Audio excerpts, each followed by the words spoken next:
this game. So without further ado, let's start a new game. Capcom 2016-2024 Raw Reserve, Ace Attorney Finish Right, Spirit of Justice. This is going to be a cutscene, I think. Yeah, we see Kurain Village, top of the mountain. On the western edge of the Far East. We see a pan of the village, the mountain, abandoned houses, Lies a very peaceful old. Country of spirit mediums and mystery. An old mystic's portrait on the Kingdom wall. Of Kurain. Kurain, yeah. You see some monks. But now, the flames of revolution Some sort of girl with a are staff. threatening to consume it whole. It seems to be priests, and they have their own justice system. There's a judge. People just barge in. But things like revolt and revolution. Some sort of flag with a dragon on it. The police come in. They fight with the revolutionaries. Flags on the floor. Were the 1 furthest month things prior, from my mind Phoenix when I comes out first on a plane. arrived in this land. Check his message on his cell phone. There's a young boy, seems to be waiting for somebody. You see Phoenix. There's a big yak blocking the way. Seems to be bothering Phoenix. Oh, the guy recognized him and he smiles. The Foreign Turnabout, Episode 1.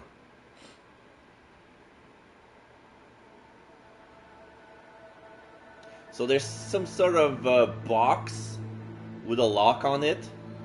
Looks very Kurain-y. Here in Kurain, death is not the end. Even after death, the soul lives on in the Twilight Realm. And priestesses can commune with the spirits of the dead. Fear not death. In the name of the Holy Mother. Fear only the impurities of your souls. Blood splattered on the black screen. Some guy died, blood on his hand, the box is done. And we see the culprit. Of course, like every Phoenix Wright, this blood on my soul! I'll have the child take the blame. And he smirks. So yeah, every Phoenix Wright game, the first crime, we always see the culprit. So, April 23rd, 4:26 p.m., Kingdom of Kurain. Now we see the little boy with the gag that we saw earlier. Phew, I'm finally here. This is the Kingdom of Kurain, huh? What a long trip. I wonder how many hours I was in the air. Just look at this place. Somebody's taking pictures. Get a load of these trees. It really feels like I'm in another world here. Then there's the temple on top of the mountain. That gorgeous temple. I read that's the center of town. Oh, that's him taking the picture. He's a tourist, of course. Wow, an ox right in the middle of the street. I have to get a picture of that. There's a boy coming in. Excuse me, sir. I wonder what kind of bird that is. I've never seen anything like it.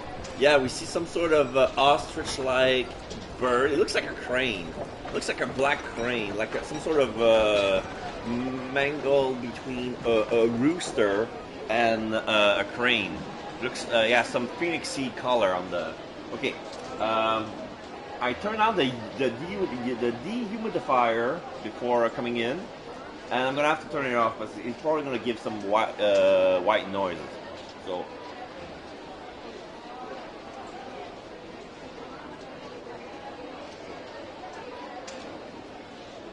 Sorry about that. I forgot to turn off the dehumidifier before starting the stream. And I'm going to be snacking on mini quiches.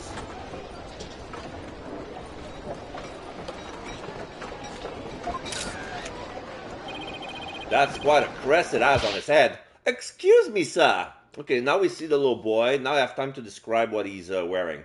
So, he's wearing some oriental garbs, like some sort of white, unisex. I don't know what's the name. Is that a jalaba? I'm not sure. Like, it's very oriental. He has some sort of vest on top of it. He's wearing a necklace with a nagatama in it, alongside some shark teeth looking necklace. He's wearing some sort of hat shaped like a drum, ends with a pointy hat, and he is wearing also a big yellow-brown satchel with a woven lozenges of yellow, red, and green. And on the satchel, there's always there's a pattern of squares with the same yellow, red, and green. So now he also has some sort of a dot, like where his third eye would be. He doesn't have a third eye, but like it's an expression. Like between the two eyebrows, there's some sort of spot, like a sweep spot on the skull where you can draw some stuff in. In anime, they always do stuff like that. So he has a diamond shape between his eyebrows. So he just comes to us and goes, "Excuse me, sir." "What? Oh, yes." "Pardon me, but are you Mr. Wright?" Yes, that's right." Oops, hope he hasn't been trying to get my attention all this time. "Wait a minute, are you?" "That's right. I'll be your guide." "I'll be your guide." Okay, I'm gonna pronounce it like to make his point. I'll be AHLBI. I'll be your guide. I'll be your guide at your service. I'm a monk in training at Temple, and I'll be your guide around town. Temple is spelled TEHM apostrophe PUL. Temple. The Temple. And he's doing his little chakra pose and bows. "It's very nice to meet you. Hapiraki." Happy what now? Hapiraki. That's how we greet people in Kurain. It's like hello or how do you do. It's a pretty handy expression to know. Okay, let me give it a try. "Hello, I'm Phoenix Wright. Hapiraki." "My name is Phoenix Wright, and I run a small law office. Well, that's what I do back home anyway. Right now, I'm just a traveler, a stranger in a strange land." He removes his hat. Now we can see his little top knot. "Welcome to our country. Welcome to the kingdom of Kurain, land of spirit mediums and mystery." Then removes his satchel, opens it, tries to look for something. "This is for you. This looks like a cake shaped like a magatama. To celebrate your arrival." Speaking of mystery, what is this mysterious green lump exactly? "Allow me to explain. This is a famous Kuraini sweet bun. It's called a magataman or soul bun. It's shaped like a magatama. It's so yummy it'll send your soul right to the Twilight Realm."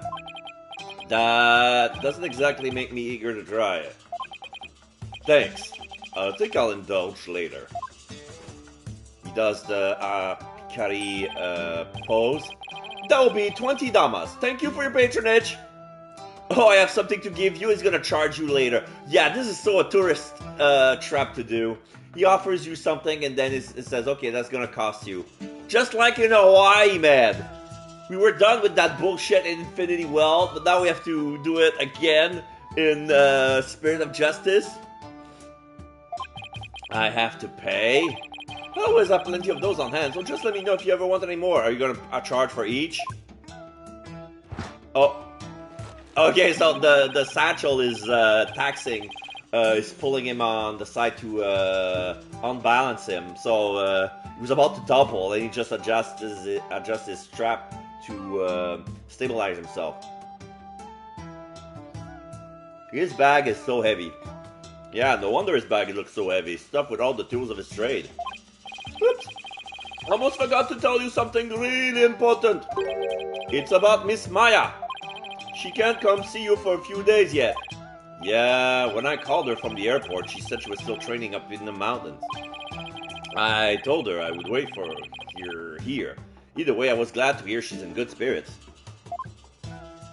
Fade to white? Maya Fey. She's a spirit medium who used to work as my assistant. Now we see a picture of her. The young her, the way we remember her. Hello! I came all the way out here to celebrate the end of our aesthetic training with her. This is my first time in this country, so I'll be counting on you, okay? You got it, sir! Please don't hesitate if you need anything at all! Maya was right when she told me I could leave everything in your capable hands. Ah, shucks, she said that? That sure was nice of her. Okay, when he smiles, we see he has a missing teeth.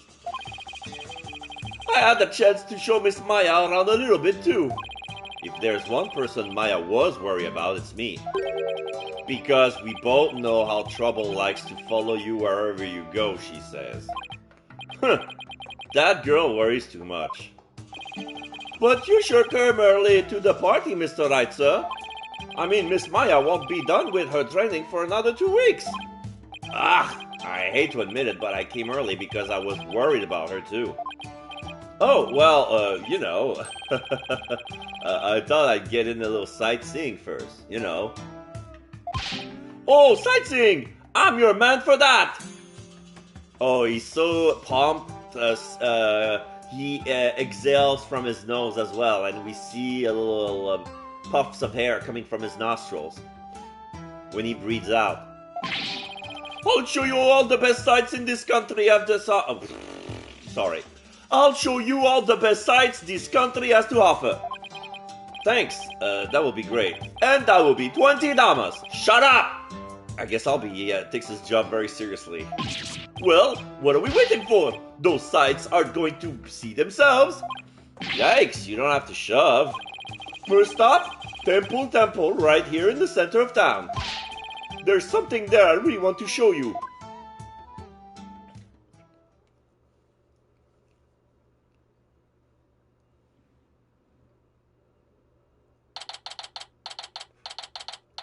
April 23rd, 4:45 p.m., Temple Plaza. Wow. It's even more impressive up close. Well, it looks like one of those Japanese manors from the Edo period.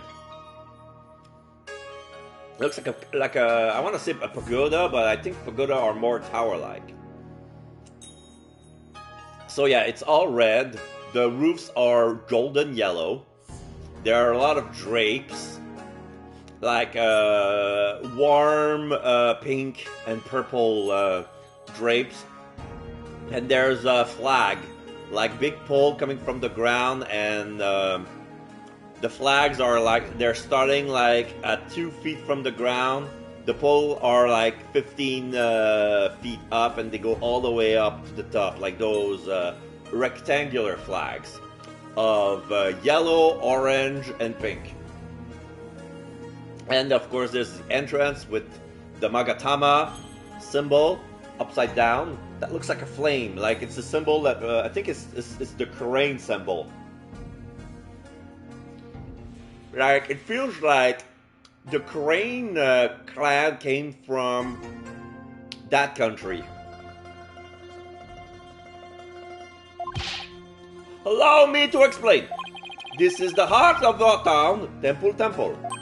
It was created by the founder of Kurainism, the Holy Mother herself. I'm training right here at this temple to be a monk someday. I read that the people of this country are all adherent to Kurainism. According to my guidebook, it's a religion in which ancestral spirits are venerated. Now we see a picture of the Holy Mother. The Holy Mother was a great spirit medium who could commune with our ancestor's soul. So yeah, she was from the Korean clan, basically. I don't think that's Mystic Army. We see butterflies with the lower wings are tied to each other, like there's a big noose. They're flying and they're fluttering, and there's big noose coming out of it.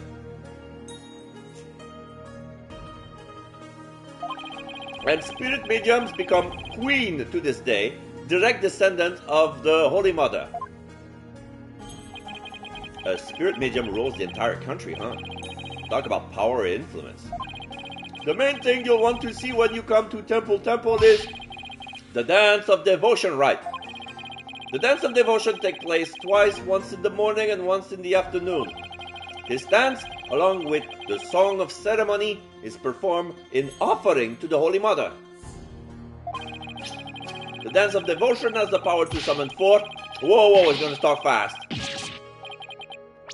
Okay, so the Dance of Devotion has the power to summon forth souls from the Twilight Realm. In Kurainism, we believe the soul is carried by the sacred Kurainese butterfly. Its wings form a loop that wraps around the soul to transport... Okay, hold it. Slow down, boy. I can't remember all of that at once. Oh, I'm sorry. I guess I got a little overexcited. He rubs his temples. Anyway, the main thing I got from all of that is that you really, really love your country. Yeah, well, that's sure true. I like this kid. He pours his heart into everything he does. Let's see, I guess I just explained about half of what I usually explain. So I'll give you a special discount and only charge you 10 damas for the tour fee. I knew it! Thank you for your patronage. I guess he pours his heart into aggressive salesmanship too. Come to think of it, Miss Maya told me she could tell I love my country too. We stood here for about an hour while I told her all about the Holy Mother. Really? An hour? Hope that counted as a patience training. And she seemed really interested too. She listened to my whole speech. Huh, that doesn't sound like the Maya I know. Miss Maya is so kind and nice. She treats me very well, like a little brother. She's kind of like a big sister to me. This is Maya Fey you're talking about, right? Maybe she's grown up since I last saw her.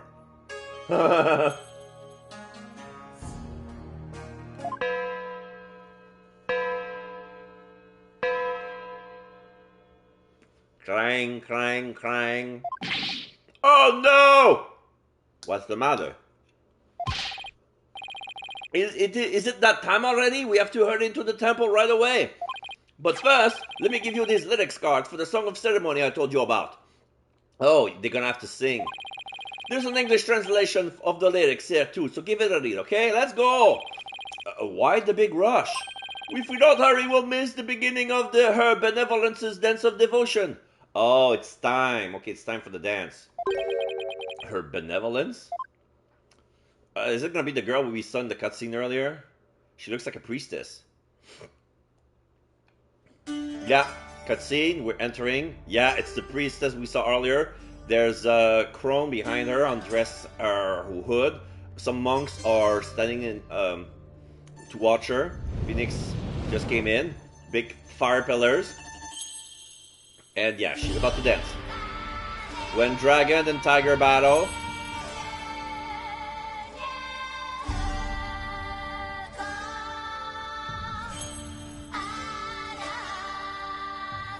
Yeah, she has her wrist tied in a loop just like the butterflies. She's kind of pretty. The founder offers divine protection. It reminds me of Yuna in Final Fantasy X. It's kind of similar but without the staff. Looks like also like martial art but in slow-mo. Oh, security guards are coming in the hallway. When the butterfly embraces the Mitama, the song picks up, the dance as well. Oh, she has cat's bells on the wrist. Phoenix goes back, the favor of the orb is bestowed. The guards are pointing guns. You're under arrest for treason. The favor of the orb is bestowed. Yeah, they show gun at Phoenix and they arrest the kid. And she kneels as to finish the dance. And she stands up with a stern look condescendingly at the little boy. So, yeah, the kid just got arrested, and I guess we're gonna defend him. So, for some reason, he's been accused of murder. April 24th, 10 a.m., High Court of Kurain, accused lobby. So, it's reminiscent of the the defendant's lobby in the course of justice, but it's like very Indian-like. There's some sort of fishbowl on the table and a small drum next to the table. It feels like this used to be where the ottoman was in the defendant's lobby. You can kneel there on a little cushion on the floor. There's a tapestry of the Magatama and some. There's no light. It's just the light from the sun outside, who is shining bright in the inside of this room. And we see two guards wearing a bandana across their forehead with matching belts. They have guns on their holster, like rifles. And we cannot see their eyes because it's been covered like underneath the bandana, like to show like, okay, those are NPC faces. And yeah, there's a big Indian carpet on the floor. There's some pattern on the doors. Like, this is very like Indian like. Let me in. Why won't you let me in? Oh, a bailiff comes in. Cause you're a foreigner. What business could you have with this court? I told you, my friend is on trial in there. They don't have any attorney? The police raided the temple in the middle of the dance performance yesterday and arrested Albie on suspicion of treason. I was worried about Albie, so I just had to come and see his trial. A trial isn't a tourist attraction, so clear off. If you want a picture for your scrapbook, take one of me and get out of here. He's posing for the picture with his gun at the ready. Look, you've got it all wrong. Just great. Well, I guess there's only one thing to do. Tell him I'm a lawyer, tell him I'm Koreanese. No. I'm a lawyer. Yes, I'm a foreigner, but I'm not your average foreigner. What? I'm actually a lawyer, back at home anyway. What's a lawyer? What? A lawyer? I can't, that's not possible. Oh, he's sweating. What's he so shocked about? Well, whatever, now's my chance. Nothing wrong with a lawyer entering the courtroom, right? Wait, get back here, you!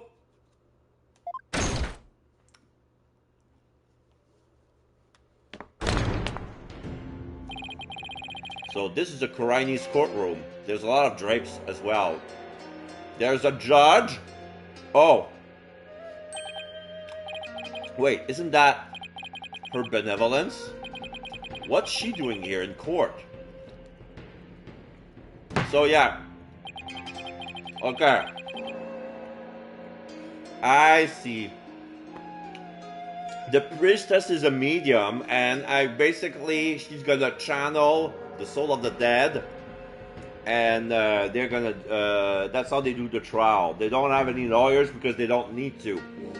In order to fetch the truth, they're gonna communicate with the dead.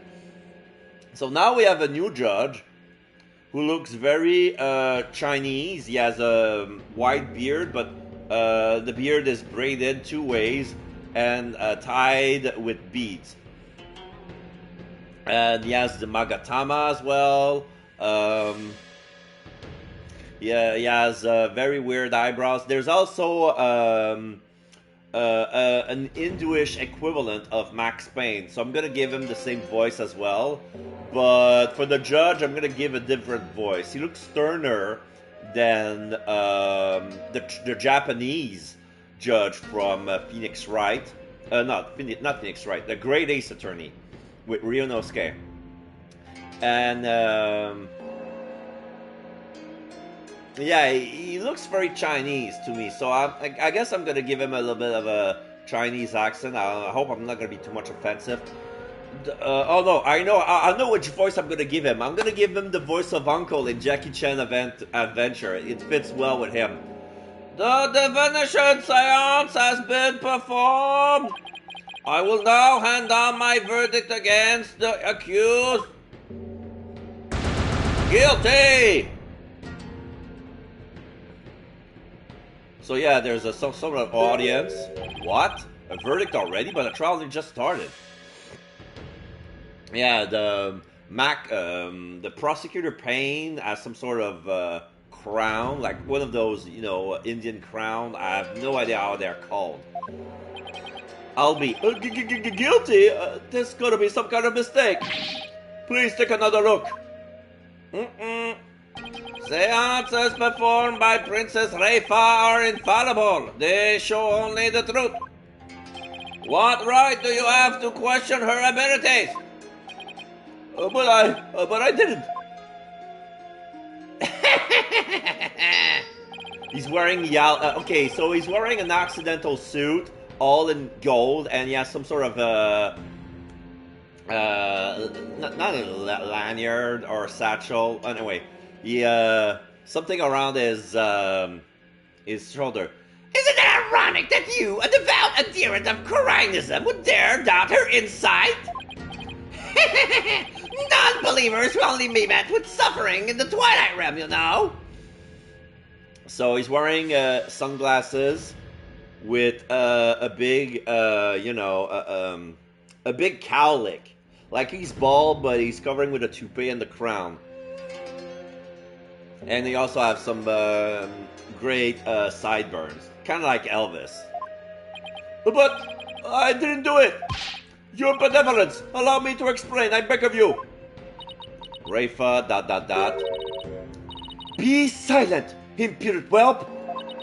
There is no merit to be had in indulging the ramblings born of a criminal's unclean soul. But... What in the world is going on here? The judge made his ruling based on something called a divination seance. What is Albie's attorney doing? He doesn't have one! Wait a minute. Where is Albie's attorney? Why is this happening? I didn't do anything. I didn't do anything wrong! Foolish child! Doubting the divination seance is tantamount to doubting the Holy Mother herself!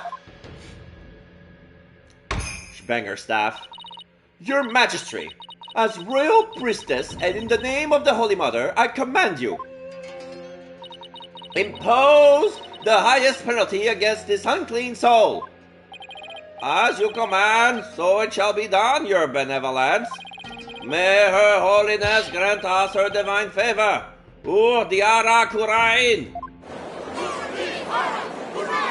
Urdiara Kurain. Urdiara Kurain. Objection! Of course. Who dares? Oh yeah, Phoenix is at the stand. Wait just one moment. You're... me and my big mouth. Now what? Mr. Wright, what are you doing here, sir? Well, I'm in it now, so I have to do this right. Your Honor, it's too soon to give your verdict. This trial's gonna be underway for a few minutes. Excuse me? Who on earth are you? I'm an ordinary tourist, Your Honor, but just passing through. Ah, tourist are you? Happy Happy to you. No, wait. More importantly, where is this boy's defense attorney? Defense attorney? Ha! Whatever are you talking about? He doesn't need a defense attorney. Wait, what? Of course you wouldn't be aware, being a foreigner and all, but we have no need for defense attorneys here in the Kingdom of Qurain. We leave it up to her benevolence's sacred power of spirit communion. Her divination seance determine all. What? Well, surely you see how unfair that is. What kind of insane court system are they running here? You would dare mock me, you barb-headed buffoon!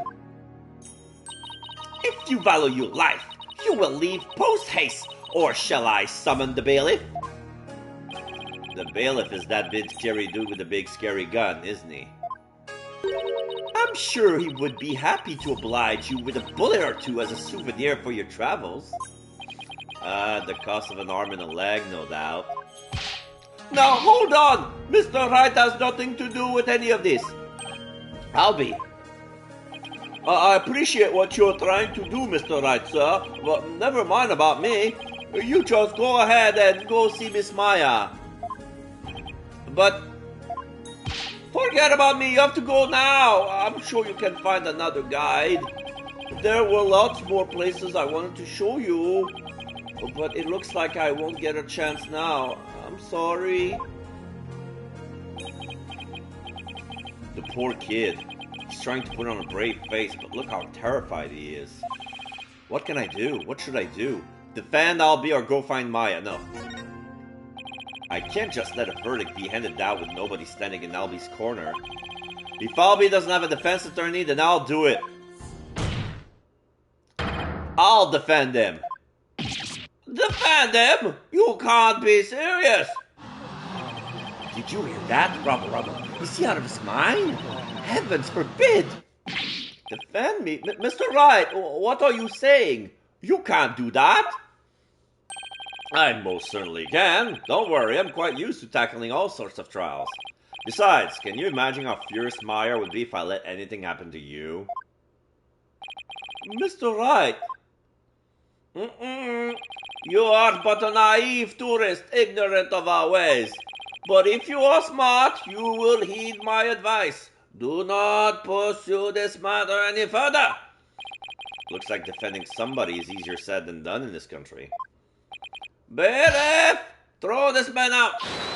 Hold it! Who said that? Hold it! Your Majesty, if you please. You have something to say, Mr. Payne? Why not allow it, Your Majesty? Why not have him defend the accused? It could prove very interesting, right, Mr. Phoenix Wright? Right, Mr. Whoever you are. Prosecutor, are you acquainted with this traveler?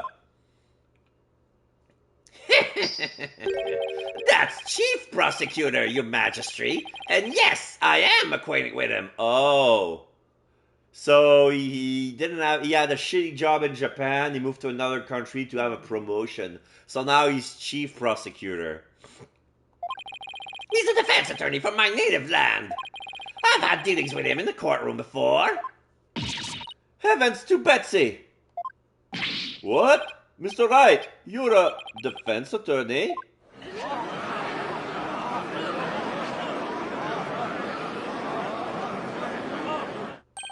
A defense attorney! Well, this is a shock. You may be surprised to hear what I have to more than 10 years of experience. I guess there aren't all that many lawyers around here. Your Majesty, would you kindly allow us to proceed in the matter of my old country? But, Mr. Payne, I have already made a ruling in this case. Call it nostalgia, if you will, but I'm most eager to give it a try. But I have a previous engagement, you say, a class together with the missus. Your Majesty, I agree we should have a whack at it. It sounds amusing. A score of years have passed since we last saw a defense attorney in this country. In this courtroom, no less. A score, as it 20 years? What's the deal with this country? Mr. Payne! I want that barbed head brought to me on a stick! As you wish, your benevolence. I, Chief Prosecutor Payne, will see to it myself! Very well, Mr. Payne, but if that is what you and her benevolence want, I will acquiesce. As for the defense, I hope you are prepared for every eventuality. Every eventuality? What is he talking about? Oh, let me guess. This is one of those courtrooms where the defense attorney shares the penalty if his defendant is accused, is pronounced guilty. How about that? Because this is like the perfect, like this is the only reason why I would think like, okay, there's no lawyers in this country. Like one, Like, the seance definition tells everything, and 2, like, if it's found guilty, the defense attorney will share the, you know. It's only fair. Like, if you're accused of murder, and the guy did it, and you're foolish enough to defend the guy saying he didn't do it, you deserve to go down with him. There! Are you satisfied now, Mr. Wright? Yes, thank you, Mr. Payne. And sorry for not remembering you earlier. That's Chief Prosecutor, or the Incredible Payne, as I'm also known in this country. And you'll see soon enough just why that is, when you're forced to capitulate to me before this very court of law. Why is he so strangely confident? And not only that, but what's with the gallery? Just you watch, that defense attorney will try and twist the truth. You can bet on it. Get him, Chief Prosecutor! Crush that defense devil! This is way more lawyer hate than even back home. Order! Now, if you would please give your opening argument once again, Mr. Payne. Certainly, Your Majesty. The accused is charged with 2 crimes: larceny and murder. Yesterday, the Founder's Orb was stolen from the treasure room from Temple. In addition to the theft, 2 other things were discovered in the treasure room: the dead body of Mr. Pat Roll, Temple security guard, and... Pat Roll? Are you for real? Not Pat P-A-T, Pat P-A-H-T, and Roll R-R-O-H-L, Patrol.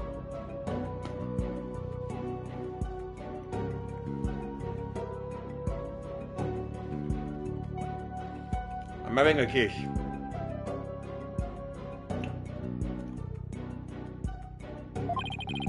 The empty treasure box that housed the orb, which Mr. Roll was in charge of guarding. Oh. Okay. We believe that Mr. Roll was murdered by the thief who stole the treasure. Okay, so we see a picture of the victim. The treasure box is open and empty. There's a blood stain on both the cover and the base. Like, it's also, it's like whoever, there was blood on, like, there's the blood on his left hand, blood on his head. The holster gun has been the gun is still in his holster, but it's been detached, but the gun is still in. There's a scroll, still sealed, tied up with a ribbon. But yeah, the treasure box, it looks like it has been touched by a bloody hand exactly in the middle of the opening. Like there's a big blood stain. One half is on the lid and the other half is on the box.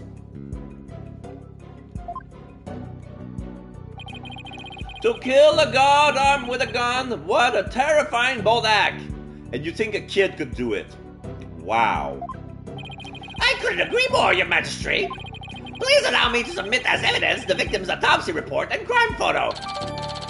Roll's autopsy report added to the court record. Time of death is around noon. Head shows signs of being hit with a blunt object. The body was found 4 hours later?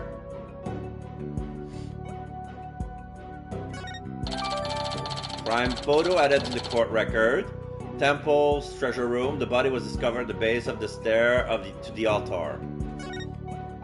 It's been a long time since we have evidence presented in court as well. It's kind of refreshing, actually. Ha ha ha ha ha! We may rely on the power of the seances, but our police still carry out investigations.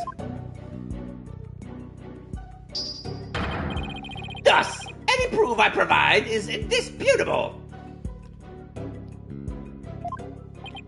Oh, really? Well, forgive me if I don't just take your word for it. And for some reason, like, the defense attorney in this country are shunned upon because, okay, they lie and they twist the truth and stuff like that. I can check the evidence out myself by looking in the court record R1. Yeah. So time of death, April 23rd between noon and 1. Cerebral contusion from head injury. Okay, so it's blunt.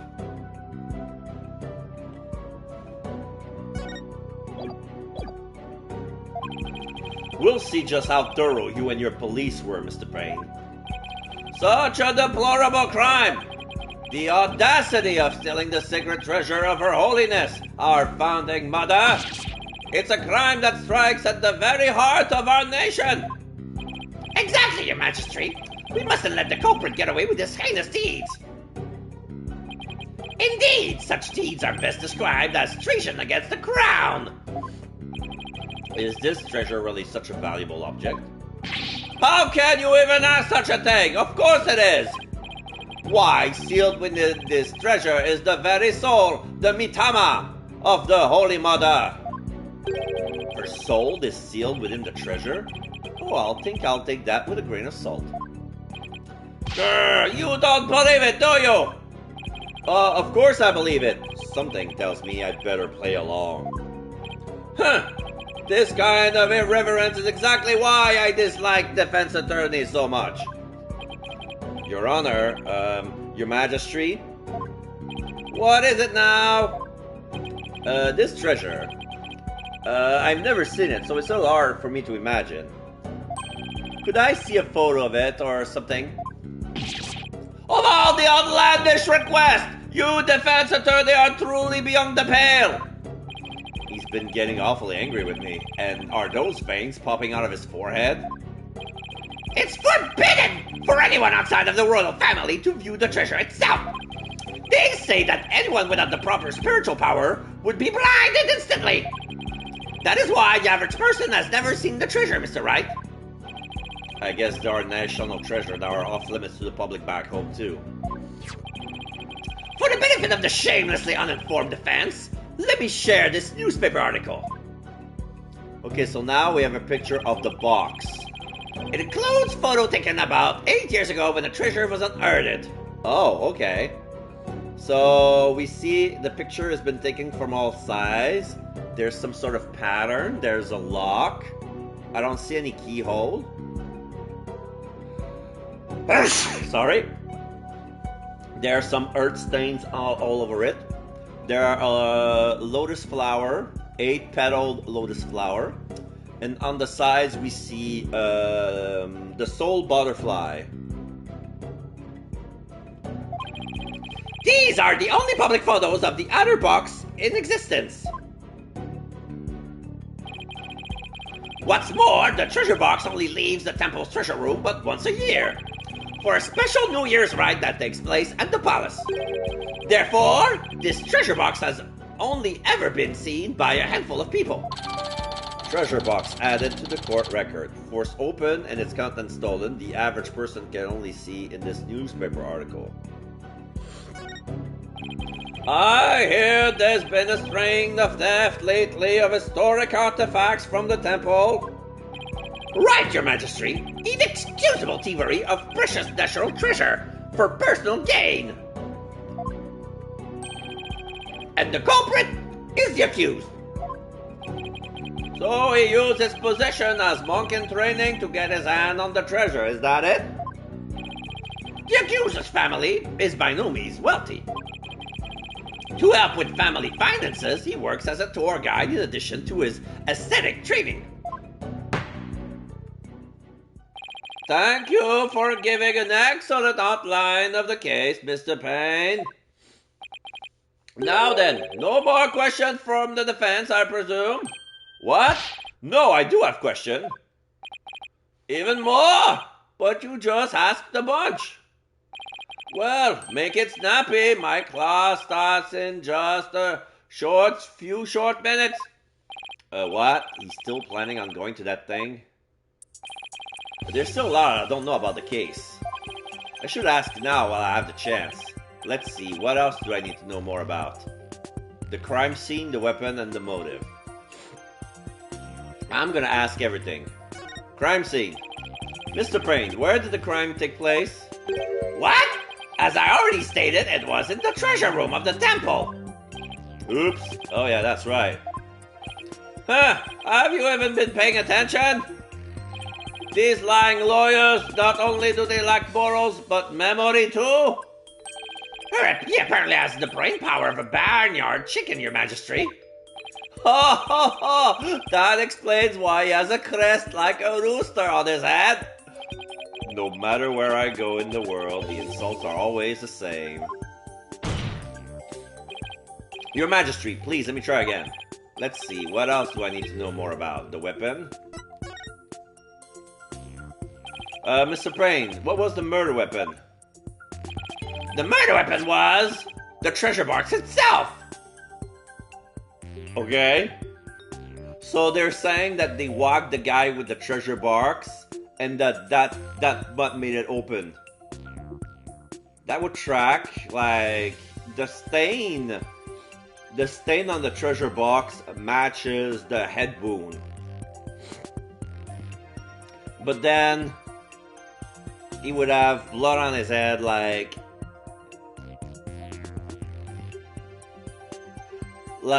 the reason he would have blood on his hands is because that's been hit once, and then he would die of blood loss after that.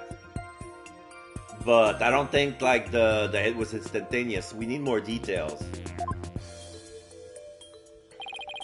The empty treasure box left at the scene had a large blood stain on it. How utterly reprehensible using the sacred treasure box for murder! So now we see T and the assailant. So this is the assailant. There's the T for treasure. The accused came to the treasure room with the express purpose of stealing the treasure. So yeah, we have the great stairs. He takes a left. He enters the treasure room. Then the guard came in. He climbed the altar stairs and snatched the box, ready to abscond with it.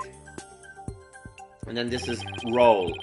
But it was discovered by Mr. Roll, who had come to the room in the course of his rounds.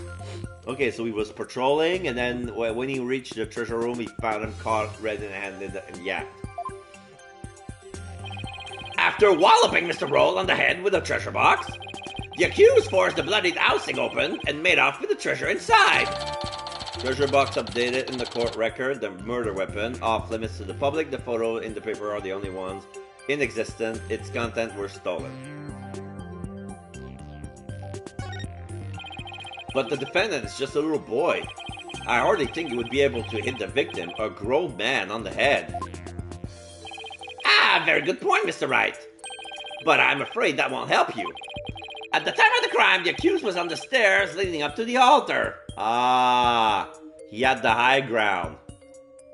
So yeah, he was in a good position to swing downwards and hit the guy on the head. The accused's elevated position would more than make up for their difference in stature. Yeah, I guess that makes sense. Ha ha ha ha! Mr. Payne, your reasoning is flawless.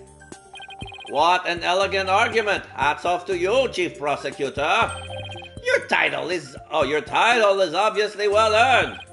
Well, the accuser's guilt is certainly conclusive. Unless there's anything else, I am ready to announce my verdict. Hey, what about the motive? Oh, but we already know the motive. The motive is theft.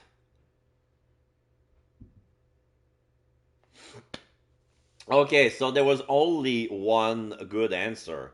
Like, the crime scene, we know about it. The motive, we know about it. It was the weapon that we didn't know about it. And now now the judge raises his gavel. Very well. In that case, I find the accused. Just one moment, Your Majesty. Don't you think you're rushing the verdict just a little bit? I told you I have plans to attend to, and... Ah! I'm late! It's already started! How did the time fly by so fast? He's still stuck on that. We haven't even heard the defendant's side of the story yet. Your Majesty, the defense asserts its right to cross-examine the defendant. ... Cross what? Did I say something funny? Cross-examine the... What? What do you mean by that? We never do cross-examination, you silly man. What? What do you mean, what do I mean? I seem to have some dim recollection of the process, but I can't quite recall. And little wonder a so-called defendant hasn't been questioned in over 20 years. Should I even be surprised anymore? Anyway, I demand we let the defendant, or the accused, tell his side of the story. Is that really necessary? Of course it's necessary, Your Majesty.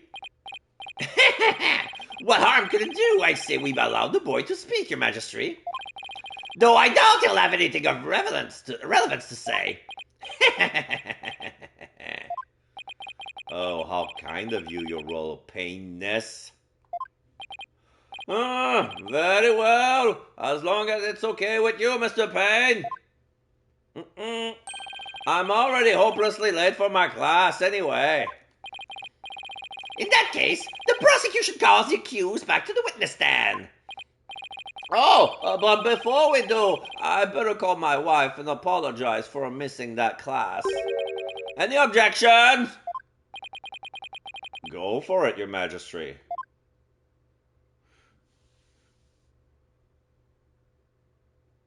So now the boy's at the stand. Accused! State your name and occupation again, if you would. I'll be your guide. I'm in training to be a monk, and I'm a tour guide too. Why me? No, wait. Cross-examining the defendant, Your Majesty. Right. Let's do that then. The defense attorney's in this instance, I might add. He sounds a little dispirited. His wife must have given him a piece of her mind. Well, the defense had better get to it, and make it quick if you please. The defense? Mr. Wright, I didn't know you were a lawyer. Well, I am, and I'm here to defend you, Albie. Don't worry, all you have to do is tell the truth, and you'll be alright. You tricked me! What? If I knew you were a lawyer, I wouldn't have given you that tour. I would have charged you double. If you asked for 40 damas. Give back that bagatama man I gave you yesterday. Albie, what's got into you? He hates lawyers too. Don't talk to me. You disgust me. Now even Albie's against me. But why? This must be a new experience for you, Mr. Wright. Being loaded by a client. ... Now then, accused, please give the court your testimony. The incident occurred around noon, during the break between the morning and the afternoon dances of devotion. I want you to tell the court what you were doing around that time. All right.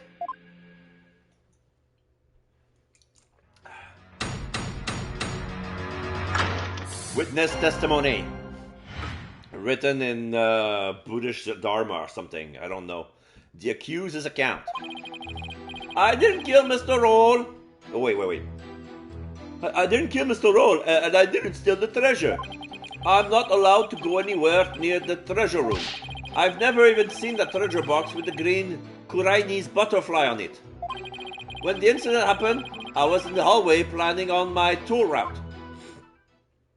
Yeah, you didn't know, you never saw the box, but you know very well what was on it. Okay.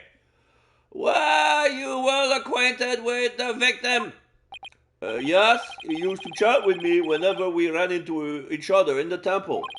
Mr. Roll was a monk in training when he was a kid too, you know. I bet Albie looked up to him. But he had to give that up and go to work when his family needed money. That's why he became a god. But at least that way he could still stay on at the temple. He wanted to be a monk, and then an arrow. he got shot to the knee by an arrow. He was so proud when he was put in charge of guarding the treasure box. He even got to carry the box to the palace for the New Year's rite. victim's parents apparently both died relatively young. So Mr. Roll had to support his younger brothers and sisters as well. But even with his job as a security guard, I'm sure things couldn't have been easy for him. It sounds like his circumstances and Albie's were very similar. Mr. Roll encouraged me to never give up. Albie, you train hard and make sure you become a monk one day. Don't end up like me, he'd say. He was always cheering me on in my training and in my tour guide business too. Why in the world would I kill a nice man like that? Yes, I see. You express yourself well. Defense, now that you've heard the accuser's account, are you finally satisfied? If so, let's draw this to an expeditious conclusion. But your majesty, I haven't even cross-examined the defendant yet. Huh? That wasn't the end of it? It's been so long, I don't rightly recall what this cross-examining thing is all about. A judge who doesn't know what a cross-examination is? What fresh hell is this?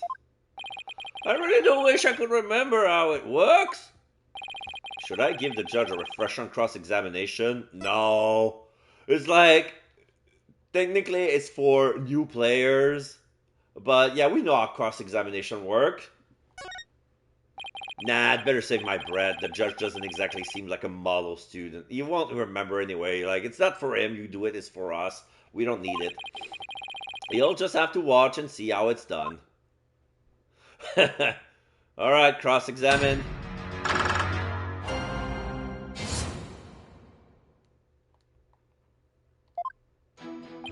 I got 5 tries. I didn't kill Mr. Roll, and I did steal the treasure. Hold it! I believe you didn't do either of those things, Albie. Albie ... You do? But you're a lawyer, of course you'd say that. Now, there's no need for that. But he's right. Lawyers always claim their clients is innocent even if they have to lie. Just like you're doing it right now, accused. Don't lump me with that lawyer. I'm not lying. I didn't steal anything and I didn't kill anybody. I'm not allowed to go anywhere near the treasure room. Hold it!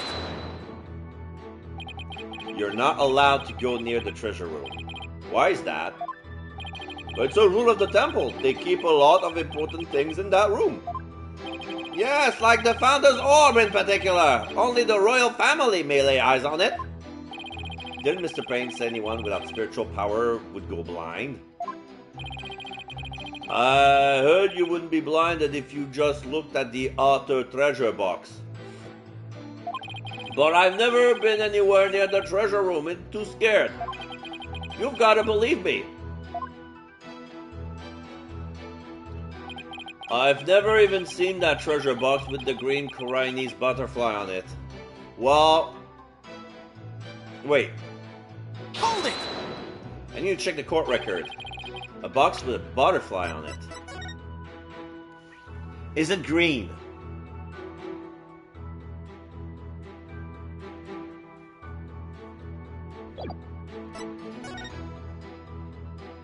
On the back of the box, it's green. No, it's a butterfly.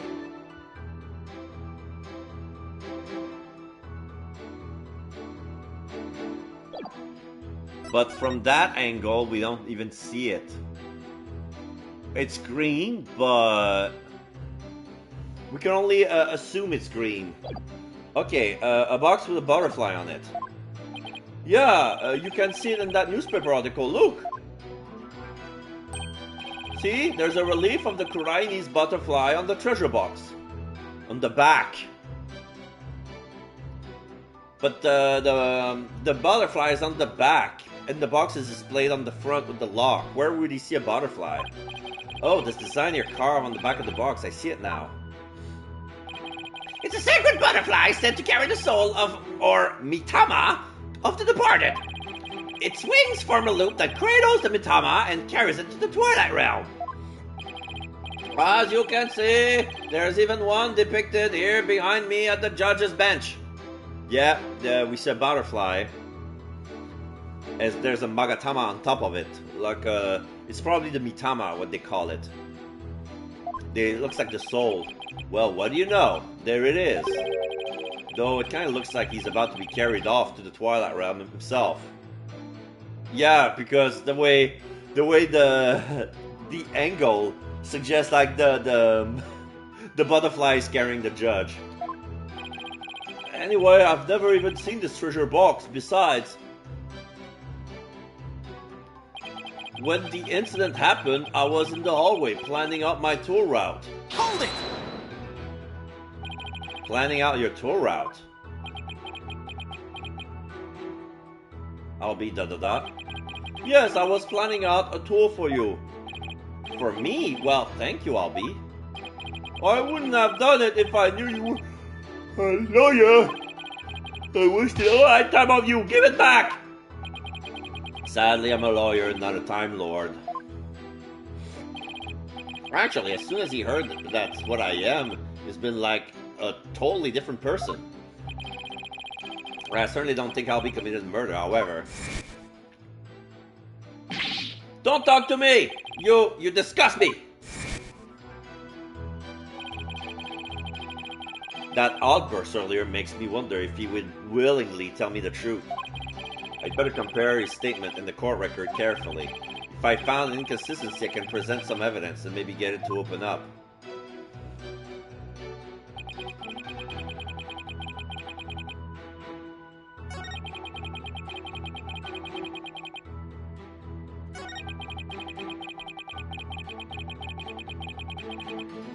I'm gonna try this. With the crime photo. Objection! No? First, oh my god. First presentation, first mistake. Wow. I'm gonna try the newspaper next. The witness statement clearly contradicts the piece of evidence, your majesty. You're laying your life on the line on that? And what exactly about the testimony is inconsistent with that? Suddenly I'm not so sure. I apologize, your majesty. May I try again? By all means, but know this. You just drove a nail into your own coffin, and I lost a life. Yeah. But I just know something's off about this statement. Guess I should search the court record again for something that contradicts it.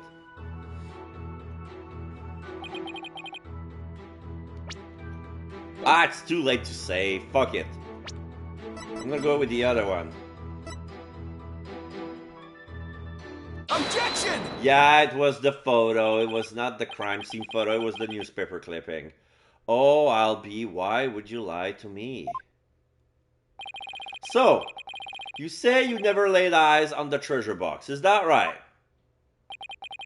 That's right. It's forbidden, so I never do that. In that case, how did you know there was a green butterfly on it? Huh? Because I saw a picture of it in that newspaper article, but it was in black. Ah, okay. Okay. The angle is not that he saw a butterfly on it. It's because the picture is in black and white. How does he know that the butterfly is green? No, take another look. These photos are in black and white. You couldn't possibly tell what color the butterfly is from these pictures. Ah! He squeezes his satchel very hard. Hold on, his bag, did he just move? Paul Kunka! I beg your pardon? Paul Kunka is a word in Chinese that people use when they're surprised. You just exposed a lie! So, this is the power of cross-examination, is it? I should be the one shocked here by your shocking lack of understanding. But just a moment. If the accused was lying, then that just makes him more suspicious than ever. And this just makes things worse for me than ever. Albie, are you hiding something?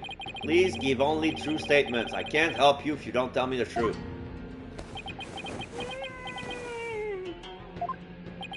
Darn, I just can't seem to get him to open up to me. So, accused, you have seen the treasure box with your own eyes after all, haven't you?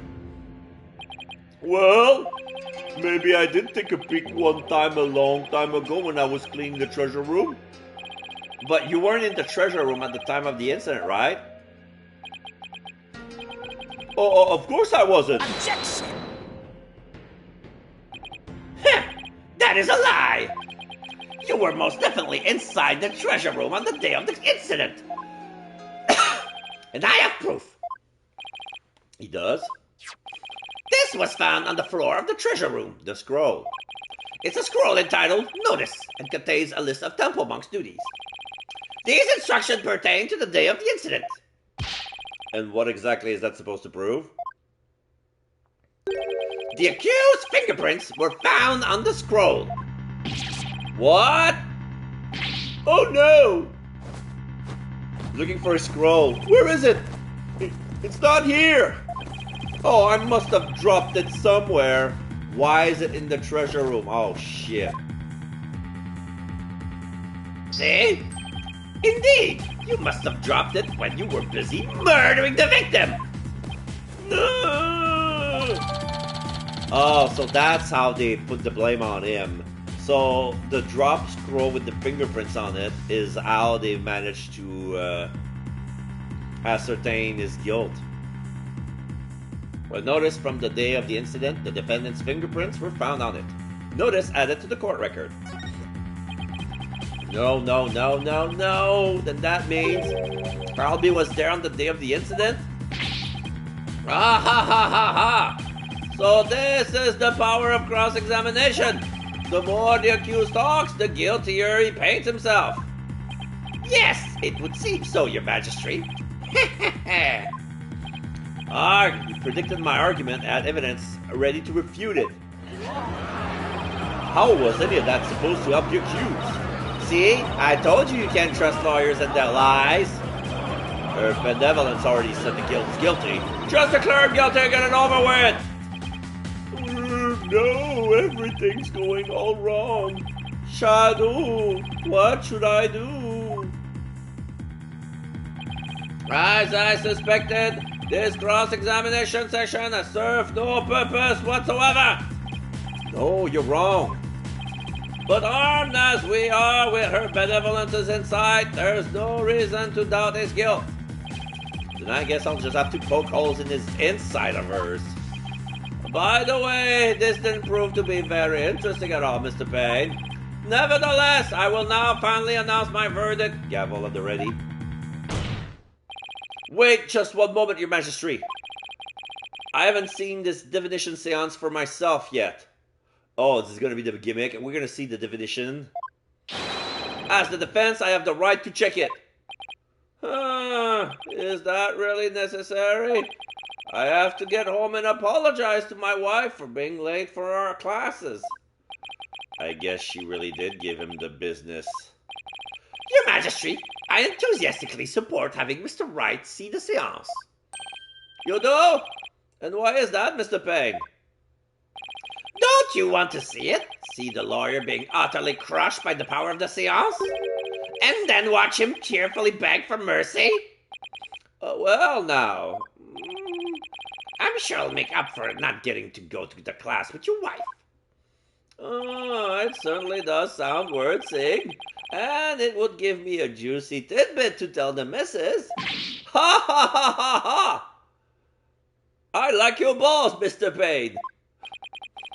I've been reduced to a juicy tidbit now.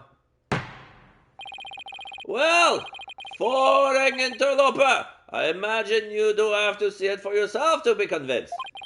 It's certainly unprecedented, but let's have the divination seance performed again. But then, right after the tearful begging, I really do have to be going. The only tearful begging is going to come from the prosecution when we're through.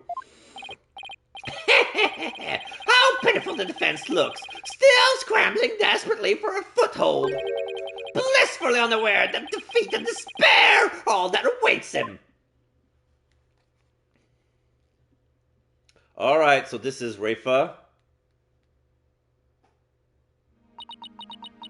Dot dot dot. She's focusing. There she is, her benevolence. Your benevolence, Refa Panma Kurain. Thank you for coming all this way once again. Your gratitude is unnecessary. This is simply my duty. Bar-headed attorney? Yes. I am told you question the veracity of the sacred divination seance. It would seem the depth of your irreverence and blasphemy are lost on you. I'm just a foreigner, ignorant in the ways and custom of this country. I apologize in advance for anything rude I might say or do, your benevolence. All I want is a fair trial for Albie. You would imply that the trials of this country are unfair? Do explain, outsider. How verdicts found on truths imparted by the very souls of the dead lack impartiality? What's fair about trial with no defense and no chance for the accused to tell their story? How dare you speak to her benevolence in that manner? Did you hear that? Did you hear how she talked to her benevolence? What does he know about anything, ignorant outsider?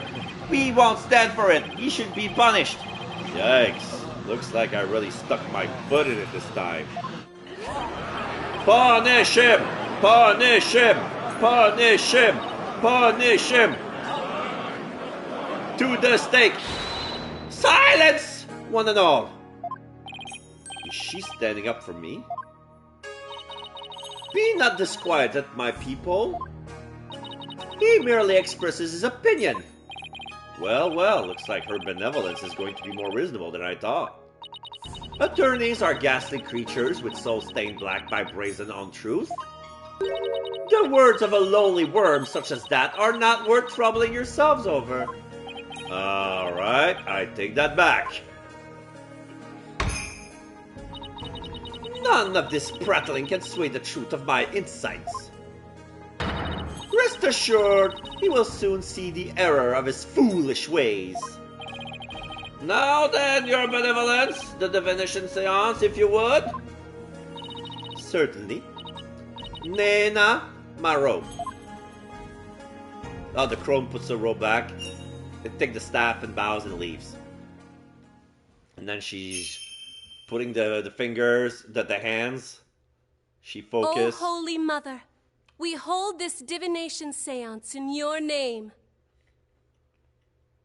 Let the eyes of everyone here be clear, and our ears be unstopped. O dance of devotion, guide the victim's soul to me, so that we may receive their final memories in the pool of souls. The pool of souls.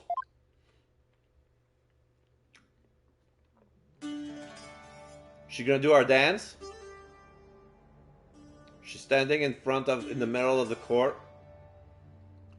Yeah, the floor is shaped like a 8-petal lotus. Yeah, she's gonna do the dance.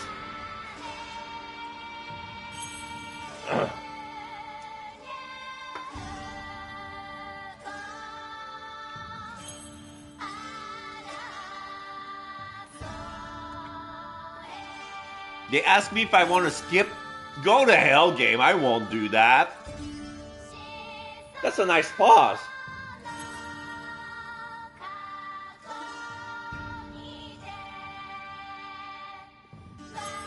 I just noticed she has a mantra tattoo on her back. A sutra, sorry. Oh, that's the pool of water on the ground. There's a reflection of water, like the water reverberates to her dance. I was wondering what the color was, but it's actually water. It's a small pool of water in the middle of the courthouse. The ripples are going faster and faster. So this is the pool of souls. Yeah, and now the thing is shining. What are we gonna see? Yeah. Bubbling. It's like a mirror that we see the kid. Incense. Song of Ceremony, boy's voice.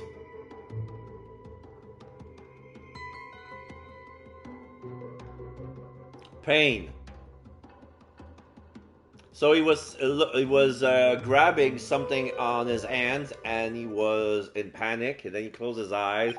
We didn't see anything. Basically, we didn't see the act. It's just basically abstract imagery that can be open to interpretation. So basically, his seance is it's supposed to be what what the dead saw, because it seems that we were at the POV of the victim. So the boy was standing in front of us. We couldn't see what he had in his arm, but he was holding something for long. And he was sweating. He was in the panic. What just happened? And the mage appeared in the pool. A final message from the victim's soul, the last communication of his mitama. The divination seance has revealed this to us. Her benevolence can use her power of spirit communion to project the victim's memories of the last few moments before their demise. So what we saw in the pool was what Mr. Roll actually experienced? In the victim's memories, we see the accused raising a weapon up over his head. This is consistent with the findings of the police investigation. There has to be some kind of mistake. I didn't do it. This is bad for Albie. Really, really bad. Now, do you see why I'm the incredible pain? More than I can express. But even if those really are the victim's last memories, what can I do with them? There it is! There's the face of a man being utterly crushed. Oh, how long I've waited to see it! Isn't it wonderfully gratifying, your majesty? Oh, yes! Very satisfying indeed! Now are you finally convinced, traveler? The accused is most assuredly guilty. Am I really the only unbiased one here? Now then, I think we've been amused enough. If you give up now, I won't even invoke the Defense Culpability Act against you. You'll be free to slink back to your own country with your tail between your legs. The Defense Culpability Act? What's that? What? You mean you honestly don't know? No? Oh, such ignorance. Oh, rubble. Gasp! What's with all the hubbub? Well. Not only is he a lying, black-hearted lawyer, but he's also an imbecile. Your Majesty, I think you'd better explain the Defense Culpability Act to him. Yes, I think I'd better. The Defense Culpability Act, or DC Act for short, is as it follows. In the name of Her Eminence, those who would support criminals will be deemed just as guilty. I knew it. That's the reason why there's not been a single defense attorney in 20 years, because of the DC Act. In other words, if you help the accused by defending him and if he's found guilty, you will receive the same sentence as he. What? What kind of insane law is that? Under the DC Act, many an attorney has been convicted and met with a grim fate. So yeah, we see a picture of a brown grain scene where there was a culprit and an attorney. I don't know which is which because they're both beaten up, tied down, with their clothes tattered and torn. And there's a police officer holding a club who's about to hit them again. Some went to prison, others received the death penalty. That's why there are so few in our country today who admit to being an attorney. That's as it should be. The history of our court proves that. Attorneys are black-souled creatures who will tell any lie to save the accused. Thus, Attorneys deserve to be exterminated! Exterminate! Annihilate! I've never felt so much hostility coming at me from so many sides. What could have happened to make everyone feel this way?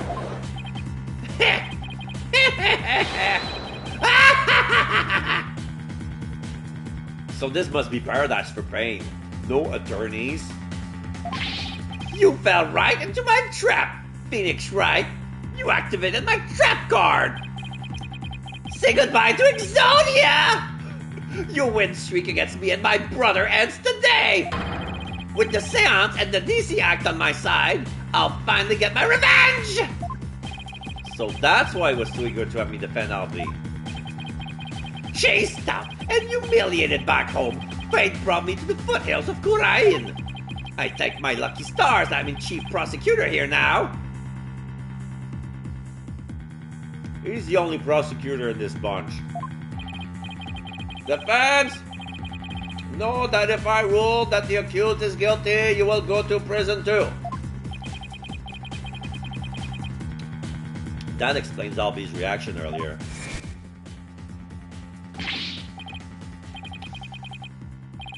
Defend me, Mr. Wright! What are you saying? You can't do that! Your Majesty, isn't the prison sentence a bit lenient? After all, we're talking about treason. One should pay for such a crime with one's life! Yes, I believe the death penalty might be appropriate under these circumstances. The death penalty? No way! You're kidding, right, Your Majesty? Do I look like a guy who would joke? Do I look like I'm kidding? I'll have you put your life and your dark-dated soul on the line here. That? This can't be happening. The courts of resignation. Our courts are well known as thus. In this land, where my seances provide the truth and no attorneys can intervene, criminals know all they can do is resign themselves to their fate. Oh, foreign lawyer, I ask you once more, are you sure you still want to defend the accused? No. There's Maya to think of it in all of this too. I can't just lay down my life. What in the world should I do? Continue the defense or abandon the defense? Isn't this why I became a lawyer in the first place? We're looking at the kid who's still hugging the satchel while the satchels move. He's sweating and he's scared. Then we see the old picture of Phoenix when he was young and accused of stealing the lunch money. Help those with no one on their side. I can't just abandon everything I believe in.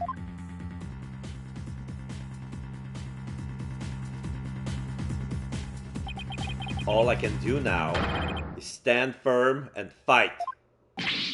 Well, don't hold your tears back on my account, Phoenix Wright. Admit your defeat and grovel before me, the chief prosecutor, for your life. Objection!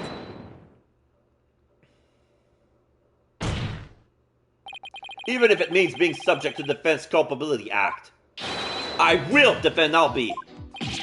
What? But Mr. Wright. Oh, he tilted.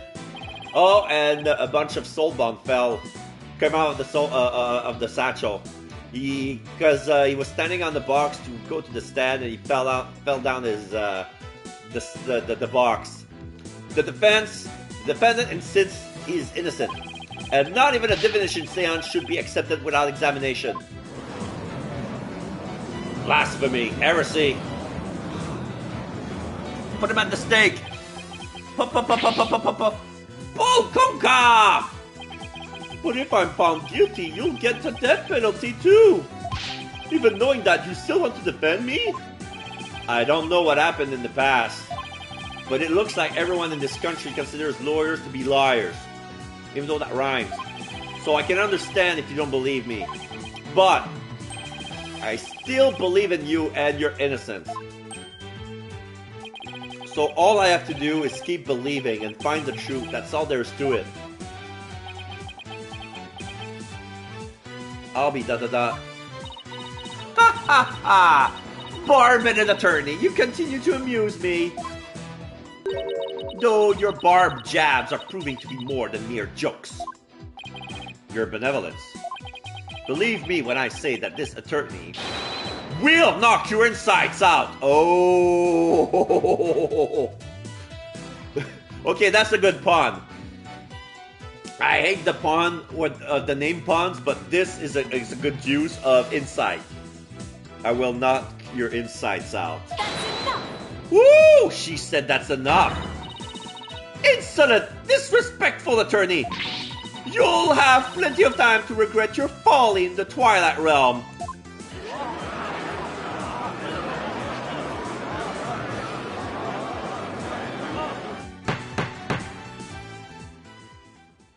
Not a wise move, traveler. Not wise at all.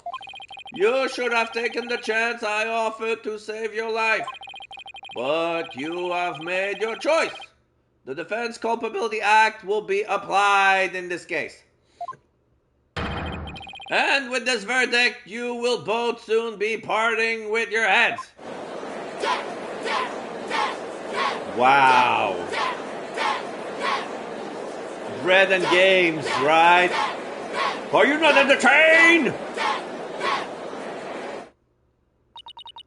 The souls of the departed speak solely the truth, and I but give their message a voice. If you think my insights contain falsehood, I challenge you to prove it.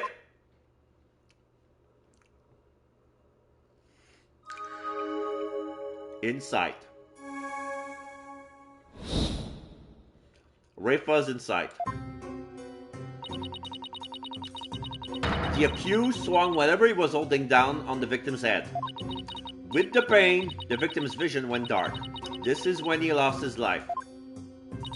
Still, I can't believe it. A murder after the morning dance of devotion?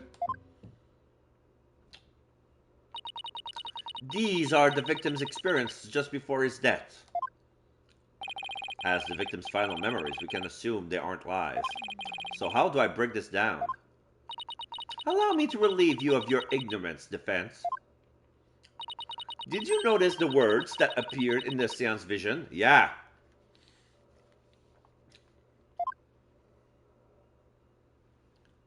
Boy's voice, song of ceremony, incense, pain. Come to think of it, I did see words like song of ceremony and incense.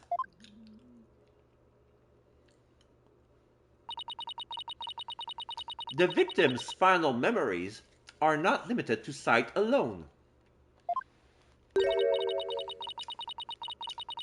Sight, smell, taste, sound, touch. All is laid bare in the pool of souls. So what Mr. Roll experienced with his 5 senses appeared in the vision as words, right? Precisely. And by examining these sensations, we can perceive the victim's final moment with unparalleled clarity.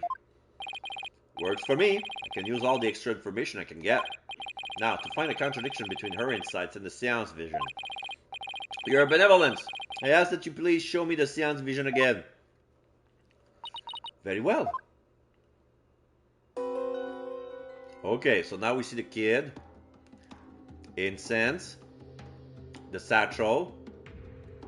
Song of ceremony, the boy's voice. Boy's voice, that's why yell. Pain. Okay, so there was a smell of incense in the room.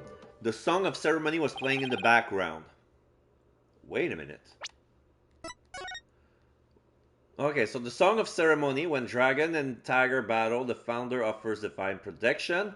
When the butterfly embraced the mitama, the favor of the orb is bestowed. Okay, so that's the lyrics of the song of ceremony. The song about the founder's orb sung during the dance of devotion. Oh! Okay. I see. So it's There's a contradiction here. Because they say that he died at noon. The dance of devotion is performed in the morning and in the afternoon, not at noon. So if the song of ceremony was playing, that means he was killed either in the morning or the afternoon.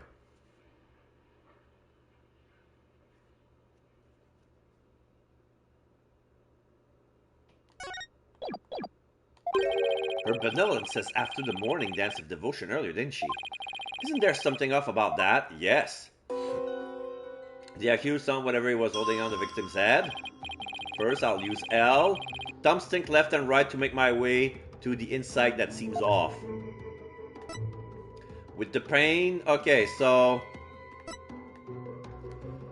their testimony is still, okay, yes, this is the insight that sounds funny. Yeah, the morning after the dance of devotion. Now I'll just carefully compare this insight with the seance vision. If I notice a sensation that seems contradictory, I'll select to it. So now they play it. Incense? No. Song of ceremony here. This is it. This is the part of the vision that contradicts the insight. Now just select the sensation I think is inconsistent and then present triangle. So, okay, it's the sound, this is a sound, and this is a smell. Oh, they're color-coded as well. Smells are yellow and sounds are green. Alright, so Song of Ceremony is the contradiction here. So this is not accessible at all, by the way. Like, you're gonna have to story mode it if you want to go through that part. Objection! Wait just a moment. Yes? What is it, barbed head? You're saying the incident occurred after the morning dance of devotion, right? That's right. What of it? Then isn't it strange that Mr. Roll could still hear the Song of Ceremony? Oh my, you're absolutely right!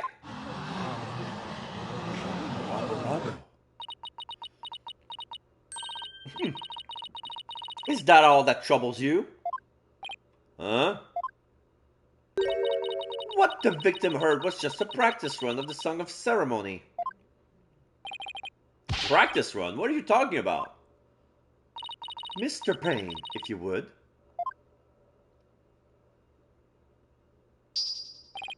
Certainly, allow me to explain. The incident occurred in the interval between the morning and afternoon dances. During that time, the singers were practicing in the performance hall. Precisely. I was there as well, so I can corroborate this statement. I see. So what the victim heard was that practice session. Ugh, there goes my contradiction. Okay, so they were practicing in this performance hall. That must be the room where Albie and I saw her benevolence dancing.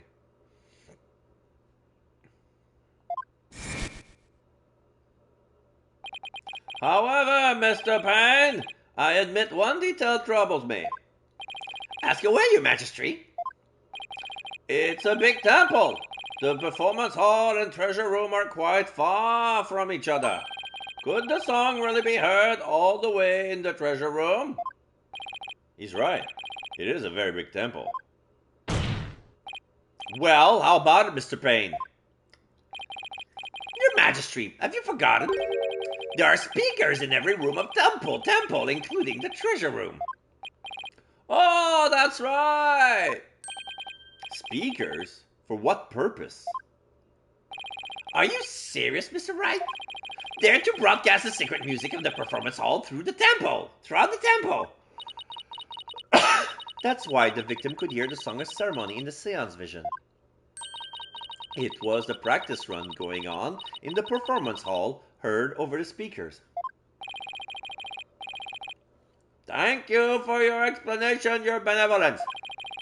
That makes perfect sense, even to a feeble-minded old man like me. Think nothing of it. Now, if you wouldn't mind, could you please alter your insights for us? Very well. Insight revised. The accused swung whatever. Okay. The song of ceremony the victim heard was of a practice rung through the temple speakers. I think I'm getting the hang of this. If I point out an inconsistency, she'll update her insight accordingly. She's probably gonna paint herself in the corner. If I keep pointing things out, maybe I can knock all of her insight out after all. I better find another inconsistency, no matter how small.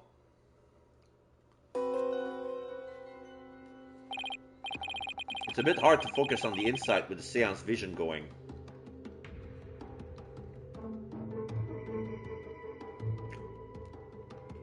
Then he shouts. Then pain in red. I'll try using pause to temporarily stop the vision. There. I paused the vision. I think I can use circle and square to jump different part of the vision. I'll try moving the Mitama mark to the flashing red panel here. On the fort, where he was yelling. Okay, now that I know how to get around in Seance Vision, it's time to find inconsistencies between the insight and the vision. The incense, song of ceremony, and boy's voice.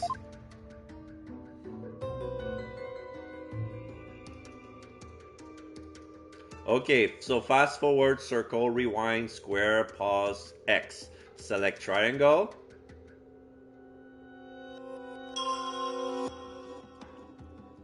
Okay.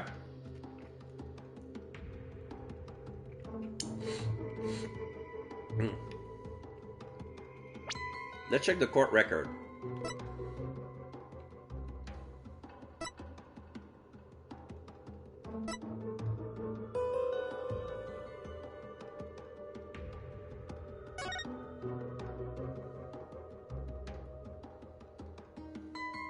He felt pain, but on the picture, he's supposed to have feel the stickiness of blood on his hand.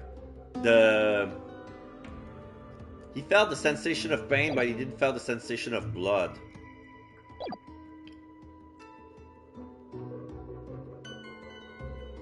Maybe if I played a little bit.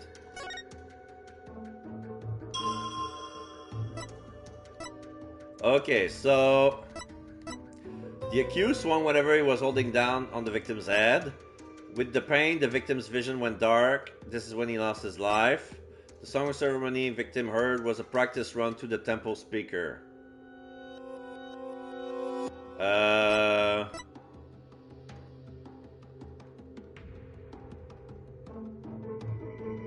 Because I don't know why they wanted me to focus on this part of the... In particular, like boy's voice suggests that he was yelling. Let's see what else is there. I'll just rewind if it's too far. Yeah.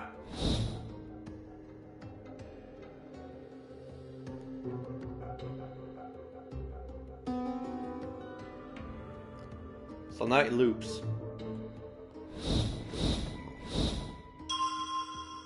Oops.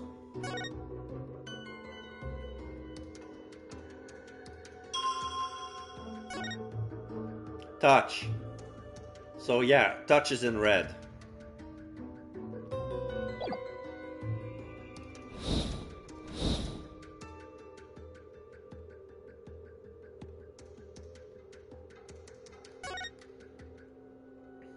Sight. Blue, sight is in blue. Okay, all the blue is sight. Sound, smell. So, what color would be taste? Purple?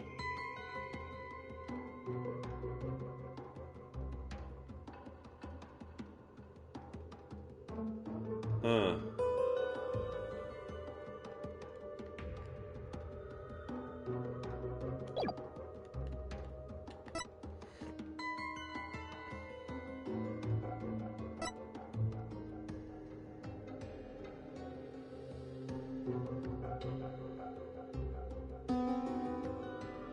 Okay, I'm gonna try incense. Like, I don't know if I'm gonna lose any life on it, like, because I have no idea why the game is asking me to go to this scene in particular. So I'm gonna select either incense or boy's voice. Objection! Oh, I'm losing life. An inconsistency, you say, and where exactly do you see this supposed inconsistency? Yes, defense, please be specific. Well, I don't know how specific I can be exactly, but I just get the vague feeling that something doesn't quite add up, you know? No, I do not know, but I do know you're skating it on thin ice, defense. But you'll leave your benevolence. Do it. Penalty! And here I thought I was skating so gracefully on that ice too. I get the feeling it was way off the mark with that one. Better take another good look at the insights and the sensation. I doubt there are any mistakes in the victim's last memory, so that must mean one of her benevolence insights is off. Okay, so it's probably the insight and the sensation. Okay,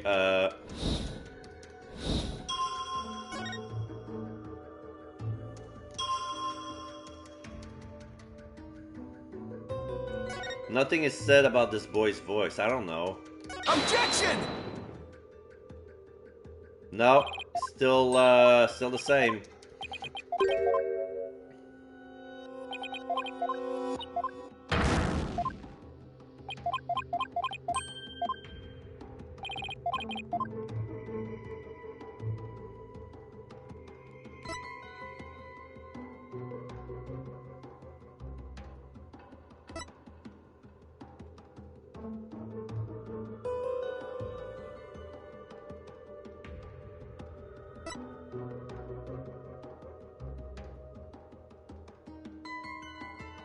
The pain came after. Alright, I'm gonna try that. Maybe it was a false lead. Oh, I can consult! Ah, I can't seem to find any inconsistencies, but something's been nagging at me. I think it has something to do with the sensation of pain. Okay, although I shouldn't overlook the moment the victim was struck either. I think I'll take another look at the insight with those things in mind. Okay. So, I was kind of correct, like I was going the right way, because they say that with the pain, things went dark, but that's the other way around.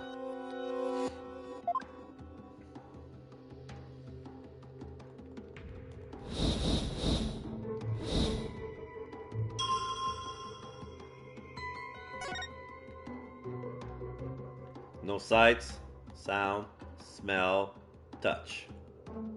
Objection! Okay. So it's the same rule. If the music stops, I'm in the correct. You're saying the victim's field of vision went dark right after he was struck, correct? Of course, as anyone with eyes can see. Well, pardon me, but I must disagree. What? Your benevolence. Please take another look at the exact moment the victim felt pain. Oh. Everything goes black, and then only after that the victim feels pain. Inconceivable! This places the order of events at odds with what you say happened. My word! Paul Klonka! Your benevolence, what is the meaning of this? I cannot be wrong. My insights are beyond fallacy. If what the defense says is true, this is a very grave matter indeed. Please forgive me, your benevolence, but I'm afraid this contradiction is something we simply can't ignore. Objection! Now, let's not be too hasty, your majesty. I think I can clear this up. You have something to add, Mr. Payne? 1,000 apologies. It seems the prosecution has failed to make one tiny thing clear. And that would be... On the day of the incident, there was a power outage, a blackout, in one part of the temple. And as I recall, the crime scene was in that sector. The power outage must be why the victim's field of vision went dark. I apologize for neglecting to tell the court this detail. I'm afraid it slipped my mind. Or rather, you knew all along and are only letting it slip now that it's convenient, Pain.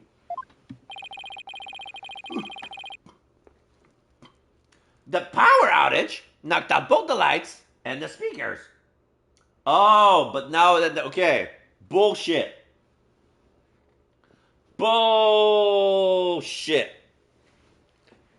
If the speakers are out, you shouldn't be able to hear the Song of Ceremony. Oh, there was a blackout there, was there? Well, now, that explains everything, does it now? What do you mean, Your Benevolence? Please share your thoughts with us, if you would. The blackout occurred when the accused and the victim were faced with one another. Fearing the victim would flee under the cover of darkness, the accused swiftly brought his weapon down on the victim's head. I see, that makes perfect sense, Your Benevolence. So the victim was struck after the lights went out. The depth of your insight or awe is awe-inspiring, Your Benevolence. Give her a hand, everyone! Well done! Long may you live and prosper! Hey, I want to live long and prosper too. Enough applause. You flatter me. Judge ... Now, Your Benevolence, in light of this new information... Yes, of course. I will alter my insights. Insight revise. With the pain, the victim... Okay, one can safely assume the accused struck the victim the moment after the blackout began, but now there's another contradiction to the Song of Ceremony. Alright. The Song of Ceremony the victim heard was a practice... Okay, now it doesn't make sense when it's one next to the other. So much for my inconsistency. At least I was able to draw out some new info. And with new info comes a chance to find new inconsistencies. Now let's compare the insight with the vision again, see what else I can dig up. Okay.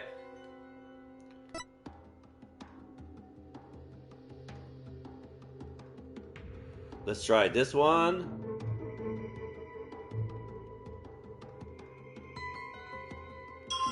No. Yeah. Objection! Yes, I finally found it. This is the gaping hole I've been looking for. Your benevolence, as impressive as your spirit communion power is, it's not infallible.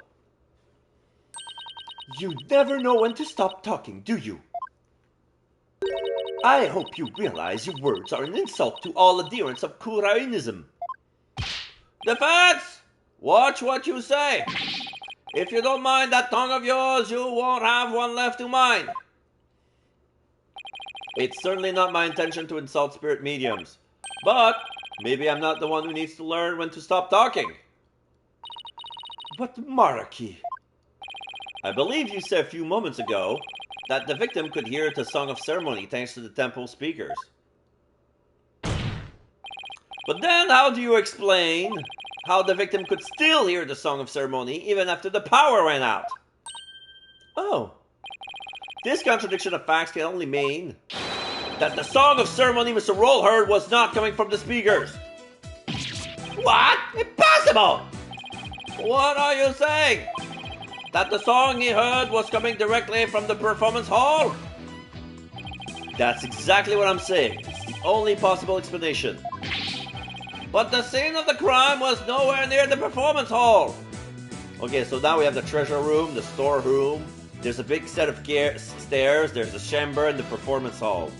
So, yeah, it's very big. And the treasure room is on the first floor or the basement. And the performance hall is on the second. So, yeah, it's highly unlikely that you could hear it.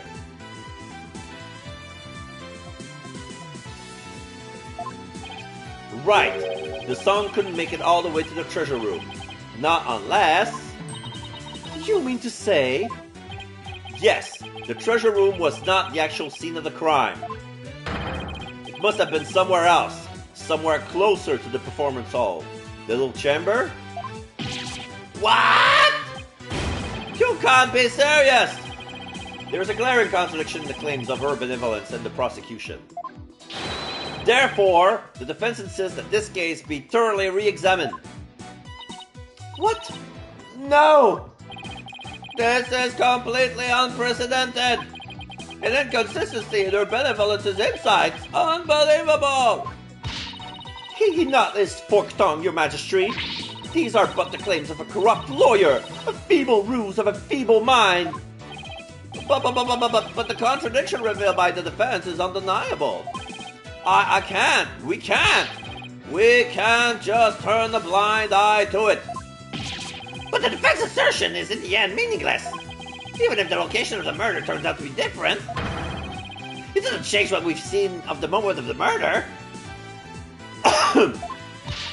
Indeed, the accused is standing right there in front of the victim. Furthermore, the murder weapon remains raised above his head. My insides still stand. I hate to admit it, but she's right. The seance vision still makes the situation look really grim for Albie. I doubt even the defense can dream up an explanation as to why. The accused had his hands up over his head. Well, this defense dares to dream, or making out of this nightmare alive. You what? You still insist on trying to tear down my insides, do you? You'd better be prepared to back up your claim. Remember what will happen to that tongue of yours if we find you are just wagging it? Of course I can back up my claim, just as soon as I think of something. Judge, You appear to be fully prepared, defense. As the embodiment of this court, I give you permission to try and prove your claim. As long as you're willing to stake your life on it. I concur, your majesty. Prepare the tongue shears. Chop, chop. Chop, chop? Yes, let's have the bailiff fetch them. I think I saw a suitable pair in the basement. Chop, chop. Stop, stop. I hear that lying lawyers have several tongues to spare. I'm sure he won't miss one. Yikes, these people are actually serious. I'm rather attached to my tongue. Think, Phoenix, think. Other than to raise a weapon, why would Albie have held his hands up like that?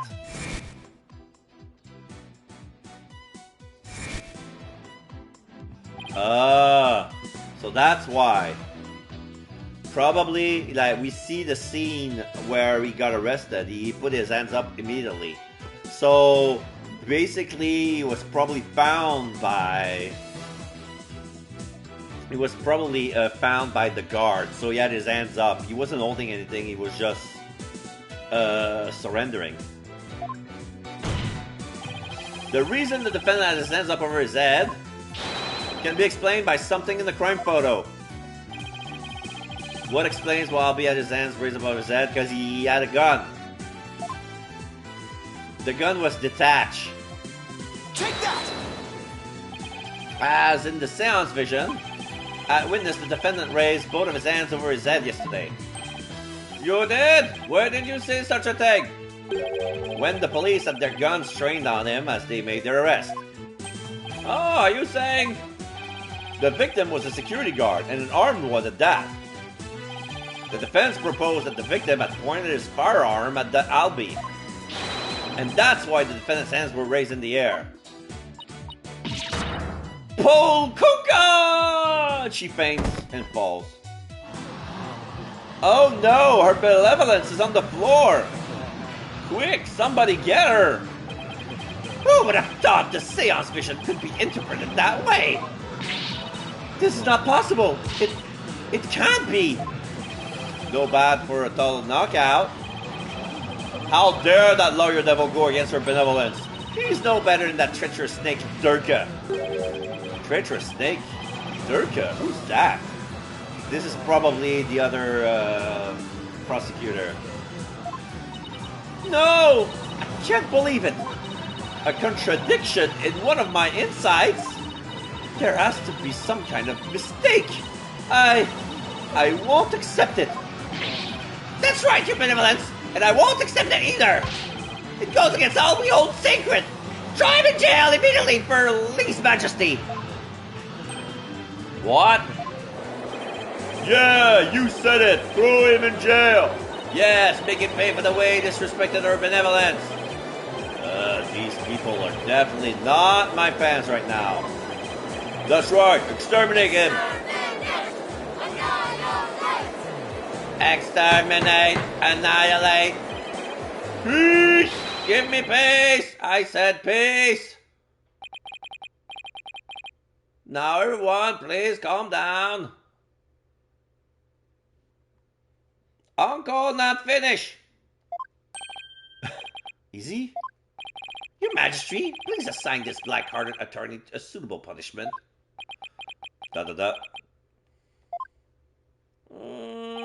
No! I can't charge him with lese majesty. What? What? But why not, your Majesty? He was simply following the proper procedure for defending the accused. There's nothing unlawful about that. But your Majesty, don't you want to wrap this trial up quickly?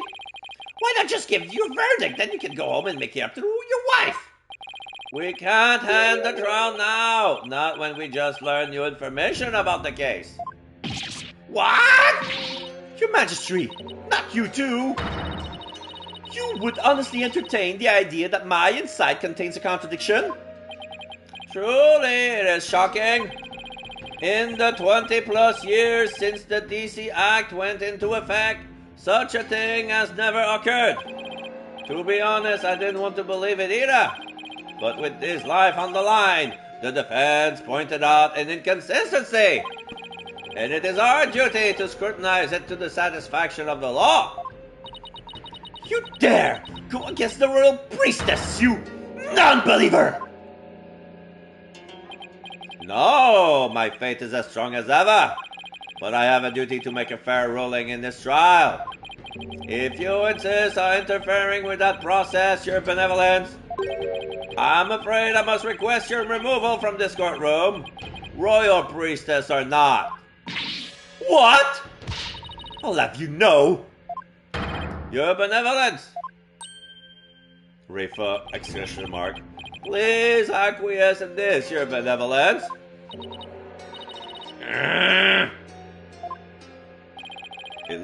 If looks could kill. I won't forget this offense, barbed head. I do not admit defeat. I won't. Bailiff, please see her benevolence out. Your Mitama will face due retribution in the Twilight Realm. The demons there they'll pluck the barbs right off your stupid head. Ha ha ha ha ha! I hope your suffering will be super duper painful. And I hope they throw you into a lake of burning fire. Yeah, and then she's out. I guess she's still just a teenager after all. Now then, defense. Mr. Light, was it? Actually, it's right. Close enough. That's right, Your Majesty. Phoenix, Wright. Of course, Mr. Wright. My apologies. Well, now that we have this newly uncovered fact, I suggest we proceed with arguments. Thank you, Your Majesty. Yes, but do not misunderstand me. This doesn't mean I trust you completely. I'll be keeping a close eye on you, so don't even think about lying to this court. I understand, Your Majesty. Phew. Maybe now we can finally run a real trial. Arguments, Your Majesty. Very well. I accept your challenge. What's with him? Oh, the look on your face, Mr. Wright. It's just too hilarious. What's so funny, Mr. Payne? The defense still doesn't get it. The truth, he unheard it, is going to bury him in his case instead. What do you mean by that, prosecutor? I told you it's sheep, prosecutor. Yes, because that's the thing to focus on right now. The defense is digging up his own grave. Consider this, your majesty. Why would the victim, a security guard, point a gun at the accused? Oh! Oh, indeed. Because the accused was about to commit a theft.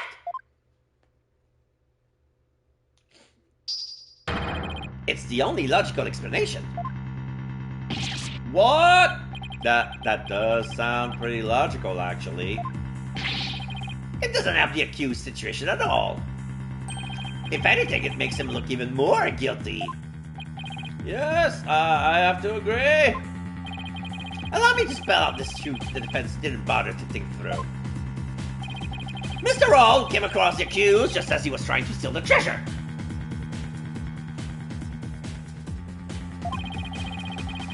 The guard pointed his gun at the accused, and just when the power went out, the accused murdered the victim and hid his body in the treasure room.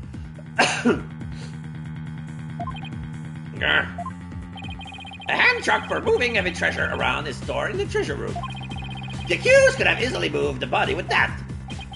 And after all that hard work to knock down those insides, backed into the old familiar corner once more. Mr. Wright, do you have a rebuttal? I'm drawing a total blank here. Yeah, I hope you're ready to climb that scaffold. I ask you a question, defense. I've got nothing. I can't think of any grounds for an objection. The only thing to do at this point is ask the defendant himself what happened. But I don't know if Albie will cooperate with me or not.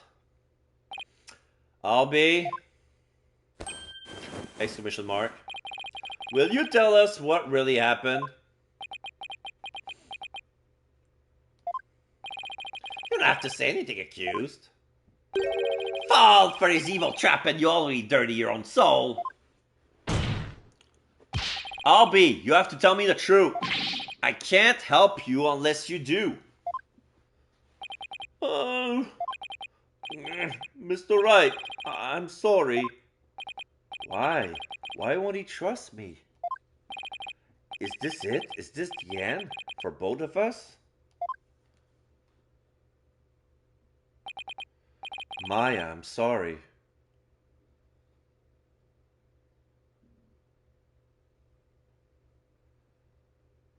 I never met a real lawyer before. Everybody always told me they're bad people who help dirty criminals go free. I never thought a lawyer would actually try to help me, would actually believe in me, would risk his own life for me. I never would have imagined it. Albie.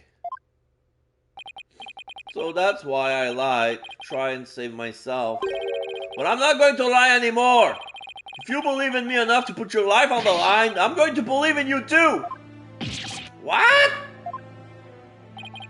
Allow me. Allow me to explain. Bows.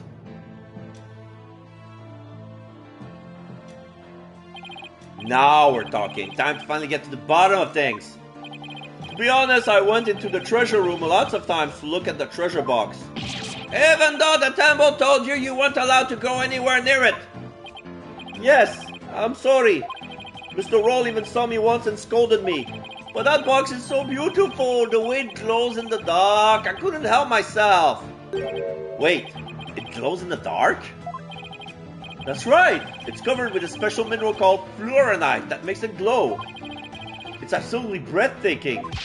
It's really a shame they don't put this on display for the public. Can you imagine how many people would go on night tours of the temple if they did? If he only applied such passion to telling me the truth earlier. Truth box updated in the court record. The murder weapon, it was forced open and its contents were stolen. Glows in the dark. So Albie was in the treasure room. On the day of the incident, I was on my way to the treasure room again. Raoul caught me on the Great Stairs. Ah.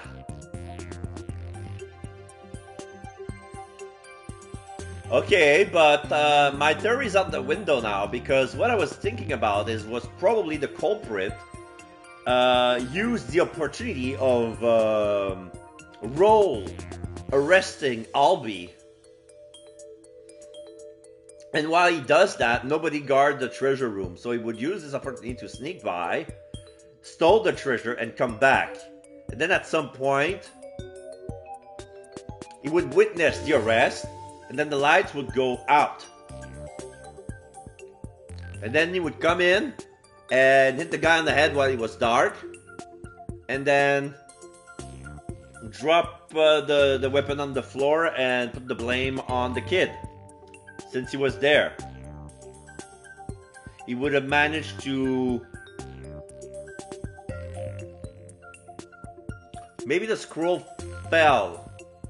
The scroll fell on his own, like just proving that he was there. But anyway.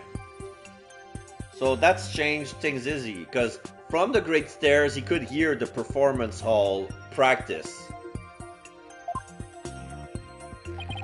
So those were not the treasure room stairs in the seance vision? No, they were the Great Stairs that connect to the hallway. Makes sense, the vision wasn't clear enough to show us what was at the top of the stairs. Temple diagram added to the court record. A diagram depicting the treasure temple room area. Alright. All of a sudden, Mr. Roll drew his gun and threatened me with it. So, yeah, he applied. He surrendered. I quickly put my hands up. Mr. Roll, he acted so scary. For some reason, he had his scarf over his mouth. I couldn't read his expression at all.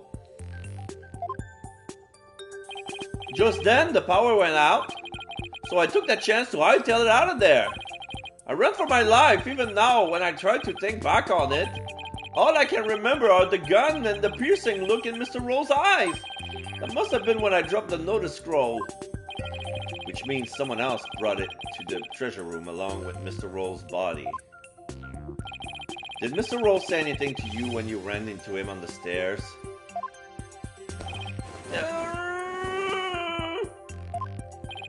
What is it, Albie? I have no idea why, but he asked me a strange question. Did you steal it? He said. What? The treasure box was already missing. Oh. I'm sorry! I'm sorry I didn't say all this before. I didn't think anybody would believe me. A grand speech. One that confirmed my suspicion that you were the thief. Objection! It's possible the victim simply misread the situation. Objection! Where's there's smoke, there's fire, as they say. The victim must have had good reason to be suspicious of the accused. Why does every new piece of information have to seem so incriminating? Shadow, what should I do? Shadow. And what better reason to suspect the boy than seeing the treasure box in his hand? In the course of his rounds, the victim must have noticed that the treasure has been stolen. And then, just after that, he ran into the accused, I'll be your guide. No, that's not what happened. Therefore, the one who stole the treasure and killed the victim can be none other than the accused. Oh, cat's out of the bag. No, it's a puppy. A red dog standing on his head. Akamaru! What now? Shadu is the name of the dog. Shadu goes rough, rough, rough, rough. He's so cute. He's so fluffy, and it has also the Magatama symbol on his forehead. So cute! Cute little puppy. Is this a Shiba Inu?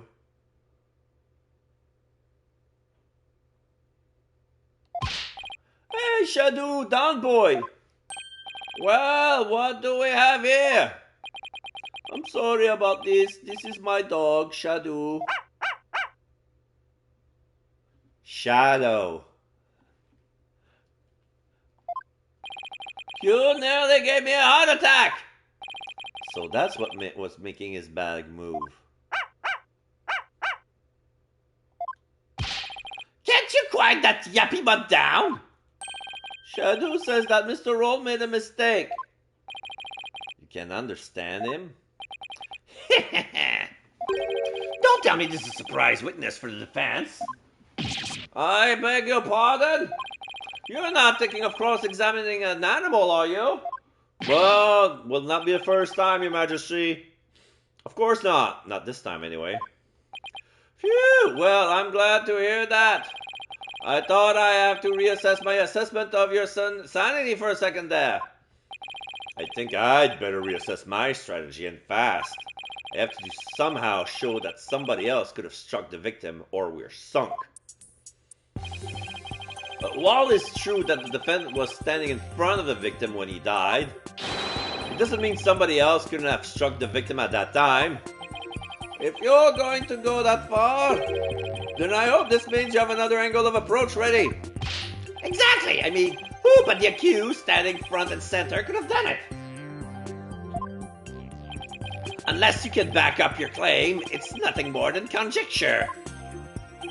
Okay, come on, Phoenix. I know I can think of something convincing.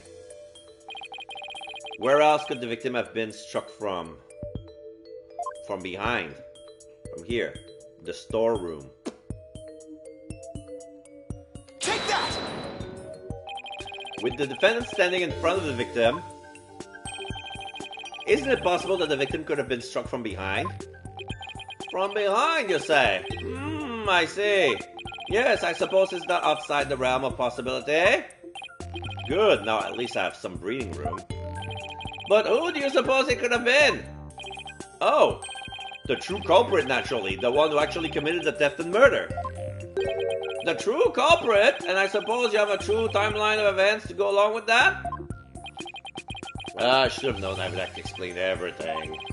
Alright. If we assume the true culprit struck the victim from behind, then that means... After going to the treasure room and stealing the treasure, the true culprit tried to escape. But then Mr. Roll appeared, making his rounds. I imagine the culprit then quickly hid in the storeroom at that other end of the hallway. You're grasping at straws, Mr. Wright. Admit it, you have nothing but baseless conjecture. I'm going to look for something to base it on right now. Albie, when you ran into Mr. Roll in the hallway, was there anyone around the storeroom area? Oh, I don't know. There might have been somebody there, but I couldn't see. I was only halfway down the stairs, so I couldn't see the end of that hallway. I see. Swing and a miss. Oh! Shadow says that someone was there. I see. Thank you for that. Too bad this testimony is inadmissible. Oh yeah, you think this is a joke? Maybe the defendant didn't happen to see this other person, but that doesn't mean the true culprit couldn't have been there in the hallway. Objection! Your desperate floundering is getting hard to watch. But I will enjoy watching you sink. What are you talking about? Unfortunately for you, only the accused and the victim were there in that hallway at the time of the incident. How can you continue to make that assertion? Because there was a witness, a very reliable eyewitness. What? Your Majesty, the prosecution would like to call its witness to the stand. Calling an eyewitness to the stand? It's been decades since that happened.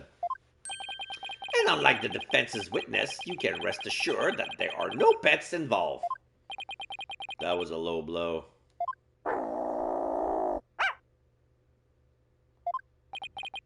Very well.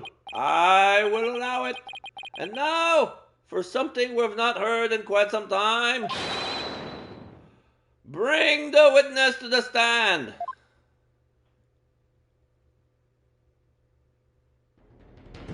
Okay, that looks like the culprit.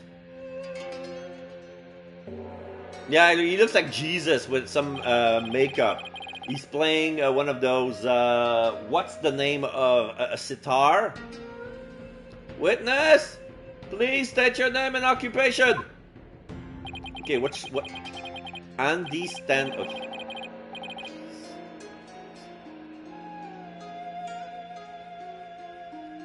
Whoa, okay. His name is Andy Standen. Peace Lubin and his stand-in. There's a pun here, but there's too many apostrophes in his name. Understand him, please. Please, Lub. Please, Lub.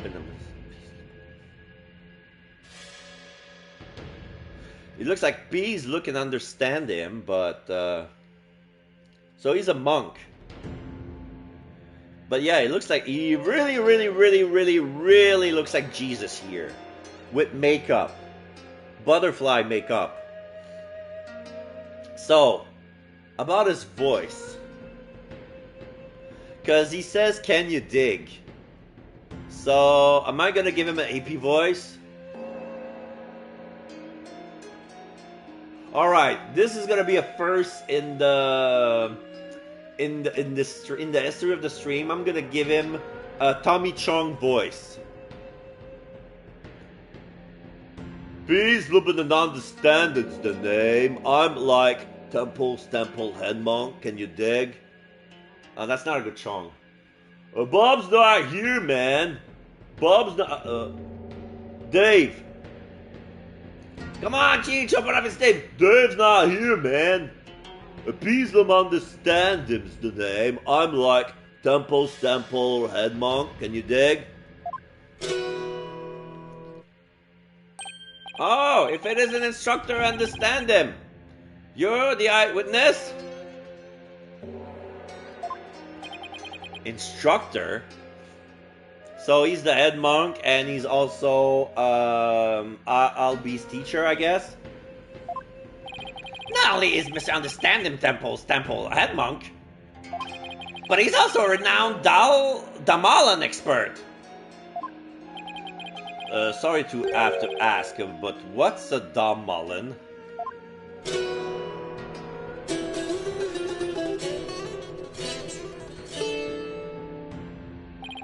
Check it!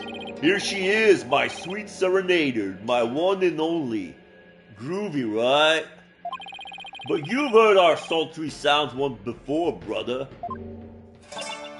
When dragon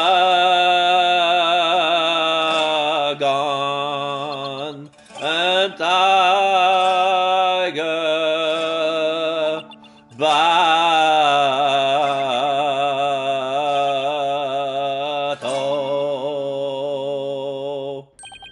Oh, that's the song from the Dance of Devotion. Right on, brother, the Song of Ceremony.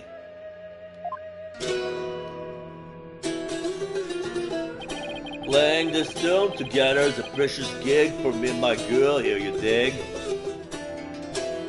So, of course, he put a gender on his instrument.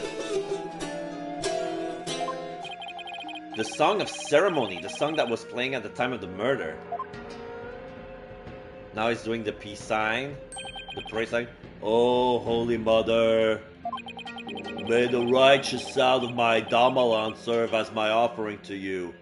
Oh, the instrument is the Damalan. Okay.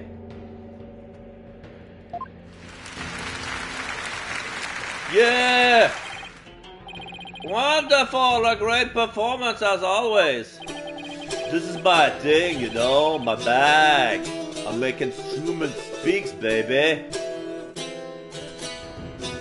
Okay, I'm gonna take a little pause. I'm gonna let it play.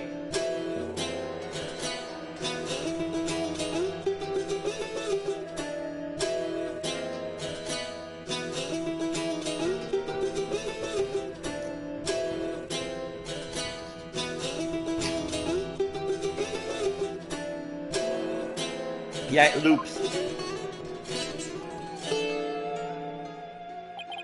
By the by, Magister Pops. No Damal in class today?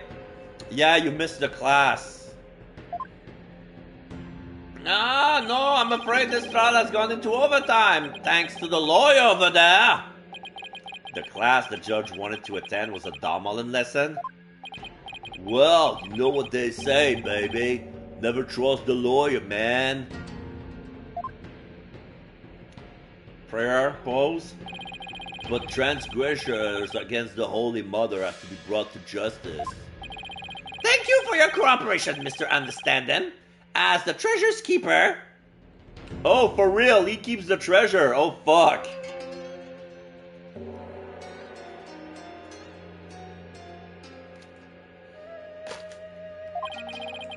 You must have been shocked to learn it had been stolen. Like, for real, man. Yeah, man, that was not cool.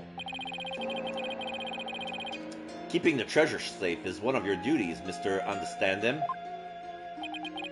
That's right, brother. This year's the one and only treasure box key. Oh. He kisses his, Magatama. And I keep it on me at all times, can you dig?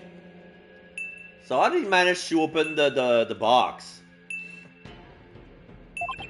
But the sneaky thief went and cracked open that sucker anyway. Total bummer, man. So that's the key to the treasure box, is it? You know it, baby. It's called the Magatama key, and it's a historical artifact to boot. It's been passed down from head monk to head monk and temple. The Magatama key, huh? Magatama key added to the court record. The sole key for opening the treasure box, and the stand-in. Keep it on his person at all times.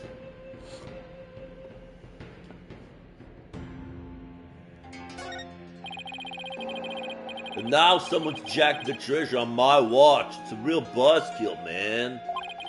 How am I ever gonna face Her Holiness again? Prayer pose. Oh, Holy Mother, please find it in your infinite mercy to forgive me. Please guide this lost and humble lamb. Why do I always get the far out ones? Far out.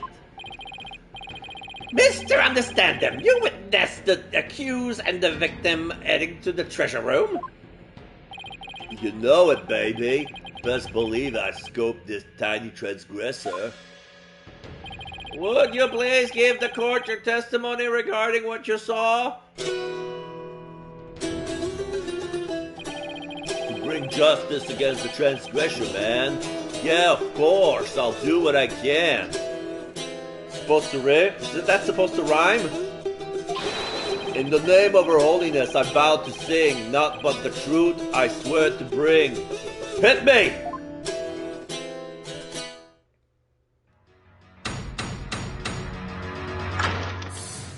Witness testimony.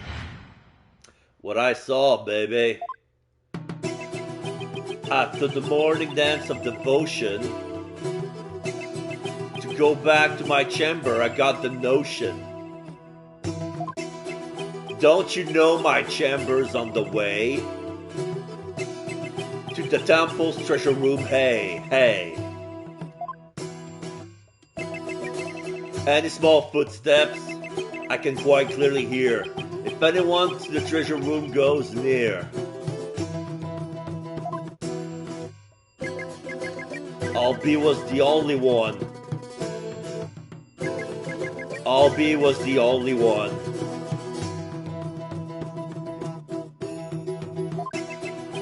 Before the blackout, one other than roll. Only Albie to the treasure room did stroll.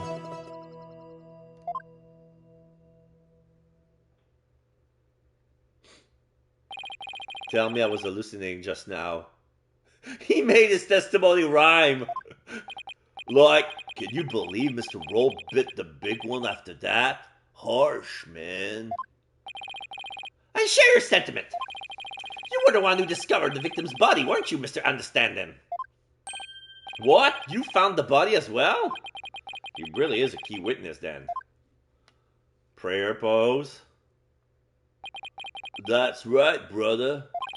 After the blackout, I went to reset the breaker and give power back to the people. The circuit box is near my chamber, so I'm always the man for the job, you feel me? Oh, the breaker's over there next to the storeroom. Of course.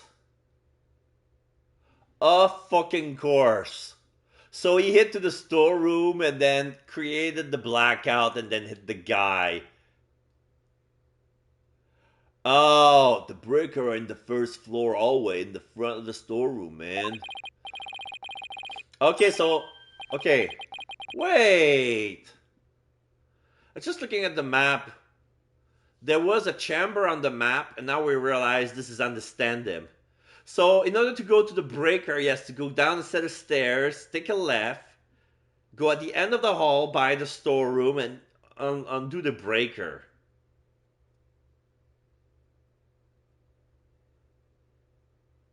But that doesn't make any sense. Because if you have to go down the stairs, he would have meet the other two guys.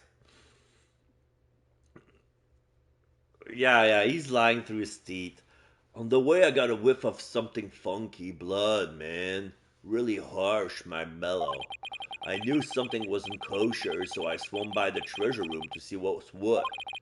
And it was like, whoa, man, that was poor Mr. Rolls dead as a doornail.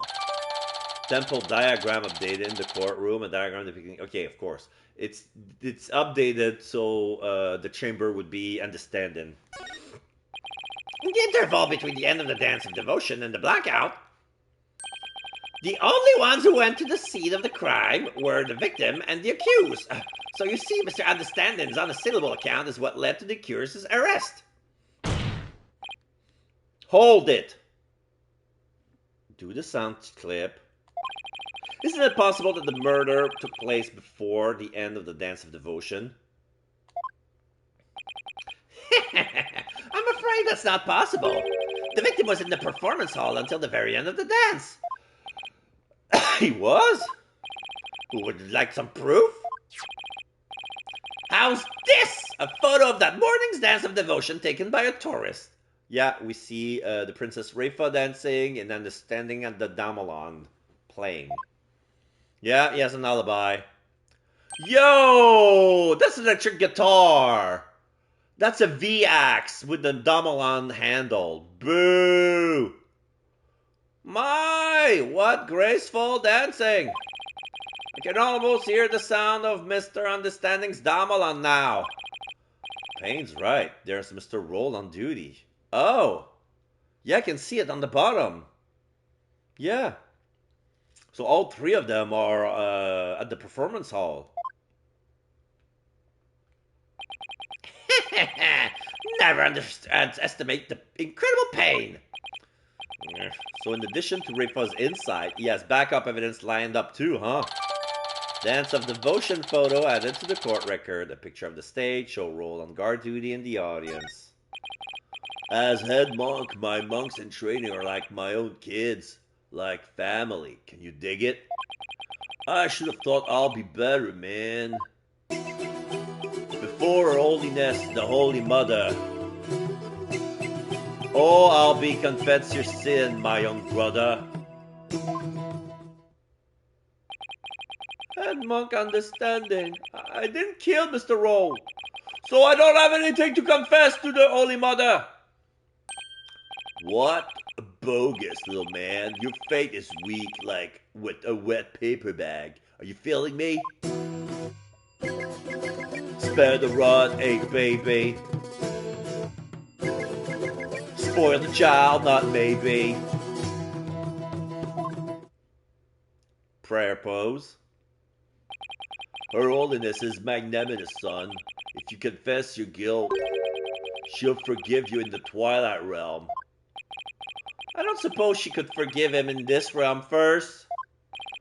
Defense, please begin your cross-examination.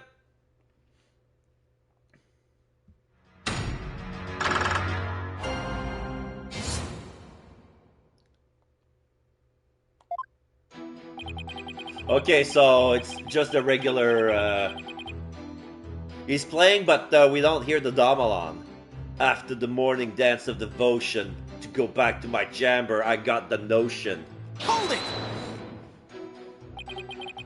I have a question. Lay it on me, man. How dare you interrupt the performance of the great Peace, Love, and Understand Them? Peace, Lubin. Peace, Lubin.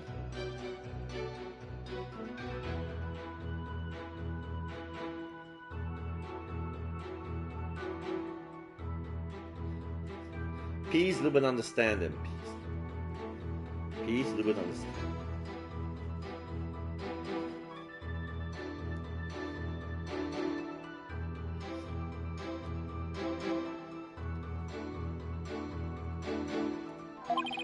I was really enjoying that. Sorry, but you know, there's something about that name I can't put my finger on. What's so funny about Peace, Lubin, and understand him? You had a question for me, brother? You were playing something during the Dance of Devotion, weren't you? You know it, baby. I was playing my beautiful girl right here, this gamelan. In offering to Her Holiness, I play the music and the singer sings the song of ceremony. Mr. Understand Him's playing is the best in the kingdom. It must please Her Holiness greatly. Now then, could you continue with your testimony, Mr. Understand Him?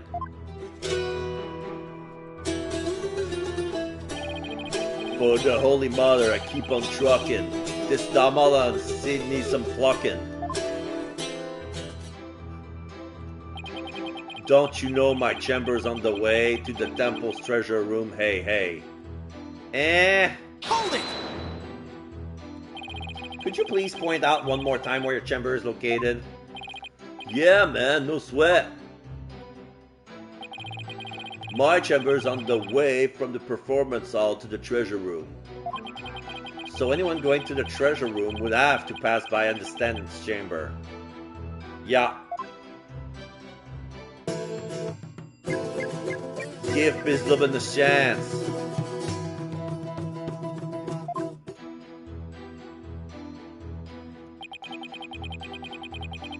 Oh! Peace, love, and understanding. Okay. Peace, Lubin, and understanding. Okay. So yeah, he's all about peace and love. That's why he looks like Jesus and Tommy Chong at the same time. And his small footsteps I can quite clearly hear if anyone to the treasure room goes near. Hold it! Even from inside your chamber, you can still hear what's going on outside.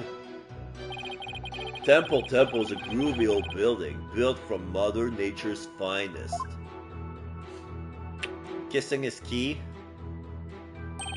You can hear a pin drop through the wooden walls, you dig? In an old building like that, I guess the wall must be pretty thin.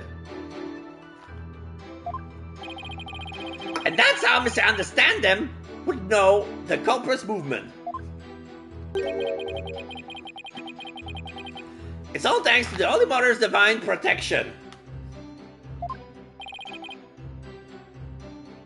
Right on, my man. I dedicate this testimony to Her Holiness.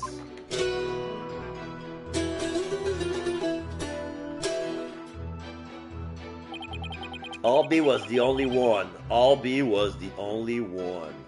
Hold it! How could you tell it was Albie just from the sound of some footsteps? Albie is practically family, man. The smooth groove of his shoes are easy to pick out. But how do you know he went to the treasure room? Didn't you think it was possible he went to the storeroom at the other end of the hall? No way, man. I saw him with my own two eyes. You saw him? In the treasure room? This you can't believe. My peepers peeped the sneaky sneak Albie. And tell us where it is you stood when you saw the accused, if you would. When I heard the footsteps, I look out the window. Oh, that's bullshit! There's a window in this chamber, and it connects with the window outside the treasure room, and you can see through the open doors. Boo!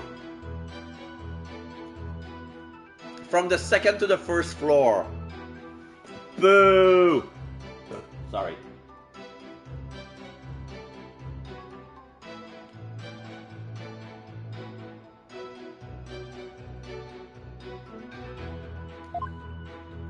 From my window, you see, the window of the first floor hallway across the courtyard, you dig?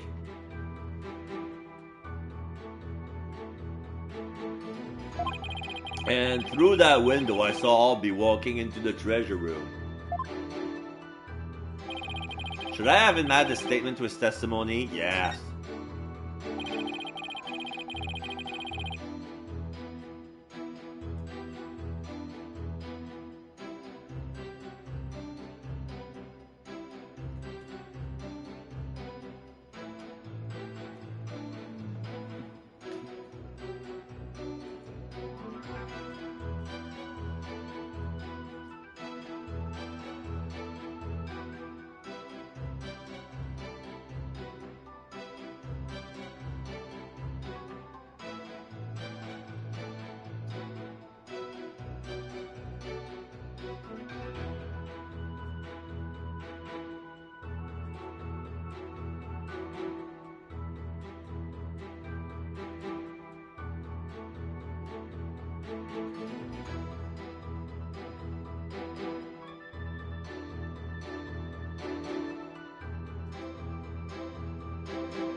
Oh, somebody's texting me. Sorry. I have to get on that.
Okay, sorry about that.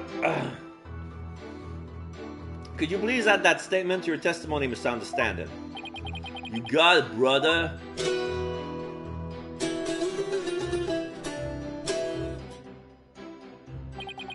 Through the window I did spy little Albie with my own eye.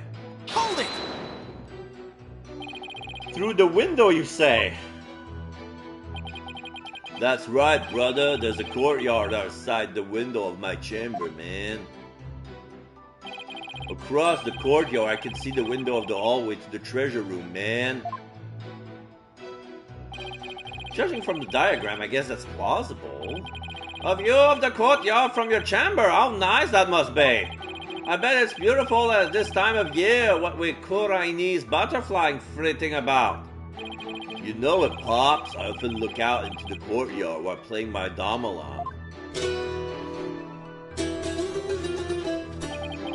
And it goes a little something like this. Albie was the only one. Albie was the only one. Can I... Hold it! I need to check the court record. How could you tell it was Albie just from the sound of some footstep?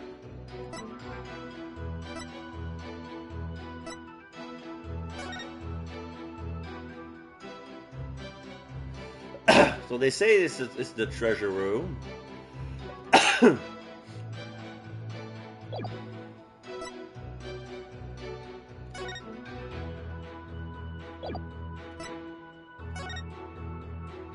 Oh, notice, April 23rd.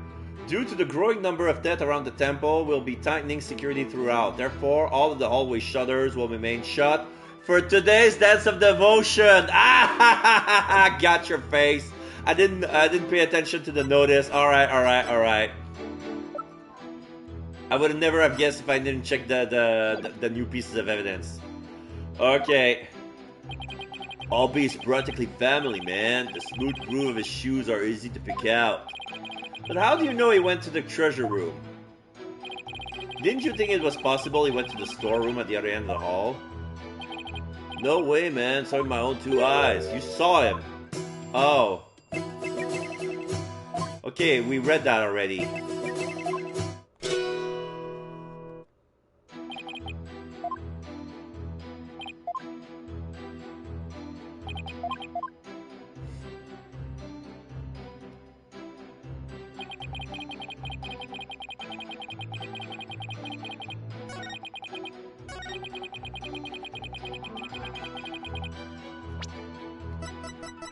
Objection!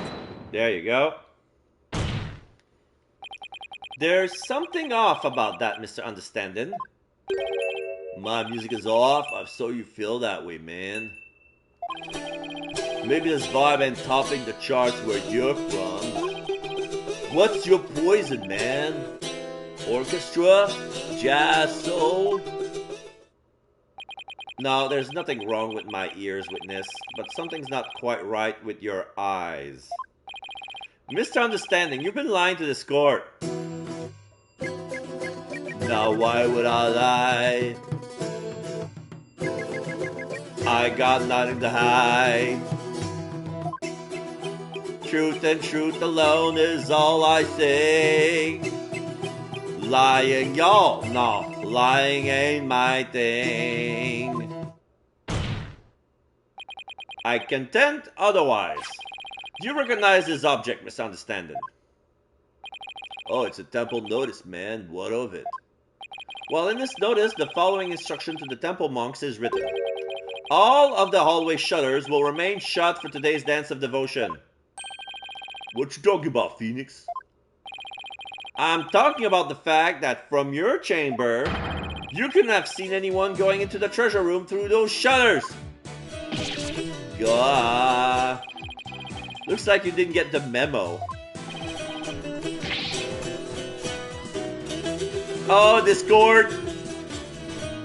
He's sweating and he's playing false. No way, I don't believe it, man. If you don't believe it, why don't you read the notice for yourself? Let's see, something, will, something, for, something. Is that your idea of reading? I'm not so hot at reading Kuroinese, man. I usually get one of the other monks to read stuff for me, you know? Doesn't that make your duties as head monk a little difficult? Hey, cut me some slack, man. I only moved to this country 6 months ago. That's quite recent, isn't it? So, how did someone who's only been here 6 months become head monk of a temple? How little you understand! Religious faith can be measured in months or years. I've only been an adherent of Quran for 3 months myself. The Holy Mother's teaching really spoke to me, prompting me to stay in this country. Or was it the fact that there are no lawyers here that spoke to you, huh? Mr. Wright, I know just how you feel, my man. Her Holiness teaching spoke to me too. Ladies and gentlemen, I present Brother Dumb and Brother Dumber. Well, I know why Payne suddenly became a believer in Quranism, but couldn't understand him had the ulterior motive to become a believer too. Mr. Understanding, were you really in your chamber as you claimed? What? Hey, be chill, brother. Weren't you instead somewhere else? Objection! Mr. Wright, what kind of nonsense are you spouting now? Oh.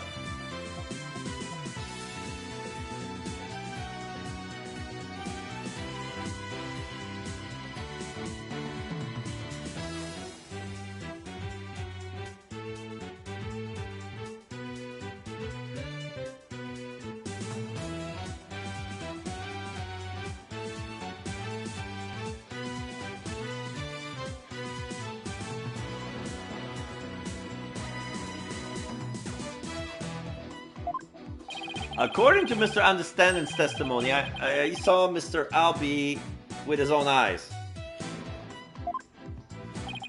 Therefore, is it really nonsense to suggest he could have seen Albee from somewhere else?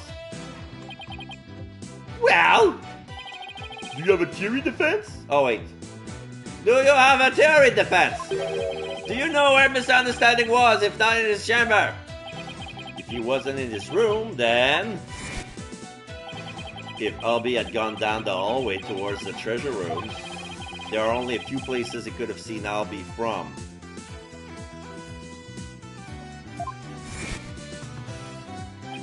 I do have a theory, Your Majesty. Let's say the witness really did see Albee going towards the treasure room. What then? The defense proposes that the only place could have seen Albee go down that hall. From the storeroom. Can I save? Because I haven't manually saved yet. I had the opportunity, but I say no. I'm gonna say here. Take that! Yeah, but you just suggested earlier that that's what the true culprit might have been. Yeah? True. But no matter how I look at it, this is the only place Understanding could have been. Mr. Foreign Lawyer! Don't tell me! Are you accusing Understanding of being the true culprit? Yeah, I'm gonna accuse him. Yes, Your Majesty. I contend there's a strong possibility this witness is the murderer.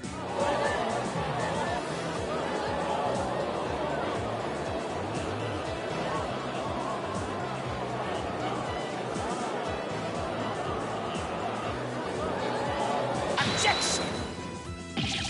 How dare you be so disrespectful! First, you criticize her benevolence in sights. Now you accuse the head monk of murder! Objection! Well, this is the only place a witness could have been. If he was here, he could have struck the victim down from behind and moved his body to the treasure room. That's nothing but groundless conjecture. Oh, and there's one more thing. Do you remember what was said in the opening argument? The opening argument?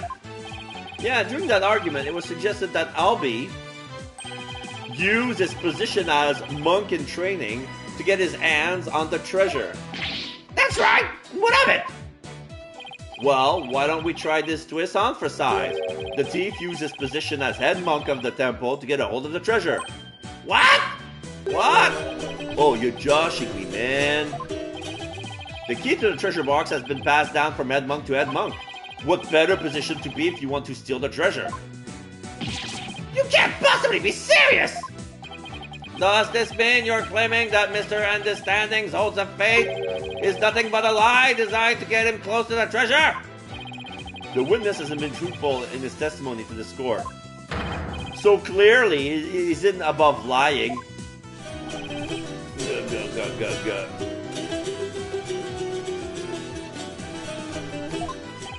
Didn't you swear to the Holy Mother that naught but the truth would you bring? In light of that, I don't think that's unfair to call your faith into question. This is ridiculous! Are there no limits to whatever this lawyer will say?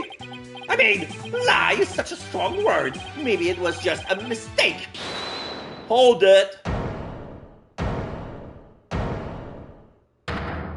Okay, he regained his calm. Enough with the nervous wreck routine, prosecutor. Kiss his key. You're just embarrassing yourself, man. So yeah, they're claiming your hair is the key who's knocking the golden bracelet he's wearing. What? What was that, Mr. Understanding? Lawyer, man. You really are the lowest of the low. You've gone and said something I cannot forgive. Prayer form. Pose. You called my belief into question. My faith in the Holy Mother. And nobody gets away with that.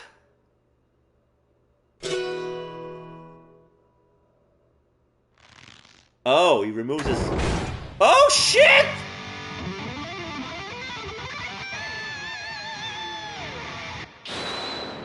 Okay, he changed his mood. Okay, get this. So, his hair was tied into a strip, he removes it, and then he jacks it into the Damalon. And then some big amp fenders are coming out of nowhere, and he turned his Damalon into an electric guitar. So, yeah, that was him again. So he changes, so he revealed his true colors, and yeah, he's doing the rock star. What on earth? That music, it's making my ears bleed.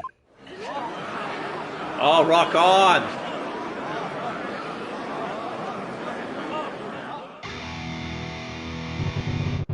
This is the music of my soul. Death to the lawyer!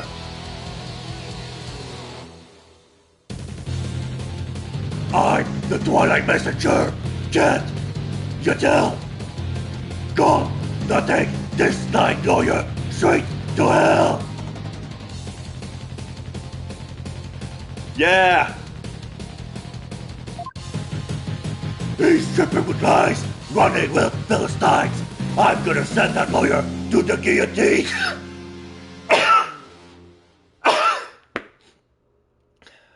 I can't gut sing.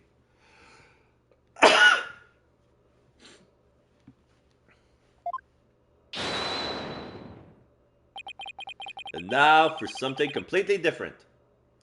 It's pa pam pa pa pa pa pam pa pam pa pam pa pam pa pa. Oh, that blinkety-plunk music just wouldn't let me express my rage. Your rage, huh? Isn't the real source of your anger having your lie exposed? You just don't get it. If I lie, it's because you drove me to it. All sniffing around is suspicious and throwing off false accusations. Sorry, but as a lawyer, I'm afraid that's my job. Yeah, well, lawyers are crap. Keep making noise, and I'll have to use my partner on you. I'm the one making noise. Hey, so you want to know the truth, huh? Huh? Oh, he's doing the Hulk Hogan. Think you can handle the truth, do ya? Fine, let's see you try. Feel the heat of my brutal deadbeat.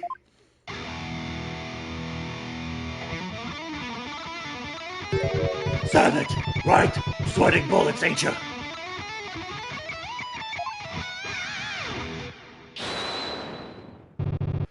screams of my soul are gonna make a mosh pit out of this peanut gallery.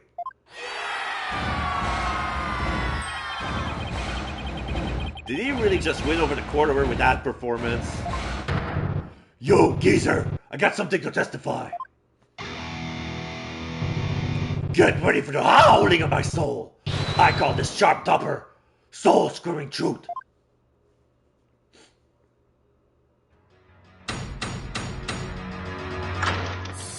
Witness testimony. Okay, this is gonna be interesting. Soul screaming truth.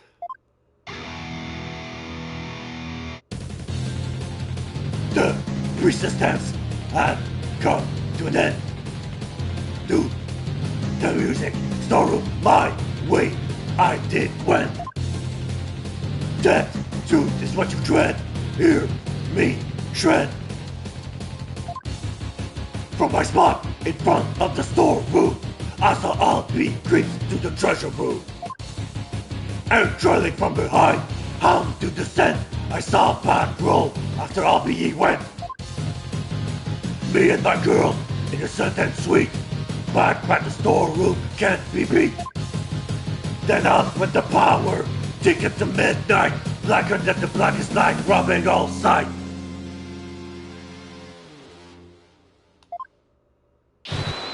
Yeah, baby, let the soul metal flow.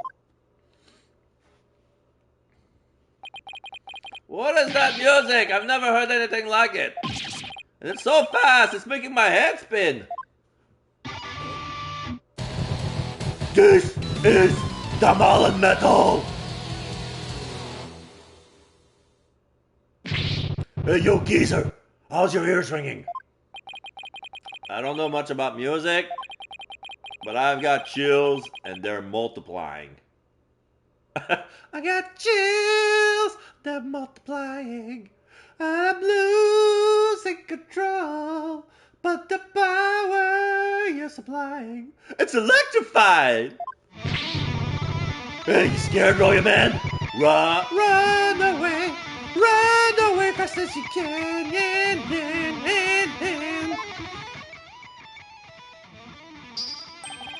What a wonderful rhythm! The perfect accompaniment for further deliberations. Now, misunderstanding, what did you go to the music storeroom for? Wait, the storeroom is for music? Hey, I went to put my Domelin away. She's my precious partner. Gotta give her a good rest after playing in the Wright. That far? Usually you would have a locker room or someplace inside of your own chamber to put your domal on. You do have to go a whole set of stairs next to the treasure room and go all the way to the storeroom just to put your stupid domal on? But then why did you lie before? Because you sent me to hell. We all know about lawyers and their lying, lawyerly ways. Huh? Am I right, people? If I admitted I went to the storeroom, he would have drummed off the false charge on me. I didn't want to get sent to hell. What you say? He's right, that so would have happened. Now I see why that Defense Culpability Act was passed. You feel me, Corain? Yeah, you said it! Is it too much to ask for a low-key trial? Now are you punks ready to rock or what?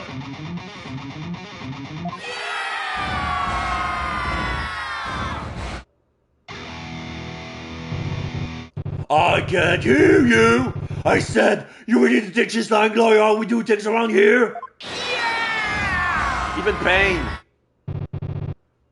Alright, I'm gonna lay it on you one more time. The screaming truth of my soul. Cross-examination.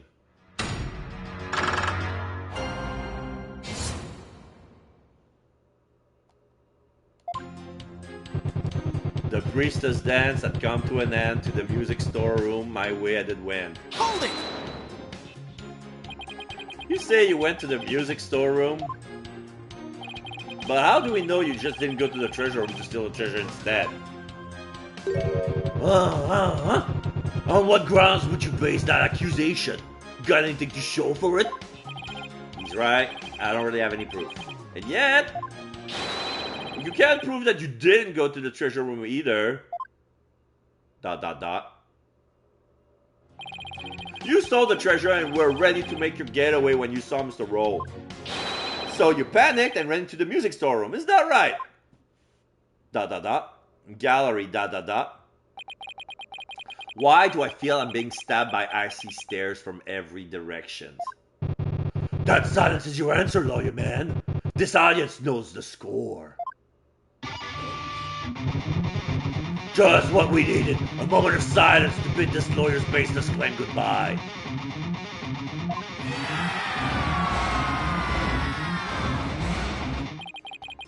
Why do they have to hate lawyers so much in this country?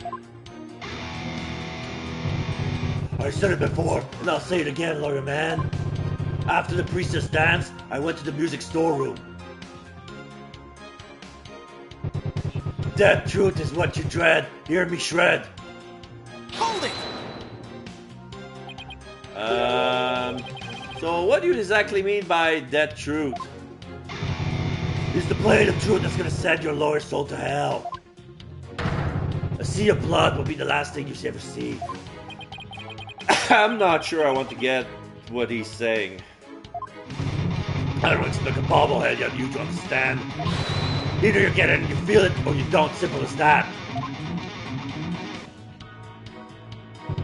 From my spot in front of the storeroom, I saw Albie creep to the treasure room. Hold it! How did Albie appear at the time? Come to think of it, he was glancing around all shifty-like. You could tell he was up to no good. Shady, I tell you. What's that saying about people who live in glass houses? Well, he was about to steal her treasure, so it only stands to reason he would look furtive. Objection! The defendant admitted he was sneaking in to see the treasure box. Wouldn't that be why he was looking around? What's that, people? Only the Holy Mother knows the truth, you say? Bzz, wrong. Peace loving knows the score, baby. From my lips to our Holy Mother's ears, an artist only sings what he saw there. In other words, my reasoning isn't good enough for a good boy, God boy here. And what did you see next, Mr. Understanding? And trailing from behind, hound on the scent, I saw Pat roll after Alibi he went. Hold it! Something tells me this is going to be a spectacular waste of time. But what do you mean by hound on the scent? What? You don't get it? It's always the same, y'all. Lyrics questioned without mercy. The more famous the song, the greater the controversy. It wasn't your lyrical sense I was questioning. I say hound on the scent like a hunting dog, cause you know, Roll was a guard, and yeah, I get it. Uh-oh, here we go. The inspiration came to me suddenly like a flash, and Hold it! That's okay. You don't have to explain your lyrics anymore. Hey, you're the one who asked. I knew I shouldn't have asked. Mr. Understanding, you're still on the stand, so please stick to your testimony. You can explain your lyric to me later in Damalan class. Fine, have it your way, geezer. The show must go on! Slash and trash. Me and my girl, innocent and sweet, back to the storeroom, can't be beat. Hold it! What exactly were you doing in the music storeroom?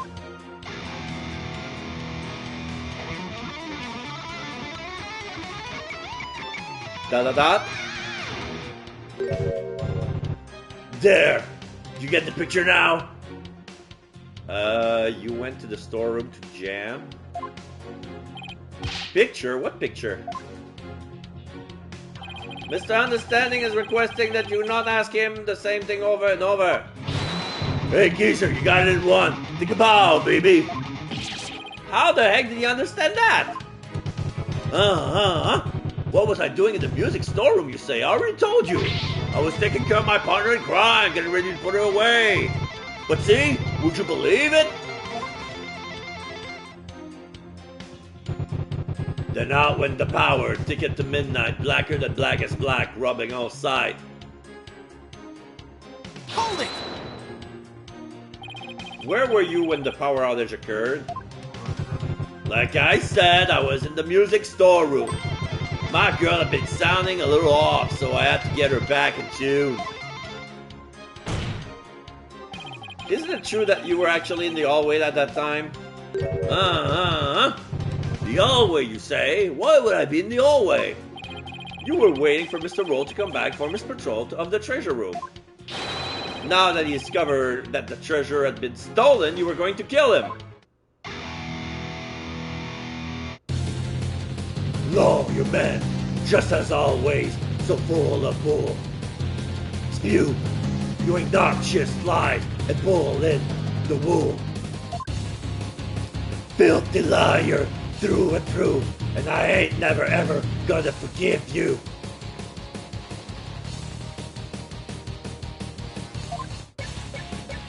Other lies with no evidence, as always, inflame such as tenuous.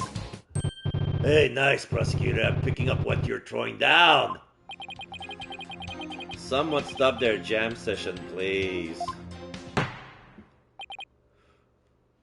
You've made your assertion clear, defense, but your argument is rather unsubstantiated. That's not good. What's so funny? Pilslob didn't understand him. Nevertheless, the possibility is still there. You can't deny the witness could have killed the victim under cover of darkness. Objection! You're forgetting one very important thing. It seems you've forgotten that the outage happened by chance, not design. Oh, that's right. Oh, that's right. Oh, I did forget about that. It's not like the witness planned the outage so he could take advantage of the darkness. And without darkness, it would have been hard to sneak up behind Mr. Roll and kill him. No, you're right. Even I would notice someone coming on behind me. Well, defense, what do you have to say about that? What can I say about that? Mr. Wright, your claim is completely without merit. Unless you want to argue that the witness somehow magically made the outage happen. Well, maybe not magically, but... Wait, that's it.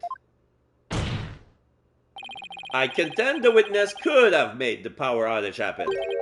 With no magic necessary. What? You have a theory, defense?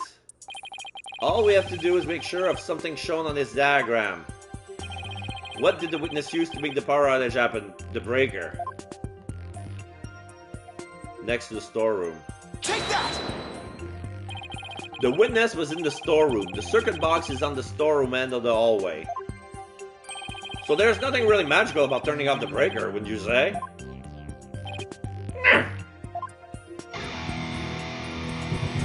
Nice try, but that theory doesn't hold water, lawyer man. And why not? You're saying I turned the breaker off and then snuck up on Mr. Roll and hit him? In pitch black darkness with no source of light whatsoever? Is that what you're saying?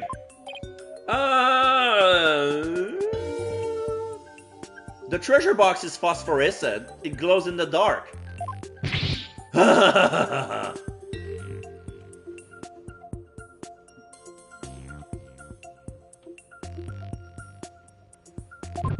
With the lights off, that hallway's blacker than 100 midnights. You can't see the hand in front of your face! How could anybody commit murder like that? Unless it was somebody standing right in front of the victim, like the accused. I hate it when he's right. But I can't just let this point stand. Well, maybe the victim was holding something that served as a guide. A guide through the darkness?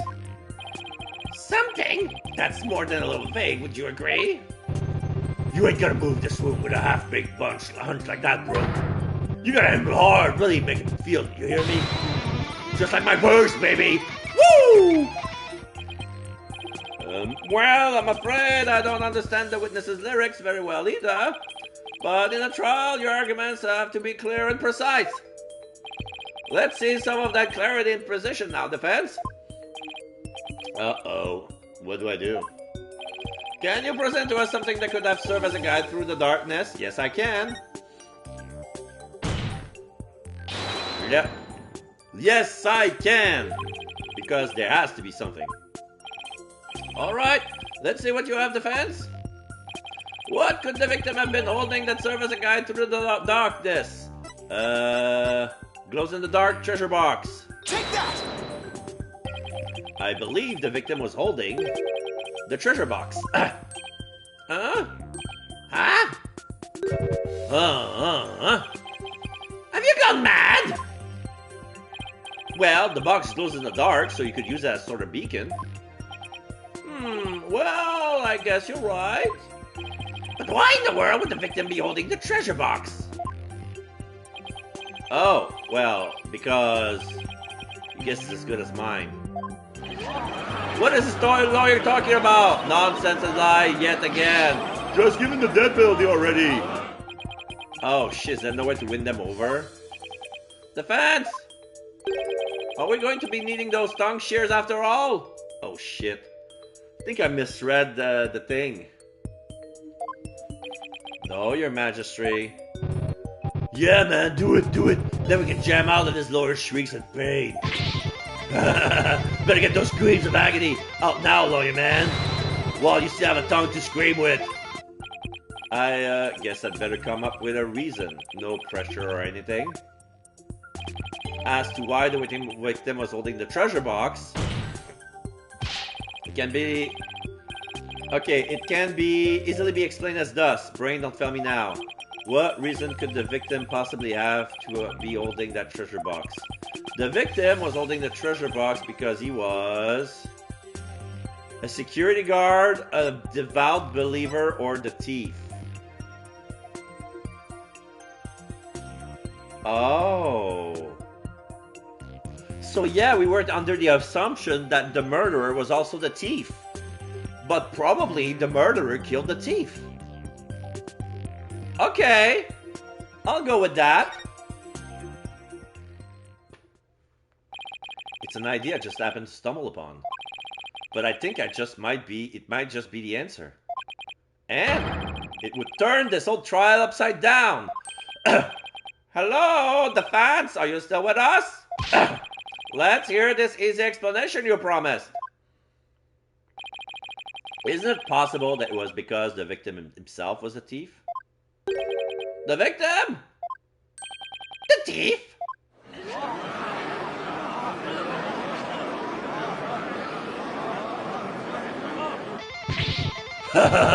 What kind of bull are you spewing now? Your Majesty, this guy's off his rocker. If the victim was the thief, everything we've learned so far will all make sense. And it would give us a completely new way to interpret the victim's actions. After the morning dance of devotion, Mr. Roll went to the treasure room. He grabbed the box that contained the treasure and started to take off with it. But then he ran into Albie on the great stairs. That's why Mr. Roll pulled his gun on Albie and covered his face with a scarf. When the blackout occurred,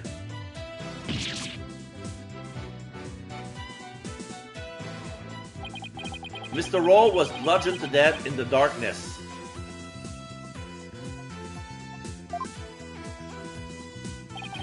This explained why the victim would be holding the glowing treasure box in the dark. And how it would have been possible for someone other than the accused to kill him.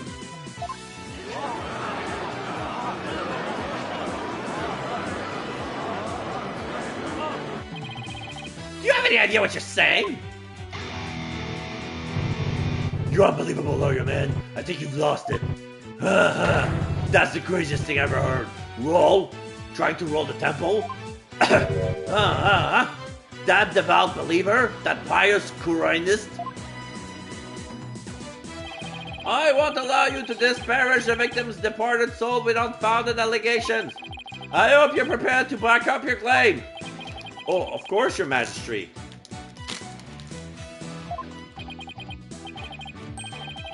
Oh, well.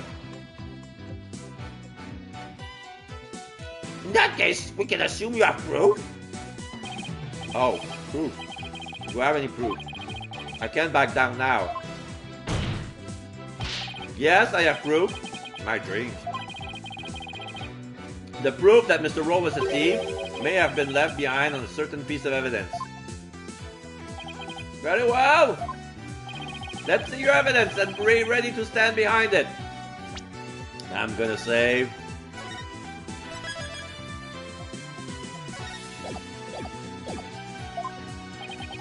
Footprints, fingerprints, I'll take anything at this point. I need proof, something that would have been involved with the theft. And that might still have some trace evidence left on it. What proof do you have that the victim might have been the thief?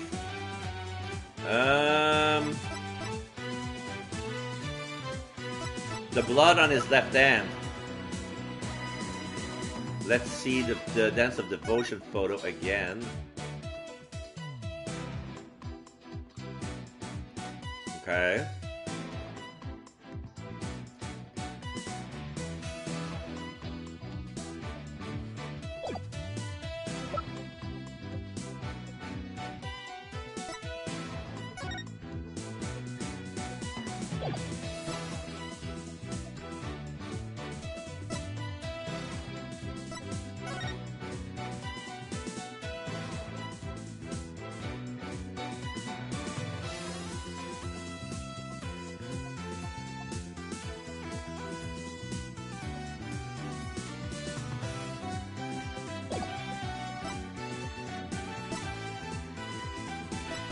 I'm gonna go with the picture, the crime photo. Take that! The defense would like to examine this piece of evidence. Uh-oh. Would you now? Uh-oh. No good. I don't think that piece of evidence will give you any answer. Whoops. Looks like I got it wrong.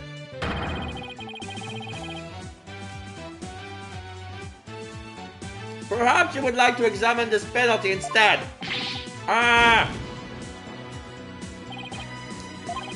Okay, don't overthink this, Phoenix. It's gotta be something that might show some trace of being touched.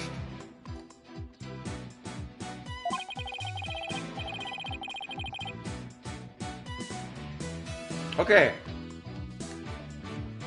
It's probably the wrong evidence, but my way of thinking was wrong. It was not the crime photo, but it was probably... I should have selected the treasure box instead. I'm gonna reload.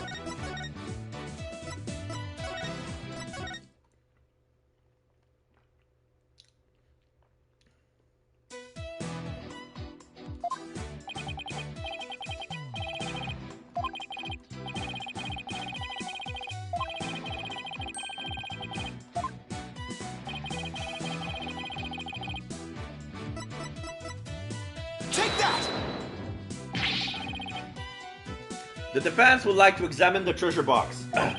There might be trace evidence on it that would show that the victim had held it. Mike? You better hope you turned out something more definitive than that, defense. Yes, sir, Your Majesty. Very well. Bailiff, bring the treasure box.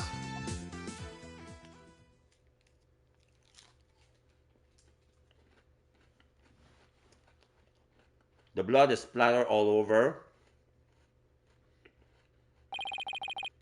There you are, defense. You're free to examine it. So they put it on the stand in front of Phoenix.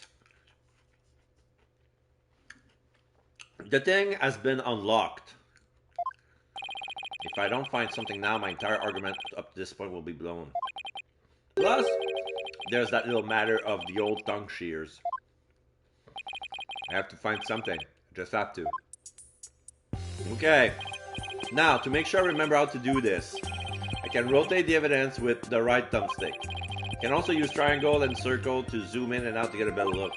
And if I ever get to turn around, I can always use reset R3 to return things to his initial state. I better search every inch of his box carefully and examine anything of interest in detail with X. So here's the back of the green butterfly. So, okay. So there's a speck of blood here only on the lid, but nothing here. And on this side, it's blood all over. And then there's the lock that appears to be unlocked, because it's supposed to be down here. Okay. So I think it's the blood from the left hand.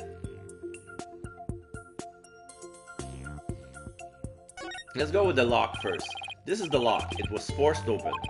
I don't really see anything else of note about it. Okay. So go with the speck of blood on the left side.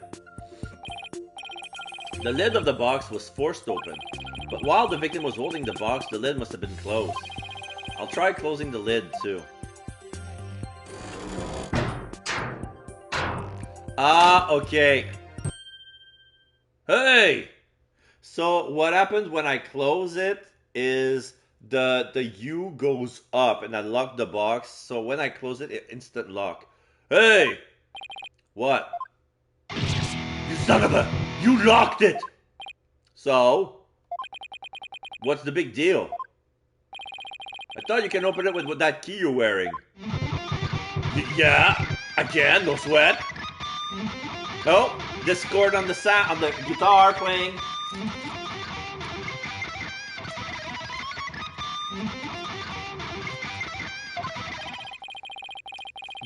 Why is there a bucket load dripping off of you over there? I think I'd like to open this box back up again.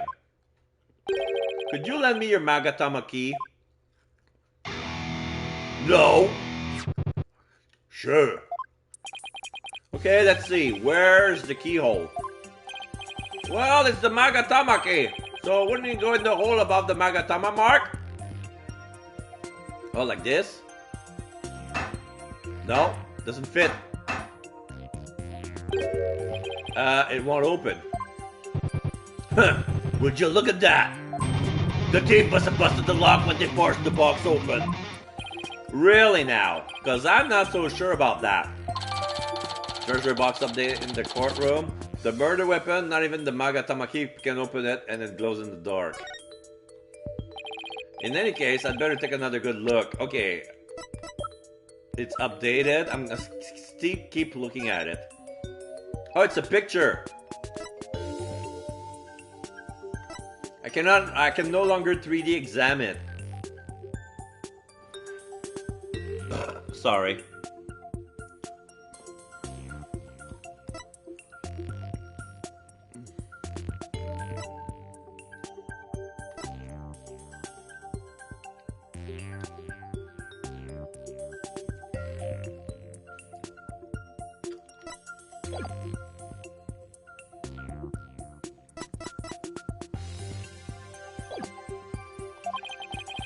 I have to find proof that the victim was holding this box. Okay, I can go back with here. Alright, so let's check the lock again. This is the lock. It was forced open. I don't really see anything else to note about it. Okay. That speck of blood over there, on the right side. This lid is really shut tight. I can't budge it no matter how hard I try.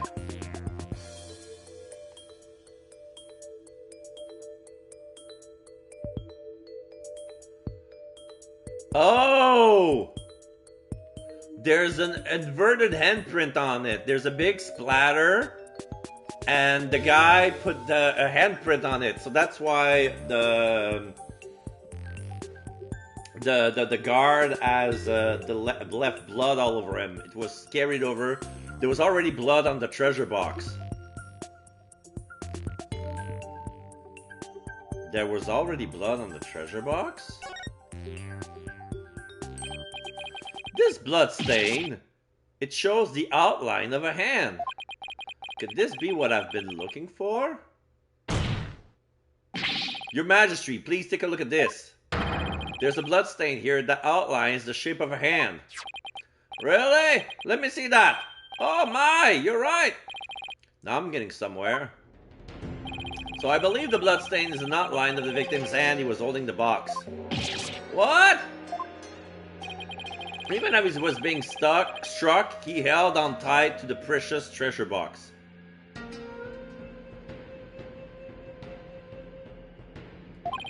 After all, he had gone through a lot of trouble to steal it. The blood from his head wound splattered across his hands and onto the box. Objection! Your Majesty, don't let yourself be taken in. It's just more of his lawyerly deceit. What do you mean? Mr. Wright, where is your proof that the outline is that of the victim's hand? What? Well, I should have seen that coming. Either show proof or prepare to meet the shears. Or could you save us all the time and bite your tongue and now it's submitted instead? That I did not see coming. Well, defense, how about it? Do you have proof that the outline is of the victim's hand? Where would the proof of something like that even be? Alright. Please submit your evidence at this time. What evidence shows that the outline of the treasure box is that of the victim's hands? The crime photo. Take that! I've got it. This is the evidence that's going to save my beloved tongue. Mr. Payne, despite your claims about my forked tongue, it just so happens I have the proof you require. You do? Well, it's right here in this crime photo. Is it? Where? Defense, please point it out. Okay, that's what proves... Oh, the outside of the hand. It's the outside of the hand that's been stained. So he was carrying it and then there was a head injury and the blood covered the top of his hands. So yeah. Here, like that. Take that! Mr. Payne, take a good look at the victim's hand. The blood is outside the hand, not in the palm. You see this? That's blood. What? If we place Mr. Roll's hands inside the bloody outline... You think the blood on his hands would complete the splatter? Well, exactly. Here goes nothing. And if they do form one complete splatter, it will prove my theory correct. Then, the victim really was holding the box. I'm willing to bet my life on it. The defense reassert that the victim was the thief who stole the treasure box. You can't be serious! Robble, robble, robble, robble, robble. Oh, when the guy adjusts the crown, he adjusts the toupee at the same time. I protest! There's no way they would ever match up! I assert that it's madly impossible for...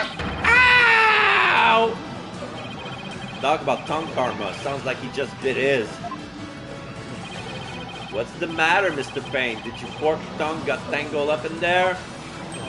Or were you trying to submit your own tongue to the court? Why you...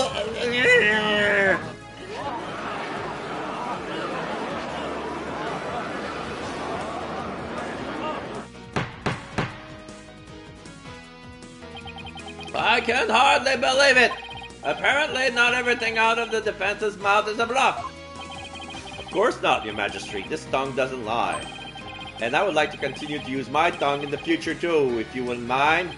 He never has to know it really was a bluff. Albie. No, not Mr. Roll. I can't believe it. I'm sorry, Albie. I know it's upsetting news. He must have needed the money badly, probably to support his family. After all, he even gave up his dream of becoming a monk to help them. Oh, so that thing Mr. Roll would say to me. Albie, you train hard and make sure you become a monk one day. Don't end up like me, he'd say. Yeah, he was probably warning you not to end up a thief. Mr. Roll! Objection! Now wait just 1 minute. If the victim was the thief, and he was holding the treasure box, then that means Mr. Roll was holding the murder weapon when he was killed. Oh! Oh, that's a very good point. It doesn't make much sense, does it? Objection! If the victim was holding the treasure box, it couldn't have been the murder weapon. Which means the real murder weapon must have been something else. The Damalon!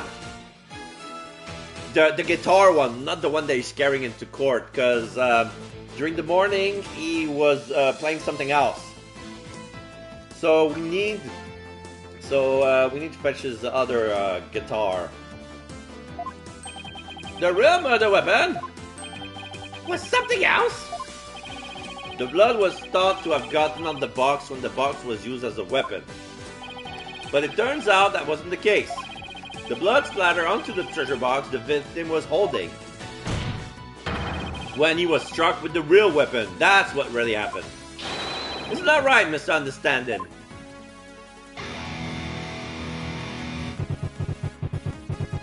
Dot dot dot. Are you insinuating I'm the one who used this real weapon? Are you saying I'm wrong in my understanding?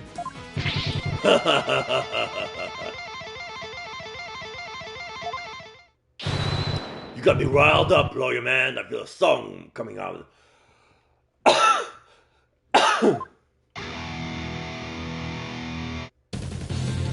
Look, for a weapon that just don't exist. Pathetic lawyer man, drop into the abyss. Oh, and now he rocks it with the back behind his head. Despicable lawyer man, yo, you make me sick.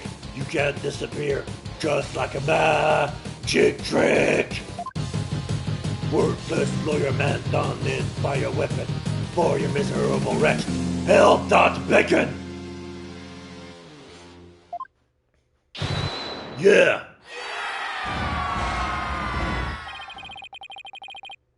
I know I don't need to remind you, the fans, that your life is on the line. I know, your majesty. Yet you're prepared to risk it on this mere idea of a real murder weapon? Dead to the lawyer.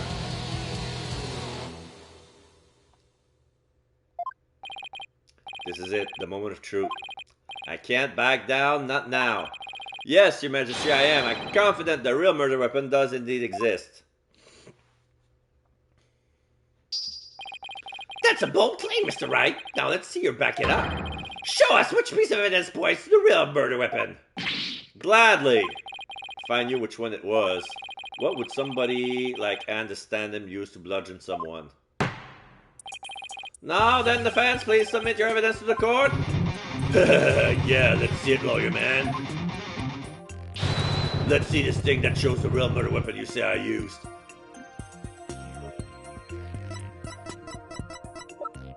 The Dance of Devotion photo. Take that! What I'm about to present is really nothing more than a possibility.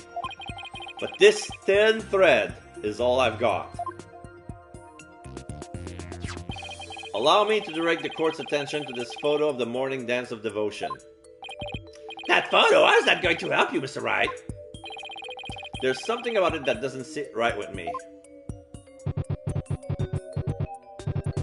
Oh yeah? And what's this something, This thing there is odd to say the least. Yeah, the Dumoulin that looks like an axe. Take that! Mr. Understanding, why is this instrument you're holding different from the one you're playing in the photo?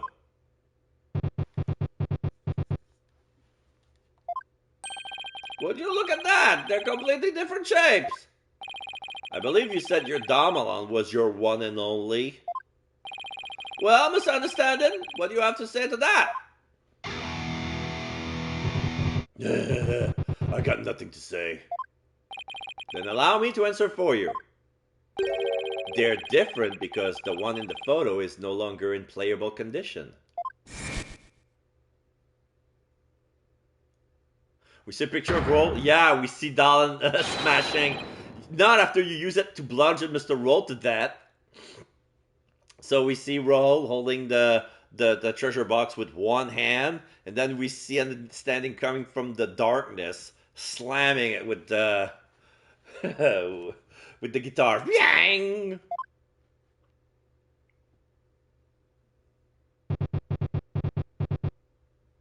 Da da da.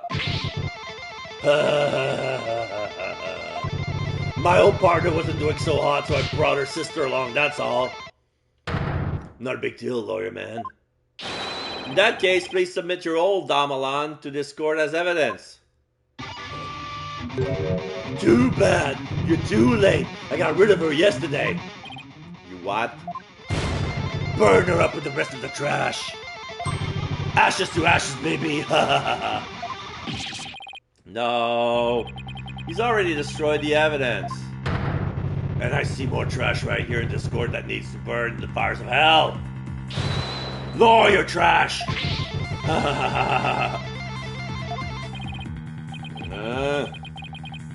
Now there's no proof to show. Come on, that was pathetic. Your agony can sound better than that. Where's that great scream of yours? Oh, he's grinding the Damalon against the fender. That's the sound it makes. This can't be how it ends, fade to white. I think I've heard enough. It seems the defense is unable to produce the evidence it needs to prove his assertion. But your magistrate, that's only because the witness destroyed it. Evidence is everything in court. Don't tell me you've forgotten this most fundamental principle of our profession. Without sufficient proof, your claim that Mr. Understanding is the murderer is no more than conjecture. Ah. There's the pain expression I've been looking for. By the way, there seems to be one more thing you're forgetting. What is it now? You accuse Mr. Understanding of being the thief, but the real thief turns out to be the victim. Uh-oh. And with that, misunderstanding perverted motive for murder goes out the window. Oh no! Ah! Great point, prosecutor. You tell him. If I had been there, I would just call her to roll and gotten the treasure back.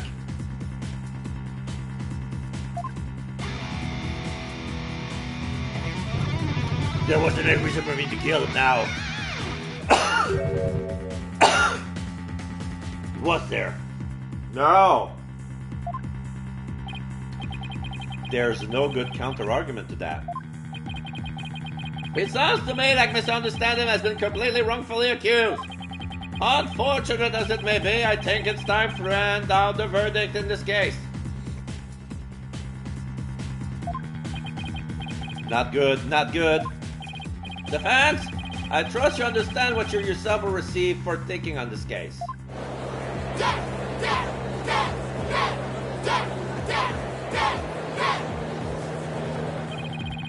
Ah! What do I do? The murder weapon's been destroyed, and now I've got no motive. Poor Albie will be convicted, and I'll lose my life, too. Mr. Wright, you've wasted this court's time and disparaged everything we hold sacred.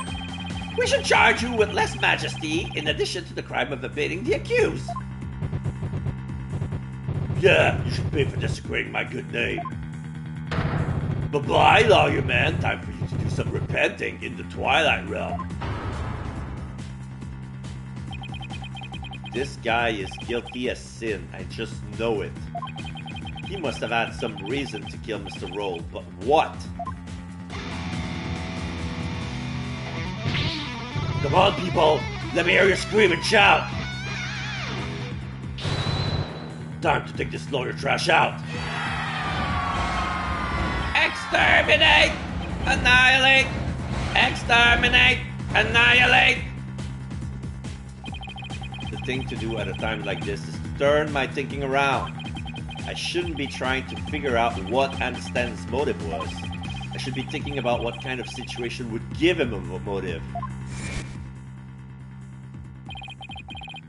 Did you steal it? He said.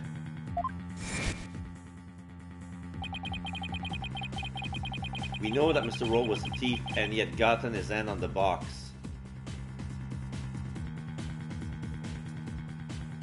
So yeah, why would he ask Albie if he stole it? Maybe he means the key, but Understanding's key is fake and he knows it. So who has the real key?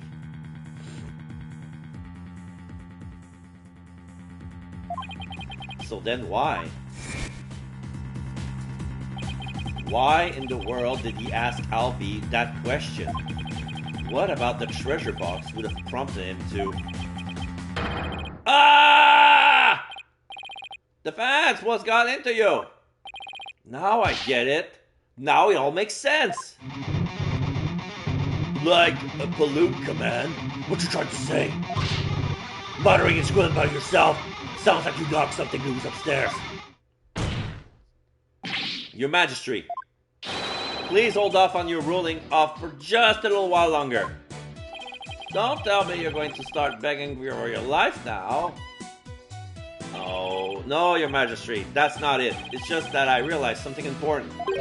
We've been operating under a serious misconception this whole time. A misconception, you say? That's right. A mistaken notion about the treasure box. But could this really be true? If so, there's still a lot to figure out. Very well, let's hear what you have to say. Thank you, Your Majesty. Your Majesty, this is just more of his nonsense. He's just stalling for time. This is your last chance, defense. The second I find it really is nothing but nonsense. No amount of begging will stay my hand, understand? Yes, Your Majesty. We all know this is just going to be another one of your stupid bluffs. Now then, defense, what is this misconception you mentioned? The thing we didn't realize about the treasure box was that it wouldn't open, it was gone, or it was empty. It was already empty.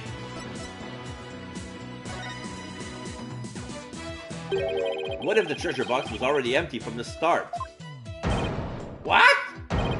What? Hello, Tyler. I'm doing well. Thank you very much. Thank you very much. I'm starting a new game and I enjoyed it. Like this Jesus guy there started playing the Damalon, very like Indian doing, and I gave him a Chong voice. But now he revealed his true color as being the true culprit. So now there's Fender coming out of nowhere. He removed his tied hair and actually plugged it into his Damalon to jack. So now he's like a rocker. So I give him a metal voice. I have no idea how he managed to make an electric guitar out of a Damalon. But yeah, I'm having a blast so far. Please recall that when Mr. Roll ran into Albie on the Great Stairs, he asked the boy a question. Did you steal it? He said. Yes, this is new story for me. I never played this game before. And yeah, this is Spirit of Justice. This is chapter 1. We're in the country where there are no lawyers for 20 years for two reasons. A, this is the country of Kurain. The royal blood has the same power as the Fae family. So they can just channel the dead. But it's not the same way. Basically, they do a seance and we can see the last moment of the deceased through his 5 senses. We cannot hear what they say, but we can see, like, okay, if they hear a song, it's gonna be shown. If it's here, it's gonna be written. If he hears the voice of a boy, it says a boy's voice. If there's incense in the room, it wrote incense like as a smell, and then pain as a touch, and basically like that. It's very an abstract image, open to interpretation, and this is why, like, when they do an insight, there we can pinpoint, you know, the contradiction between what we see and how the medium, in this case the princess, interprets it. So it's a nice it's a nice gimmick for this game. And yeah, this is number 1. And number 2, there is an AC Act, which is basically an anti-culpability act. Basically, it punishes the lawyers. If the defense attorney cannot defend his defendant and his client has a guilty verdict, he shares the sentence, whether it's prison or the death penalty. But since it's about stealing, the crime is stealing a national treasure and murder, it's the death penalty. And for 20 years, people in this country hate lawyers for being liars, deceitful, creating false charge, falsely accuse people and stuff. And right now, we're just accusing a monk of doing it. And we're bullshitting our way through it. And like right now, it's like, okay, not only if you're gonna be receiving the death penalty same as your client, but we're gonna cut your tongue with shears. So we have a lot on the line. So now we're like turning things around again. Recall that Mr. Roll was holding the treasure box at the time. Like, we figured out that the victim was the thief, but now we're trying to figure out that the head monk was the murderer. So why then did he ask Albie the question that he did? That is a bit peculiar, isn't it? Not at all, Your Majesty. Not once you realize that. By the time Mr. Roll got to the treasure room, the treasure box was already empty. I beg your pardon? Mr. Roll suspected that Albie had gotten to it first, which is why he confronted Albie when he ran into the boy on the stairs. Objection! But how would the victim have known the treasure box was empty? He didn't have any way of opening it! Objection! Once a year, the victim had the duty of carrying the treasure box to the palace. He was so proud when he was put in charge of guarding the treasure box. He even got to carry the box to the palace for the New Year's rite. He would have been able to tell by the weight when he lifted that the box was empty. Ah, I see, yes, I suppose he would have been able to tell, wouldn't he? Mr. Roll did almost likely decided to at least steal the empty box. Alright. Do you want to know why his name is Roll? Like, the pawns are getting worse and worse in this game. Look at this.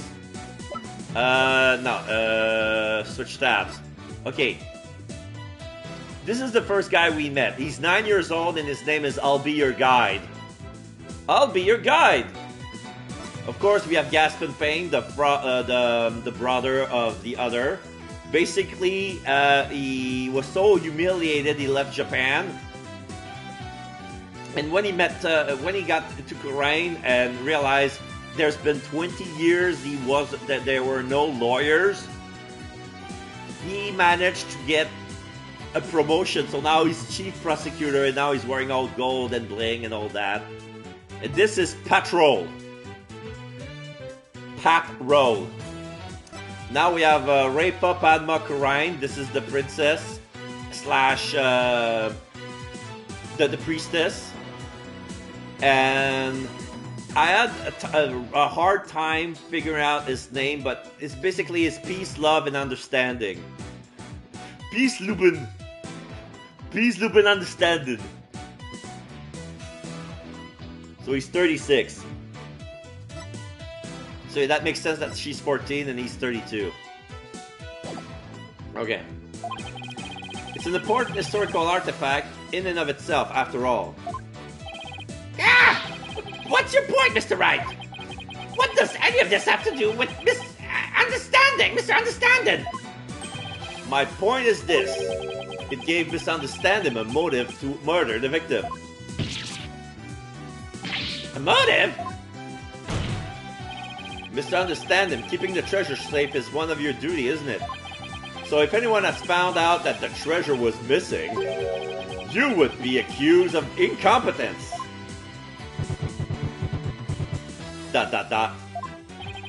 From the moment Mr. Roll discovered the treasure was gone, his fate was sealed.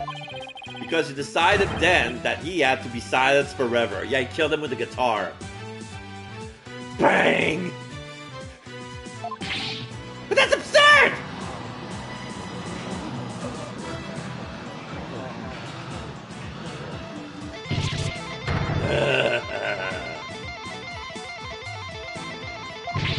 Can you believe the stuff that comes out of this guy's mouth?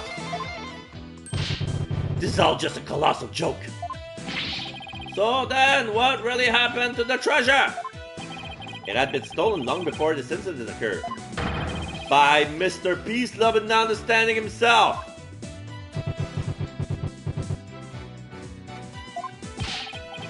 Mr. Wright, will you stop at nothing to accuse Mr. Understanding? Your Majesty, please don't listen to these trumped-up charges. The defense is grasping. Objection! The treasure box can only be opened with the key Mr. Understanding holds. Who else could have stolen the treasure? Objection! As I said, the accused stole the treasure by forcing open the box. Your Majesty, I call for a swift ruling. I'm not ready to give my verdict yet. What? The defense have successfully presented a new possibility in this case. Yes, finally a tiny shred of hope. Mr. Understanding, would you care to make any statement in response to the defense's claim? Rah!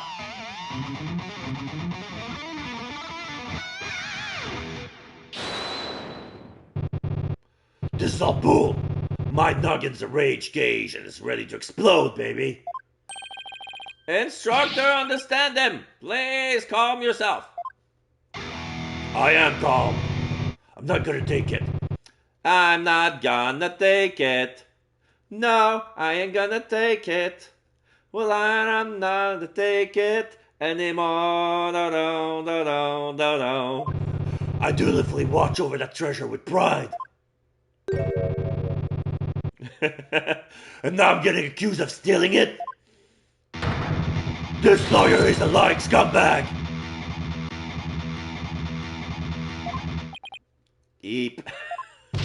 You better believe I got something to say. Open up your earlobes, sheeple. Let's rock! Dead to the lying lawyer!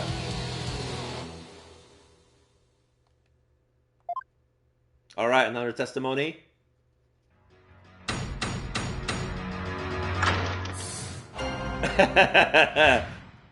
Lying lawyer.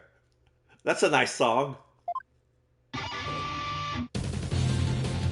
Steal the founders or me. I did it. This lying lawyer's insults no limit. All this time I guarded the orb faithfully. Sad, straight duty to the Holy Mother, easy to see. Hands unclean, the accused did the deed. Forced the box open, no key did he need.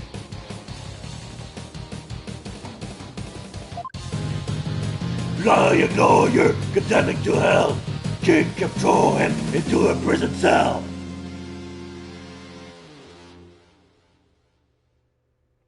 I just vibe to his testimonies, even if it's full of shit. Like, even when he was playing Damalan, like basic Damalan, I was vibing as well. It's like, this is the best case so far. Alright, we've now heard from both sides.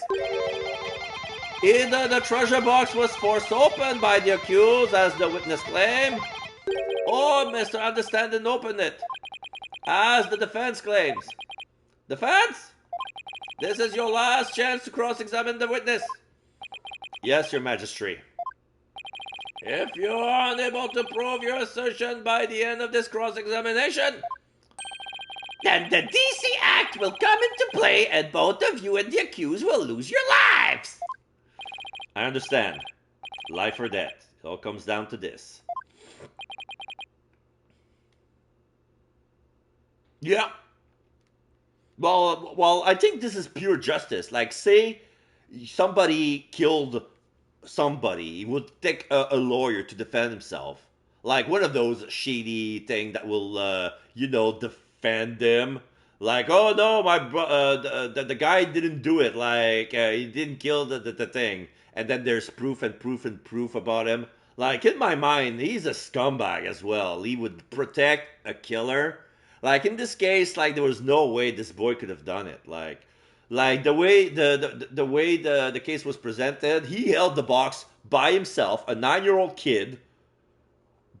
hit the guy on the head, on the stairs, him having the high ground, and still a sacred relic because his family was poor. I mean, it was kind of far-fetched to begin with. Okay, the guy happened to be there, was there at the scene of a crime. Like, he left evidence that he was there when it happened, and he got arrested by the police, like, immediately, make a big fuss. And at first, like, he didn't need a lawyer because he was born in this country. He's been told time and time again that all lawyers are scumbags.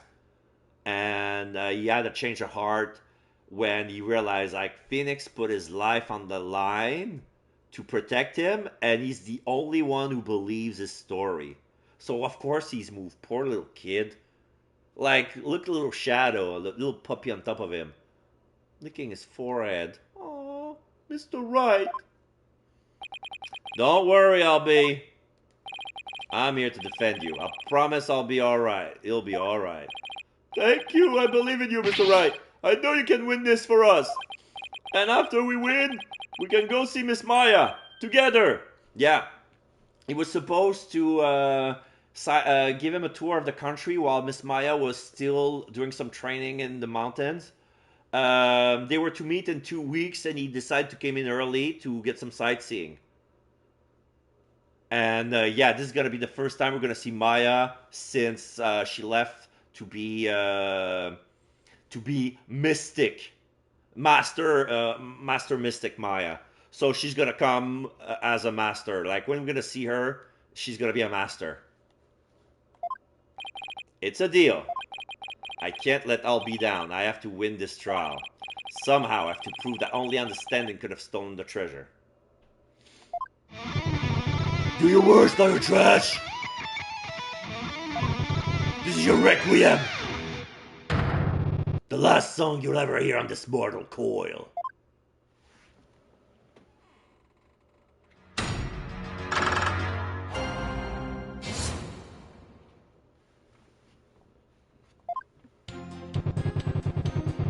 Still the Founder's Orb, me, I did it. This lying at lawyers and so knows no limits.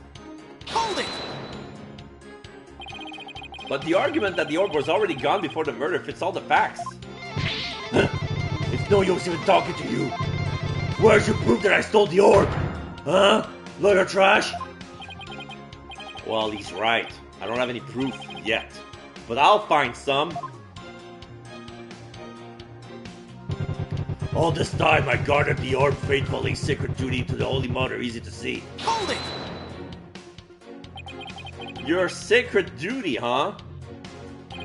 The problem with that is that I don't think you really are a true believer. He's been in the country for 6 months and he's already a high monk. Why, you? How dare you question my faith? It's downright insulting. I'm not trying to insult you, but I can't suspend logic either. You wormed your way into the temple with the intent of stealing the treasure, didn't you? I've had out the insult I can take out of you, lawyer trash. But you're the only one who can open the treasure box. You just keep on arguing the same old lie. By saying the truth, hear my battle cry.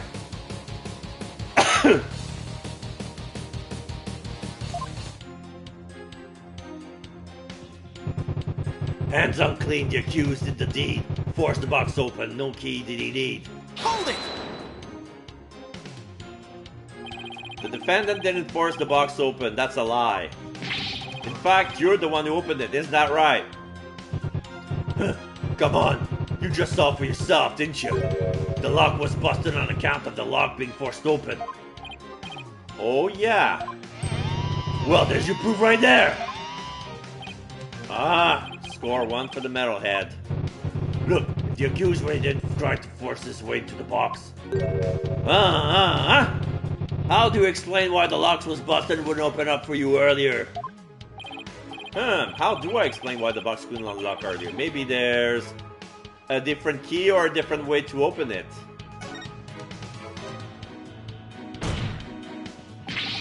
There's a different way to open the box. What are you talking about? There's a secret trick to opening it to protect its content from being stolen. And you're the only one who knows how it works, isn't that right? Yeah, because there is another way to open the box, and he has a key that doesn't work. I bet the key is fake. The key is not meant to open anything. It's just a thing to pass out from generation to generation, like from master monk to master monk. They give you a bogus key, and they give you the way to truly open the key. That way, it's a fail-safe way. So that way, even if somebody would try to steal the key, you would never be able to open the box.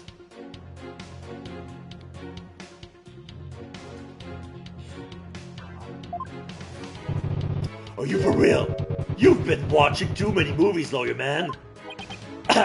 So you're one of those tourists. Honestly, Mr. Wright, did you come expecting magic and mystery around every corner? I'll have you know, defense, the kingdom of Khura'in is not some sort of fantasy funland. It's true, I don't have any real grounds to make that assertion. And yet... Oh yeah, I feel another song coming on. A little number about a crazy lawyer with wild, fantastic ideas. Okay, I'm gonna get another drink. My throat is already sore from talking metal. Be right back.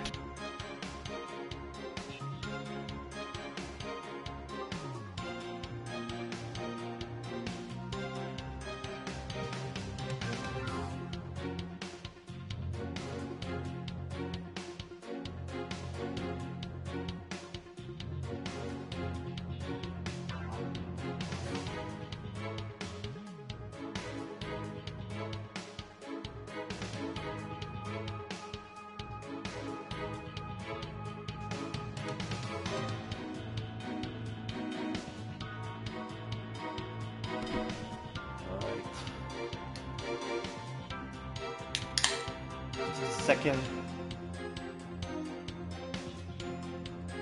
Okay.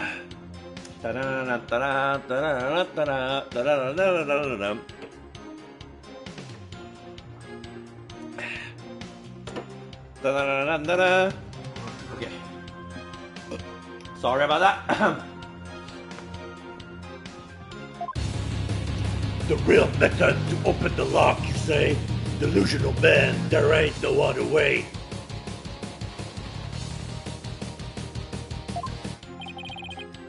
New verse! Please do add it to your testimony, Mr. Understanding. The real method to open the lock, you say? Delusional man, there ain't no other way. Hold it! There is, but I have no idea how. Delusional I am, we'll see about that. Let's see. Cause the U shape goes down. It locks on the lid over there, and like it's supposed to. You put the thing like it's a square. It's a rectangular keyhole. You put the thing in it, and when it unlocks, you pull on the U-shaped thing down, and that's how you open the box. Sadly, I cannot do a 3D examination of this item right now. It's sad. And this thing won't do it. It doesn't fit into the hole at all. It feels fake. So I'm trying to figure out how else is it possible. Like, what else could you use? Oh. So this is the crime scene right now. The scroll is a notice, so it belongs to Albi. So basically they're saying since there's been a lot of theft recently, they're doing like safety measure where security has been enforced and shutters shut down. So that's how they found the box. There's a handprint on the side of the box because basically like yeah there's a he has his own blood on his hand while he was holding the box. The blood splattered on the box while he was holding it. He was holding it with one hand. And of course, like, the body has been moved to the treasure room. Because the murder happened during the staircase. Tried to find if there was another way to open the box here.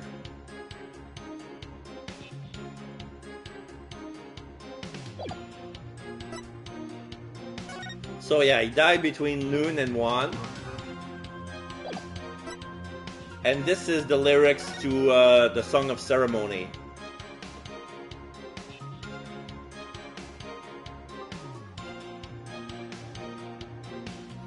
When dragon and tiger battle, the founder offers divine protection. When the butterfly embraces the mitama, the favor of the orb is... Oh, shit! What if...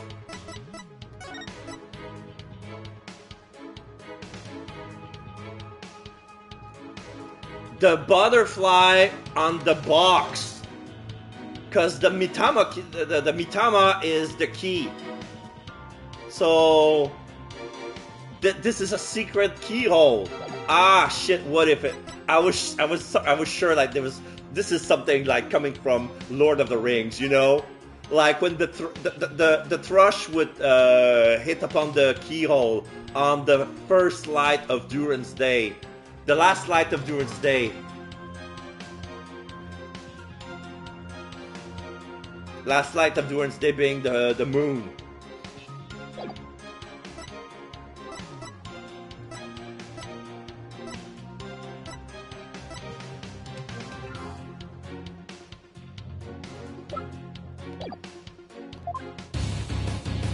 Wild ideas, that's called delusion. Makes suppliers drowning in confusion. Indeed, the defense sinful wrongdoing has made him lose touch with reality.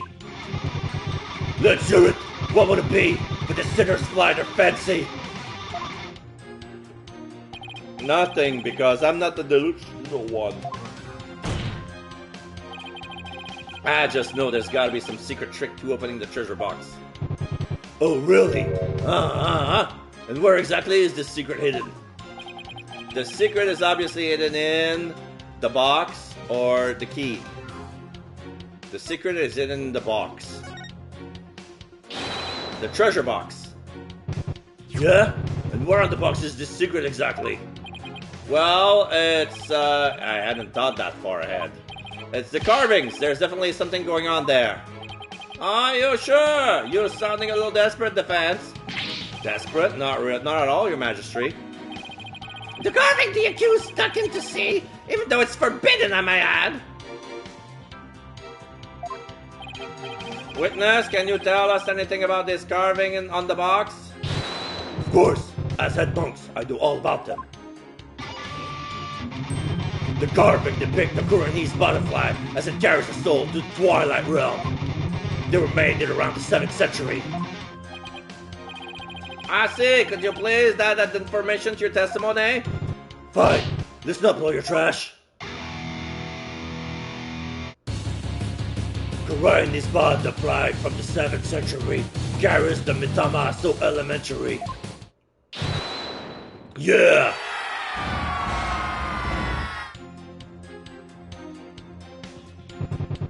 So this is a new statement. I'm gonna try something. If it works, I'm a genius. If it doesn't work, I'll just reload and keep pressing.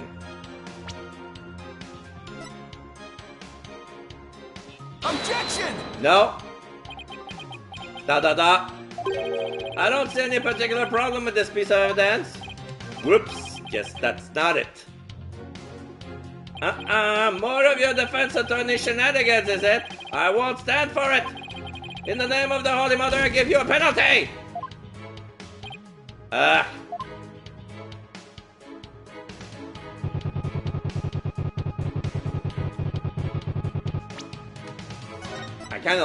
kind of need my life at this point. My first statement, first mistake.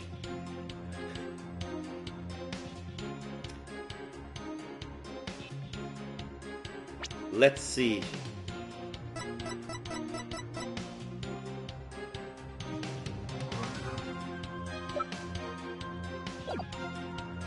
Hold it! I believe this butterfly design conceals some sort of secret. Oh yeah? Why don't you check it out for yourself then? Huh? What's with the smug look on his face? I think I'll do just that, Your Majesty, if I could. Okay, I got the thing back. Nothing unusual here. Well, defense, what have you discovered? I'm afraid I haven't discovered anything, Your Majesty. Here, I'll return it now. I told ya! Didn't I tell ya? Ah. Then in that case, there must be some secret trick to the key. Now you're suspicious of the key, are ya? There's just no reasoning with this man. The accused forced the lock open and there's no explanation. That's right. He desecrated the box by opening it without using this Mitama key. Wait, what did he just say? I'll sing it as many times as I have to get it through your thick lawyer skull. Only the Mitama key unlocked the treasure, forcing and ripped the founder's displeasure. Yeah! Like, my reasoning is sound, it's just translating it into presenting evidence is the hard part. For the forgetful defense sake, could you please add that to your testimony? Oh, so you like this little lumber better, do ya? Let's see, should I have him swap in the statement? Yeah, have him change it. I believe the witness just sang a very important statement. I would like it switched into this testimony instead. Very well, witness, if you would. If I have to, carve into your brain, lawyer man.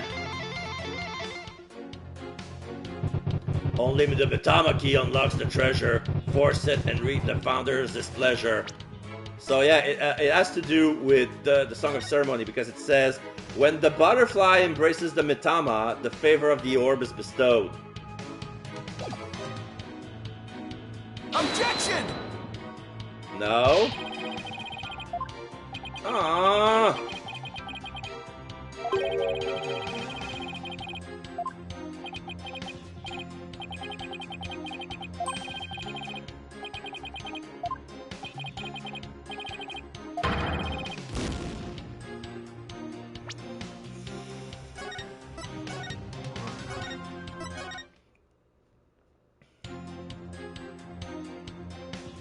Oh, I load this far. Oops.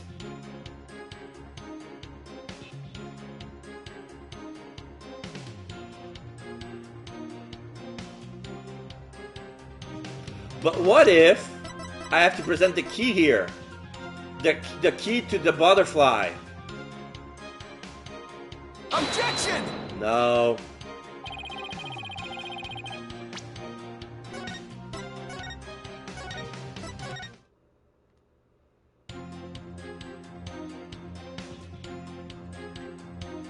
Hold it!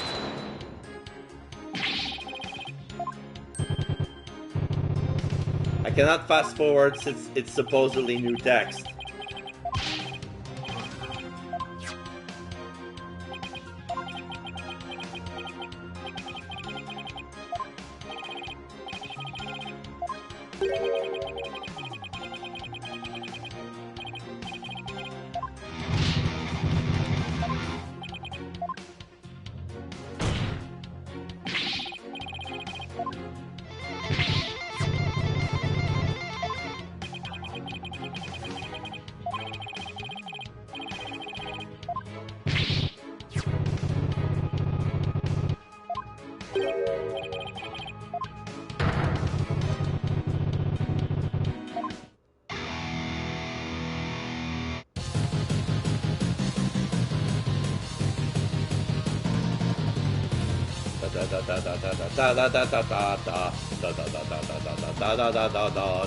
Only the Mitamaki unlock the treasure, force it and reap the founder displeasure.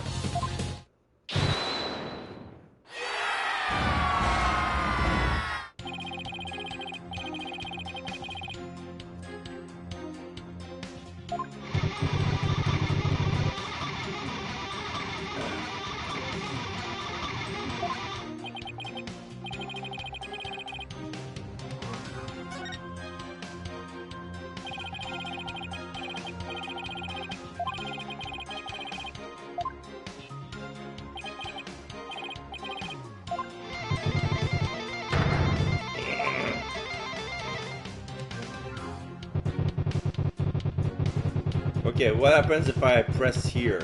Hold it! There must be some secret trick to this key. Oh yeah? And what exactly is the secret trick? What's that smug look for? Maybe something like it can change shapes? Wow, man. That's a wild imagination you got there. No, it happened in the Mouse Edgeworth game. Like a knife that turned into a key. I'll give credit where credit's due. You kept daydreaming like a champ. Just like any Magatama, this key is made of a translucent material. One look and it's pretty obvious it can't change shapes. Yeah, I wasn't really sold on that one myself. But I felt like there was something odd about understanding's testimony just now. I think I'd better take another look through the evidence.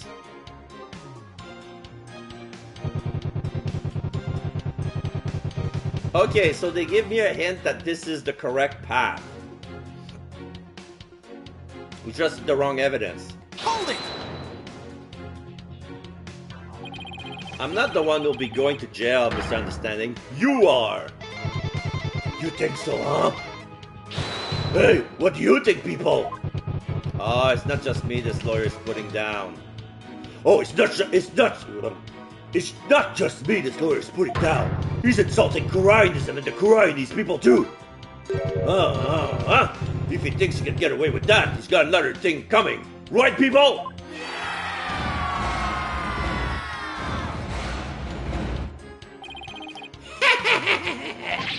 That's right, disrespectful lawyers deserve to be removed post-haste.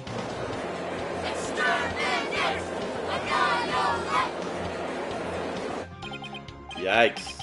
The gallery's getting really whipped up over this. You're going to jail. You, not me. If you don't believe me, just wait and see. It's too late. No forgiveness for you. Not for me, the judge, or her holiness too. You'll rue the day you set foot in this court. To the gallows, lawyer, you will report. What was that just now? It's like there was something odd about his testimony. Yeah, I can't afford to ignore any inconsistency, no matter how small. Their smallest detail could blow this case wide open. I got to use the evidence to unlock a path to the truth. Okay, so...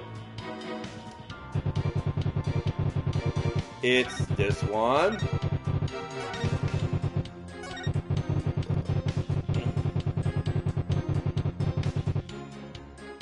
I'm gonna save here.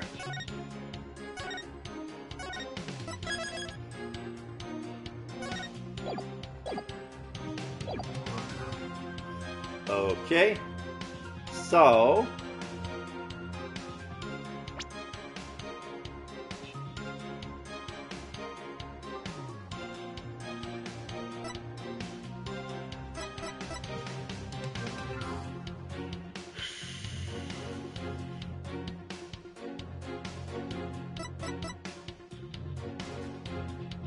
okay, I'm gonna try something stupid.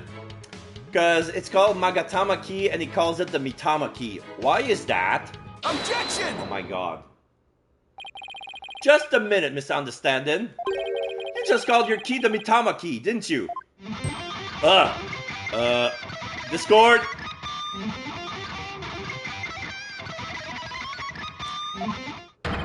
But did you originally say it's called the Magatama key? Oh! He broke a cord! The Mitama key, what's that? I don't know, your majesty. But apparently, it's a rather crucial question. What? What's the big deal? So I said the wrong thing, so what? Simple slip of the tongue. An A for effort, Mr. Wright, but your grandstanding betrays your desperation. I'm afraid a small slip of the tongue like that adds absolutely nothing to your argument. What say you, defense? Is it an important detail? Judging by Understanding's reaction, that's everything my argument needs. It's everything my argument needs. Yes, your majesty, it's very important. This key is apparently not the Magatama key, but rather the Mitama key. And I believe this discrepancy holds great significance for the defense. Nah, man, just a meaningless mistake. Insignificant. You're riding the crazy train to nowhere, lawyer man. Your Majesty, please don't pay the defense any heed. It's all nonsense. To tell the truth, I'm not really clear on what the defense is driving at myself. However, I am eager to find out. What? Defense, you will explain yourself like your life literally depends on it, because it does. Now then, is the name of the key an important detail? Yes, it's an absolutely important detail, I think. Because the Mitama key is connected to the Founder's Orb. I see, very well, in that case, please show the court the grounds on which you are basing this claim. The grounds, Your Majesty? You can go! You can of course show grounds, can you not, defense? Of course! What else can I say? I have to come up with something. Anything, even if it's just a bluff. The Mitama key. Mitama. There has to be something somewhere that ties Mitama to the orb together. Don't keep me waiting, defense! What evidence show a connection between the Mitama key and the Founder's Orb? The Song of Ceremony. Take that! What's that? The Song of Ceremony? All this time, the answer was right here in front of me. It's right there, the Song of Ceremony performed during the Dance of Devotion. Your Majesty, the Song of Ceremony tells of the treasure of the founders of Korainism. But hidden within its lyrics is the secret behind how to really open the treasure box. Oh! Holy! Mother!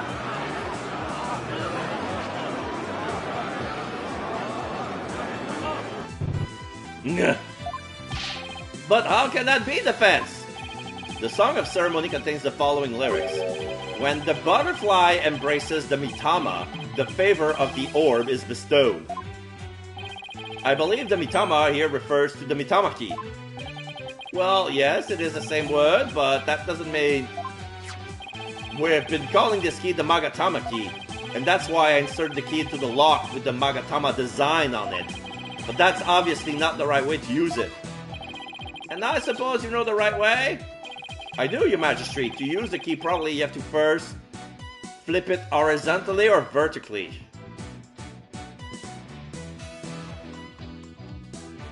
Well, if it's vertically, it looks like...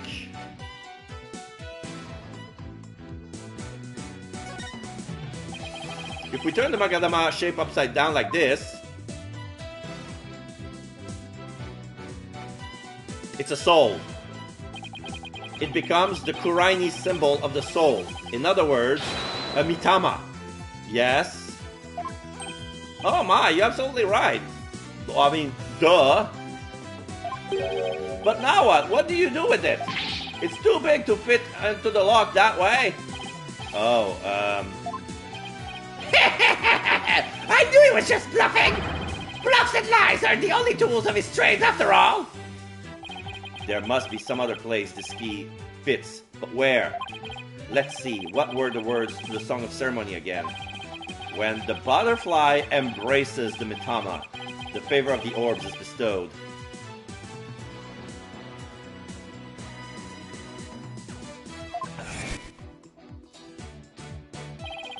Where should the Mitama key actually be used? On the butterfly.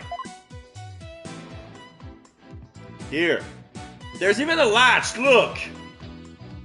This is jointed, this thing opens.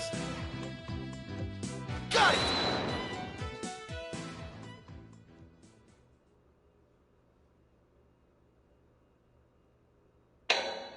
Ah, see, it fits. Clack! Oh, my word! My goodness! The treasure box, it really opened! No way, man! What? No! And that, ladies and gentlemen, is the real secret behind the Song of Ceremony. It's the true key to opening the treasure box.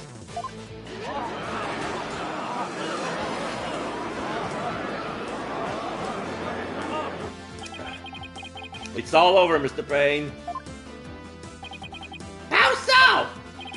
Well, let's say someone was fooled into trying to force the front-facing lock open. Sadly for them, it won't budge. That's because the lock is, after all, just a decoy. Then what you're saying is, neither the victim nor the defendant would have been able to open the box. They therefore had no way of stealing the treasure. The only one who could have stolen it is that one man who knew about the Mitama key. Peace, love, and understanding. Ah! I'm not done yet. Please recall the scene of the crime. On the floor by Mr. Roll's body was the very unlocked and very open treasure box.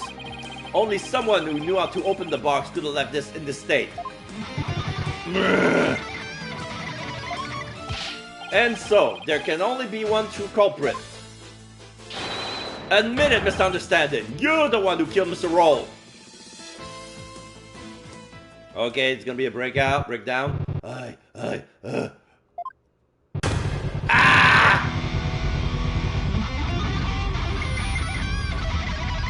The fenders are shaking.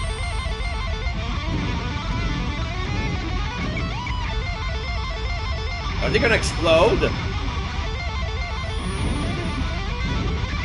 Something's gotta give.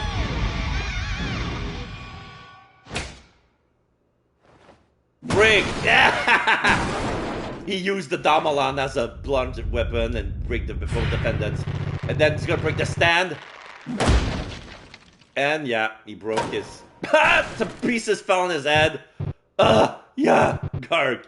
Cuckoo, cuckoo, boink. That was amazing.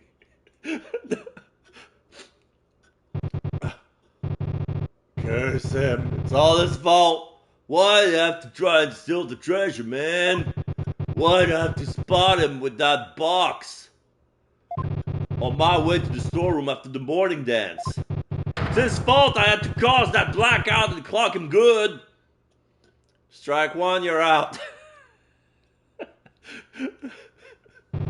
I couldn't let my secret get out. Nobody could know the treasure box was empty. I would lose my position as head monk. Who knows what else they would do to me. I couldn't let... I had to stop him.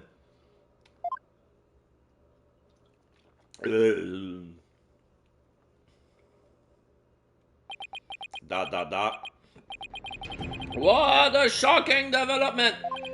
I can scarcely believe it. Nothing like this has ever happened since the DC Act was enacted 23 years ago. No! My perfect, unblemished record destroyed! The incredible pain ruined! No!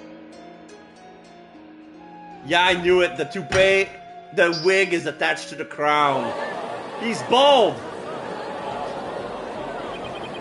Did the lawyer really win? I can't believe it. No way, this can't be happening. Peace! I said peace! Honestly speaking, I'm just as shocked as everyone else. But the truth has been made known, so it's time for me to give my verdict. In the name of the Holy Mother, this court, find the accused. I'll be your guide. Not guilty! Ooh, pedal coming from the pool. Butterflies! Those are soul butterflies fluttering around, circling the defendant. Yeah, you have been blessed by the grace of the Holy Mother. That's amazing. This is way better than fireworks and confettis.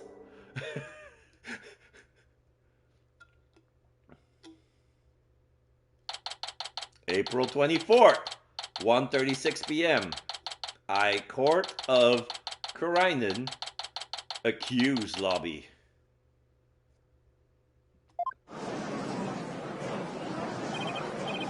There's still quite a commotion. The people from the gallery show no sign of clearing out. I can't believe it. Not guilty? I'm still in shock. Can you believe that guy? I can feel everybody's eyes on me. This can't be happening. It's impossible. Oh, Holy Mother preserves us.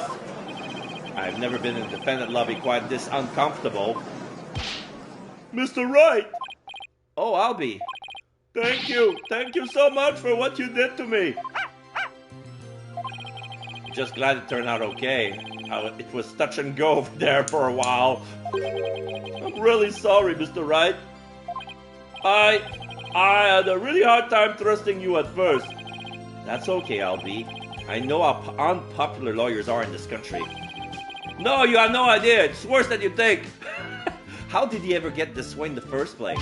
Allow me to explain. At least, I wish I could explain. Happened so long ago. But I don't really know why. I never even questioned it before today. But the time I was born, all the lawyers were already gone. As far back as I can remember, verdicts has been based on her benevolence's insights. Right, Rafa, the royal priestess. Her. You would imply that the trial of this country are unfair? Do explain, outsider. How verdicts founded on truth and parted by the very soul of the dead lack impartiality? For her part, I'm sure she really believes in what she says, but even with her benevolence's divination seance, lawyers are still necessary. Without proper defense, people could easily wind up receiving wrongful convictions. Mr. Wright! Shh! Huh? Don't say that so loud! People might think you're a rebel. You could be arrested. A rebel? Oh, yeah, that's right. One of the people going against our queen and the court system. Yeah, I remember. Yeah, because at the intro there was a rebellion. Like there were people unifying against the royal family, and they were all gathered under a crest, which was a red dragon. And they were quenched. And that was probably something that happened 20 years ago. So I don't have a lot of details about this country's story, but that's what they show us during the prologue, before Phoenix came into the country.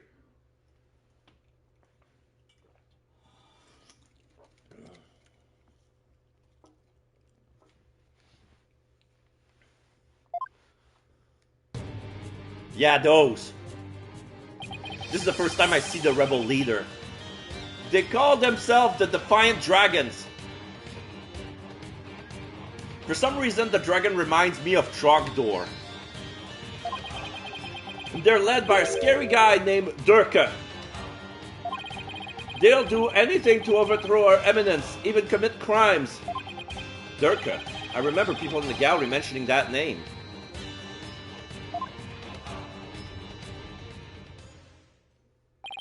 The things you're saying sounds a lot like the stuff they say. But you're not scary like that Durka guy. Oh, question mark, pardon the intrusion. I believe it's the princess. Pardon the intrusion. Oh, fuck, I never see that guy. You! Yeah, you, I want to talk to you, say. Flight, is it? No, it's Wright, Phoenix Wright. So yeah, here we have a big guy, looks like a businessman. Western suit with jewel buttons. Big bangles on his sleeves. He's wearing some sort of cape, smoking a cigar. And yeah, he has a face like... Who does he remind me of? I want to say Howard Stark, but he doesn't have a beard. Who has a beard like that? Captain Ahab? If Captain Ahab was... I know. Randall Savage. This is Randall Savage. You, I want to talk to you, see? Flight, is it? Right, sir. Phoenix Wright. And you are? I'm the Kuranese Minister of Justice. The name's Inga Karkul Karain. So he's another Karain. Inga? Inga? I thought it's a Filipino female name. Inga Karkul. Inga Karkul. Cool. Inga Karkul Karain. That's weird. I oversee the whole legal shebang. I was watching that three-ring circus in there. You were? Wow, the Minister of Justice? So he's in charge of the entire court system. Defense, Culpability Act and all, yeah. The DC act, that's him. He looks like a bad guy.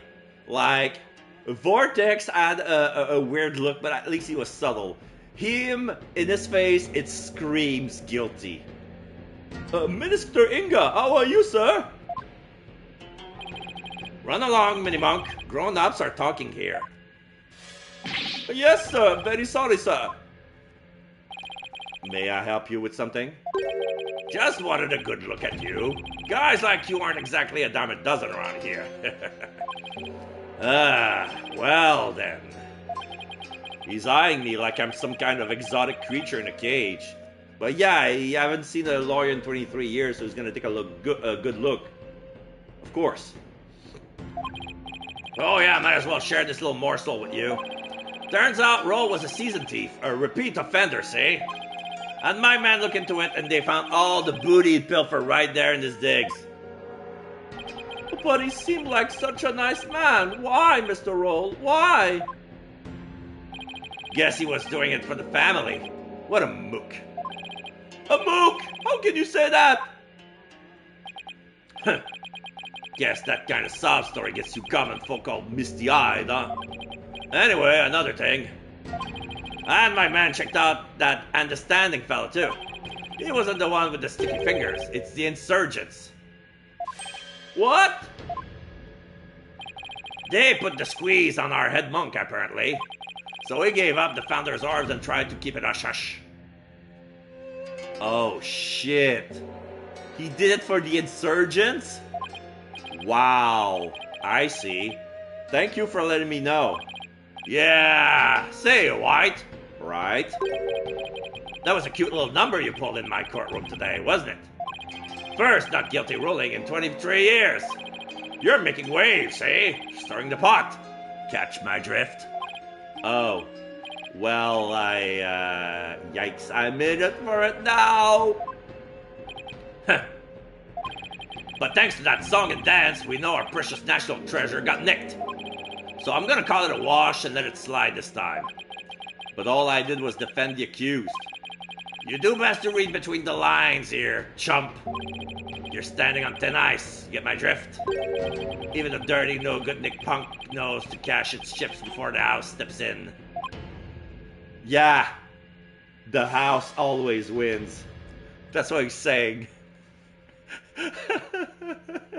Yeah, the more I look at him, the more he looks like Mr. House from Fallout, the guy from Voltec. Voltec. Yeah, he's the dirty one. Yeah, he's the final boss. We're looking at the final boss here.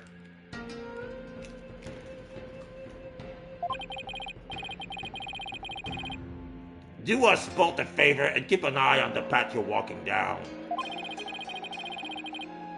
You never know whose toes you might be stepping on. Yeah, the piece to get rid of the DC Act. This ain't your turf, buddy. Never forget whose soil it is you're standing on.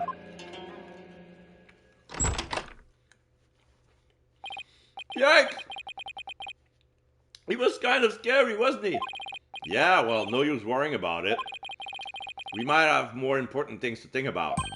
Such as for when we can continue the sightseeing tour. Tour! Oh, any time, sir.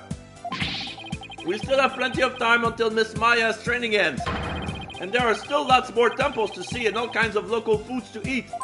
I can show you the natural beauty of the area and the waterfall used for training. I haven't shown you the breathtaking mountain view of the Plaza of Devotion yet. This place where they dangle you, the great view of charming realm. Okay, right, slow down.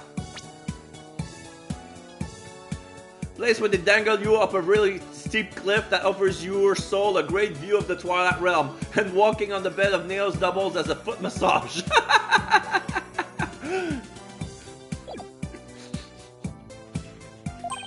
And when we're done with all that, we can go see Miss Maya together. Yeah, you bet. Maya, I wonder how she's doing. Hope she's okay.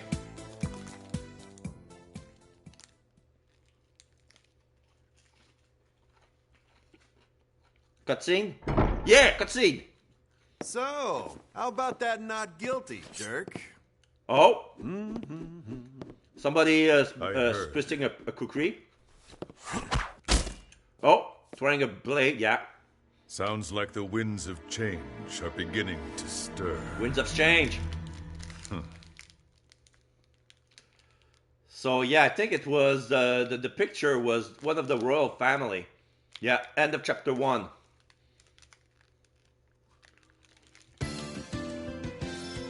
The foreign turnabout. Do you want to save? Yes, this is my first save. I thought there was going to be at least one to be continued in the middle of the Act 1. Nope, not even a single one. So we're going to continue, that's for sure. Episode 2, The Magical Turnabout.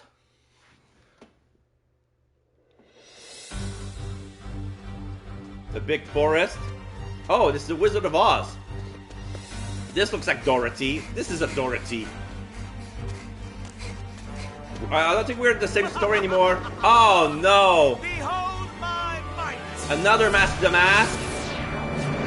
That's a TV show. Yeah, it's a dragon.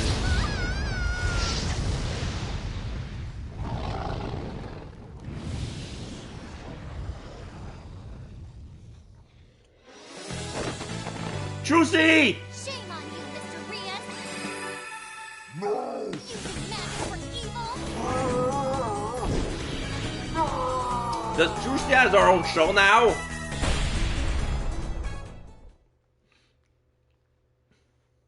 So yeah, like Trucy was dressed like Dorothy. Like I have a feeling that I had a face on her, and then the guy chasing after her was like half green, half purple. It looks like a Phantom theme, and then he transformed into a striped green and purple dragon, and then Dorothy turned into a magician, and then captured the dragon with a giant silk hat, top hat. So April 27, this is 3 days later, 10 a.m. Penrose Theater stage. And that's all the evil musician, Mr. Reyes. Something. Okay, that was a stage. That was a stage.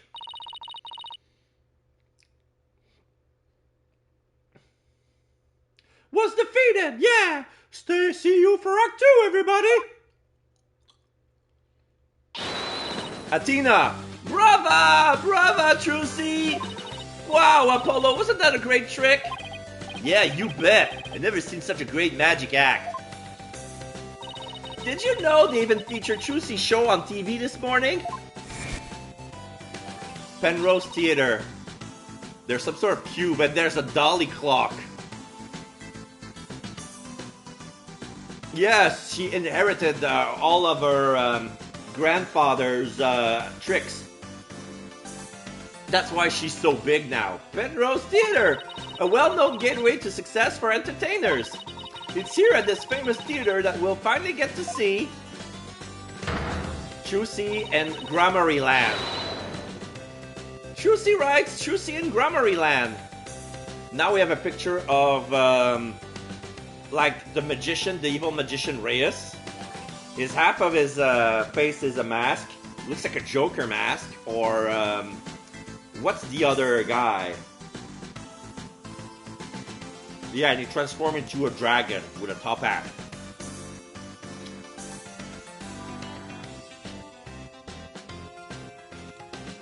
But the more I see Mr. Reyes, the more I see a bit of valiant in his face. The long-awaited revival of the magic of Troop Grammary. Wow, that explains why there's a TV crew here to cover the show. Well, yeah. This is the perfect opportunity to promote the Wright Anything Agency too. After all, people look up things they see on TV, right? But wouldn't they be looking up the talent part and not the law part of our agency? Mamma mia, you're right. We'd get nothing but requests from Trucy's fans, would we? Oh well, guess we'll just have to make it the old-fashioned way. My name is Apollo Justice. I'm a rookie lawyer with only about 2 years of experience under my belt. We're here to see Trucy's magic show. She's a fellow member of our agency. We came on behalf of our boss, Mr. Wright, who's away on the trip. Oh, and did you hear, Apollo? Even though it's only her debut, her shows are completely sold out. What? Really? That's amazing. Voila! A star is born! Who knows how far she'll go? At this rate, nothing in the world can stop us! You do realize this has nothing to do with you, right? This is Athena Sykes. She's another member of our agency. She may not look it, but at just 19 years old, she's a lawyer as well. What do you mean she may not look it? Of course I look the part. Peace. Care to explain how exactly? Oh, come on, have a heart. Stop treating me like a child. That gadget around Athena's neck that spoke just now, that's Wright. Wright helps Athena out with her special field of expertise, analytical psychology. He also has a habit of blurting out whatever Athena really is thinking. Yeah, that little guy can be a little unruly at times. Hey, upgrade me already. Oh, that's the end of the break. Your attention, please. The show will restart after a 20-minute intermission. We ask that you please be back in your seat before the next act. Thank you. I noticed there are already camera in there. So they're at, because usually there's like they're at the performance that's gonna be aired on TV. So this is like a pretty exclusive, like this is like the big show. This is nice. Hey, why don't we go say hi to Chusi in her dressing room during the break? Oh yes, let's go see the big star. I'm so nervous. What should I say to her? Whatever you usually say to her at the office every day. That's a good start. Ooh, that's the dressing room. April 27th, Penrose Theatre, dressing room. Of course, she get a big bouquet of rose from Gavin. He has his logo and all the purple cloth. There's another. Are those pansies? No, those are daffodils. There's a poster of the first Troop Grammary. Why is Reyes part of Troop Grammary? He was never there before. There's Zach, there's Valiant, there's the old man, and then there's Thalassa. But the Reyes, like, was he always part of the act? There's also a poster of the Steel Samurai, Trucy at Grammary Land, and there's a cage with two bunnies, one white with black eyes and one navy blue, maybe blue, like dark. A dark bunny with red eyes. To Trucy, congrats, Fräulein, right? There's the mannequin holding the Dorothy dress, other outfits, a Bonnie, notebooks, makeup, a little pouch. There's a duffel bag with a Mr. Hat keychain attached to it. And there are two caged, suspended on the ceiling, two gilded gold, with one has a dove in it and the other one has a sheet, so we cannot see what's inside. And there's a paper bag and carrots. So this is Trucy's dressing room. Looks like she's busy over there with someone. Could you sign this, please, ma'am? Someone for the staff. Sure thing. Just the one sheet in this clipboard, right?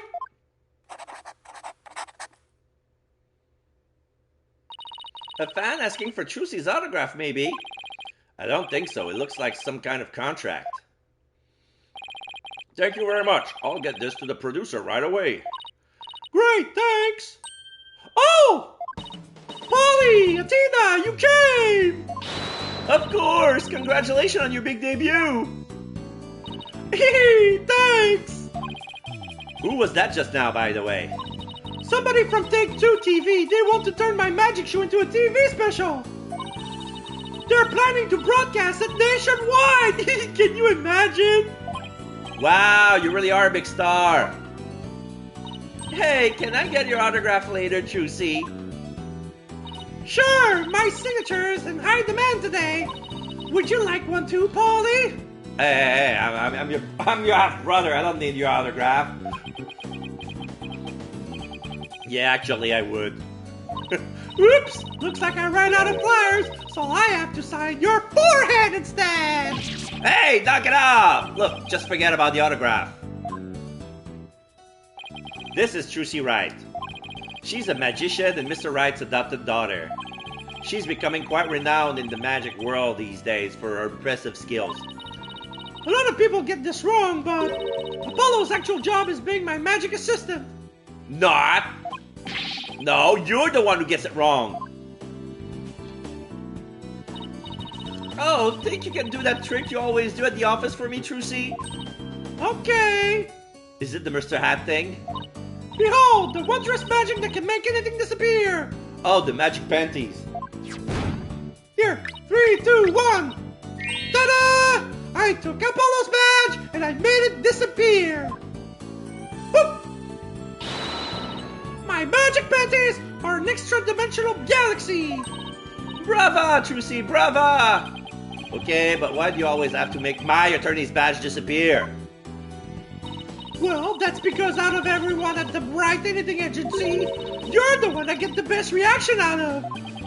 That doesn't make my poor badge feel any better. The show. Thanks again for inviting us to Trucy. Tee, thank you for coming. You sure packs a wallop. I nearly fell out of my seat when that dragon showed up. And when it attacked you, woo! I was terrified, even though I knew it was all just part of the show. That's good, because that trick is the crowning glory of Act 1. I'm really glad you're enjoying the show. I heard your shows are completely sold out, Trucy. They say your fans were all over the tickets the instant they became available. Like hungry wolves going after their prey. Sounds like you've made a loyal pack of followers for yourself already, Trucy. But you two are the only ones who got a special VIP invitation from me. Today's just a dress rehearsal for the performers, staff, family, and friends. And the dress rehearsal was sold out? A general probe, huh? That's what they call it in Germany. The real show isn't until the day after tomorrow. By the way, are you going to finally do your magic panties tricks on stage after the break? Sorry to disappoint anyone who came just to see my magic panties. Okay, I got the badge back. Okay. But my next trick is completely new. I'm debuting it today. Oh, a new trick, huh? Are you gonna chop Apollo up into a little lawyer bits? Let me guess, she's gonna be the next defendant. She's gonna be accused of murder. Because it's almost tradition at this point. Hello, Blind Pizza Guy. How are you doing? You come right in time for Chapter 2 of Spirit of Justice. This is Trucy's big debut, like the rebirth of Troop Grammary. Like right now in the dress rehearsal, and we're with Apollo and Athena. You just missed the beginners chapter with Phoenix. He's at the country of Kurain, and he's to meet Maya after her training. He came in 2 weeks early to get so he can see a little bit of the country before meeting with Maya. And this country is special in special ways. Number one, it's been 23 years that there hasn't been any defense attorneys because of an act that's been passed, which says it's a Defense Culpability Act, or DC Act. Basically, if the defendant has been declared guilty, the defense attorney is sharing the sentence. So that's why there's been no defense attorney. They're all in jail or executed, depending on the severity of the crime. And the other reason, since there's a royal family who's doing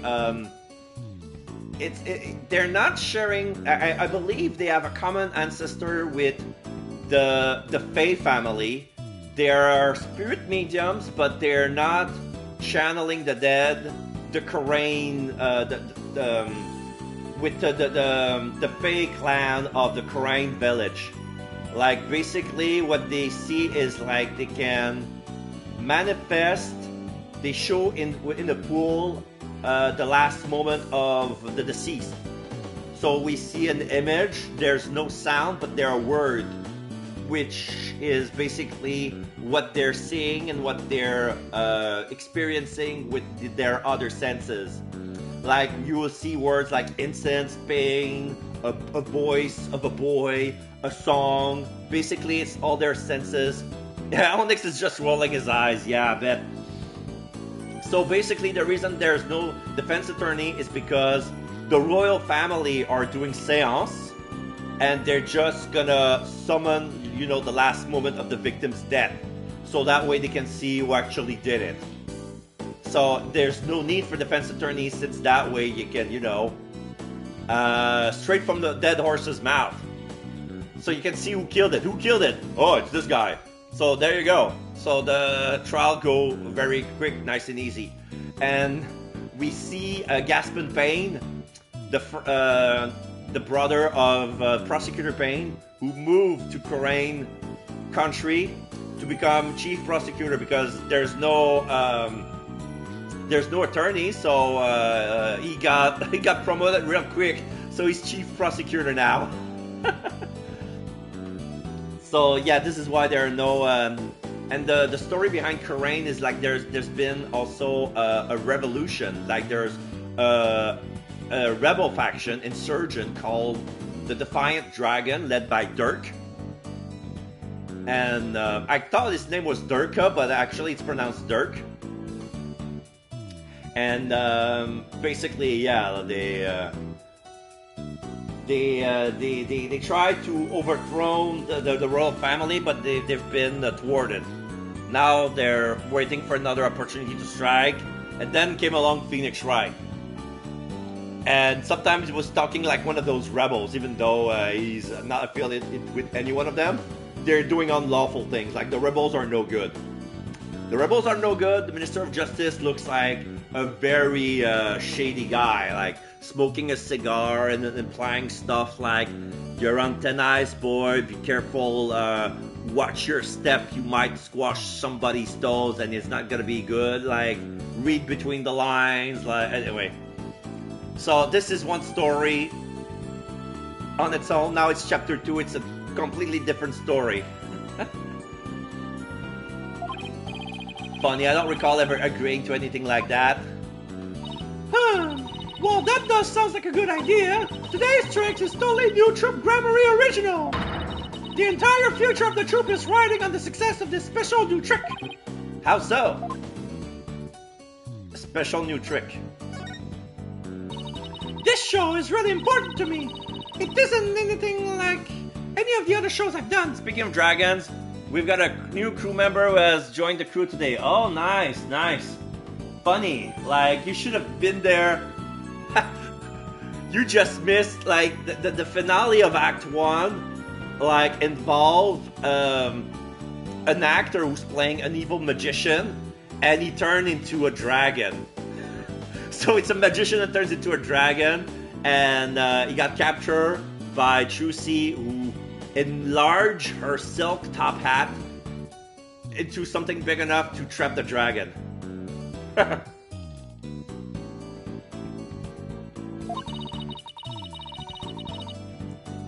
As the rightful heir to the Troop Grammary repertoire of magic, this show is my first chance to unveil the tricks I've inherited. Troop Grammary, huh? Yeah, I have a poster of them hanging right over there. And for some reason, Reyes is there as well. There's Zack, Valiant, Thalassa, the old man, and Reyes.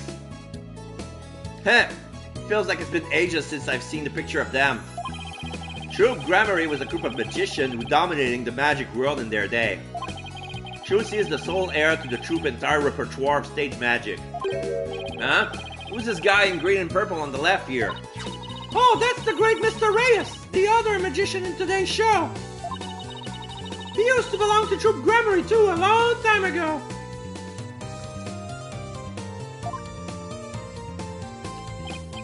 Hey, so tell us more about this special magic you're going to reveal today. It's a secret Troupe Gramarye trick, left behind by my late granddaddy, Magnify Gramarye. Yeah, I forgot his name. Well, his name is Magnify. It's never been performed before, so this is the first time it's been seen by the public. The grand unveiling, huh? No wonder she's been working so hard. Well, I better get going. Huh? Our new snow dragon name is Dex. He's another old Dexter snow dragon, which is extremely rare and very difficult to find. So, as I went into the toy store by chance today, they had one that came in with the new shipment, and so I grabbed them. Oh!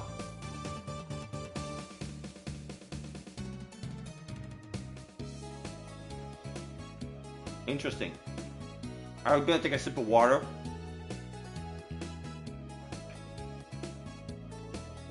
There.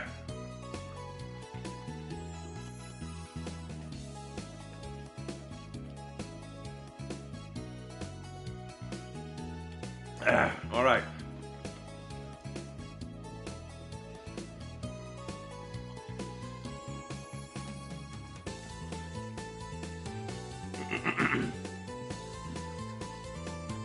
Huh? Where to? To practice my act, of course. The show's only a few days away. You're really pushing yourself. Didn't you practice until late last night too? Yup, because everything's gonna be just right. Trucy inherited all of Troupe Gramarye's magic trick from her father when he died, and the troupe's entire legacy is now resting on her shoulders. No wonder she's feeling the pressure. It looks like everything's going well today, though. I mean, the last trick was perfect. Grace under pressure, that's me! After all, a true entertainer always keeps a smile on their face. That's the Troupe Gramarye Creed! It's kind of the Phoenix Wright creed as well. Like, when the times are dire, a lawyer will keep a smile on his face. It's hard to believe you accomplished so much, even though you're still in high school. Hehe, but to tell you the truth, I'm actually pretty nervous. Who wouldn't be? Oh, I bet this would do the trick. You'll be fine, Trucy! If everybody can do it, you can! Polly, that was just the boost I needed! Thanks! Apollo's fine. Shu was a way of really hitting you right in the heart and in the ears. Enough bragging on my voice already. Question mark, Trucy? Oh, hi, Bonnie! Whoa! That's an assistant who's looked like a rabbit. She has a beret that looks like bunny ears. She has a face that looks like a bunny. And, yeah, she's wearing a magician assistant suit, but with padded elbow that points upwards. And she has a cane, a walking stick that looks like a candy cane with a polka dot pink ribbon on it. And her name is Bonnie. Of course her name is Bonnie. And, yeah, she has a little tiny top hat, like as a hair ornament. So, which voice should I give it to her? Josie, it's almost time for the second act. She doesn't have an overbite, but I'm gonna give her an overbite because she's a bunny. Oh, okay, thanks! Well, Apollo, Athena, enjoy the rest of the show! Break a leg, Trucy. Thanks, I will! I hope her new trick goes well. Hey, this is Trucy we're talking about. She'll be fine. Oh, I wouldn't be so sure. Question mark. Huh? Oh, I would be so sure. Oh, Bonnie again. Performing magic is like walking a tightrope. There's always an element of danger. One little mistake can even cost you your life, you know. And she's crying. I wonder if she'll make it across today. And what do you mean by that exactly? Hee. Oh, nothing. Now if you'll excuse me. And she leaves. She's gone. What was that all about? Judging by what she said, I'm going to guess she's probably a magician too. Come on, Apollo, we gotta get back to our seat or we'll be late. Ow! Stop pulling! Okay, let's see. Guess it's time to move back to the stage. Yeah, their dressing room, stage.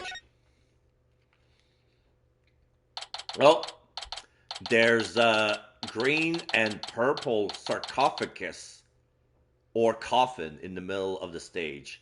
This is probably where Riss is going to appear. There's also there's a castle background with playing cards flying all over. They're drawn onto the mat. And there's a castle tower on the left with a box that's used for the cutting in three pieces act. And on the right there's another box for the stabbing, like what's the name of the act? The human pincushion act. Yeah, where we stab swords into it, and then it looks like, okay, I'm unscathed. April 27th, Penrose Theater stage. Hurry up, Apollo, it's about to start! I want to see what Chusi's next trick is! You're really wound up today, aren't you? Why don't you take your seat and try to relax? Whoa, look! There's a TV reporter over there! With a TV camera and everything! Oh yeah, baby! Athena, sit down. You're blocking people's view. Yeesh, I feel like I'm babysitting here. Hello, everyone. I'm reporting from the beautiful Penrose Theater, where the public performance of Chusi in Grammaryland begins in just 2 short days. But today, they've very kindly agreed to give up a sneak preview. Isn't this exciting? Apollo! Do you think I was on TV just now? How should I know? But if you were disgracing our entire agency, that's for sure. Hey! What the heck's that supposed to mean?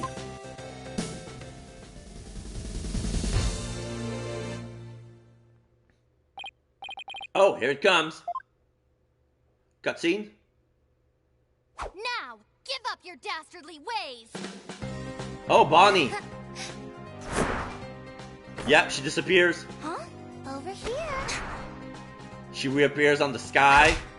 Kick. Puts him in the sarcophagus. The coffin. Cartwheel. Close it. Blow kisses to Mr. Hat. Mr. Hat is charmed. Come now, Mr. Hat. Offer the girl's life up to Mr. Rias and bring him back to Oh, life. Bonnie is Mr. Rias' assistant. Oh, Mr. Hat is gonna attack her with a sword and then transform into Trucy. Just when and how did she make the switch? You won't be reviving anyone today. Stabs the coffin.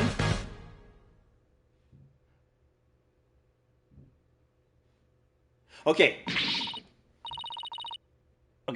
The rare thing about Dexter Snow Dragon, they have a stronger blizzard breath than the others, but they're tall, the tail arcs are smaller, and their wings are more vulnerable to attack. Oh, interesting. Wow, that was amazing. I have no idea how she escaped that coffin. I'm glad Trucy's escape trick went out without a hitch. Another cutscene? Oh, it's kind of 3D. Yeah, she puts the lid on the coffin. And when I open the coffin, like this, inside you see... Reyes! Whoops! Mr. Reyes? Oh shit, he's dead. Okay, I did do it! Oh shit. The trick went wrong. Because she looks surprised to see Mr. Reyes in the coffin. And that's his body right there. There's no blood. But, yeah. Yeah, as I knew it. I knew it. She's got blame. She's got blame for the murder of Rios, and I'm pretty sure that Bonnie did it because she's the only one who can know the trick. Anyway, but how? I wonder what's going on. He's not getting up. Eek! Juicy? The dragon mannequin fell. Crushed everything. What just happened? The dragon fell. There was a big suspended dragon inflatable mannequin, and then the strings got cut off and crashed on the stage. Whoa, man, an accident? Is like that guy dead? Wait, that's not part of the act, right? Attention, staff. Attention. No, this is staff. Attention, please. May I have your attention, please? For your own safety, we ask that everyone please evacuate the building. What's going on? Is Trucy okay? Outside, everyone. Evacuate immediately, please. Whoa, hey, stop grabbing at me. Trucy!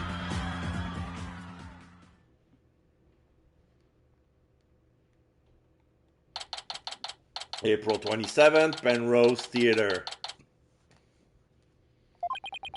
They kicked us out. Hey, what gives? Will somebody please tell us what's going on? Poor Trucy, I hope she's okay. Hey, here comes that staff member from before. Your attention, please. We regret to inform you that today's show has been cancelled. What? But I was looking forward for the rest of it. We are very sorry, but the theater is on lockdown pending a police investigation. Excuse me, is it because of that accident? That man in the coffin, is he... well, we're still trying to figure things out, sir. Yeah, they cannot disclose to the public that he's been murdered. Yeah, they cannot say anything, even if it's a lawyer. I'm a lawyer! But I can tell you that Miss Wright is fine. She wasn't injured, so please don't worry. Thank goodness she's okay. Hey, you there! Oh, a new guy. Okay, so he's, looks like... This is weird. Like... He has a fedora. He has, a tied-up cardigan around his neck. A big triangle V-neck shirt with a golden necklace. He has a goatee whose beard ends up like very pointy. Like you put some lotion in it to make it pointy and curly. He has a couple of dollar bills on his breast pocket as handkerchief, and he's holding some sort of Starbucks coffee mug. But it's not the Starbucks logo. It's just a pair of women legs with heels. He has 2 rings on his right index and pinky finger, and yeah, he's wearing all white. He has some sort of sunglasses we can see through, and I have no idea. My beard is naturally pointy like that. It's annoying ASF. But like it's very like it's pointy, but he make it even pointier. Like it doesn't curls like that naturally. Like he clearly put some lotion on it or some sort of something to style your mustache, some styling gel or butter or something like that. So I have no idea what voice to give this guy. So it could be one of the culprits if it's not Bunny. Of course, Trucy's gonna be the defendant. Mine curls like that. Huh.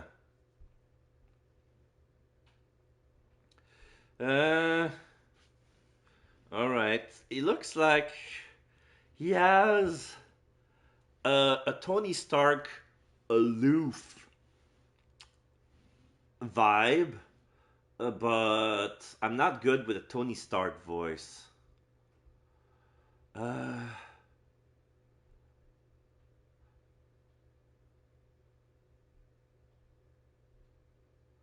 What the heck's going on? They wouldn't even let me in. Me, for crying out loud.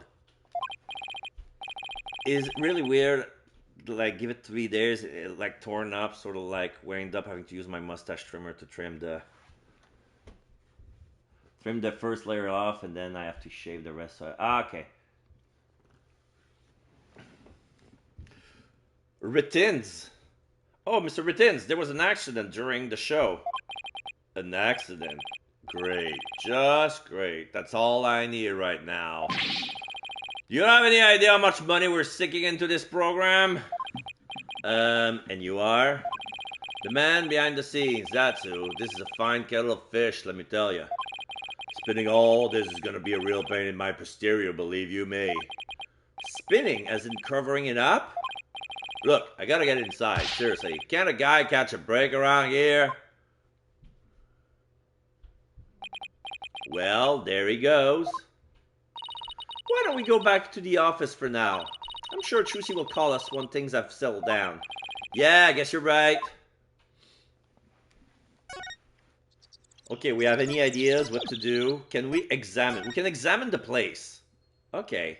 So there's a poster that looks like a giant playing card. There's a heart, a queen, and an ace. Look, there's Trucy front and center. April 29th to May 1st. So the show actually starts the day after tomorrow, huh? I don't know if you've noticed, but you see that man in front of the poster? He's been standing there a long time looking at it.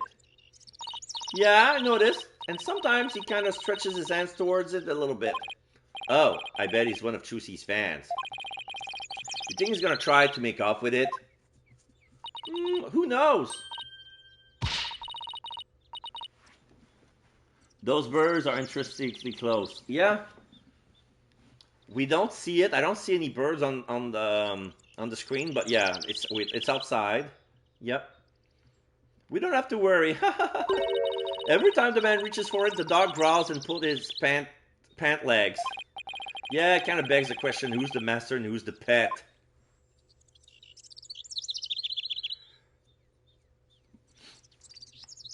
Okay, so there's a clock. What are all these weird objects anyway? Are they supposed to be modern art? Like that clock, is it just me or are the hands moving awfully fast? Ay caramba, what kind of clock doesn't show the proper time? Is that part of what makes it art? Who knows? Hey, take a look at that man in front of the clock. He's trying real hard to set his watch to it. Exclamation mark. Hey, mister! She tries to warn him. Oh, this is a triangle. This is a MC Escher triangle. It's like one of those impossible shapes. There's a kid trying to figure out how it works. He's mind baffled. What an odd building. The name Penrose Theater comes from the Penrose Triangle, an impossible object. Oh, that's the name of the triangle over there. It's called a Penrose Triangle. I used to have one of those things. Ah, nice. It's called an impossible object because it only exists as an optical illusion. An optical illusion? Uh-huh. Just like how that cube at the front of the building isn't really a cube at all. Oh, now I see it next to the Penrose Theater. There's the symbol of the impossible triangle. It's a Penrose triangle. Isn't it? Looks like a cube to me. But it's like... It looks like the GameCube logo. Like there's a hole in the middle. It's standing on one edge of... It's standing on one corner, and some of the cube is infused inside of the building. Nah, it's not a real cube. It appears to be a triangle, but it's in fact not because of one of the pieces is actually broken. Yeah. It's just the way it's shaded. The dark and light part makes it look like it's jutting outwards towards us, but it really isn't. What? It isn't? Come on, let's take a look at it from over there. Okay. Oh, the thing moves. What? You're right. That's so weird. Yeah, it's not a cube at all. You used to have a circle like that in a square also. Now do you get it? I think so. It's kind of hard to tell. When we move, it looks like the cube moves as well. Like we can never see the back of it, like it follows us. Is that everything? Yep. Yep, that's everything.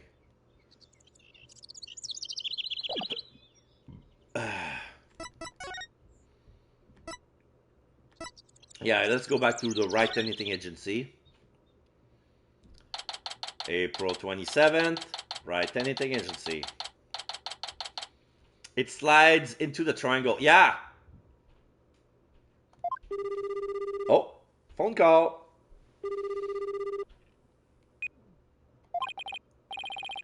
Oh, that's them calling Trucy.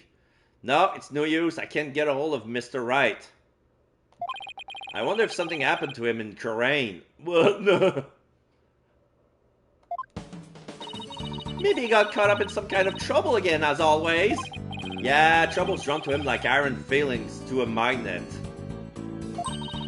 Hey, Apollo, speaking of Karain, they're showing something about it on TV right now. There's been some surprising news coming out of the kingdom of Karain. The country recently saw defense attorney Phoenix Wright win a not guilty verdict after 23 years. The first verdict of his kind in 23 years.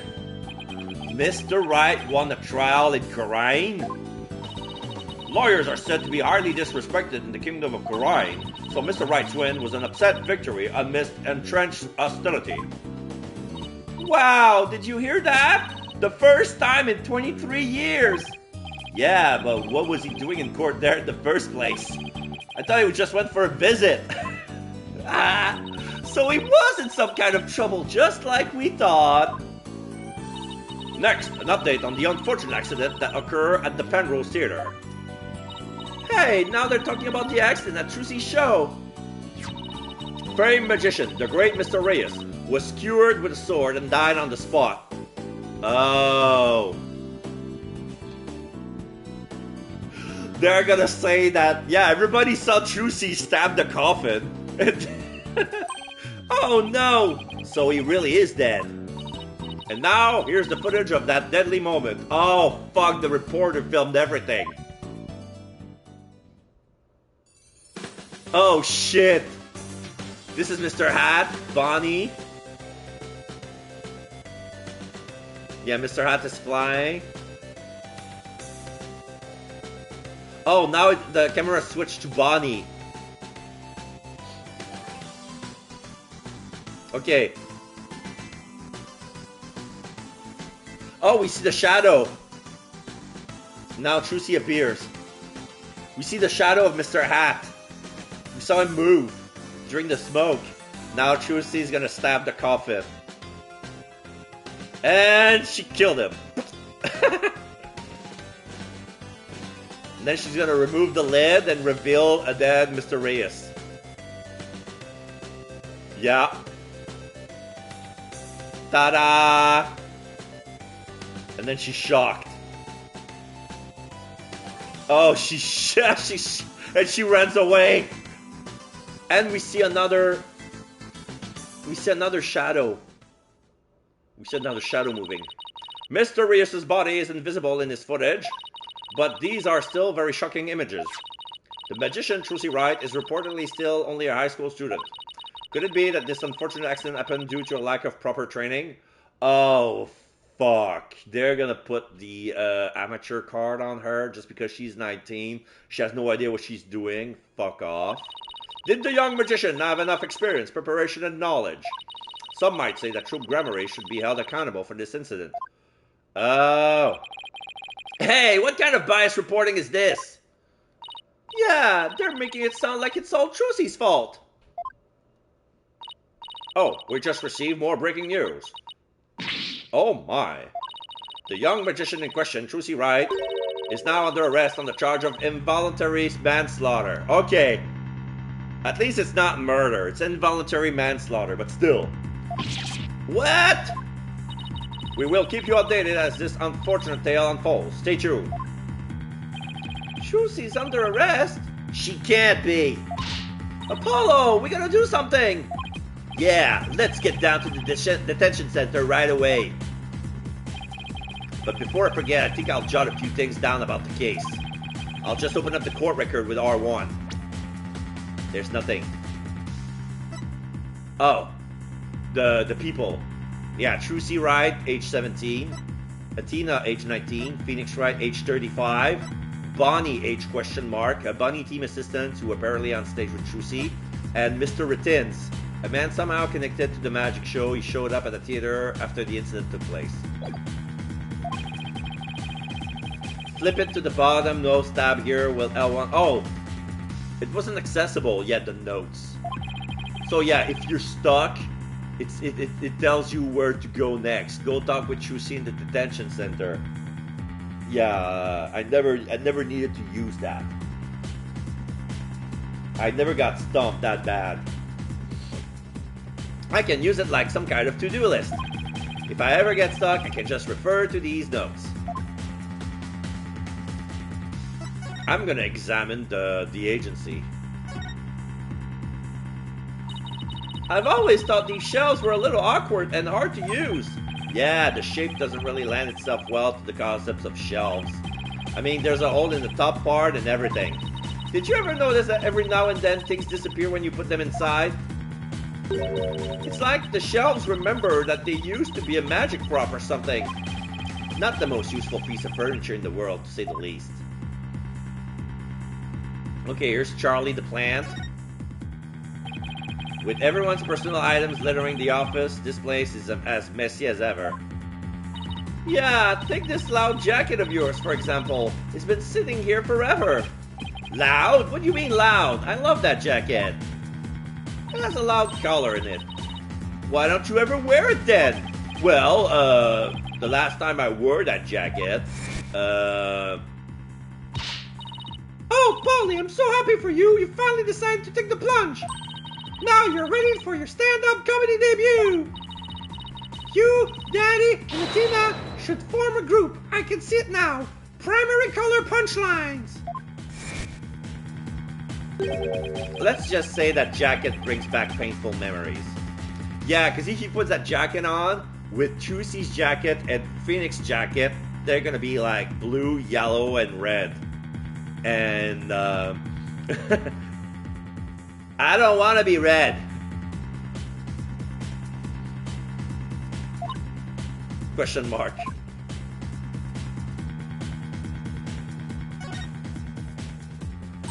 I just watered Charlie, so he's looking pretty perky. For a guy whose desk is always a big jumble mess, Mr. Wright never forgets to water Charlie. Sometimes I catch him staring at that plant and smiling. It must hold some special meaning for him. Could be. He did say Charlie's been in this office since the first day as a lawyer. He doesn't seem to want to talk about it much, though. One thing's for sure, Charlie is no ordinary plant. Mr. Wright sure has a lot of law books and old case files. It sure looks that way, doesn't it? But take a closer look. Most of those books and files have to do with magic. Oh wow, you're right. They're just hidden behind law book covers.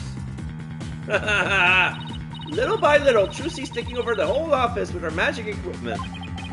I hate to admit it, but recently, I sometimes feel like I'm going to forget I am even a lawyer when I'm here. It sounds like Trucy's magic is starting to take over your brain too. Yeah, if you want shitty pawns, there was the defendant for last case was Abil Urgade. It's written Urgade, but basically he's it's supposed to be I'll be your guide. I'll be your guide. And the victim was a guard named Pat, ROHL, Patrol.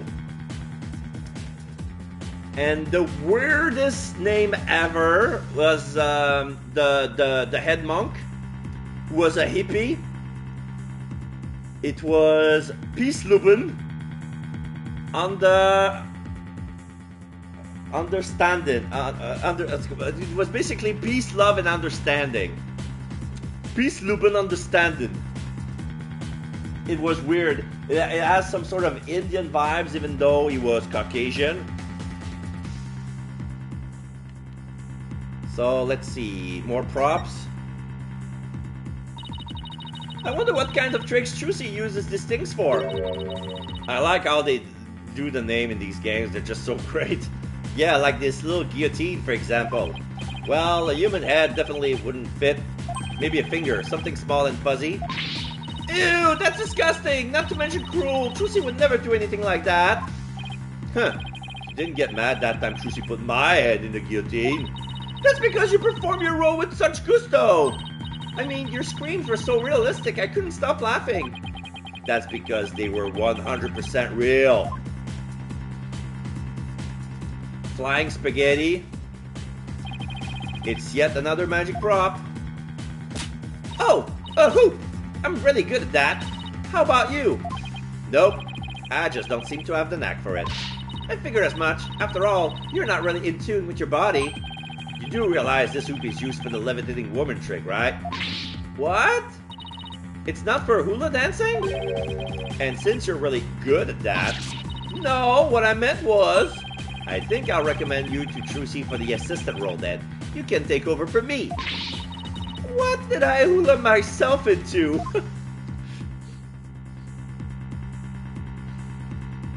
Yeah, she walked right into that trap.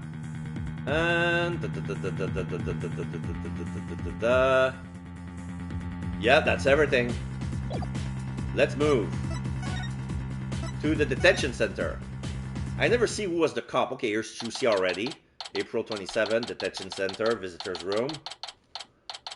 Why did I know Apollo was going to do that? Trucy, da. Poor Trucy.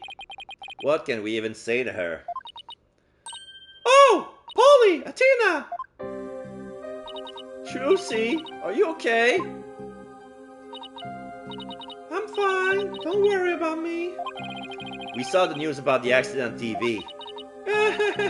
Guess I can't Houdini my way out of this one. I got arrested and everything. They say I'm the one who caused the accident. But that's not true, right? To be honest, I don't really know. I mean, I have no idea how an accident like that could have happened. The trick went out without a hitch, I'm sure of that much. Still, the police just won't listen to me. They already decided that was all my fault. I'm exhausted after all their questions. Looks like she's been able to hang in there at least. Yeah, she really is one tough cookie. I know you're tired, but can you tell us a little bit about the accident? Yes, of course. Go ahead and ask me anything. I'll be fine. Alright, let's talk about the incident. For starters, can you help us understand what happened? In today's show, there was a dead body in the coffin. How did that happen? Was there some kind of accident? I don't really know. The coffin was supposed to be empty when I opened it. But instead, Mr. Reyes' body wasn't there. That must have been a huge shock for you. And when the dragon set piece fell down at the end, was that an accident too? It must have been. I have no idea how or why that happened either.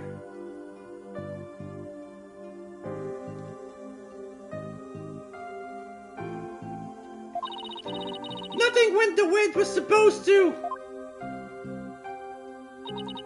I still can't believe Mr. Reyes is actually dead. As tough as she is, this is obviously taking a toll on her. But how did Mr. Reyes' body get into the coffin in the first place? Josie, we need you to tell us the secret of the trick. Oh, you know what they say, a magician never reveals their secret. But I guess I should make an exception this time. But if you ever tell anybody, I'll make you my guinea pig for every single new magic trick from now on. Don't worry, I'm a lawyer, remember? Client confidentiality is part of the job.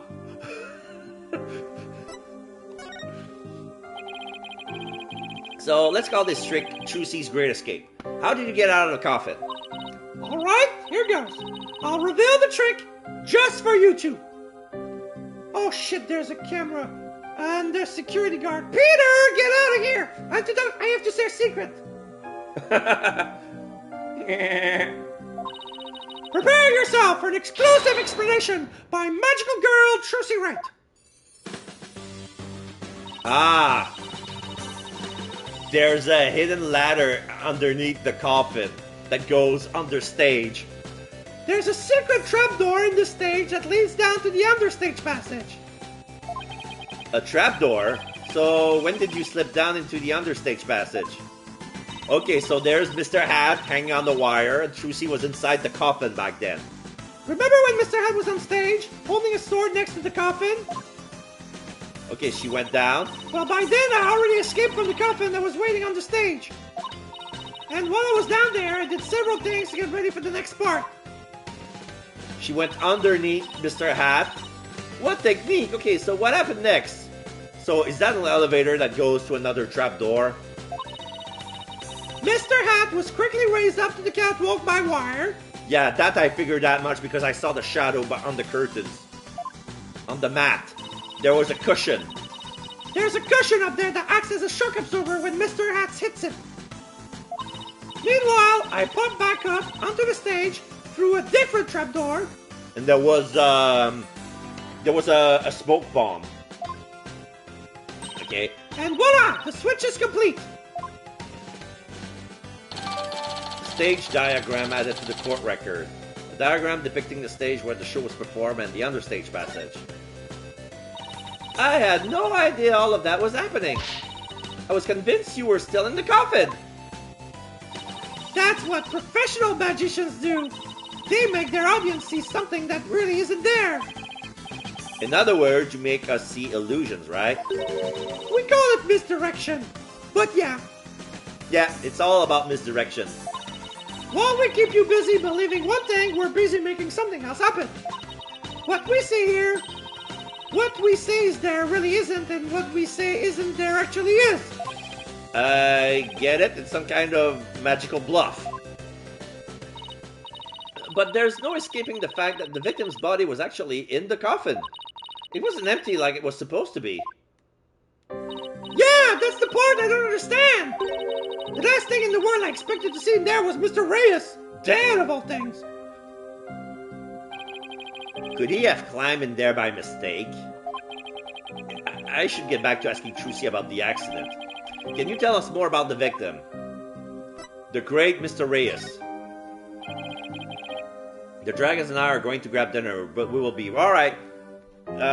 Fill your stomach, and we'll see each other real soon. I'm be streaming for at least 3 more hours.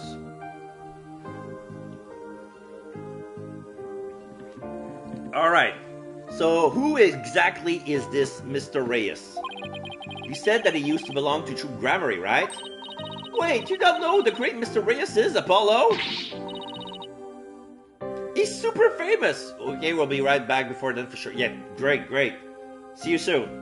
He's super famous! He's all people talk about on TV! Really? I just assumed he was one of Trucy's assistants. Ugh!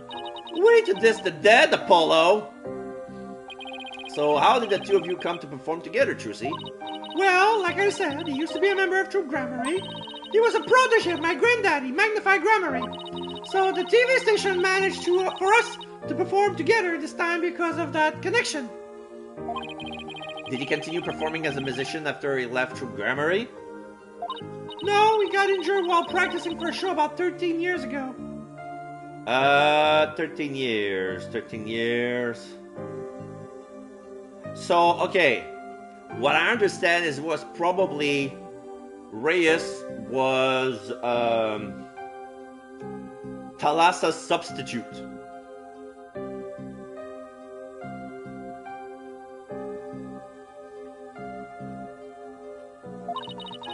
That's why he left the troop. After that, he took a break from magic for a while. I'm pretty sure it's a recent thing, him getting famous again. Well, yeah. I only started seeing him on TV again maybe last year. I have nothing but respect for Mr. Reyes as a magician. I can't tell you how sad I am this happened.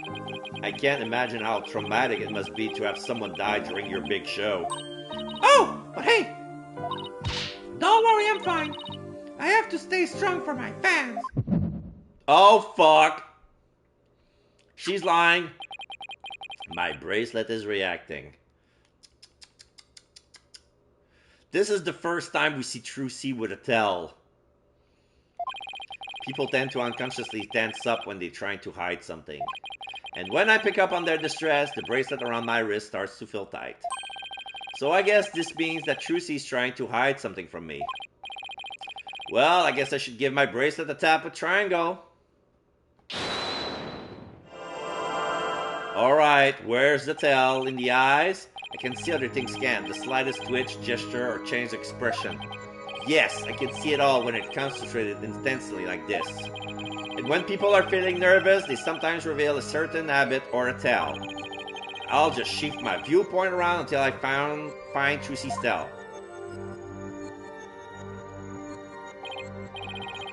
Her eyes are twitching. Okay, I think I found her telltale.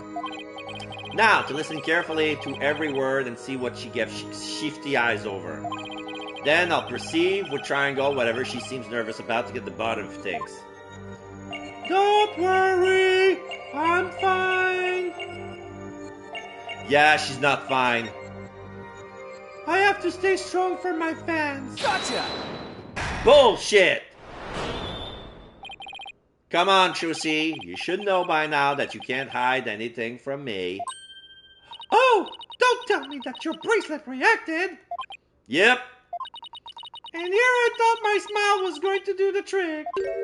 Oh, looks like I broke the first rule of being a magician. A true entertainer always keeps a smile on their face, right? I remember hearing you say that before. That's right. It's a grammary motto that my daddy used to say before he passed away. I'll never forget it. It's one of the few precious memories I have of him. But you can't keep everything inside, Trucy. You will burst. Why don't you tell me what's bothering you? I can't! If I did, you wouldn't believe in me anymore. That's not true. As an entertainer, you'll believe in always keeping a smile on your face. And as a lawyer, I believe that's important to me as well. The badge? Take that! Your attorney's badge? I swore on this badge that I would always believe in my client to the bitter end. That's the cornerstone of being a good lawyer. Mr. Wright taught me as much. So no matter what you tell me, I'm going to keep on believing you, Trucy. All I ask is for you to have a little faith in me, too. All right. Thanks, Polly.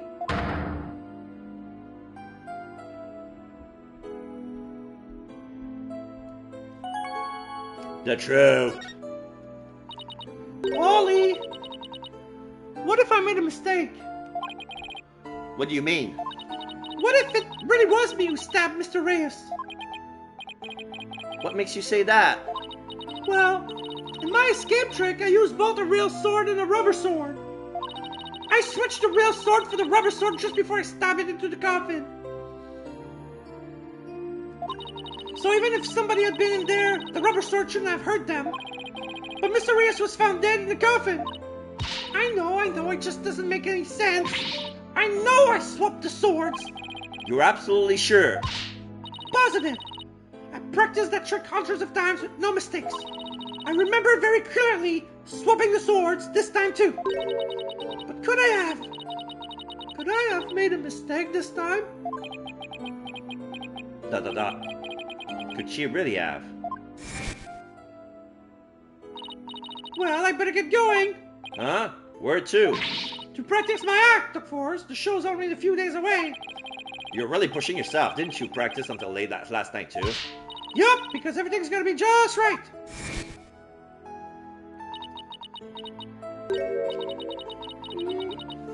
Maybe I really did kill Mr. Reyes. Trucy. The worst possible mistake I could make. Such a horrific accident right in the middle of my show, and yet all I can think about is, now that this has happened, Troop Grabbery will get his performance rights pulled. There'll never be another show. Everything my family worked so hard for will be gone forever. And poor Mr. Reyes had his whole life and a great career ahead of him. I ruined everything. I destroyed it all. I took it all away.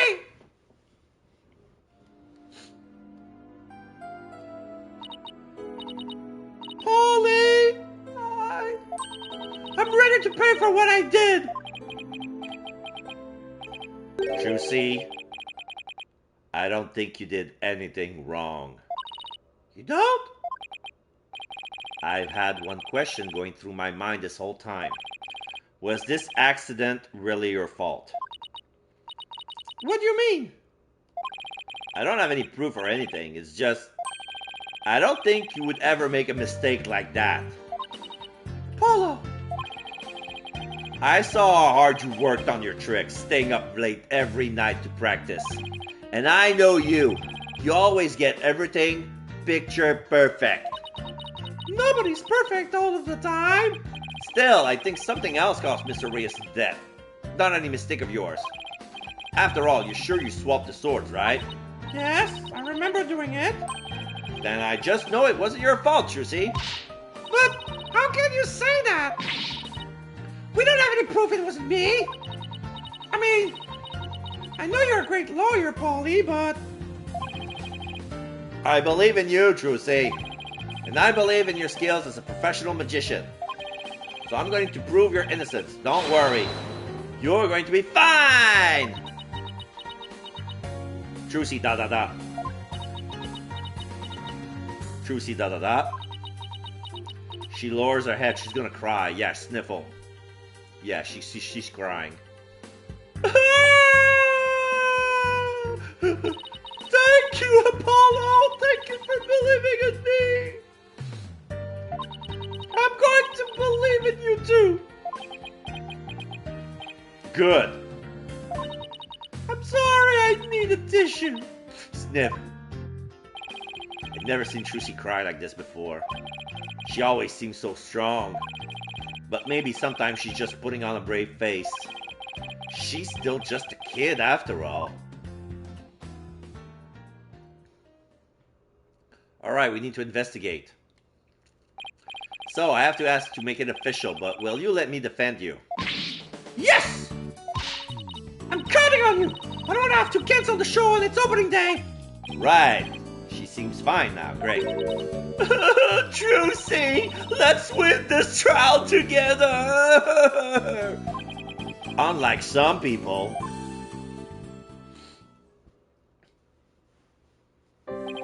Well, we'd better get right into investigating. Come on, Natina, wipe that nose and let's go. Excuse you! Do you have any snot on my... Do you see any snot on my face, Apollo? Yeesh, talk about an emotional roller coaster. We'll need to investigate the stage at the Penrose Theater where the body was found.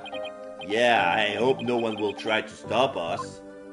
If you're going to the Penrose Theater, can I ask you a favor? Of course, what is it? I left a very special notebook behind in my dressing room. Sure, we can pick it up for you. The one that says Bonnie? No, the other one. Okay. That notebook is really, really important to me. I don't know what I would do if anybody read it. Wow, I wonder what's in it. The notebook is in my blue handbag on the table. It's big and black. You can't miss it. Thanks in advance. And with that, I'm gonna go. It seems they've got more questions for me. Alright, see you later, Trucy. So, should we investigate the stage first, or go get the notebook? Oh, it's up to us. Dressing room, Penrose Theater, stage.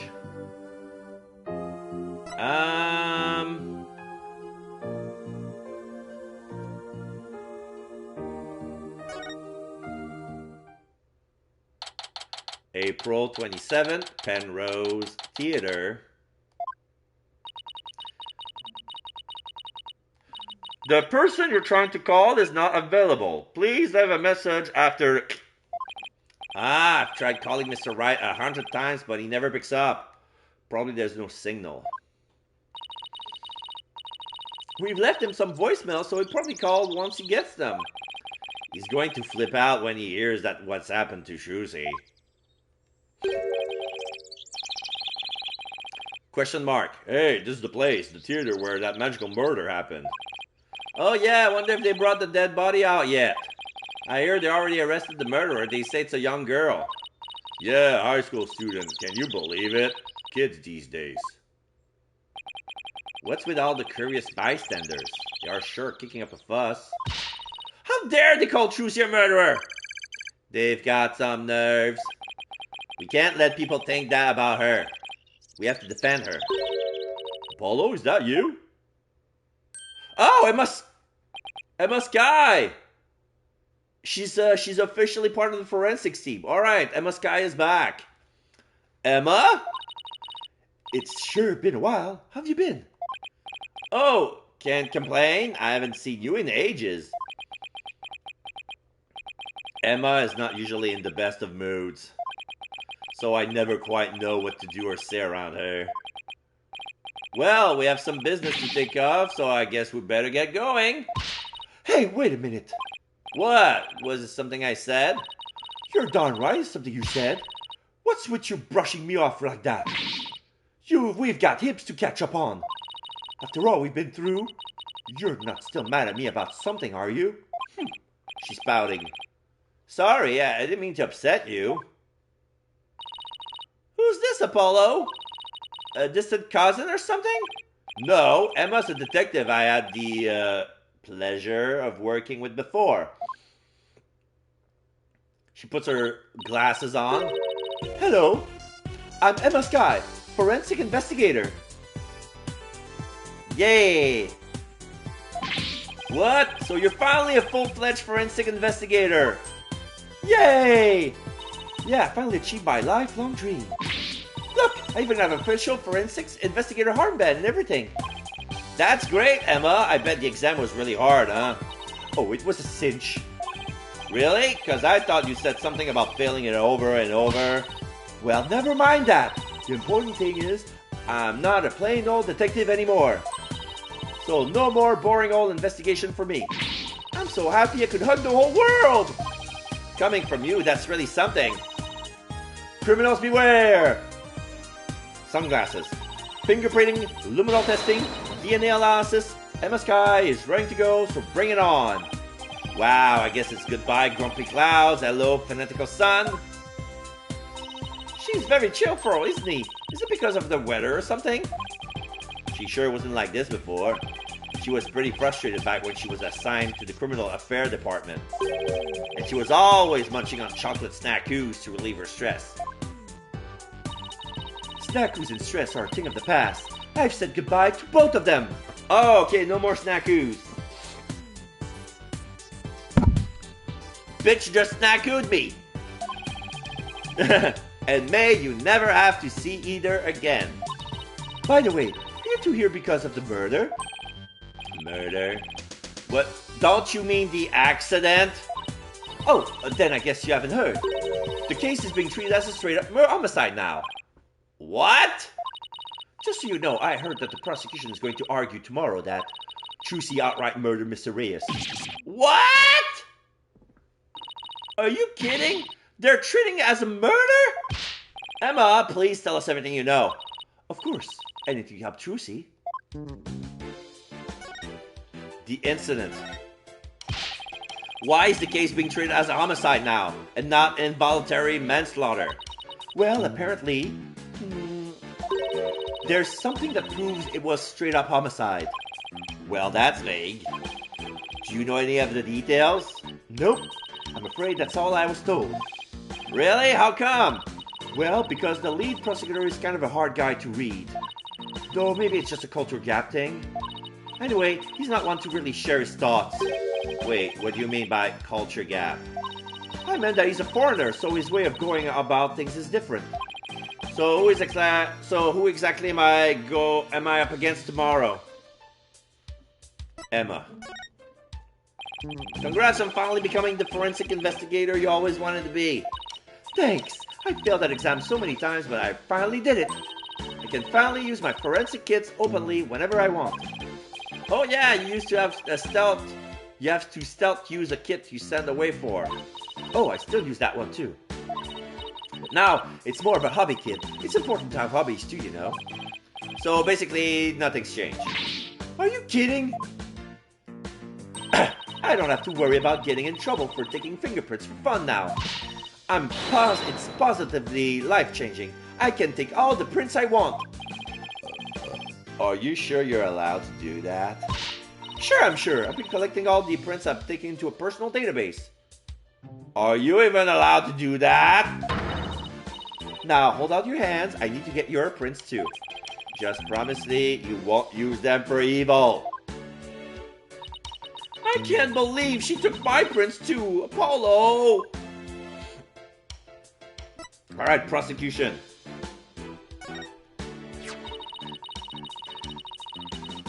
So, Chief Prosecutor Edgeworth has been reorganizing the prosecutor's office lately. As a part of that effort, he's gotten rid of a lot of corrupt prosecutors. So, the prosecutor's office is looking pretty empty these days. And that's how a foreign prosecutor got assigned to this case? That's part of it, yes. We were short on prosecutors and this guy just happened to be visiting. And what's the purpose of his visit? Well, some insurgents from the Kingdom of Wright are thought to be hiding out here. As an international prosecutor, he apparently came to investigate the matter personally. Oh, okay, so it really is the guy from the cover. We have no idea who this guy is. So he's from the Kingdom of Wright? That's right. He's also a Koreanist monk. A monk? So how did he get assigned to his particular case anyway? It seems he's very devoted to furthering his studies as a prosecutor. He wanted to learn how crime scenes are investigated here, so he just showed up. So he was just curious, huh? He looked the entire crime scene over quite earnestly, and just as everyone else was ready to call it a case of involuntary manslaughter, this is most certainly a murder, the cruel act of an impure soul. That's what he said, just like that. Then he volunteered himself as the prosecutor for this case. With the shortage of prosecutor right now, the prosecutor's office was glad to have him. So, Trucy was arrested for murder all because of this guy? Huh? I have to say, he's definitely not your typical prosecutor. He says court is where a victim received their last rites, where the truth is revealed, the criminal is judged, and the victim's soul sees salvation. Receiving last rites in court allows the victim to finally rest in peace, or so he claims. So, to him, a trial is like performing funeral rites for the victim, huh? That's certainly a unique way of looking at it. His name is Nayuta Sanmadi.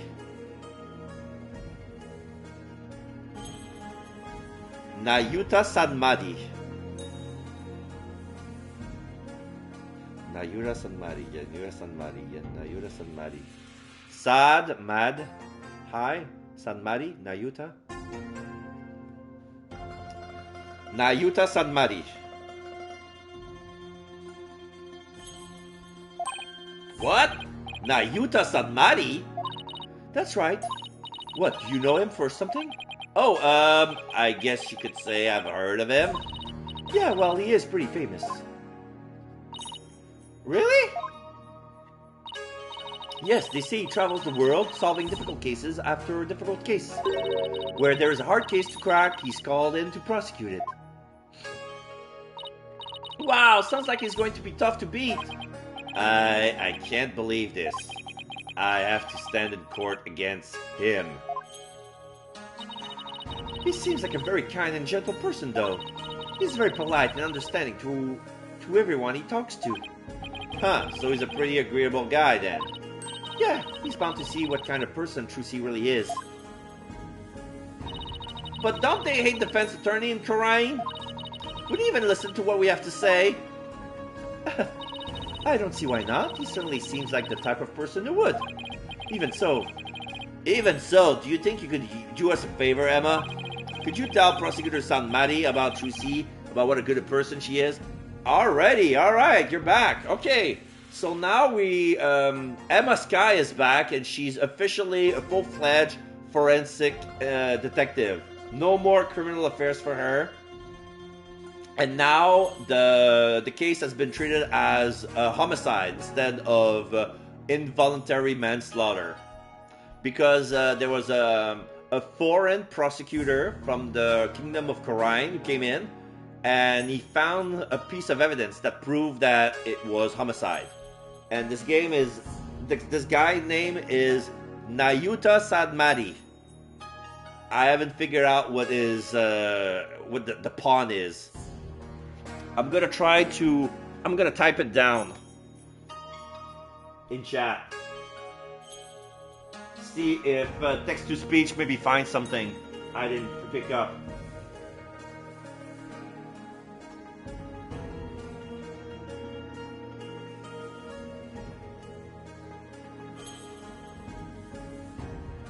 So if you have 3 guesses, what I put there in that, what would they be?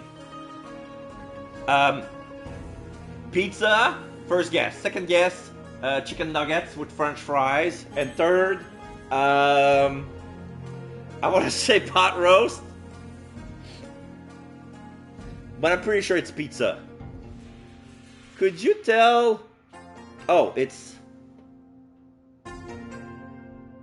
Okay, I put the first H after the D and it's before. Yeah. Could you tell Prosecutor Sad Maddie about Trucy and about what a good person she is? Of course. Leave it to me. I'll make him understand there's no way Trucy could have committed murder. I hope he listens to reason. Me too. This is looking pretty bad, Apollo. They're calling it a murder and they even got proof. What are we gonna do? After listening to that song, you know... just how I feel about pizza. Yeah, I remember that song. Look on the bright side, that's what. Bright side? What bright side? Well, the good thing about there being proof is that it has to point to the real killer. If we can find out who that is, we can prove Trucy's innocent. Oh, hey, you're right. Which means our objectives are clear. We have to find 2 things. Proof of Trucy's innocence and evidence of the true culprit's identity. You know what, Apollo? You're starting to give me a glimmer of hope. And that means there's only one thing to do. Emma, would it be alright if we investigate the scene? If I say no, you would just do it behind my back anyway, right? Would I do something like that? Guess the jig is up. Oh, alright, but I better come along. Who knows what sort of mischief you get up if I'm not here to keep an eye on you. Mischief? Sounds like Emma trusts you about as far as she can throw you, Apollo. I gotta get away with it twice. I had it for lunch and dinner laughs. But you double pizza. It's funny because I wanted to eat pizza right after the end of the stream. Because I don't have a lot of stuff that can cook like very fast. And yeah, I would have eaten pizza. He has been known to move things around at the scene of a crime, you know. And what about you? You used to do all kinds of forensic tests on things without permission. There's nothing wrong with that. After all, forensics is always on the side of justice. The dragons and I approve. Go for it. How is that even remotely fair? Is anything different here? No.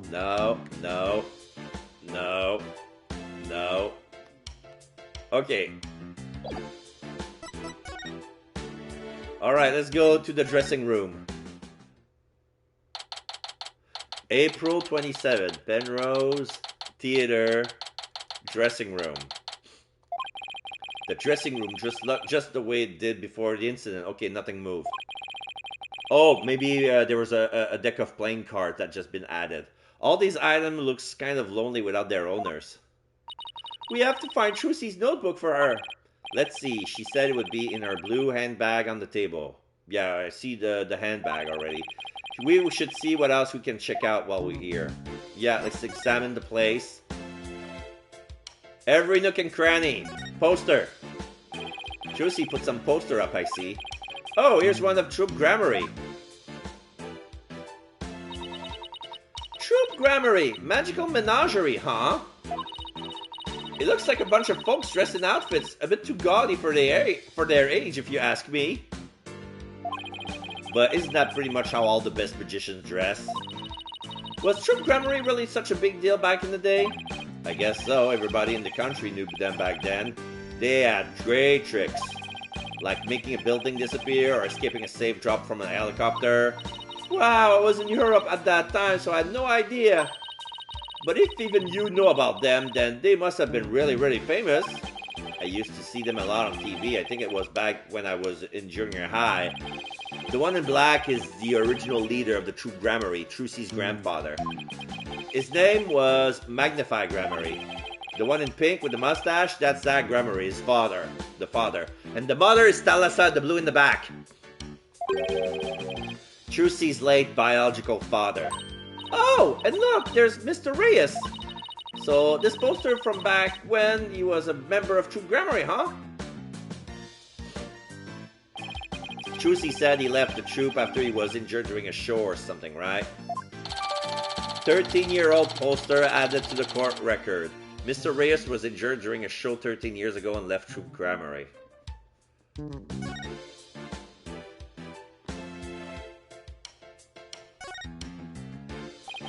It's a dove. Tracy must use it on one of her tricks. Yeah. There's another birdcage next to it. I wonder what's in that one. Caw, caw, caw. Atina da da da. What in the world was that?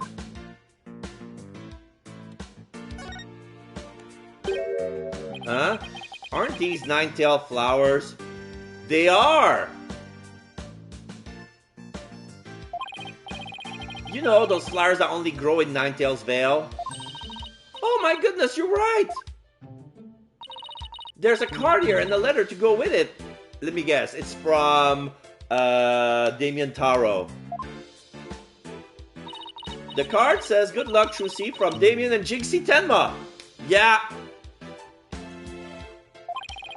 Mayor Tenma and Jinxie, huh? What does the letter says? Let's see. Oh, there's a message for you in here too.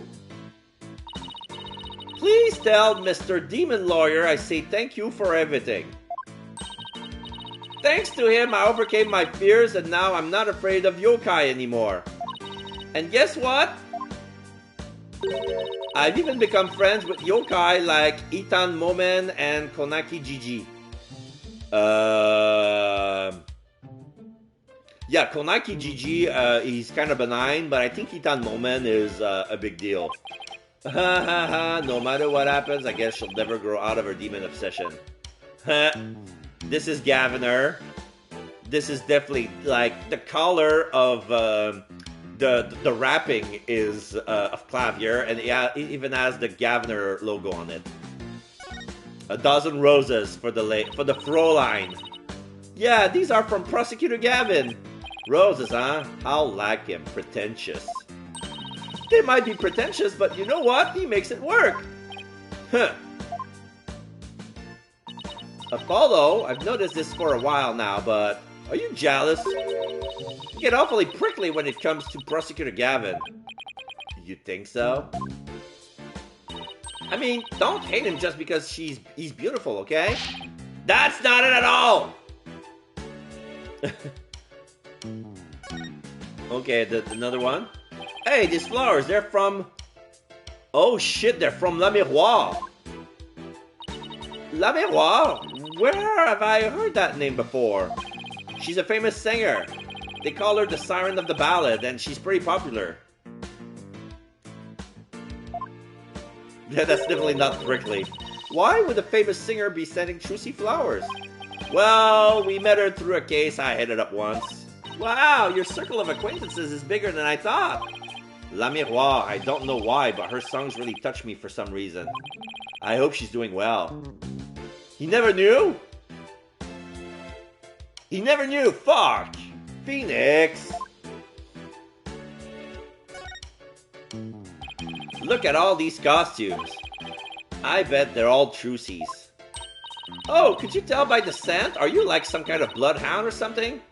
How does Apollo not know yet? Well, she never met them since, and Phoenix probably gonna keep it a secret.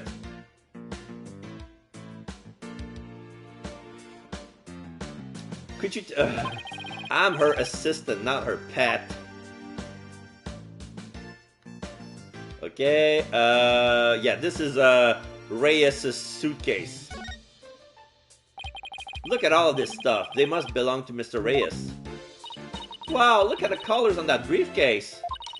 Do you think he carries that around with him on his time off? Well, during his show, he wears a mask to hide his identity.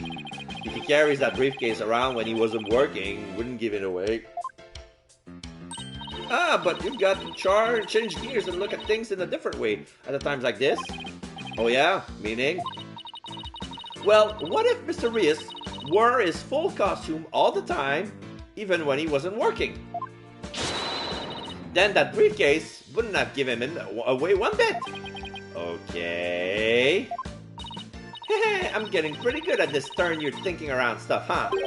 She's like a little kid who's learned a new trick and couldn't wait to try it out. There's a big coin. The great Mr. Reyes, 5,000 cents. Okay. So there's a coin as big as Captain America's shield, and it's supposed to be worth $50. 5,000 cents. So here's a black and purple suitcase. This must be Bunny's suitcase. Look at all these stuff. I bet it belongs to that bunny assistant we saw in the show. That's a lot of stuff. Does she really need all of that? I mean, I don't think I've ever seen so much makeup. Well, when it comes to sheer number of items, your desk back at the office isn't any better. Those things are the natural accumulation of 2 years of work, and they're all necessary. Really? Instant noodles and crackers? Of course, I need those for when I have to stay at the office all night prepping a case. And the comic books too? What about it? Of course, I need those too. Manga these days are super realistic and informative. I need them for research. Right, research. Uh-huh, I see. So you need to research street fighting and the funnies, do you? Yeah.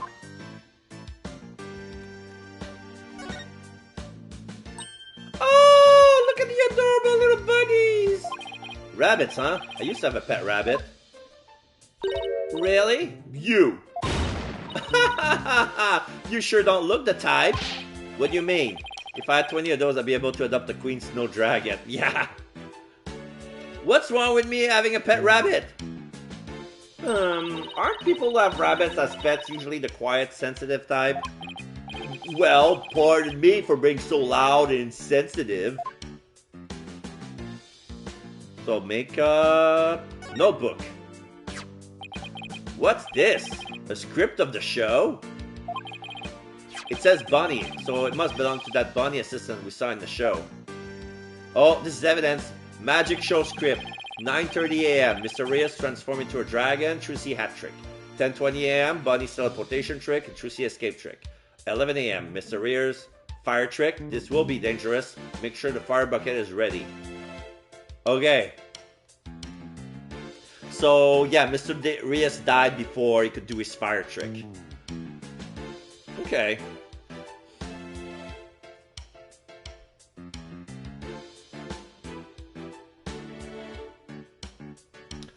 You and I got to see the first two parts up to the end at the 10:20 a.m. segment. But this mysterious fire trick, we didn't get to see that part. Yeah, because they canceled the show after the accident. Hey, there's a note about the fire trick. This will be dangerous. Make sure the fire bucket is ready. Come to think of it, when Mr. Reyes turned into a dragon, it breathed fire, didn't it? Coin tricks and fire tricks were Mr. Reyes' specialties. Maybe he had some big finale plan, where Mr. Reyes and Trucy would face off in a great magical showdown after his revival?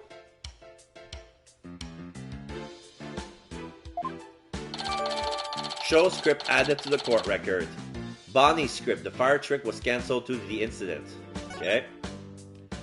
Okay, so there's the clipboard. This is what she signed.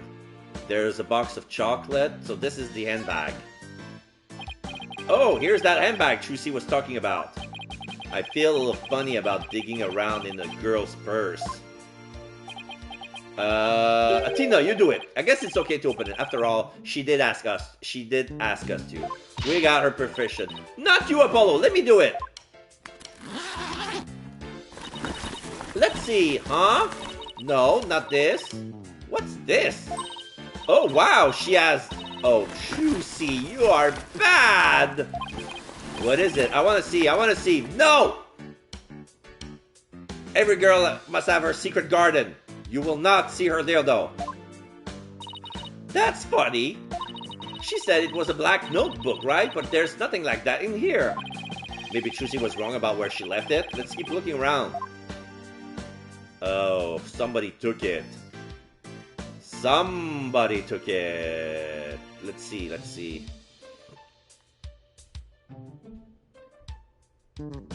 Did I miss something? Oh. I say we take a look through Mr. Reyes' things too. Hey, is that a notebook sticking out from behind this briefcase? Yes, there is! Yeah, it has that grammar seal on it. Oh. It was misplaced. What? Why would Trucy's notebook be with Mr. Reyes' belongings? Did he have a look? Oh wait, is that the motive? The prosecutor's motive? You're right. It's practically screaming, "Over here! Look at me!" Do you think it could be? Oh wow, Athena! Our hunch was right. It's Trucy's notebook. What's it doing mixed with Mr. Reyes' stuff? Good question. Trucy's notebook added to the court record. Trucy's ultra important notebook mixed in with Mr. Reyes' belongings. Okay, so it's like a diary. It has some bookmarks, but it's locked. Like a journal or like a diary, you know.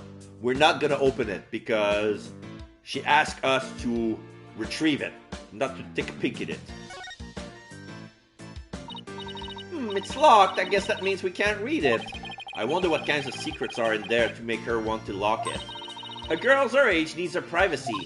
Besides, everybody has a secret or two they don't want others to know about. If there's anything in there about kisses or crushes, I think Mr. Wright would cry. Well, we've examined just about everything, I think. Looking through other people's stuff was so thrilling, like I'm doing something naughty. I know what you mean. Just don't go poking around in my things at the office, please. Why? What do you have to hide? I don't think I like how her eyes lit up all of a sudden. Anyway, we better get this notebook to Trucy. Alright, so let's move. Let's go to the stage.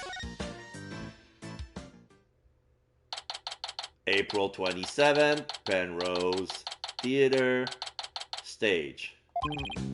Alright, let's get down to investigating, shall we?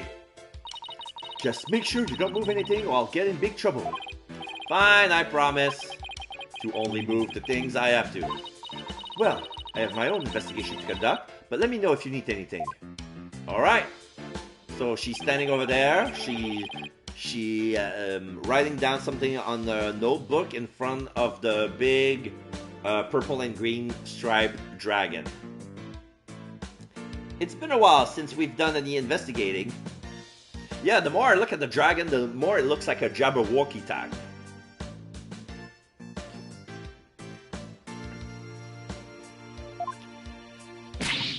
Well, what are we waiting for? Let's dive right in.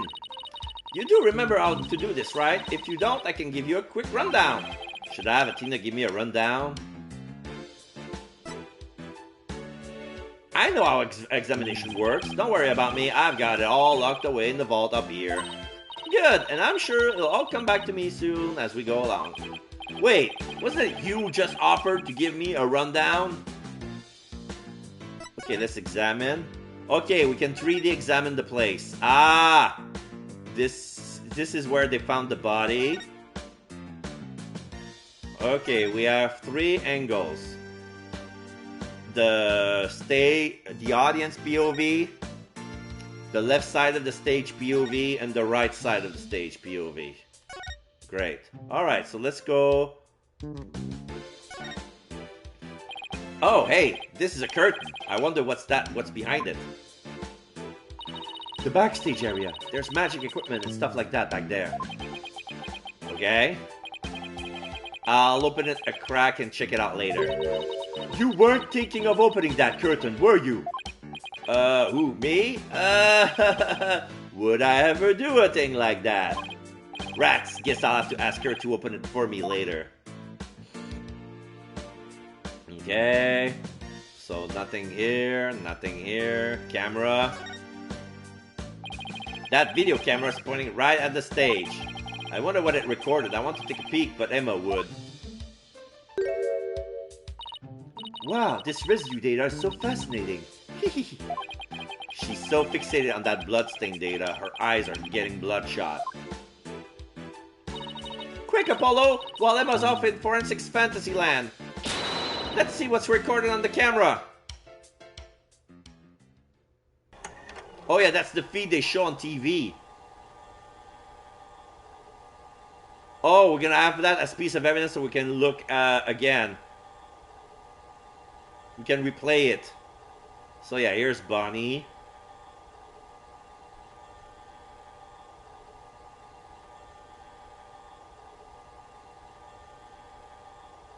Then smokescreen, Trucy.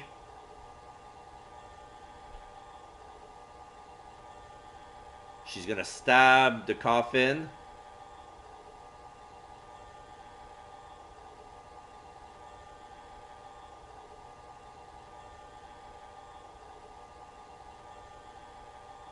She's gonna remove the top. The coffin opens on all 4 ends. And then she looks at the body. We cannot see it on the camera. Now she's panicking. And then she leaves. And then there's another, yeah. There was another shadow. It's the same as Mr. Hat going up again. And then the dragon fell down. It's the same video we saw on TV where you can't see the body at all. Paulo, did you notice a strange shadow in that footage? No, why? Yes! Twice. I don't think it was my imagination, but I'm pretty sure I saw something. A strange shadow, huh? I wonder what it was. Okay, so here's a scene. Oh, I've seen something like this before. It's like that game where you stick sword into a barrel until a little man inside pops out. Oh, that board game where there's a parrot in the barrel, you stab sword, and then at some point the parrot pops out. I forgot the name, but yeah, I know what she means. That doesn't sound like a game I've heard of. Really? It's pretty famous in Europe. Did you have anything to play with as a kid? Oh, you know, simple Americans, we're happy with just a hoop and a stick. Okay, the dragon. This is what they call a set piece. It's a piece of the onstage scenery. It suddenly fell down after the body was revealed, if I remember correctly. Just as the brave heron screams, the spell on the dragon breaks. Losing its wings, the dragon falls to the ground. That moment marked the collapse of Trucy's magical kingdom. Magic, huh? Yeah, sure. The timing was so perfect, I'd be genuinely surprised if it was magic. He's kinda not wrong about that. We didn't have much in the way of board games. Like I played with Ho, Cheerio Rebound, and Mancala when I was a kid.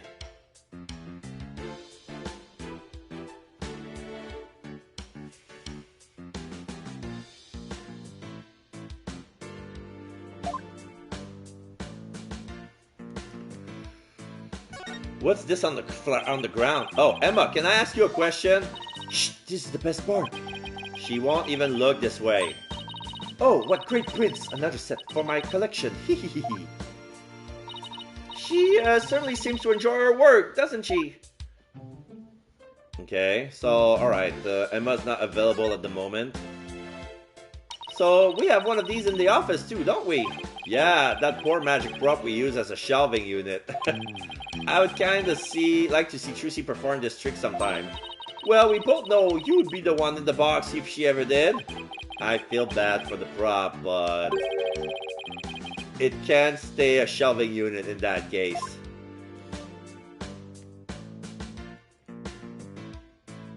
Alright, anything else? Rebound was cool. That one was my favorite of the three because basically you had a marble with a ring around. Oh yeah, remember that! Rebound! You were supposed to race the two of them across the board, and the ring was designed to deflect the other marble. If you manage to get into the other tray, you get 10 points. Yeah, I remember Rebound. That is an old thing. I remember we had Flip Over, we had Boggle, we had Scrabble, we had Payday. We didn't have Monopoly though. What else did we have? Mousetrap. We had Mousetrap. We have something about Treasure Island. It was an adventure game where you can collect treasure, but you had to add some items to sacrifice. Like before going on the dungeon with treasure, you had to gear up because you will be sacrificing those pieces. And we have points of destiny. Like if you don't have that piece, you manage to get away with those pieces of destiny.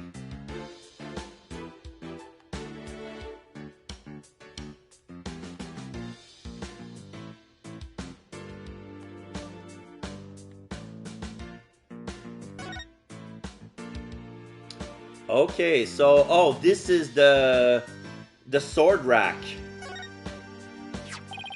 There's a sword here. It's covered in blood. Must be the murder weapon. The real sword. It has a spade on the handle.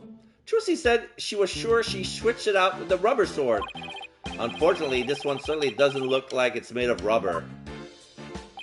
Hey, Emma. Were there any fingerprints on the sword?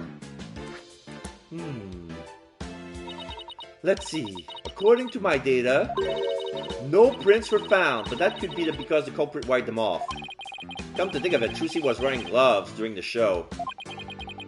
So she certainly wouldn't have left any prints either. Hey! Don't tell me that was it! Something isn't right. It just doesn't make any sense.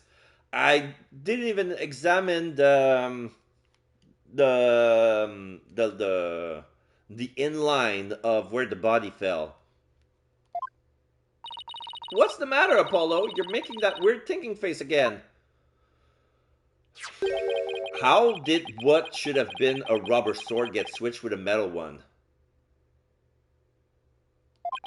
Plus, the timing of that dragon set piece falling down. Wasn't that just a little too convenient? Something just isn't sitting right.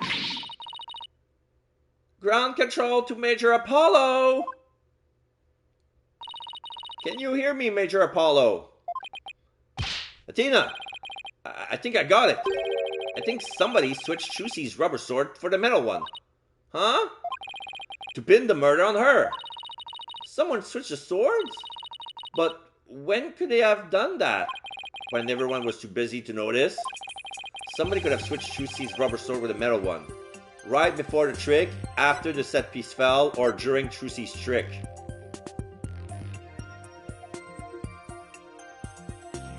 During Trucy's trick. Maybe? Huh. And how would they have done that? Well, they would just, if I knew how they did it, I could be a magician too, you know? In other words, you have absolutely no idea. Nope. I think it would be pretty hard to switch them during the trick.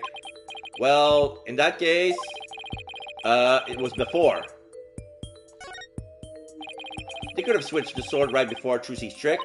What? But wouldn't that mean Trucy herself stabbed the victim with the metal sword? Exactly, and that's why it couldn't have been right before Trucy's trick. Oh. I think it's more likely they switched it when the dragon fell down. Very good, Athena, you managed to avoid my little trap. Yeah, because if they make the switch before the trick, it means that would mean that Trucy actually did it. So we're on the side that when Trucy stabbed the coffin, it was still the rubber sword. Apollo, do you really think you can pull the wool over my eyes so easily? There's no fooling you, is there? Could the sword have been switched at some other point in time?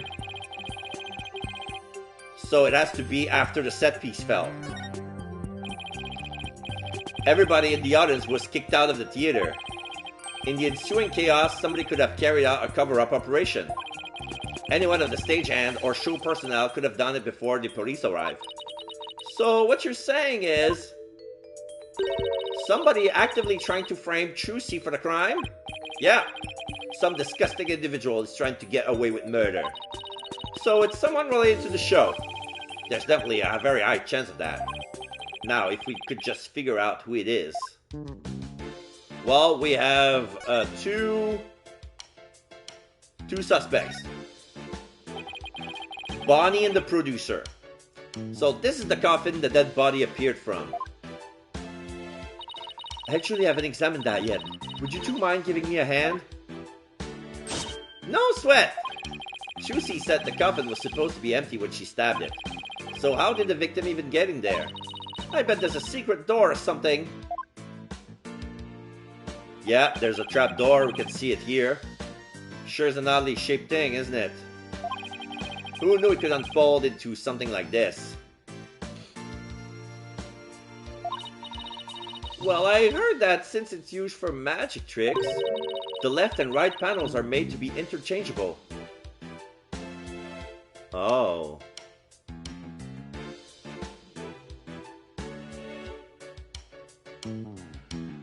I remember her telling us that there was a trapdoor in the stage. Yeah, we can see the trapdoor, it's very obvious. But they're saying that the left and right panel of the coffin can be interchangeable. And I tried to figure out... Yeah. How that helps with magic tricks though, I have no idea. I'm sure they'll make us... I'm sure they'll make us use it. I'm sure they make use of it in some way we can't even imagine. Wait a minute, it looks like the bottom of the coffin opens too. Yeah. It's a secret door, let's try opening it. Yeah, and there's a ladder. Look at that. It seems to lead to some place under the stage. That's right, it goes to the understage passage. It's pitch black down here. Hold on, I think I see something glowing faintly. It's hard to make anything out from up here. If you try to go down there, the magician will get mad at you. Apparently, there are things down there that will give away the secrets behind their tricks. Well, that sucks. It's all right there and we can't even check it out. We're definitely gonna have to examine the understage passage at some point, though.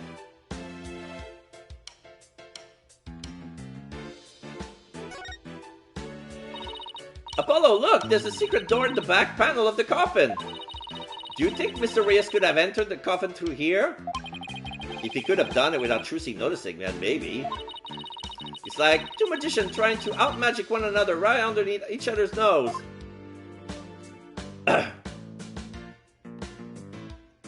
This is my speculation, but I think you're only supposed to see one side of the coffin when that trick is being performed.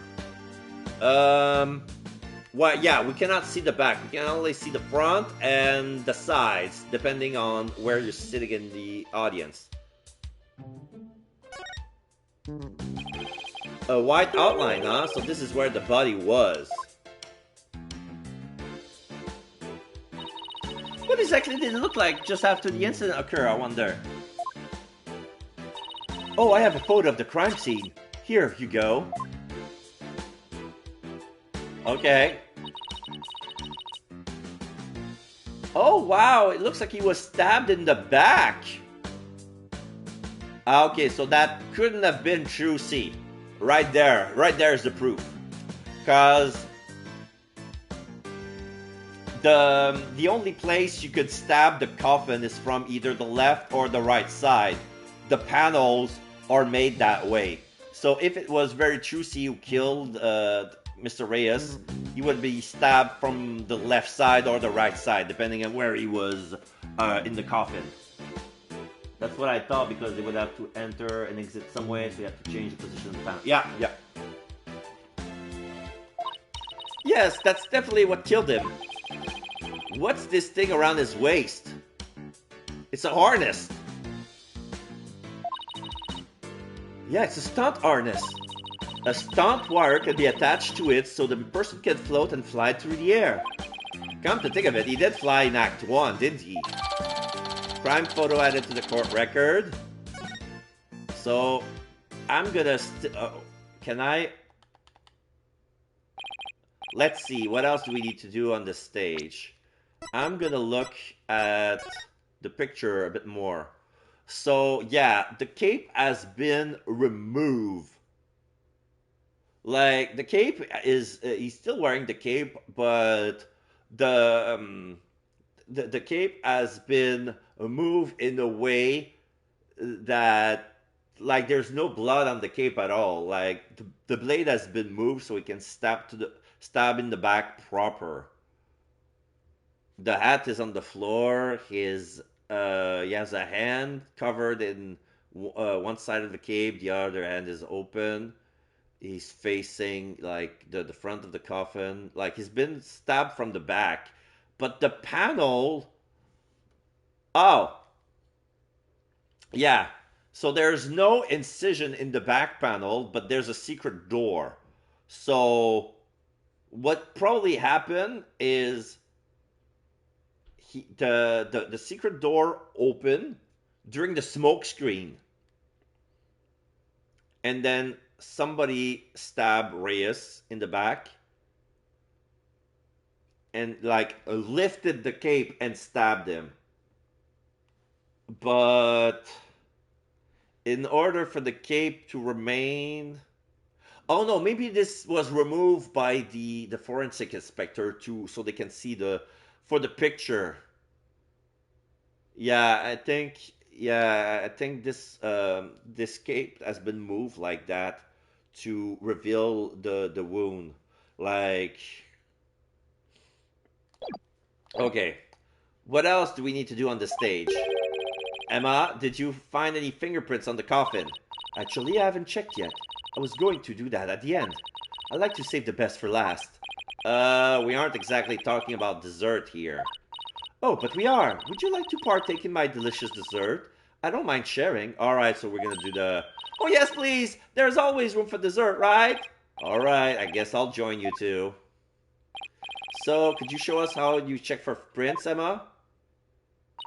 Sure, let's start with the basics. As you know, fingerprints are an excellent way of identifying someone. That's because no two people has the same set of fingerprints, not even twins. So if we find any prints on the coffin, they might lead us to the killer. If the culprit was dumb enough to leave prints behind, sure. Let's go ahead and dust for prints now. Okay, so now we have the open coffin. We're gonna dust for prints. Let's see. This looks like a promising spot. Try dusting the area with fingerprint powder. Move the cursor around and keep pressing X until it's thoroughly covered in powder. When you're done, blow with triangle to get rid of the excess powder. Okay. The powder in this bottle is all we have to work with. If you run out, try blowing on the area. Any excess powder will be returned to the bottle. Oh, okay. Alright, I think I'm ready to give it a try.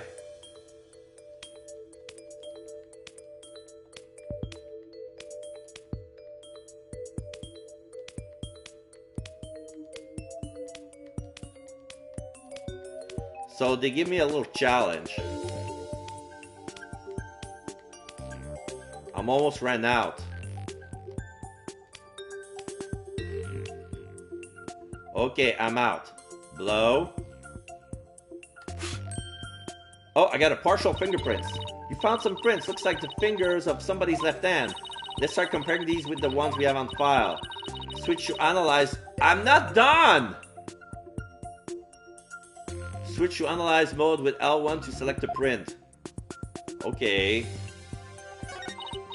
Next, select the print you want to analyze and confirm it with X.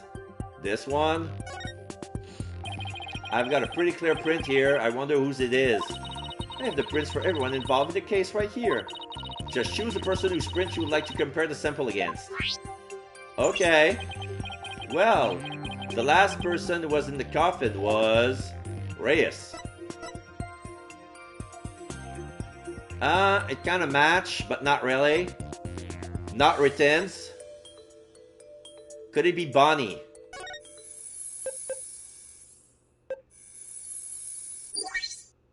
No match. You seriously thought that was the last person in the coffin? Just wanted to see what would happen if I picked the wrong person, that's all. Yeah, right, anyway. If you're done with your little experiment, can you try again? Yes, please, let's see. The last person who was in the coffin was... Reyes. More markers, yeah. 7, 8, 9, 10, 11, 12. Compared to 3. Yeah, it's a perfect match.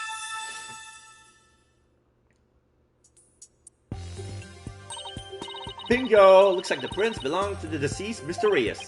Well, if you found prints here, maybe we can find elsewhere on the coffin too. Like on the right side. I'll try dusting for more prints here.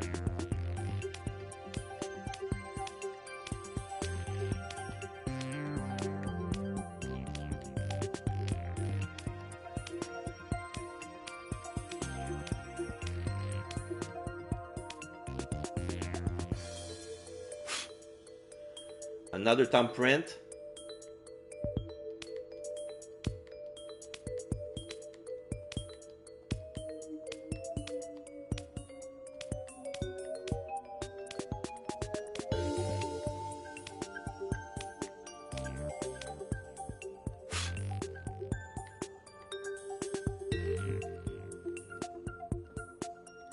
Switch to analyze. Another thumb. There, I found some. These prints are apparently mysterious too. Shall we try looking for prints on the outside of the coffin now? Yes, let's! This time you'll be able to rotate the coffin and look at it from different angles. Okay, so now I can 3D print, yes! I love it.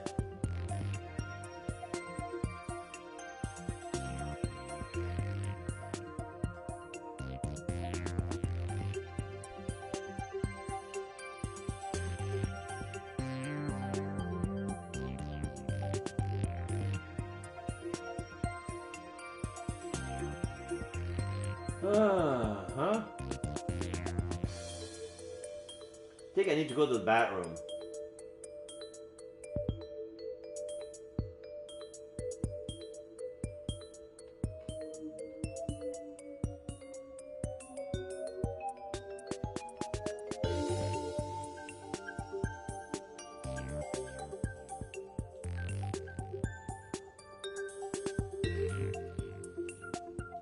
Alright, be right back.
Okay, I'm back.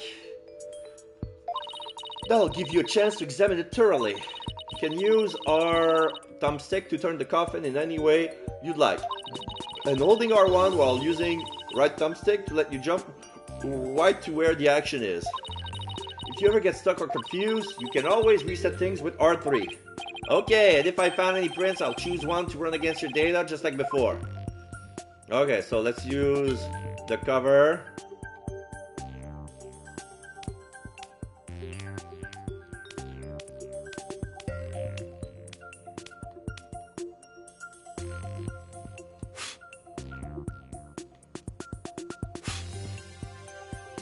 I'm almost ran out.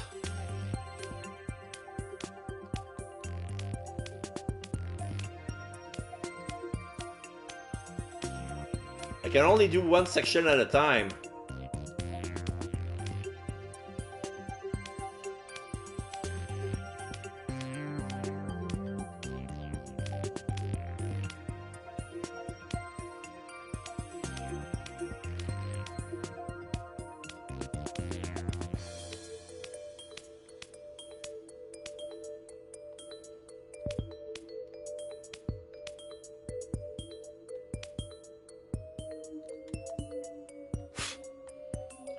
Oh, found some.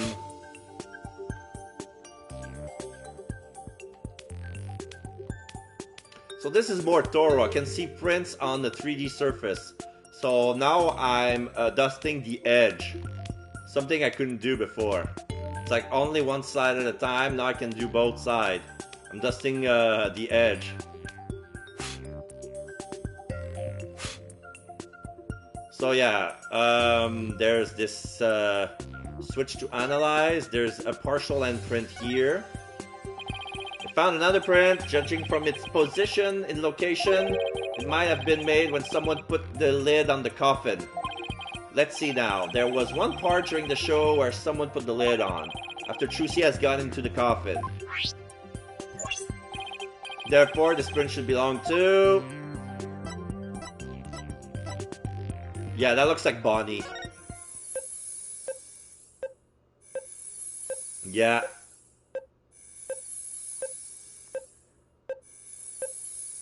"12 markers. Perfect match.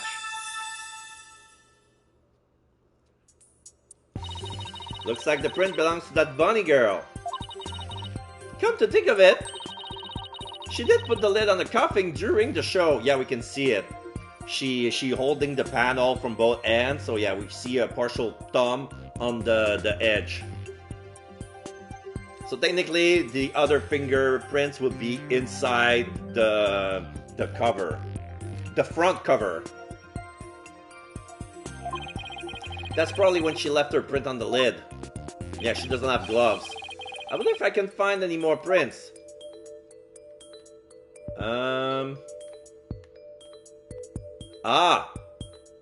There's a handprint on the top. This belongs to Trucy, but she has gloves on, right?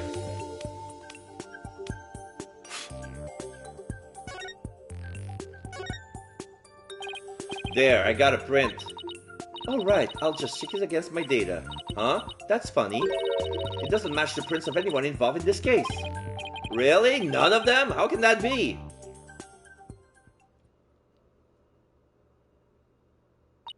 It looks like that's about all the prints we're going to find. To sum everything up, the prints we found belong to the victim Mysterious, the Bonnie assistant Bonnie, and some third unidentified person. But that's strange. We didn't see anybody else up on that stage during the show. Does this mean some outsider was up there? Somebody unrelated to the show? I guess we can't really say that at this point. Well, thank goodness we didn't find any of Trucy's fingerprints, right? But that's only because Trucy was wearing gloves. Hey Emma, there's something else that's been bothering me about the prints. Don't you think there's something odd about Mr. Reyes' prints? On the inside? Like, the way the prints are made, it's as if he's been he tried to get out. Like he woke up inside the coffin and he tried to get out. So he pressed against both panels at the same time to try to push them open and couldn't work. Like he was trapped. Odd? What's odd about them? Well, if Mr. Rios was standing in the coffin facing forward... Yeah, we see the position right now. He would have left prints like this, right? But when we look at the actual prints... Oh! The hands are reverted. They're facing backwards. It doesn't make a lot of sense. Oh, okay. The way the prints are made, he should have been facing back. Hey, what you know? You're right. I wonder how they wound up like that. No, that's easy. Left and right pylon were inverted, that's all. Like they say. Maybe he was accidentally facing the wrong way at first, but then turned around later? No, the coffin is much too small for a guy this side to turn around in. About all he would have been able to manage is maybe a little bit of twisting. Then it really doesn't make any sense, does it? I think I might have hit on something major here. Oh, I have just one more question, Emma. Oh yeah? What is it? Mr. Rios was stabbed in the back, right? But if he was standing in the coffin like this, how would that have worked? The secret passage on the back. Alright, that. The lead prosecutor has an explanation, actually. He thought that the victim might have tried to dodge the sword as it came into the coffin. So maybe he twisted his body and the sword ended up stabbing him in the back. That's his theory, anyway. Boo! No, I don't buy it. Don't buy it. He was still hit at 35 degree. I see. Guess that sounds plausible. Fingerprinting result added to the court record. In addition to prints from the victim and Bonnie, a set of unknown fingerprints were found at the top. Okay. Well, I guess that's about wraps up our investigation on the stage. Actually, there's still the area behind that curtain. Oh yeah. Don't you want to know what's back there? Sure do, but Emma told us not to move or touch anything, remember? Oh. Apollo, ... Emma, ... Would you quit staring at me? Onyx is shaking his head now. Yeah, I'm shaking my head too. Fine, I'll go open it for you. Wow, look at you flaunting your lady killer eyes. I have my ways. I'm only doing this so I won't get charged with animal abuse or for not throwing you a bone. I guess puppy eyes can be just as effective. Apollo ... Alright, I'll be back. Okay, the curtain opens. There's a guillotine, some lumber, spotlights, wires. Well, go on and investigate to your heart's content. But before you go moving anything, I know, we'll be sure to ask first. Oh, by the way, just examine the backstage to move to the area beyond the curtain. Okay, time to get investigating. Examine. Ah.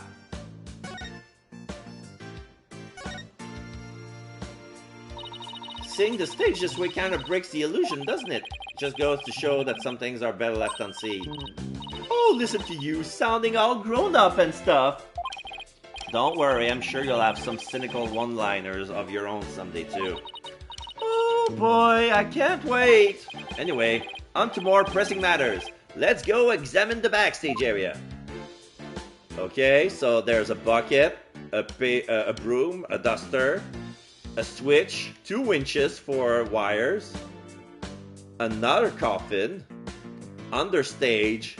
So yeah, on the side of the stage there are a couple of set of stairs you can go to the understage passage. And somehow there's some sort of door on the floor with a broken frame and a hammer.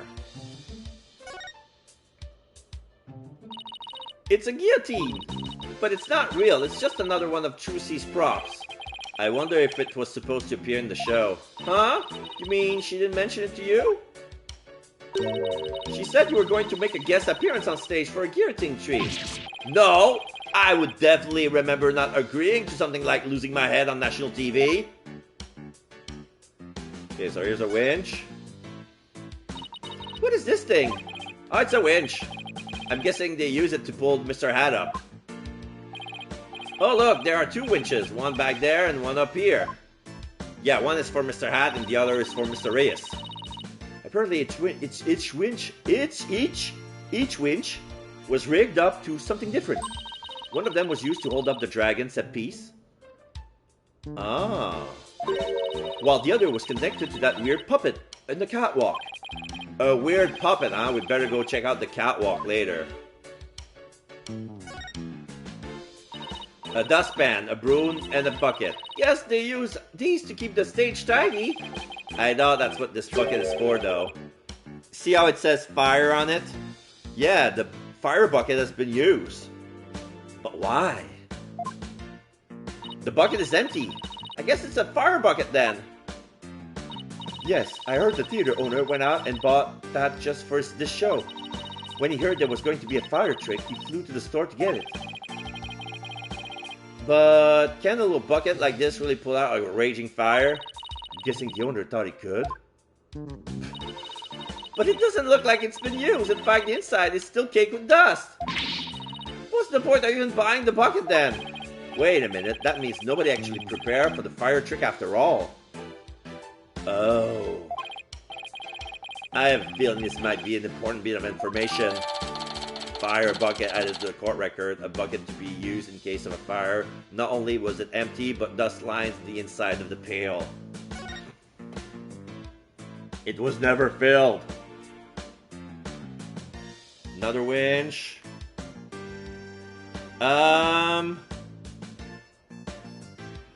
I would say around between 1 and 2 gallon, 1.5.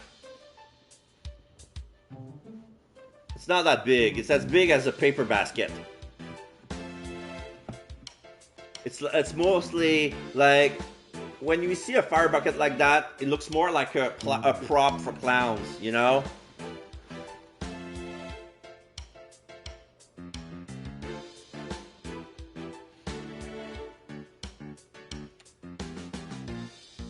No, that's not enough to put a fire.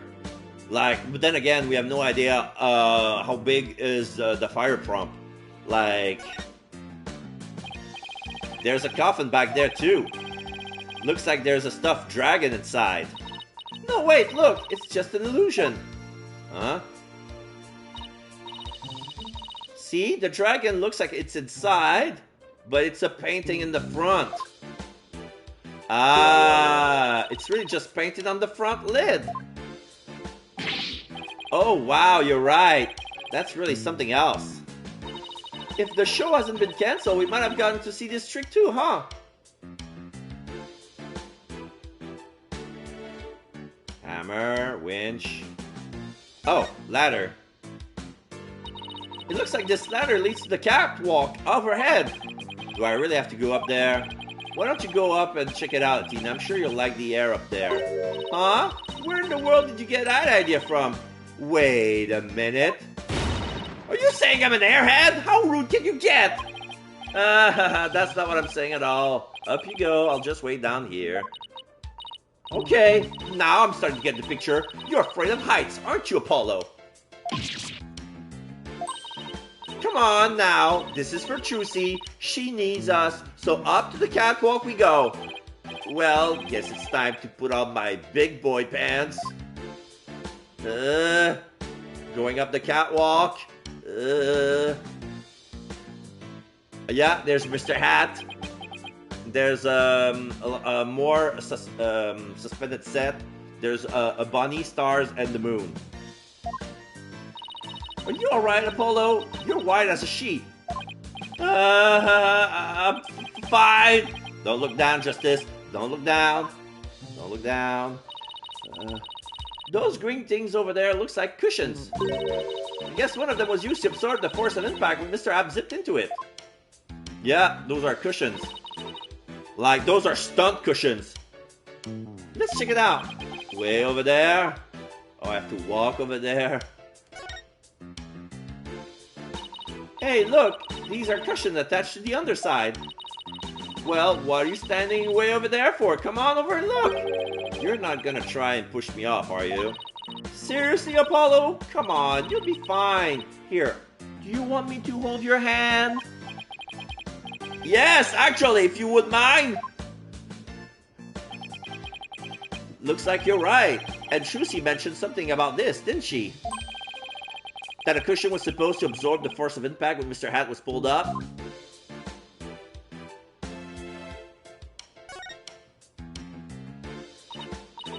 What's that? Look, Apollo, it's Mr. Hat! He's attached to a wire. Actually, didn't Trucy say something like...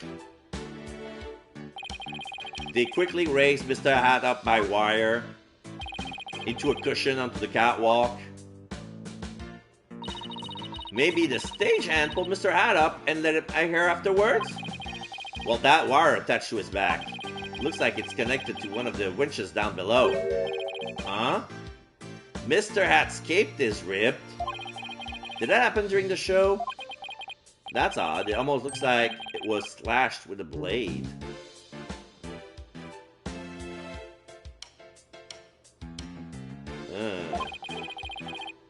How in the world did that happen? Apollo, I see what you're trying to take this all in stride, and I respect that. But seriously, you're trembling like a newborn fawn up there. Get it together, man. I can't help it.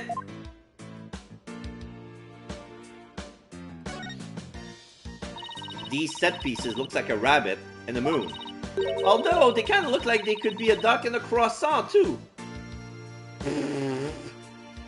Yeah, they could. What do they look like to you, Apollo? The Grim Reaper and a guy falling to his death. Yeah,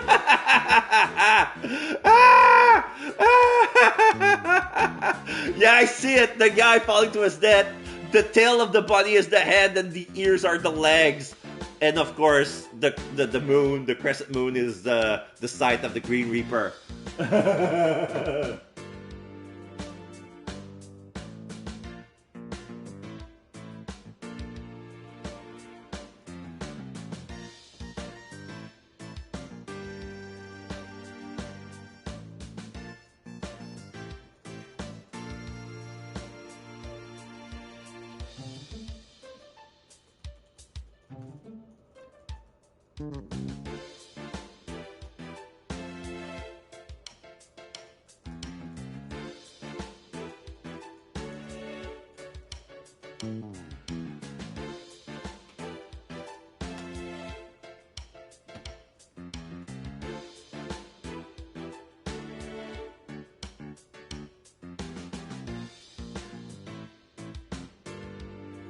Alright, sorry about that.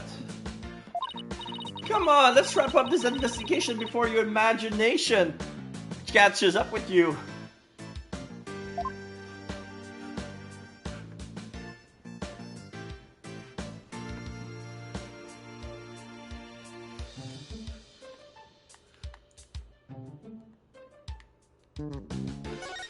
Okay, so those are the winches. Wow, that's a big pulley. Yeah. I'm beginning to wonder what if the killer didn't enter the coffin at all. No, there was no way for the killer to be in the coffin. I believe that he was stabbed.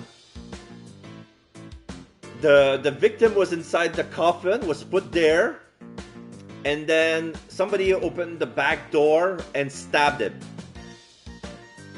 So now we see more of the diagram. We see the cushions. We see like one of the winches, the smaller winch was for Mr. Hat, and the bigger winch with the bigger pulley is for the dragon set piece. Looks like it's connected to one of the winches down below. The dragon set piece must be hanging from this.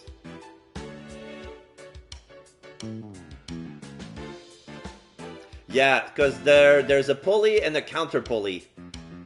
The one where Mr. Ash is attached from is a small pulley and a bigger counter pulley. And for the dragon, it's the opposite. So, yeah, I see the rope going down, but I don't see the hook. The hook is still on Mr. Hat. Are we done here? I think... Oh, wait, what's this? Oh, it's a smaller pulley.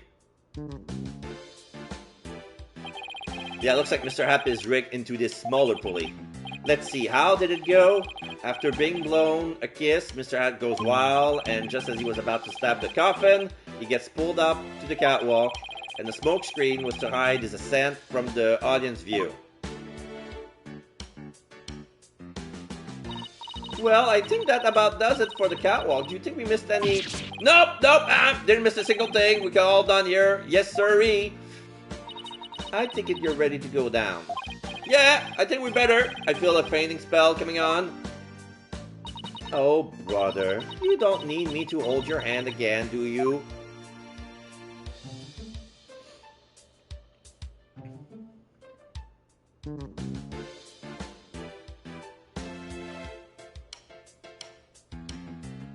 I don't see the... Okay, it's probably on stage. Alright, here's the understage ladder. Stairs. There's a sign here that says understage. I bet these stairs go to the understage area. Chusi told me she and her fellow magician call it the abyss. I wonder why. Who knows? Maybe because it's really dark down there or something. Oh, I bet they got all kinds of magical goodies stashed away down there. Come on, let's go check it out. Are we gonna go? Huh? The door's locked! The entrance to the abyss is barred to mere mortals like us, huh? Oh well, that's what they call the swing and abyss. Get it? Swing and abyss.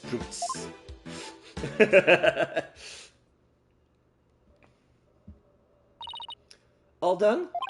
Pretty much. There's just one thing. The door to the understage passage was locked. Any way we can get down there? That place, they locked it up as soon as the police finish our investigation down there. If you want to check it out, you'll have to ask a magician. Well, Chusia is at the detention center, so she cannot help us. I guess we'll have to look for somebody else from the show. Okay, and I better get back to my own investigation. See you around. It's too bad about the understage area, but at least we learned a few things. Yeah, like one of your greatest fear. I wasn't talking about that. I meant how all of the behind-the-scenes stuff is set up. The 2 winches. We found out there are 2 winches backstage. Mr. Hat was rigged to the first winch, the one on the right. And the dragon set piece was attached to the other one. And both of them were used during the show. Right after the body was discovered, the dragon set piece fell to the stage. And in the chaos that ensued, the culprit could have switched the rubber sword with a real one. So it looks like the best way to prove Chushi's innocence is to identify the real killer.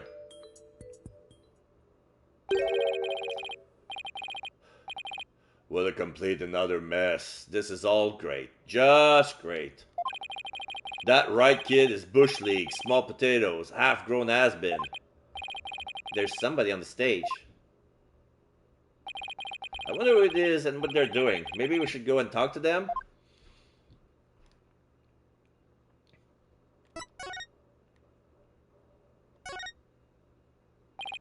Excuse me, are you connected to the show? Well, yeah. What, you two got a couple more headaches for me to handle? I got my hands full as it is. Hey, I remember this guy. Hey, you there. What the heck's going on? They wouldn't even let me in. Me, for crying out loud. Oh, Mr. Rittens. There was an accident during the show. An accident? Great. Just great. That's all I need right now. Do you have any idea how much money we're sinking into this program? It's that man who was going off at the staff in front of the theater. I ain't never seen you guys before. If I had to guess, I would say you're not production staff. Huh? What's that I spy with my little eye? An attorney's badge. Oh! Well, how do you do? I didn't know you fine folks were lawyers. Okay, he changed his tone completely. He's giving us his business card with both hands, thumbs on the side, just like they do. It says Roger Rittins. So he's probably a producer. So he's trying to broaden up his network. My business card, if you would. Charmed to make your acquaintance, I'm sure. Oh, thank you. So you're from the TV station, I take it. Sharp as a tack you are. I'm the producer of this TV special. All my idea, by the way. I'm Apollo Justice, Trucy Wright's defense attorney. Trucy Wright's. Oh. Oh, he's showing. Okay, so he took a single bill of cash from his breast pocket, and then he spread it out like a fan, so it was actually a lot of bill. So now he's fanning his head with a stack of cash. Well, ain't that a kick in the head? How about you open with that tidbit next time, champ? Okay? What happened to the schmoozy magoo bit? I'm Roger Rittins. Hold the applause, no autograph, kids. I'm on the clock. Apollo, this guy looks really familiar, but I can't quite... Really, kid? Then try this on for size. Hang loose, baby! So he's doing the aloha symbol and he shows his golden Rolex. Hang loose, baby? Huh? Yes! Apollo! It's the Ratings Raja from Take 2 TV! He's huge! Crazy huge! Like a real famous producer! Really? I never heard of him. Seriously, man? What kind of cave did you crawl out of? Roger Rittins, the Ratings Raja, titan of the TV screen. Still not ringing a bell? Doing the aloha. You ain't seen my hit Saturday night talk show at 8 p.m. Eastern, 7 p.m. Central? No, I can't say that I have. You're blowing my mind, kid. You even know what TV is? Say it with me. Television. Do you mind if I ask you a few questions about the incident?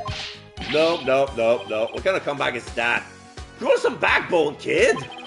I basically love that one at you. Now hit me with your best barb. Viewers will love that. Come on, you gotta sell it. Sell what? Camera, a small camera. Say something funny for the nice people at home. Come on, hit me with your best shot. My best shot? We're rolling here. Hurry up before they change the channel. Chop chop. Okay, here goes. Talk to the hand. Kapow! Rittins. ... Kapow? Really? Why are you pointing all dramatically like we're in court? I don't know. It just seems like the thing to do. Talk to the hand. He goes pointy fingers. Kapow. That doesn't mean anything. Athena ... She's embarrassed for both of them. Athena ... Apollo? Promise you'll never do that again. Oof, that's going in the cringe reel for sure. It's an old Schwarzenegger reference. Oh, talk to the hand, kapow. Oh, yeah. Oh, which movie is it? Oh, shit.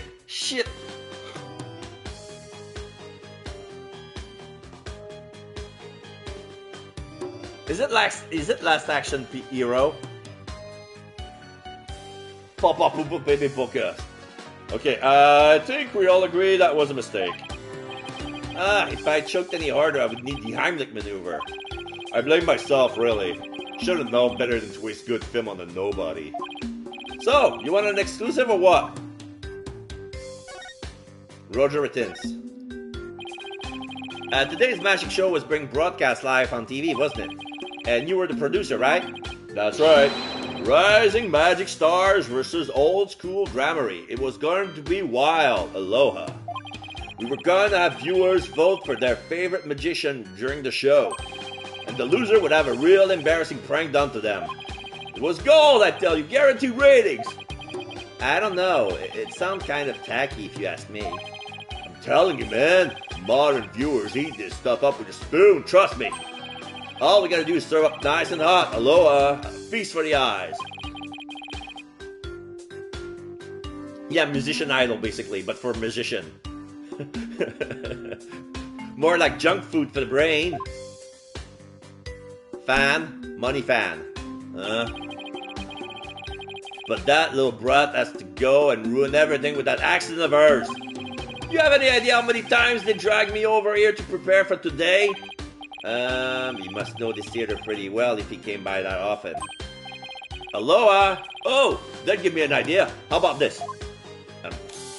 Camera? Mad mindscape of a magical murderess. Closest comrades, come clean. Tell me, does Trucy always show signs of being unhinged? he gives a cue card that says, give me the lowdown. When could you tell she was about ready to snap? This guy's cruising for a bruising, Apollo! As long as you don't get caught on camera. Truth be told, I'm not surprised about the way things turned out. Magicians are pretty much the dregs of society, am I right? What's that supposed to mean? The incident. What were you doing at the time of the incident? Shooting a show in the station studio, of course. We had a whole bunch of girls in bikinis wrestle each other for the camera. Aloha. So, you didn't see the accident as it actually happened? That's right. That's why I was shocked when I first got here. So he didn't hear about the accident until he arrived, huh? I'm guessing what you really want to know is whether or not I have an alibi, am I right? My staff at the TV show can vouch for me. Why not go there and ask them yourself? You can give them my card and they'll let you in. Now he waves his business card as bait. So you have an alibi, huh? Good to know. Magician. Magicians are all a bunch of good-for-nothings, if you ask me. Con artists and thieves is what they are. They trick people and take their money. Apple dot dot dot. Coming from you, that's rich, pal. Magic tricks aren't the same as con job, you know. That's right. The people watching never feel like they've been cheated. Dial something on his cell phone. Lawyers spout hypocritical nonsense. Big surprise there, lol. And post. Did you just post about us in real time? Those Grammarys are all criminals. It's in their blood. Trucy Wright ain't no different. That girl is no good, I tell you. She may look all sweet and innocent, but she's a stone-cold killer. Don't you dare talk about Trucy like that! You don't know the first thing about her! You won't find a sweeter, harder working girl anywhere, period! Ha ha ha ha! She's got the wool pulled over your eyes, I see. What in the world are you talking about? You'll see, Aloha. I'll dig up the dirt and expose the dark heart behind that sweet smile. I'll prove those Grammary magicians are all a bunch of lowlifes. Does he have a grudge against Trucy, or maybe against all the true Grammary? TV is a window to the truth. It's not like that magic stuff, or the streetwise charlatans that perform it. Sal? It's a shame, a crying shame, I tell you. What was supposed to be a fun, light-hearted program turned into this sorry affair. I'll have to sell it to news outlet all over the world if I'm gonna make my money back. Trucy Wright will make her debut alright, not as a magician, but as a criminal. What? It's my duty to report it. Can't let a tragedy like this happen again, now can I? Even if she gets off somehow, I'll make sure she never walks the streets again. We won't let that happen. We won't let you do that to her. We're going to prove her innocence in court. Listen to you, acting all high and mighty. You're just another money grubber. Fan. I know how you lawyers do things. You'll stop at nothing to win. I beg your pardon? If If you win your trials, you get fat stacks, right? Is money really all you care about? What's with him, Apollo? Why won't he listen? But enough about you. I'm all about going after Trucy now. I won't stop until she's behind bars. That's how we in the media dish out justice. Before you even get to court, my expose is gonna take you down. Not if I have anything to say about it. Well, gotta get back to the station. Hang loose, baby. It looks like the prosecution won't be our only opponent this time. But no way are we gonna let that guy have his way either. That's right. Okay, we're done with the stage, so let's go someplace else. I still wish we could check out what's under that understage passage. Oh yeah, that jerk-faced producer. Yeah, of course. That's why I had a hard time picking a good voice for him.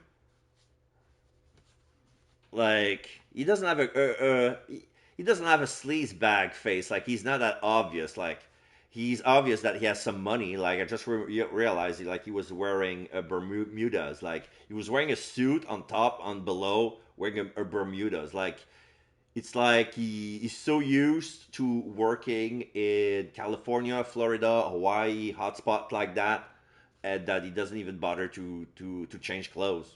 Like, he's always on the go. And always carrying a lot of money and showing his bling. But what else can we investigate right now? Okay, so I guess we're done here. Let's go back to the detention center to give Trucy her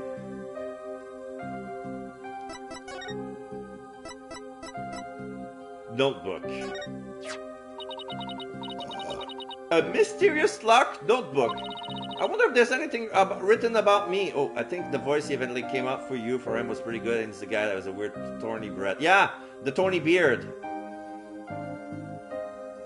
The curly beard, yeah. The curly pointy beard. Like, kind of like the devil.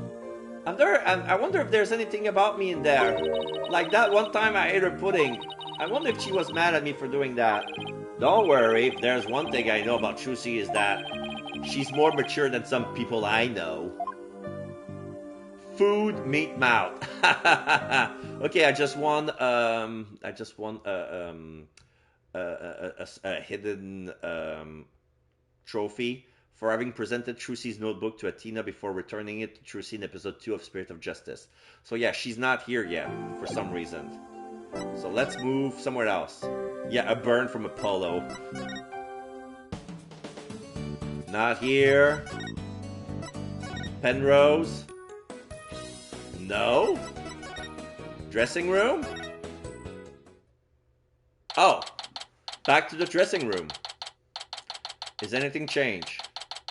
No. Everything is here. Nothing is new.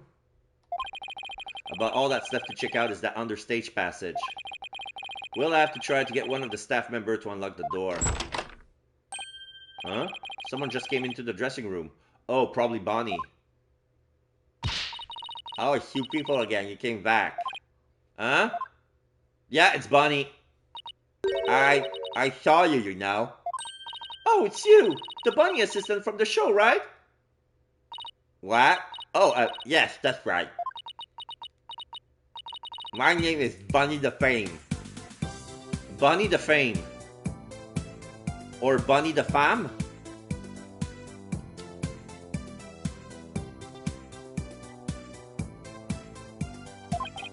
I remember her talking to us earlier.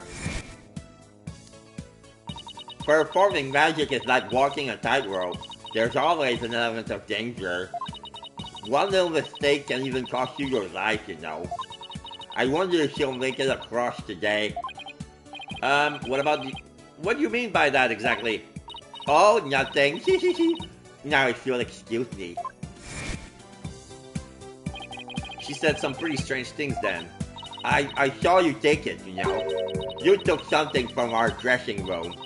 Oh, Bunny, that teleportation trick you did was amazing! Fantastisch! What? Oh, Thank you. What you did, stealing is... What other kinds of magic tricks can you do? Me? Oh, well, how about this? Oh, she make a little tiny bunny appear out of her tiny rat hat. Splendido! Athena, I think Bunny's trying to say something to us.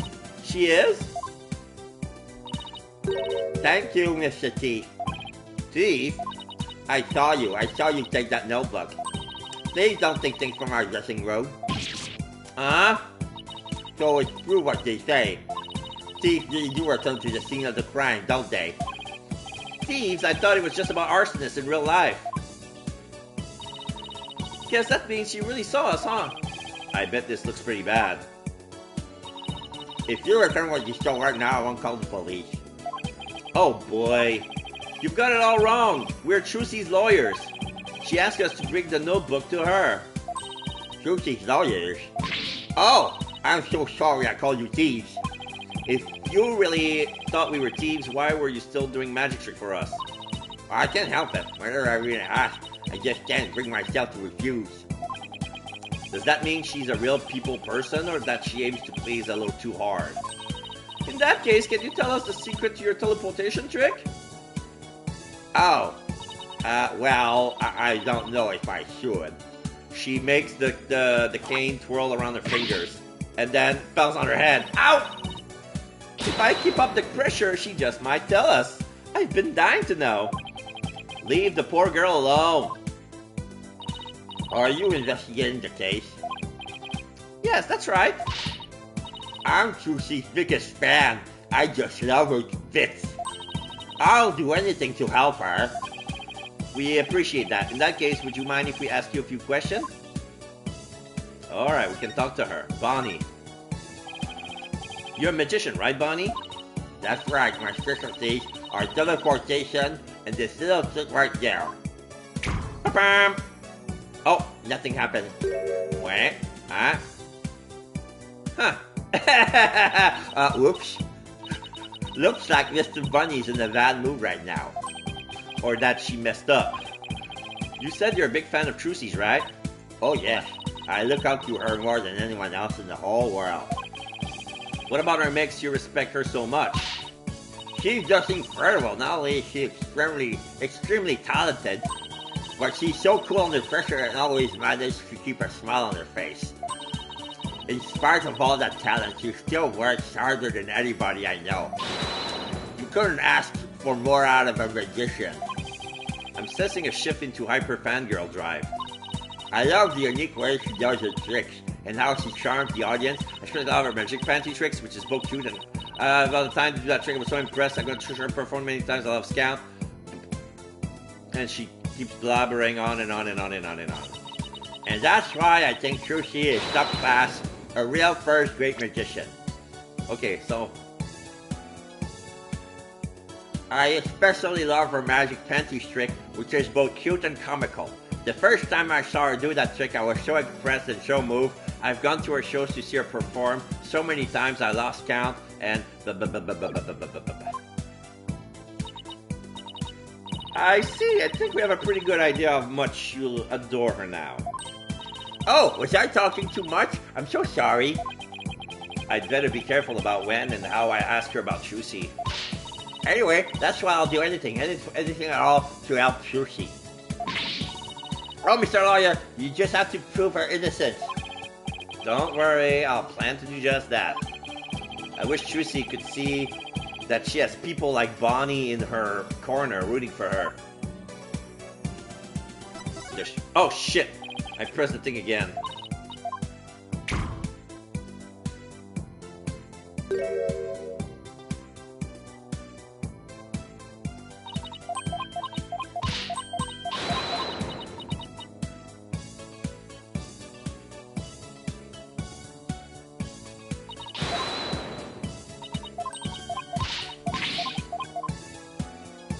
The show. You were in the magic show, right? That's right, I'm taking you some of my teleportation trick. Yes, it was just wonderful! You moved from one place to another in the blink of an eye! I admit it was pretty amazing.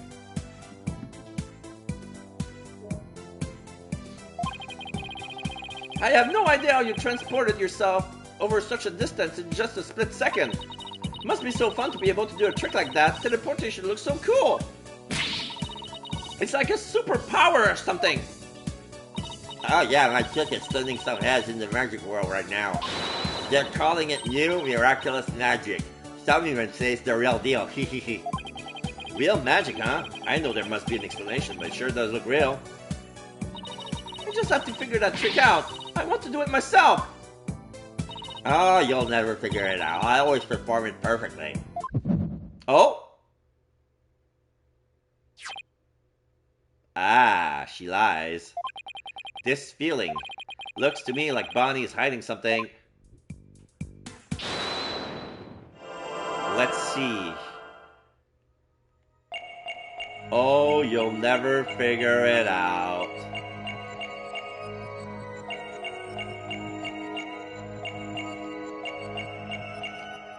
I always perform. Oh, the bunny's moving! Gotcha! I see little red eyes coming out from the hat. Bunny, when you said perform it perfectly, your right hand would tremble and move your hat a tiny bit. I even caught a glimpse of the little rabbit hiding underneath. Oh! Did you really perform the teleportation trick perfectly this time? Of course, I definitely got that part right. What do you mean, that part? Oops! Wait a minute, are you saying that you picked the wrong career, then switched the sword, messed up Trucy escape?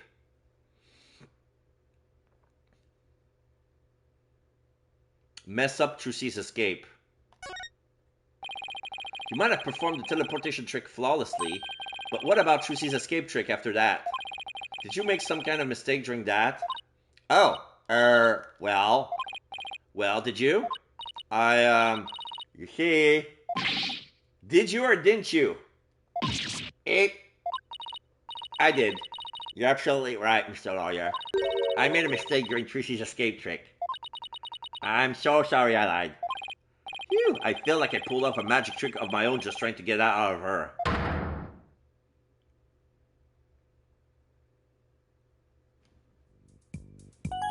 The show. So, you made a mistake during Trucy's escape trick. Yes, I was in charge of operating Mr. Hat, you see. But I made a huge goof. So, did Trucy explain to you how the escape trick works? Yes, she knew we need to know for our investigation, so she shared the secret. Let's see. After Trucy escaped from the coffin down into the understage passage, Mr. Hat was to be pulled up to the catwalk by a winch. Trucy would then pop out on stage through a trapdoor. I was operating Mr. Hat at the time, but I flubbed up where I was supposed to have him stand. Oh! Yeah, he was moving from left to right. I was supposed to make Mr. Hat stand to the left of the coffin. Eh?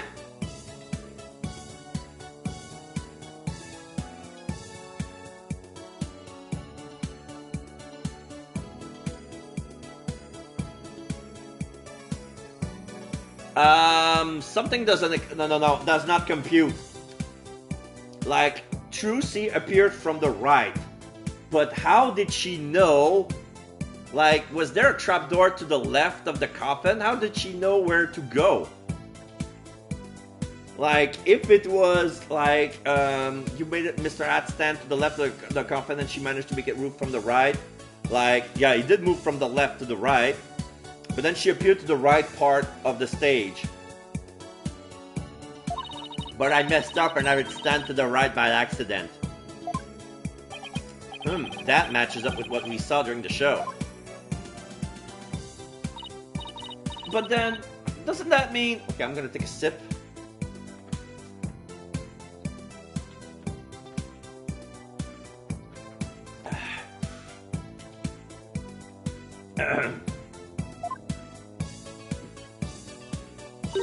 Trucy would have ended up popping up on the side opposite to Mr. Hat? Yes, she would have if she hadn't done some quick thinking on her feet. She managed to pop up on the right-hand side of the coffin for me. So the audience never even knew a mistake has been made. Way to go, Chusey! But my mistake causes so much trouble. I think I'd better ask Chusey about this later, too. Oh, by the way, we'd like to investigate the understage passage. Would that be alright? Oh yes, by all means. Anything to help prove Chusey's innocence. I unlock it for you. Hey, there you are. You got a minute? Oh, Mr. Rittens. Yes. Yes, of course. Not you, Bunny, the lawyers. They're the ones I want to see. You have business with us? I hear you two are from the same agency as Chusey. Is that true? Yes, that's right. This is for you then. Performance contract. Hellos, baby! Oh, yeah, this is the part. Okay, so this is the contract that Chusey signed. First party, Roger Rittens. Second party, Chusey Wright. Article 1, Article 2. The rest is too small. I need to read the finer print. Yeah, okay, this is going to be a nice piece of evidence. Okay, thank you, sir. A contract between Take-Two TV, the first party, and Chusey Wright, the second party. If, through the fault of the second party, the show must be cancelled in part or in full, the second party will pay $3 million as compensation to the first party. $3 million? Yeah, that's more like it. That shocked expression reaction, that dopey expression. He picks up a camera and it films everything. You would make a great comedian. Really? I know, I'll put you on my show. We'll get one of those cartoons anvils to fall on your head. Wait a minute.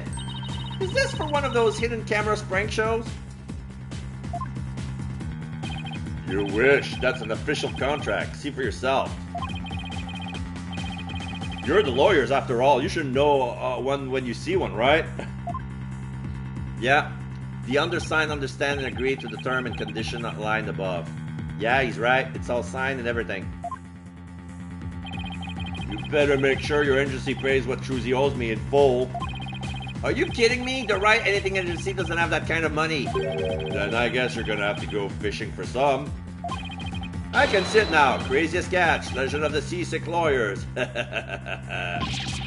Fishing on the high seas? No thanks. I can't even swim. Objection! What kind of ridiculous, low-down, unfair, one-sided contract is this? Hey now, there's nothing ridiculous here. It's all perfectly legit. It's got her signature on it, see? Hello, Click. Oh, my boys are gonna see the stupid look on your faces. It's priceless. And post. Ha ha ha ha. I'm getting responses already. It's gonna go viral. No! How could he? Bye-bye, reputation. Contract added to the court record. I want to read the full thing. You ain't seen nothing yet, baby. Article 1. The first party will pay all expenses for the magic show. The second party will confer all program broadcasting right to the first party. Okay, so it's Article 2. If through the fault of the second party, the show must be cancelled in part or in full, the second party will pay $3 million of compensation to the first party. And then we have Chusey Wright as the second signature. Okay.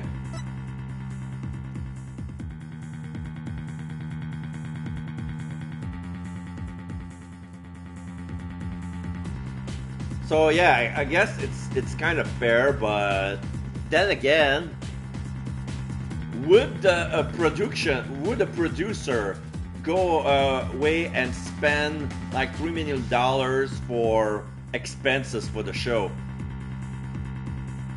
Nah.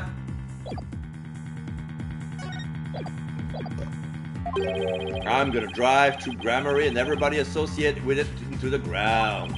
Serves you right for getting involved with the Grammaries. What's this grudge you have against the Grammaries anyway? What are you talking about? Stress is making you paranoid, champ.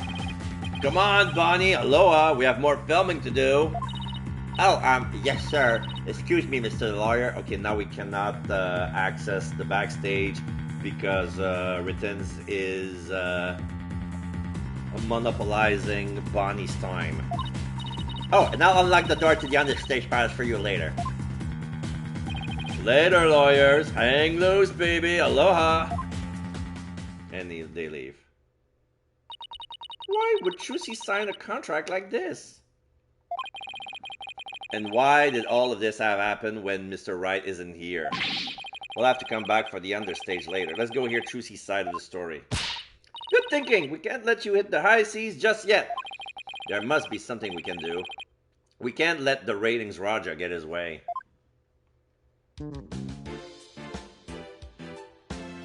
Alright, let's move.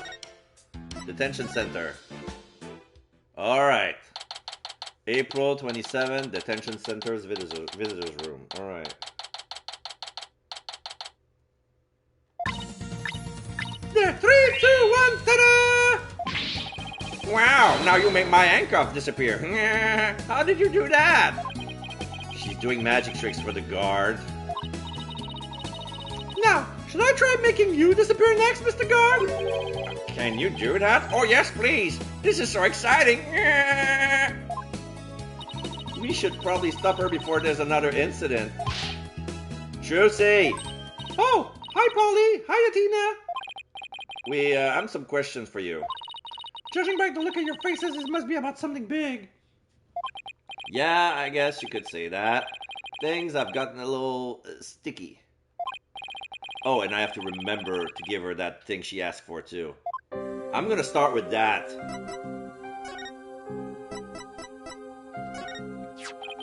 Here you go, Trucy. Here's your notebook back. Oh, great. Thank you very much. So, what's written in there anyway? It looks like it's full of secrets or something. That's because it is. It was originally my granddaddy Magnify Grammary's notebook. Oh, it's the same one. Are you for real? Oh, yeah. It must be part of the performance rights. Like, Grammarly left everything, so of course all his secrets gonna be in the notebook since he was dead when the passage of Wright happened, you know? He used it like a diary and as a place to jot down ideas for new magic tricks. Some of which only members of true Grammaries have ever laid eyes on. Wow, this notebook is a really big deal then. Yes, that's why it's always kept under lock and key. And she shows us the key. It's a small key with a big head. It's like a jewel shaped like a spade. Purple. I bet a magician would do just about anything to get their hands on that notebook. And we found it mixed in with Mr. Reyes' belongings. Could he really have been trying to steal it? The true Grammary creed is also written inside. The true entertainer always keeps a smile on their face. That creed was passed down to me from my daddy as his daddy passed it down to him. It's true that Trucy always keeps a smile on her face. I guess it's due in part to her family creed. Grammarly notebook updated in the court record. A true entertainer always keeps a smile on their face is written inside. Trucy, I want to talk to you about where we found this notebook. Okay, so the contract. Do you remember this contract? Yes, I signed it before I went on stage. What about this liability for compensation article here? Liability for compensation? What are you talking about? Let me see that. What? $3 million? Just as I suspected, she didn't know about that part. I've never seen this article. And I read the whole contract from top to bottom. Yep, I didn't think you'd miss such a big thing. But here's your signature, so what's going on? Maybe there was some kind of trick involved. You know, like when I signed it. In other words, you think there might be some foul play afoot. And I'm willing to bet that the ratings Raja is the one behind it. Bonnie's mistake. Bonnie told us about the mistake she made on stage. Oh, you mean with where Mr. Hat had been placed? Even I was at a loss about what to do for a second there. So how did you fix the problem? Well, I was down in the understage passage when I found out. I had to work my butt off to fix it, let me tell you. After I escaped from the coffin and went down into the understage passage, I got a signal from Bonnie saying she'd made a mistake with Mr. Hack's positioning. How? No joke, I was freaking out. After all, I had to be back up on stage in a few short minutes. Magical girl Trussie Wright was faced with an unprecedented crisis beneath the stage. With this bill, the hand for Trussie and grammar in hand. And then what happened? Tina's totally hooked. I was supposed to get back to the stage through trapdoor number 1 on the left, using a platform that can be raised and lowered called a stage lift. So there are 2 stage lifts. There are 3 trapdoors. Basically, it's the same trapdoor, but the floor has been layered different, so to make different doors.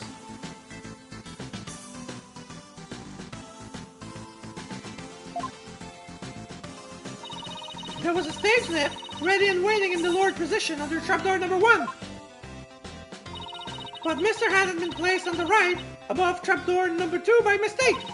There was already another stage lift under trapdoor number 2, but it was in the raised position since we hadn't planned on using it.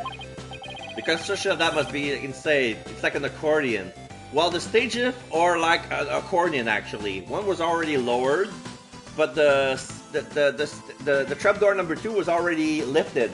So she had to put it back down. How did it get back up on the stage? Why, through brute strength! I couldn't lower stage lift number 2 by myself.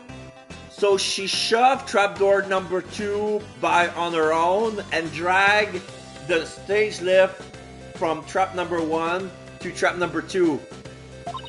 So I pushed it back out of the way. And then she pushed, I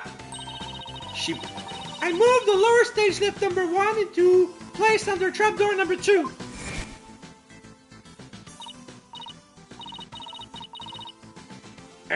Now we see a reconstruction. This thing is heavy! I wish I could have moved it with magic. Unfortunately, my magic is useless under the stage. The understage is a dark abyss that drains magicians of all their powers. No. I can see why it's called the Abyss. I never knew it could take so much out of you. That's just how it goes in the real world. Illusions are created by the blood, sweat, and tears of those behind the scenes. Wow, I learned so much just now. Juicy, have you told anybody else about all this? Nope, nobody. This sounds like some critical information. I'd better make a note of it. Trucy statement added to the court record. Trucy moved the stage lift to cover for Bonnie's mistake. She told no one about this. So, yeah. Anybody who would know about this is going to be suspicious. Because, yeah, so right now, there's nothing below trapdoor number 1. Where the notebook was. We found this notebook mixed in with Mr. Reyes' belongings. What? Do you think he might have been trying to steal it? No way! I can't believe it! The great Mr. Reyes would never do any such thing. But would it be so far-fetched if he was under True Grammary's secret tricks? It makes for a pretty compelling motive to take the notebook. In any case, we better focus on doing something about this contract for now. Trucy signed it in her dressing room, right? Then we better do a little more investigating here. I'm so sorry to put the two of you through all of this. Don't worry, we'll get to the bottom of this. There's gotta be some kind of mistake. If you need me to, I'm willing to take drastic measures. Magic panties! With my magic!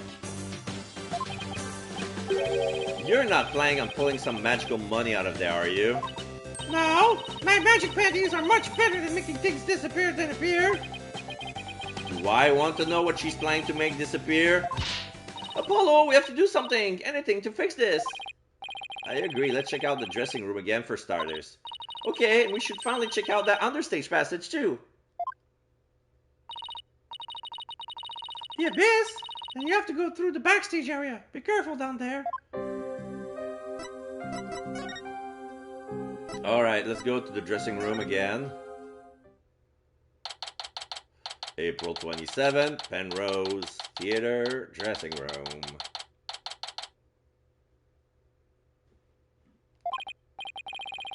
Okay, this is where Trucy signed that contract.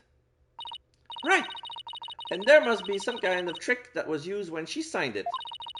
The question is, what kind of trick and how was it done? Some kind of object or tool that was used. There's still maybe a trace of it somewhere. Yeah, remember how the pan or the paper. I remember how the pad looked like. It's on the table right now. Well, it's time to find the secret to that trick. Off gets! Let's do this! This one. Hey, take a look at this clipboard. Could you sign this, please, ma'am? Sure thing. Just the one sheet in this clipboard, right?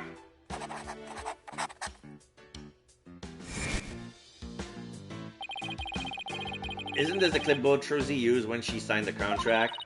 I think you're right. Let's give the once over. Okay, we're gonna open the clipboard.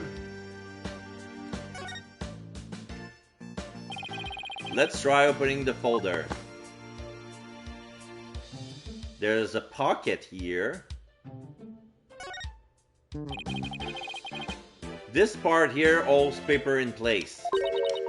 Could this clip have something to do with how they con her? Ow! It bit me! Only you could get hurt by a clipboard, Athena. I don't see any extra page. There's probably, yeah, there's some sort of bolts. There's some screws inside the clipboard.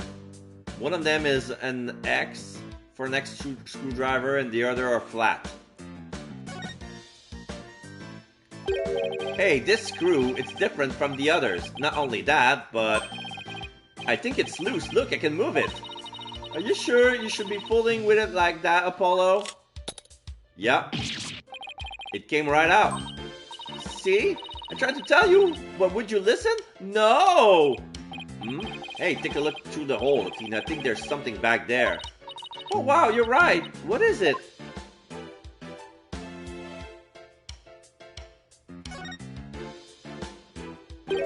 Hey, look, the back panel is loose. I think I can take it off.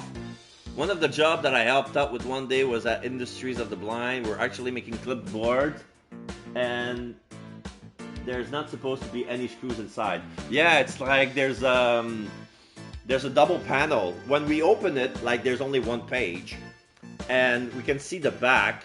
But yeah, the screws are meant to make like there's a secret compartment inside the clipboard. I can take off the back panel. Yeah, there's another piece of... It's a carbon paper. Piece of carbon paper. You're just breaking things left and right today, aren't you? Look, there's something inside.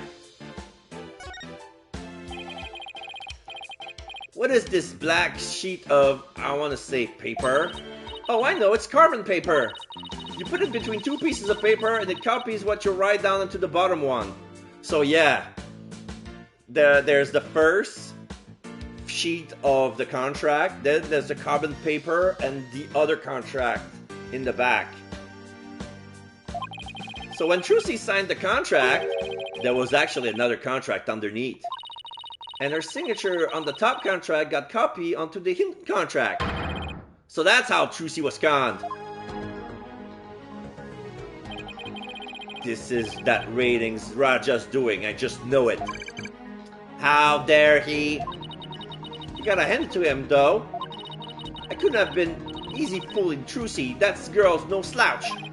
Yeah, but I bet we can use this clipboard as evidence if we ever take this to trial. Clipboard added to the court record. Clipboard used by Trucy to sign her contract was also instrumental in the ratings Raja's dishonest dealings. Okay, anything else? Everything has been checked.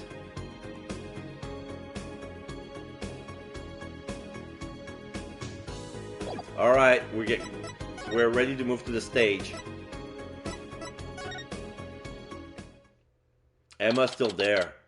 April 27th, Penrose Theater. Stage. Let's see, we should be able to get to the understage passage from backstage. Hopefully, Bonnie unlocked the door for us like she said she would.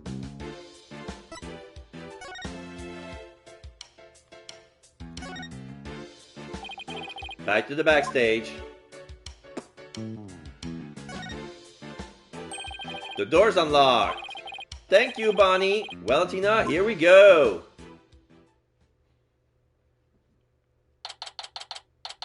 Oh, there's a rat. April 27th, Penrose Theater, understage, and it's gone. So yeah, we see the trapdoor number 2 being elevated. It's been pushed to this side, and then the trapdoor where the marker is, because there are yellow tape where the trapdoors are. So this is where we put the lifts. So the lift would match with the trapdoor, you know?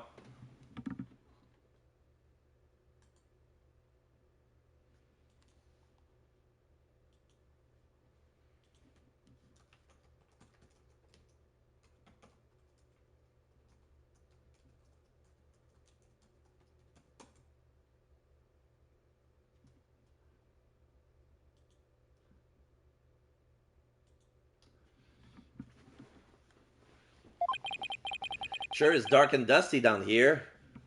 There are red X on the floor supposed to lift like an accordion. Yeah. There's another sword. It's probably the rubber one. There's a red cane and some sort of barbershop stick. There's a box, another silk hat, and there's a word. There's somebody wrote something on the wall. It says, "I'm gonna make it big someday too. Just you wait and see." So Trucy probably wrote that to motivate herself. The Abyss, the magical underworld. And look, there's a denizen of the Abyss now. A fearsome beast with long, sharp fangs, ready to prey on unsuspecting souls. What are you? Oh, you mean that tiny little rat over there? No, I mean that fearsome beast over there. I take it you don't like rodents.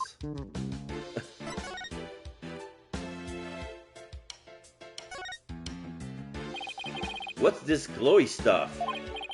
Oh, it's glow-in-the-dark paint. Hey, this must be what I saw through that secret door in the bottom of the coffin. But who put it there and why? Probably a marker of some sort, since it's so dark down here. Sounds about right. Maybe it's meant to mark which ladder to climb. Okay, so the X. So yeah, there's a trapdoor, there's a ladder, and there's an X made with red tape. So this probably glows in the dark. So it can tell you where the floor is when you go down the ladder. There's another one in the back with no X. So there's another set of ladders. Okay. There's another, there's another trapdoor behind the first one. So somebody could have used this one to go behind the coffin.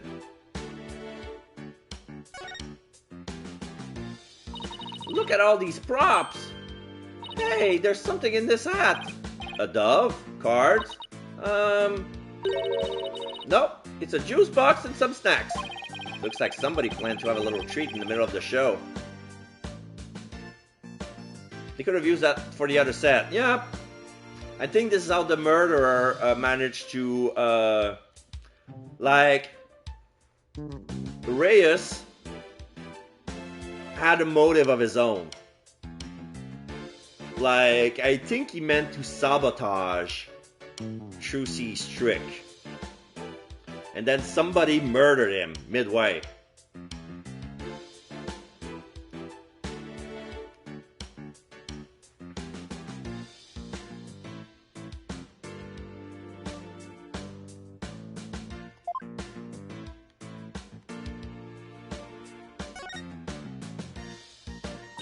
This sword is the exact same design as the murder weapon. Wait, what's this? Hey-ya! Ow, what are you doing? That hurts. I think I'm bleeding out. Oh, stop being such a drama queen. It's only rubber. Huh? Maga-kun! Hello, how you doing? Glad you could join in.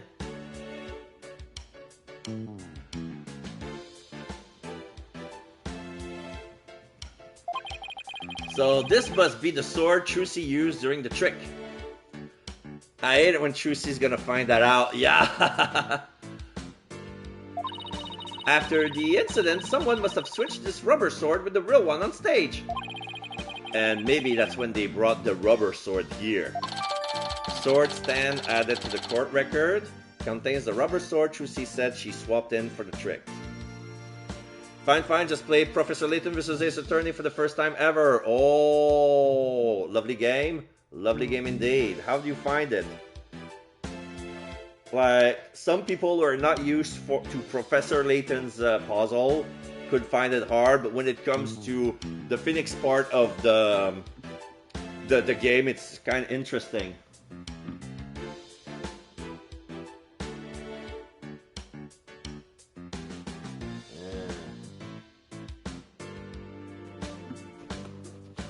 I'm at the very beginning, the end of the first trial. Oh yeah. So this is basically the tutorial for the trial part. You like for now? Yes. I bet you do. It's quite interesting. I guess this is the only game from the, if we say from the Phoenix Wright series that has never been ported to PlayStation yet. Because right now there's a trilogy. Right now it's Spirit of Justice, as you can see. This is my first time playing it. I have no idea what I'm getting myself into. This game is basically the reason why I bought this game to begin with. And so far, it's packed with a lot of stuff.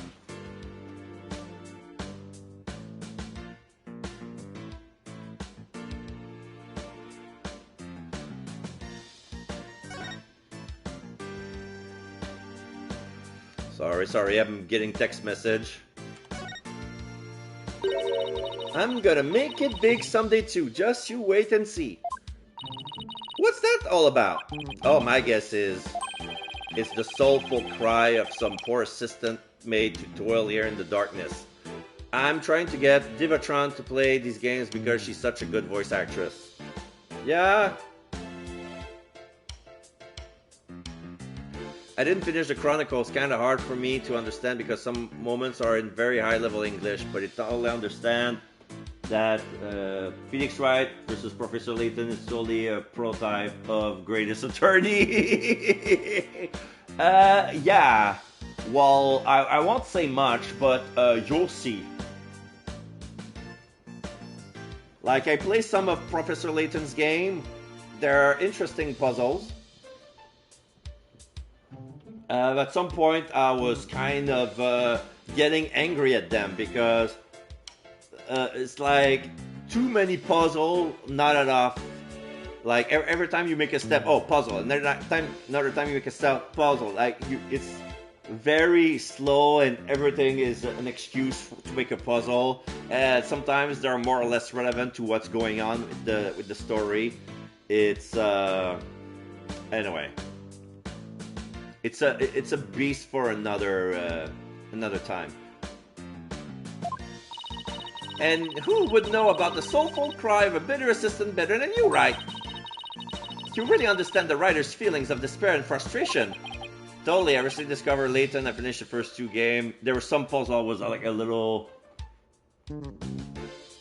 angry. Yeah, like like those puzzles. Like they're meant to be in Japanese, and if the translation is not like 100% on par, they would say something that should have been said in the question, but it's been poorly written. So, like when you try to figure out like logically what's going on, it's like you overlooked like some details. Like those are the risk of translating puzzle games made for a Japanese audience. Sadly, yes, I do. You really shouldn't scribble on the walls, Apollo. It wasn't me. This ladder goes up to the ceiling. I wonder what's just above. Apollo! Dot dot dot. Alright, fine. I'll climb the ladder. Why does it always have to be ladders?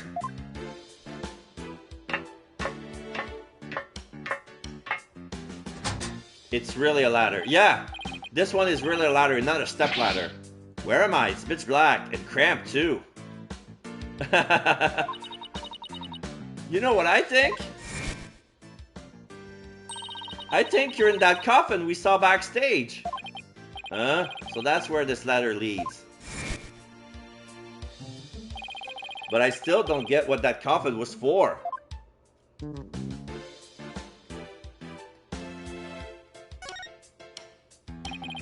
This ladder goes up to the ceiling, so I guess it leads to one of the trapdoors on stage. Trucy must have used this ladder when she escaped from the coffin. Why don't you climb up there and see if I'm correct? It's not so high. You'll be fine, right? Why me? You'd make a young lady wearing a skirt climb a ladder? You perv! Fine, I'm going. Athena, do you really study psychology in Europe? Because now I think you just learned not to bully Apollo. Ha ha ha!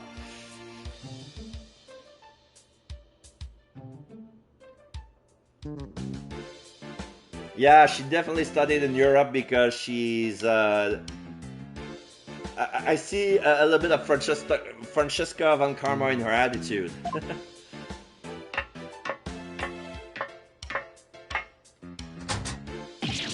Ah, the lights! It burns! Too bright. Okay, my vision is back. Woo! Ow, ow, ow. Are you alright? I can now confirm that the ladder does indeed lead up to the stage. Well, that tasty bit of info was definitely worth risking life and limb for. Well done!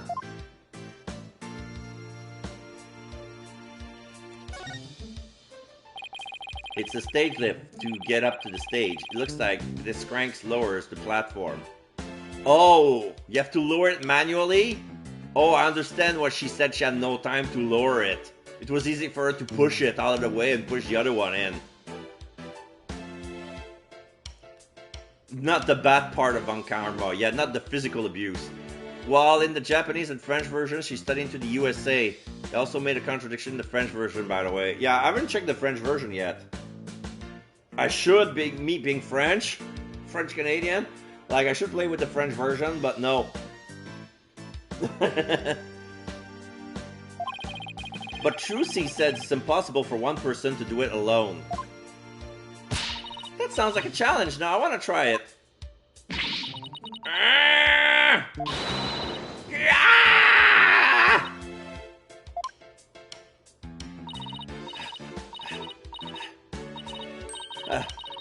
It's probably just broken. Or you could just take people at their word. If I'm reading this room right, this must be the stage lift Trucy moved during the show. Originally, it was there where stage lift number 1 is now. Stage lift number 2 added to the court record. The stage lift Trucy had to move out of the way during the show since it was already all the way up. Here's stage lift number 1. It's a stage lift for getting up to the stage. Trucy moved at this one here. I guess it used to be where that yellow tape is. How in the world did she manage to move this huge thing? Couldn't have been easy for her. She's pretty petite. But I bet it'd be easy for you. Just what are you implying? That's it, chump. You're looking for microaggression later. You're looking up microaggressions later. Hold on, Apollo. I hear voices. Quick, hide. Huh? So when I was doing when I was doing aligning in college for one of the subjects that I had to take for my music performance class, we used stage lift, but they were called chain motors, and use it to raise and lower them. In Japanese, she speaks English because she's studying to USA, logical. So in the US version, the game takes place in USA, so she studied to Europe and speak a mix of European language. Sometimes speak French, German, Italian, Spanish. Still logical. However, in the French version, they just mix Japanese and the English version, so you study into the USA while keeping speaking language like German or Italian. No, it makes sense. Oh, okay. Instead of Europe, she said USA, but still managed to speak German and Italian. Yeah, that doesn't make sense. Yeah. Ow, quick shoving! Hurry up and get down there! Ow, my arms doesn't bend that way. Ow, ow, ow. What the heck, Athena? Shh, look! Bonnie's here. Oh, it's so much work pretending to be cute and sweet. Isn't that Bonnie? Okay, so now we're gonna see her real persona. Yeah, Bonnie is part of the suspect as well. She pretends to be nice. Hey, Bonnie, wait for me. This is Retins. They're raiding Raja. What did we have to hide for, Tina? Because I hear something funny. There was something off in their voice. Oh, right. Tina's super sensitive hearing. Those lawyers are poking around trying to stir up trouble. Should I be worried? Relax, Aloha. I didn't say anything to the police, and I won't say anything to them either. You better not, or you're gonna get it. Pow! Right in the kisser. Oh, she's angry now. And she's using the cane as a blunt object. Pow! Right in the kisser. What the? Is this just me or does Bunny seems kind of different from before? Apollo, shh! I'm sick and tired of this whole investigation. All I want is Trussy's head on a platter. Hey, leave everything to me, babe. Don't forget the power of mass media. I can understand that she speaks English. She's studying to the USA. Her team is like, let's do this. She Spanish. Spanish is kind of logical for some Spanish-related state like California. But German and Italian, maybe there's a huge Italian-German community in the USA, but I don't know about that. Well, in New York, there's a lot of Italio-American people there. As for German, no idea. TV cannot accomplish anything, Aloha. Make sure Trucy gets much worse than a guilty verdict. I can't wait to see that girl crying and begging for mercy. You really hate Trucy, don't you, Bunny? I hate her. I loathe her. I can't stand that Trucy Wright. Just because she's a little good at magic, she thinks she's all that. So this is exactly what that sniveling brat deserves. Hey, what the heck? If you mess this up, you're gonna really be sorry, you hear me? I'll crush you flat. Like a cockroach under my foot. Oh, you cute little thing. You're so adorable when you're throwing a fit. Okay, so he's into sadistic queens. There's a Jewish, German, Italian community in the USA. As a matter of fact, most army folks get sent to Germany at some point in their lives. And sometimes they bring people back with them. Oh, okay.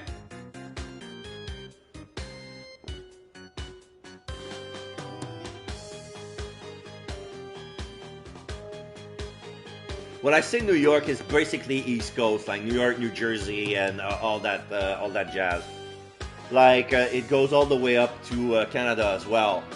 Like we have a big Italian community. Like probably an ancestor came to the America through New York and then spread across those states.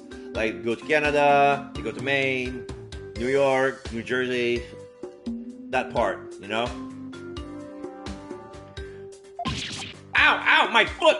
Can't you take a joke? Come on, grab my things. We're leaving. Oh, what's this? Aw, leave the hippity hopping away, my little bun bun.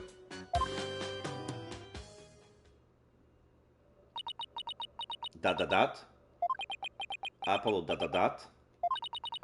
What was that absolutely revolting scene all about? I guess the entertainment industry attracts all kinds of eccentrics.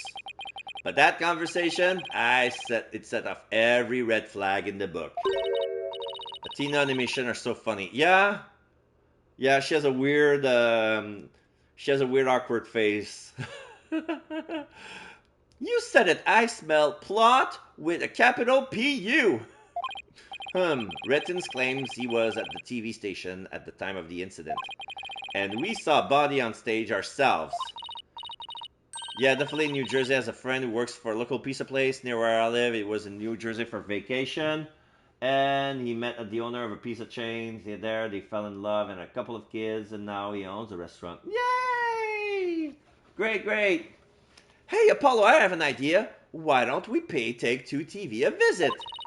We can check up on the Raiding Raja's alibi while we're there. Sounds like a plan. We already searched here, but it never hurts to take another look around. We checked everything?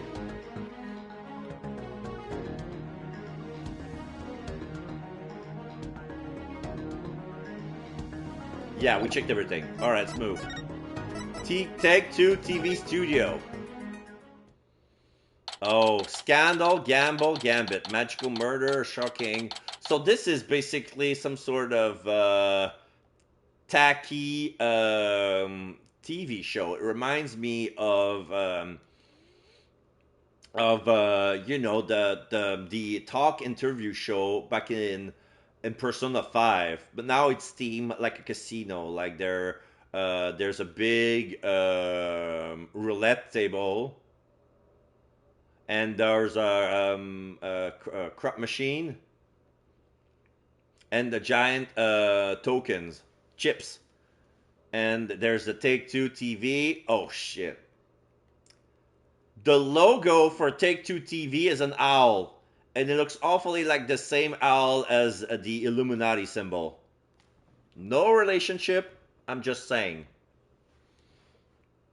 Okay, so now it spins like $777. There's heart, spades, club, diamond, lemon, rockets, yen sign, wizard hat.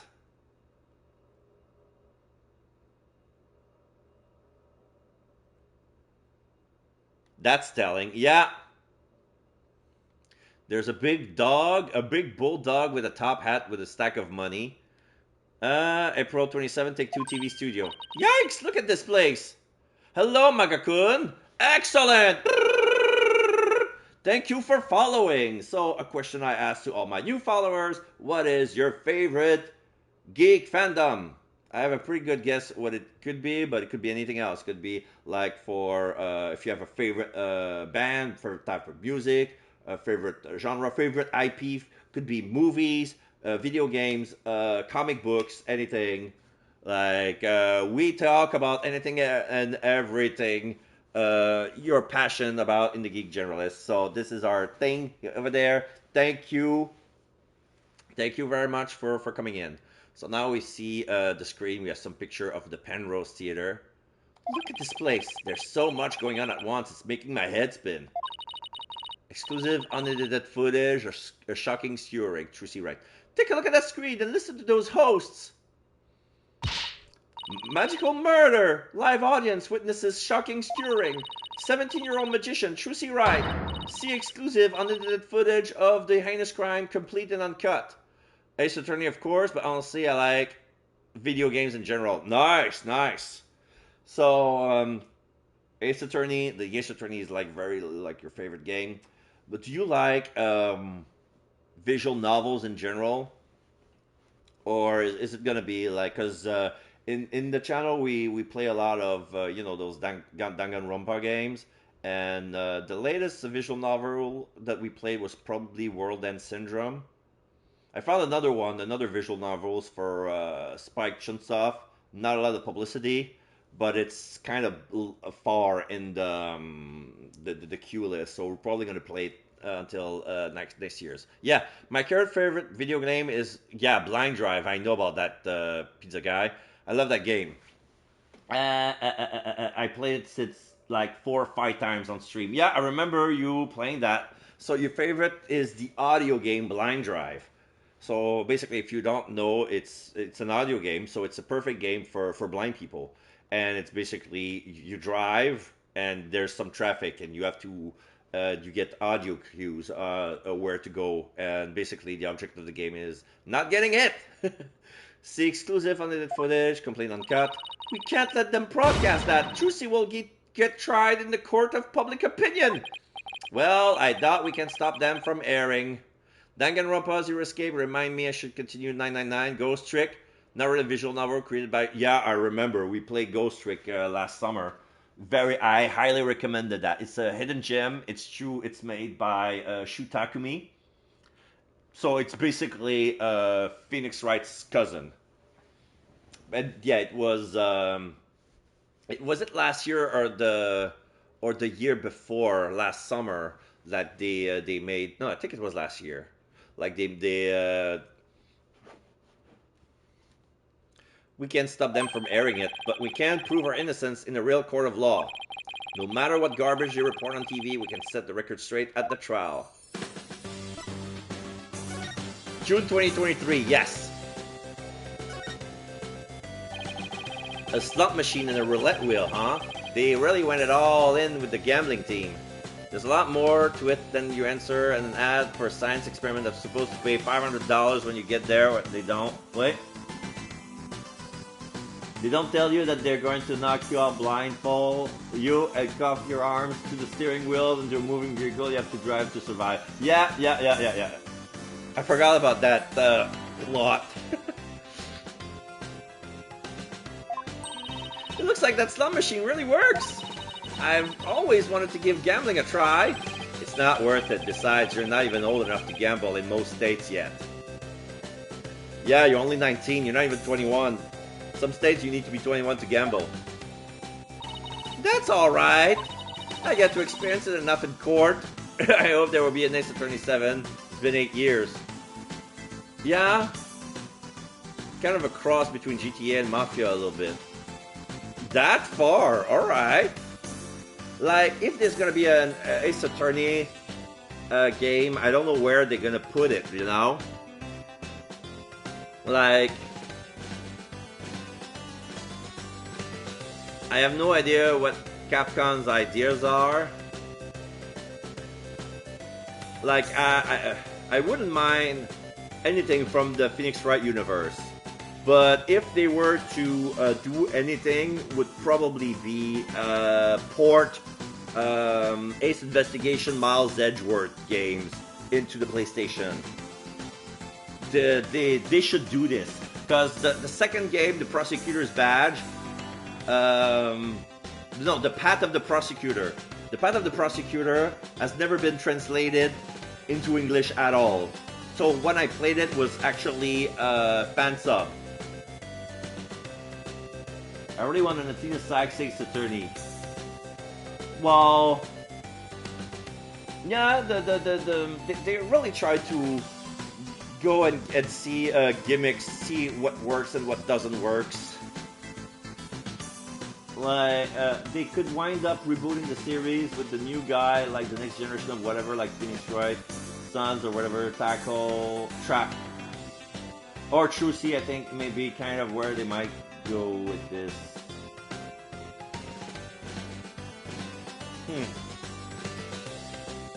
Get to experience kissing whether you'll win or lose the case or at any given day. Thanks for the vote of confidence. Don't worry, Apollo, I only bet on winners and I haven't lost yet. Okay, and there's a big slot machine, camera guy. Excuse me, we're looking into the incident that happened at the magic show this morning. Oh, that? Yeah, I was the cameraman for that. Can you tell us anything about what you saw? That's what I would do if I felt like the story was told and needed to make a sequel series. Oh, Bonnie was super adorbs. That's not exactly what I couldn't get enough of her. I filmed her the whole time. Yeah, I noticed. Even in Dual Destiny could be considered as her game. For me, it's clearly a Phoenix Wright game. Yeah, I kind of agree with Maga-kun. It felt like the Dual Destiny was all about Athena and Black Will, even though it says it's Apollo Justice trilogy, you know? Like, Apollo felt like a side character in his own in this game. Like, I got some primo footage, if I do say so myself. I'd better quit before he decides to share what he intends to do with said footage. So let's ask her. I wonder what that guy sitting down there is doing. It looks like he's reading that script he's holding. What? Are you serious? Those two are gonna break up? She literally have 1.5 case in Dual Destiny, even Mia Fey has some cases in Trials and Tribulations. Yeah. The Mia was like the tutorial. I agree with that because there were some big moments of Tina stuff. Yeah. What? And the series is going on hiatus because the cartoonist is sick? No way! I think he's reading a comic book. He's hiding in his script. Yeah, that's definitely a manga. He says comic book, it's a manga. Oh, the cartoonist is on hiatus because it's sick. Guess who's they're talking about? If you're gonna goof off on set, that's a pretty bold way to do it. Oh, here's the DA. Or the AD, I should say. Pardon me, I know you're busy right now. What are you guys? Street? Street. Does that mean people off the street or something? We're Trucy Wright's lawyers. Oh, okay. Lawyers. Got it. Well, what do you want? He must be really busy. He hasn't even looked this way. We investigated the incident that occurred at the magic show this morning. A comic book. Just say eat your hamburgers. Apollo. Eat your hamburgers.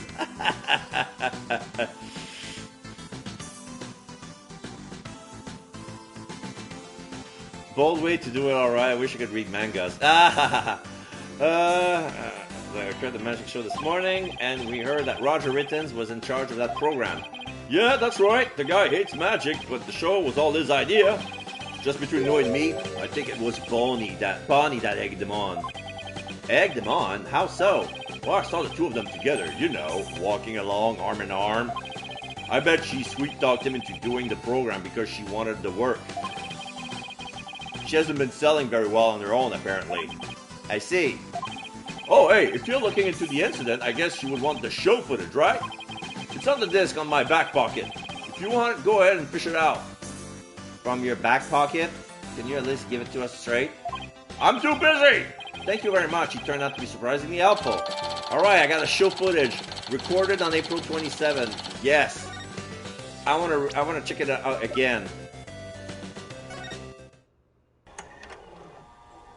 Can I pause it? No. Okay, so... yeah, you move on the right instead of the left.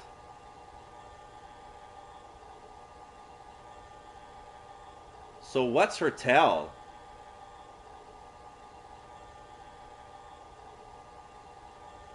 Okay, now it's been reeled up. Trucy's here. She managed to... okay. Na.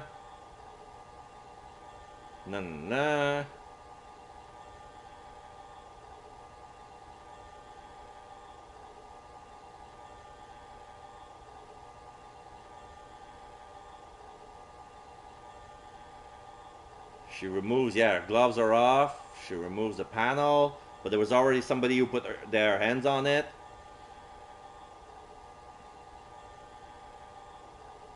And now we see Mr. Hat's shadow again, and we see the dragon fall. The guy was a lot on Bonnie, but he was also a lot on Tina as well.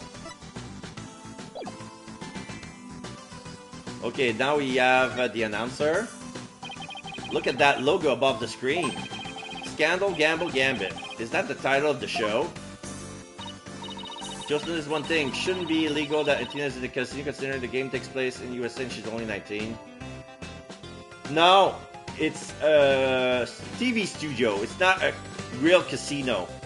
It just looks like one. There's no real gambling.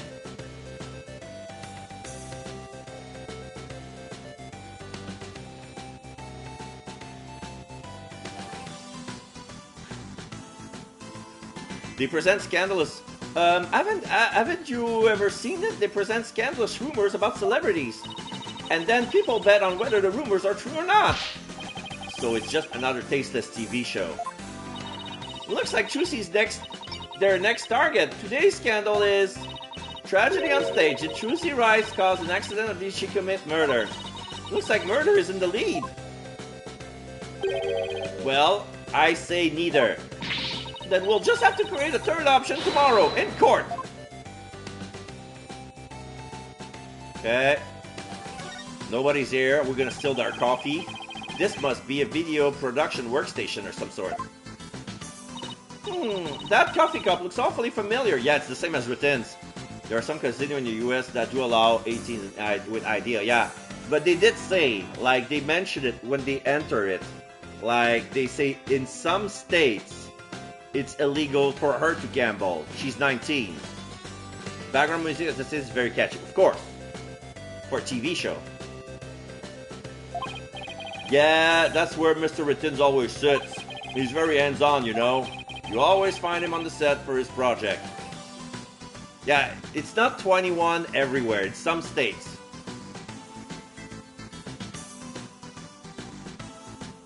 Some is 21, other is 18. He was here at the station during the magic show, right? Yeah, well, he had 2 shows going at once this morning. He had his regular program to oversee here, so he couldn't be at the Penrose. So you can vouch for him that he was here at the station during the magic show? What? Like an alibi? Sure can, he was definitely here. Still, after a while, he couldn't stand being away from the Penrose, it seems. As soon as this part was over here, he took a taxi to the theater. But he apparently didn't get here until after that thing had already occurred. Sounds like he has a rock-solid alibi. Well, I guess we just got about everything we can out of this place. Granted, they do serve alcohol, but I think the kicker is just don't order any alcoholic drink. Yeah. It looks like Ritten's alibi is pretty airtight. But if that's true, then who could have killed Mr. Reyes? Looks like we're pretty much done here. Should we go back to the office?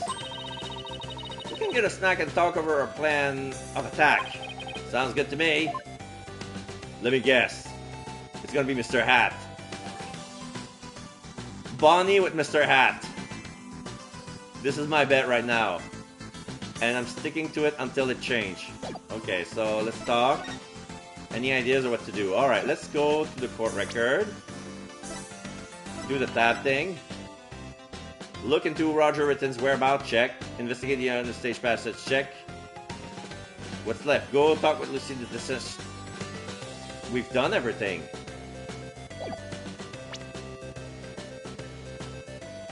We have to go back to the office.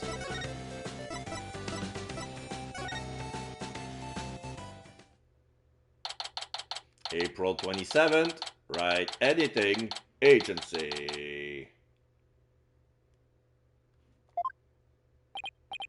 What in the world?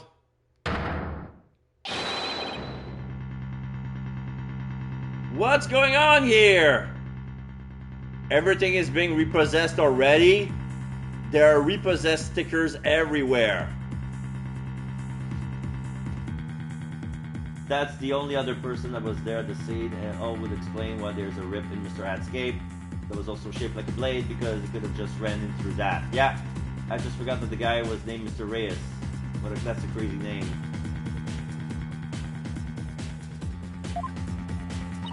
All these stickers says repossessed. Who did this? Who's responsible for this? Whoa, now this is a restricted area, champ. No trespassing. Ritten's is here. Trespassing, but this is our office. You're the ones who's trespassing. No.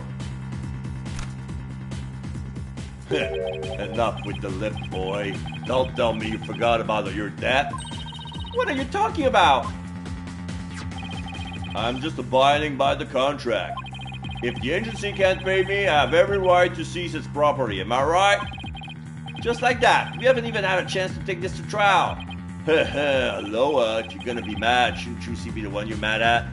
Charlie's repossessed. Oh no, yes, I just realized. Not Charlie too. I told you, it serves you right for getting involved with those grammaries. Why, you dirty, rotten... Office seizure. What are you going to do with all of our stuff? Sell it, of course, every last bit of it. That's why I'm seizing everything. And I'll take this little office of yours too. You think you can just waltz in here and do whatever you want? Indeed I do. Unless you're right, whatever warehouse joker's got 3 millions ready. Eh. That's a no then. Because I gotta recoup my money somehow. After all, the entire program went south because of Trucy. It's called liability for compensation. And this infantile agency is the liable party. Why, you black-hearted... Hey, Apollo, what about the crooked clipboard? It's no good. We don't have any proof that Wright was behind it. Darn! Aloha! You're gonna have to do better than that, folks. Looks like the babe Mr. Wright left behind nothing but incompetent noobs to run things. No way, he was counting on Mr. Wright to be away for this plan of his. What a two-bit tug! We'll show him. Haha, there's the sugar. That expression is priceless. So, how does it feel to lose the precious office your boss left you in charge of? Say something dumb. Grrr. Now, not to rub it in or anything, but I think you should know where to stand right now. Oh man, what now? Where we stand? Here. Have a gander. The trial of young and upcoming magician Trucy Wright is scheduled for tomorrow. We're here just outside the office of the suspect, hoping for an exclusive peek inside. What? Is this live? Apollo, look! There's a sea of reporters outside! Oh, a questionable-looking pair are peeking out the window at this very moment. Our viewers at home can see for themselves. They're vicious. Fun fact, they actually changed Britain's money in different localization of the game. If you play Asian, their yens in French is euros. Oh, they managed to change the money depending on which language they put it in. Nice. I love those kind of details. You can see for themselves their vicious, brutal expressions. Yellow journalism is at its finest.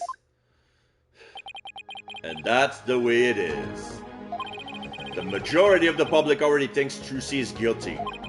They saw the whole thing happen with their own eyes during the show live broadcast. Just how ridiculously good the storytelling is for this game. Yes! Everybody in court is gonna be against you. Everybody in the country. Aloha! No way. No office, no allies. Are you sure you still want to represent that girl? Of course we do. We believe in her innocence. Go ahead, think what you want. It's a free country. Just know that you'll be the biggest loser in the end. In the meantime, feel free to keep on flopping around like the dying fish you are. In German, there's still dollars even if Europe, because I think that the German version takes place in LA like the US version. Yeah. So, yeah. Here's what I think there's not gonna be a 7 game, Alex. They need to top that. It's hard to top, like, the team being, like, a big majority already makes up their mind, just like in Korean. Korean, like, there was a big country against, they had a bias against lawyer, and it was all, like, it was the world, the whole country against Phoenix. Now, it's the whole country of Japan, or I'm gonna say Japan, even if it's the USA, in my mind, it's still Japan. I don't care. The whole country against Wright anything. And yeah, it's like it's a very big plan. And then we have other factions, politics. Like, I haven't finished the game, and I already find that this game, story-wise, is better than the other two combined. So they have to come up with a story that's gonna go one up on that. So how do you top what the next step is? The world. Yeah.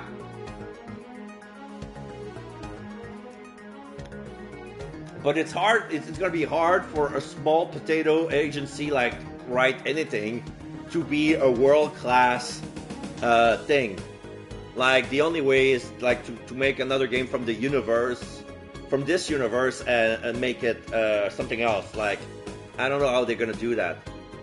Feel free to come flopping around the dang fish you are. Phoenix Light versus the world be a 7 game. Yeah, something like that. Now then, you're gonna be out there by tomorrow. Take in this cozy little office tonight while you still can.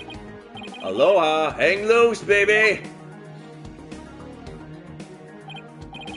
I can't believe we let Mr. Wright's office get placed under seizure. Of all the... This is just ridiculous! Somebody threw a brick. Probably hate message. Look out. Clear out! We don't want murderers here! Gallery. Hey! If it's a fight you want, I'll take you on! Come on! They also repossess the fake spaghetti. Yeah, everything. Yikes! Let's get out of here before we get killed too! Ah! All we need is a dictator-type figure, which wouldn't be too far from what the United States currently harboring, you know. I would imagine, and boom, there you go. Yeah, well, it has to be something that would influence Japan as well. Athena puffing. I can't believe this is happening! We have to do something to protect ourselves, and fast! Apollo's cell phone is ringing, and he has the rhino from En La Miroir's ringtone. Oh, it's Mr. Wright. Beep. Apollo, I got your messages. How is she? Is Trucy okay? She's not crying, is she? Does she have a lawyer? Mr. Wright, it's all a giant mess. Poor Trucy and the office. Our office. Apollo, okay, we better both take a deep breath. Okay, now he's gonna explain everything. Okay. Wow, I see. And he's saying you have to be out by tomorrow. I'm so sorry, Mr. Wright. I wish there was something I could have done. This is quite the mess, isn't it? Even if I left right now, I wouldn't be there until in time for the trial tomorrow. I'm sorry, Apollo, but I need you to handle this for me. Of course, you can handle the defense, but the office? It's too soon to give up on that. What do you mean? The contract only addresses Trucy's liability if she causes the show to be cancelled. So you just have to prove in court tomorrow that it wasn't Trucy's fault. Hey, you're right! So everything depends on your winning that trial tomorrow. Trucy's fate and the fate of our office. It's all riding on your shoulders, Apollo. No pressure! The situation reminded me of the first game for some reason. Yeah. Like, Phoenix had to build himself somehow, but he was never in risk of losing the office. This is a first. I know. I'll be fine. I'll be fine, right? Phoenix ... Apollo! Exclamation mark. I have been watching you grow over these past 2 years. That's why I can say with absolute confidence that you'll be fine. Really? I've seen you earn victory after victory in some pretty dicey situations. And guide Athena, helping her along her way too. That's why I know you're ready. Why I know I can leave Trucy and the office to you. I believe in you, Apollo. Thank you, Mr. Wright. Good luck tomorrow. Thank you! I'm fine! Everything will be fine! You can call me anytime if you feel you need to, but I'll be fine on my own, right? Yes, I think so too. I can do this! That's the spirit. Give it your best out there, Apollo. Hang up. Apollo ... What is it, Apollo? I would imagine some of the cases for the 7th game would be like nuclear arms, smuggling, and then, like top secret military stuff. You could have a couple of big incidents with the dictator and stuff like that. I don't think it would be hard to do a 7th game, Phoenix Wright versus the world. Just have to do storytelling on the level a bit further up. But you have to forget that you have to make it family friendly. Oh yes, it's gonna be a Capcom game, but it's gonna run on Nintendo first, right? I know they're known for mature stuff, but Capcom they don't make a R-rated game. Like Danganronpa sometimes has a pass, but they're not Spike Chunsoft. Like, Capcom is gonna try to go as PG-13 as they can. So it doesn't have to be too serious or too heavy or too depressing, you know? Who, me? Ah, it's nothing. Mr. Wright believes in me. I can't let him down. We have to win this trial, Latina. I couldn't agree more, and I'll do everything in my power to help. Our opponent tomorrow. Not necessarily, I mean, look at Star Wars.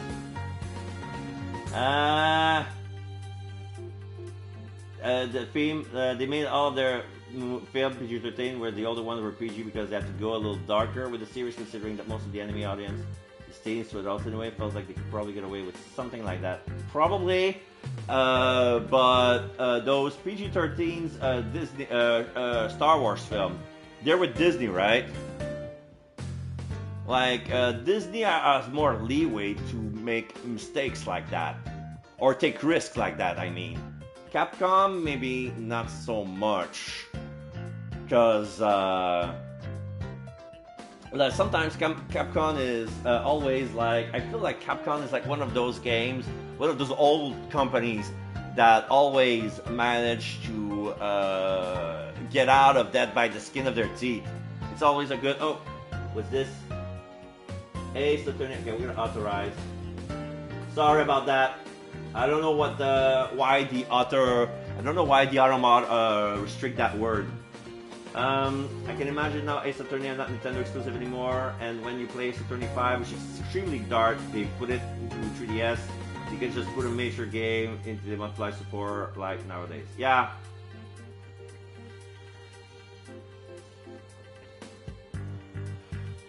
Our opponent tomorrow, Prosecutor Saad Mahdi. Huh. Why now of all times? Still, I don't care who it is. I can't afford to let my guard down for anyone.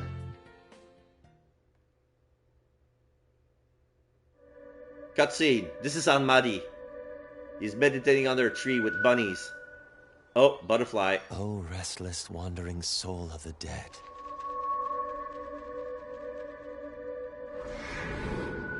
Oh, the butterfly turns into a soul and goes into the sky. Mahdi.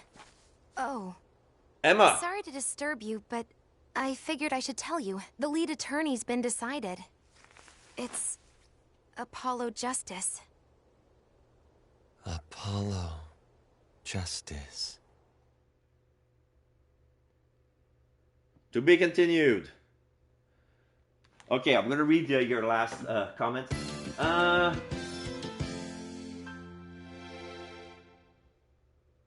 And could not only Capcom, let's not forget that makes Resident Evil, which is the darkest of the game series. Well, like, you cannot say that the fan base for Resident Evil is the same as the Ace Attorney. Like, I understand it's still Capcom. Ace Attorney 5 is the only game mature. Oh, really? You had a mature rating for real? Okay, I didn't know that. Interesting. Okay. So, yeah, we're gonna say that's for sure, but it's getting late. Yeah, it's 10 o'clock already. Almost 9 hours, yeah. So, those parts, there's not a lot of to be continuous. The parts are longer now. Just realized. I mean, true, the fan base is different, but I feel like they already done it once, like Mike is saying there.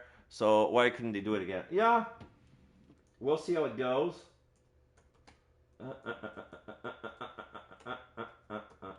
I'm just gonna make sure I didn't get their name wrong. In 3D, they're already mature in the Apollo Justice trilogy, considered like teen, but it's for the entire trilogy. Oh, Dual Destiny as a solo mature, but because Apollo Justice is rounded as a trilogy, they put it rounded up for interesting. Phoenix Wright is one of those series that kind of grows with you as you play. I know this. Yeah. All right. So, thank you very much for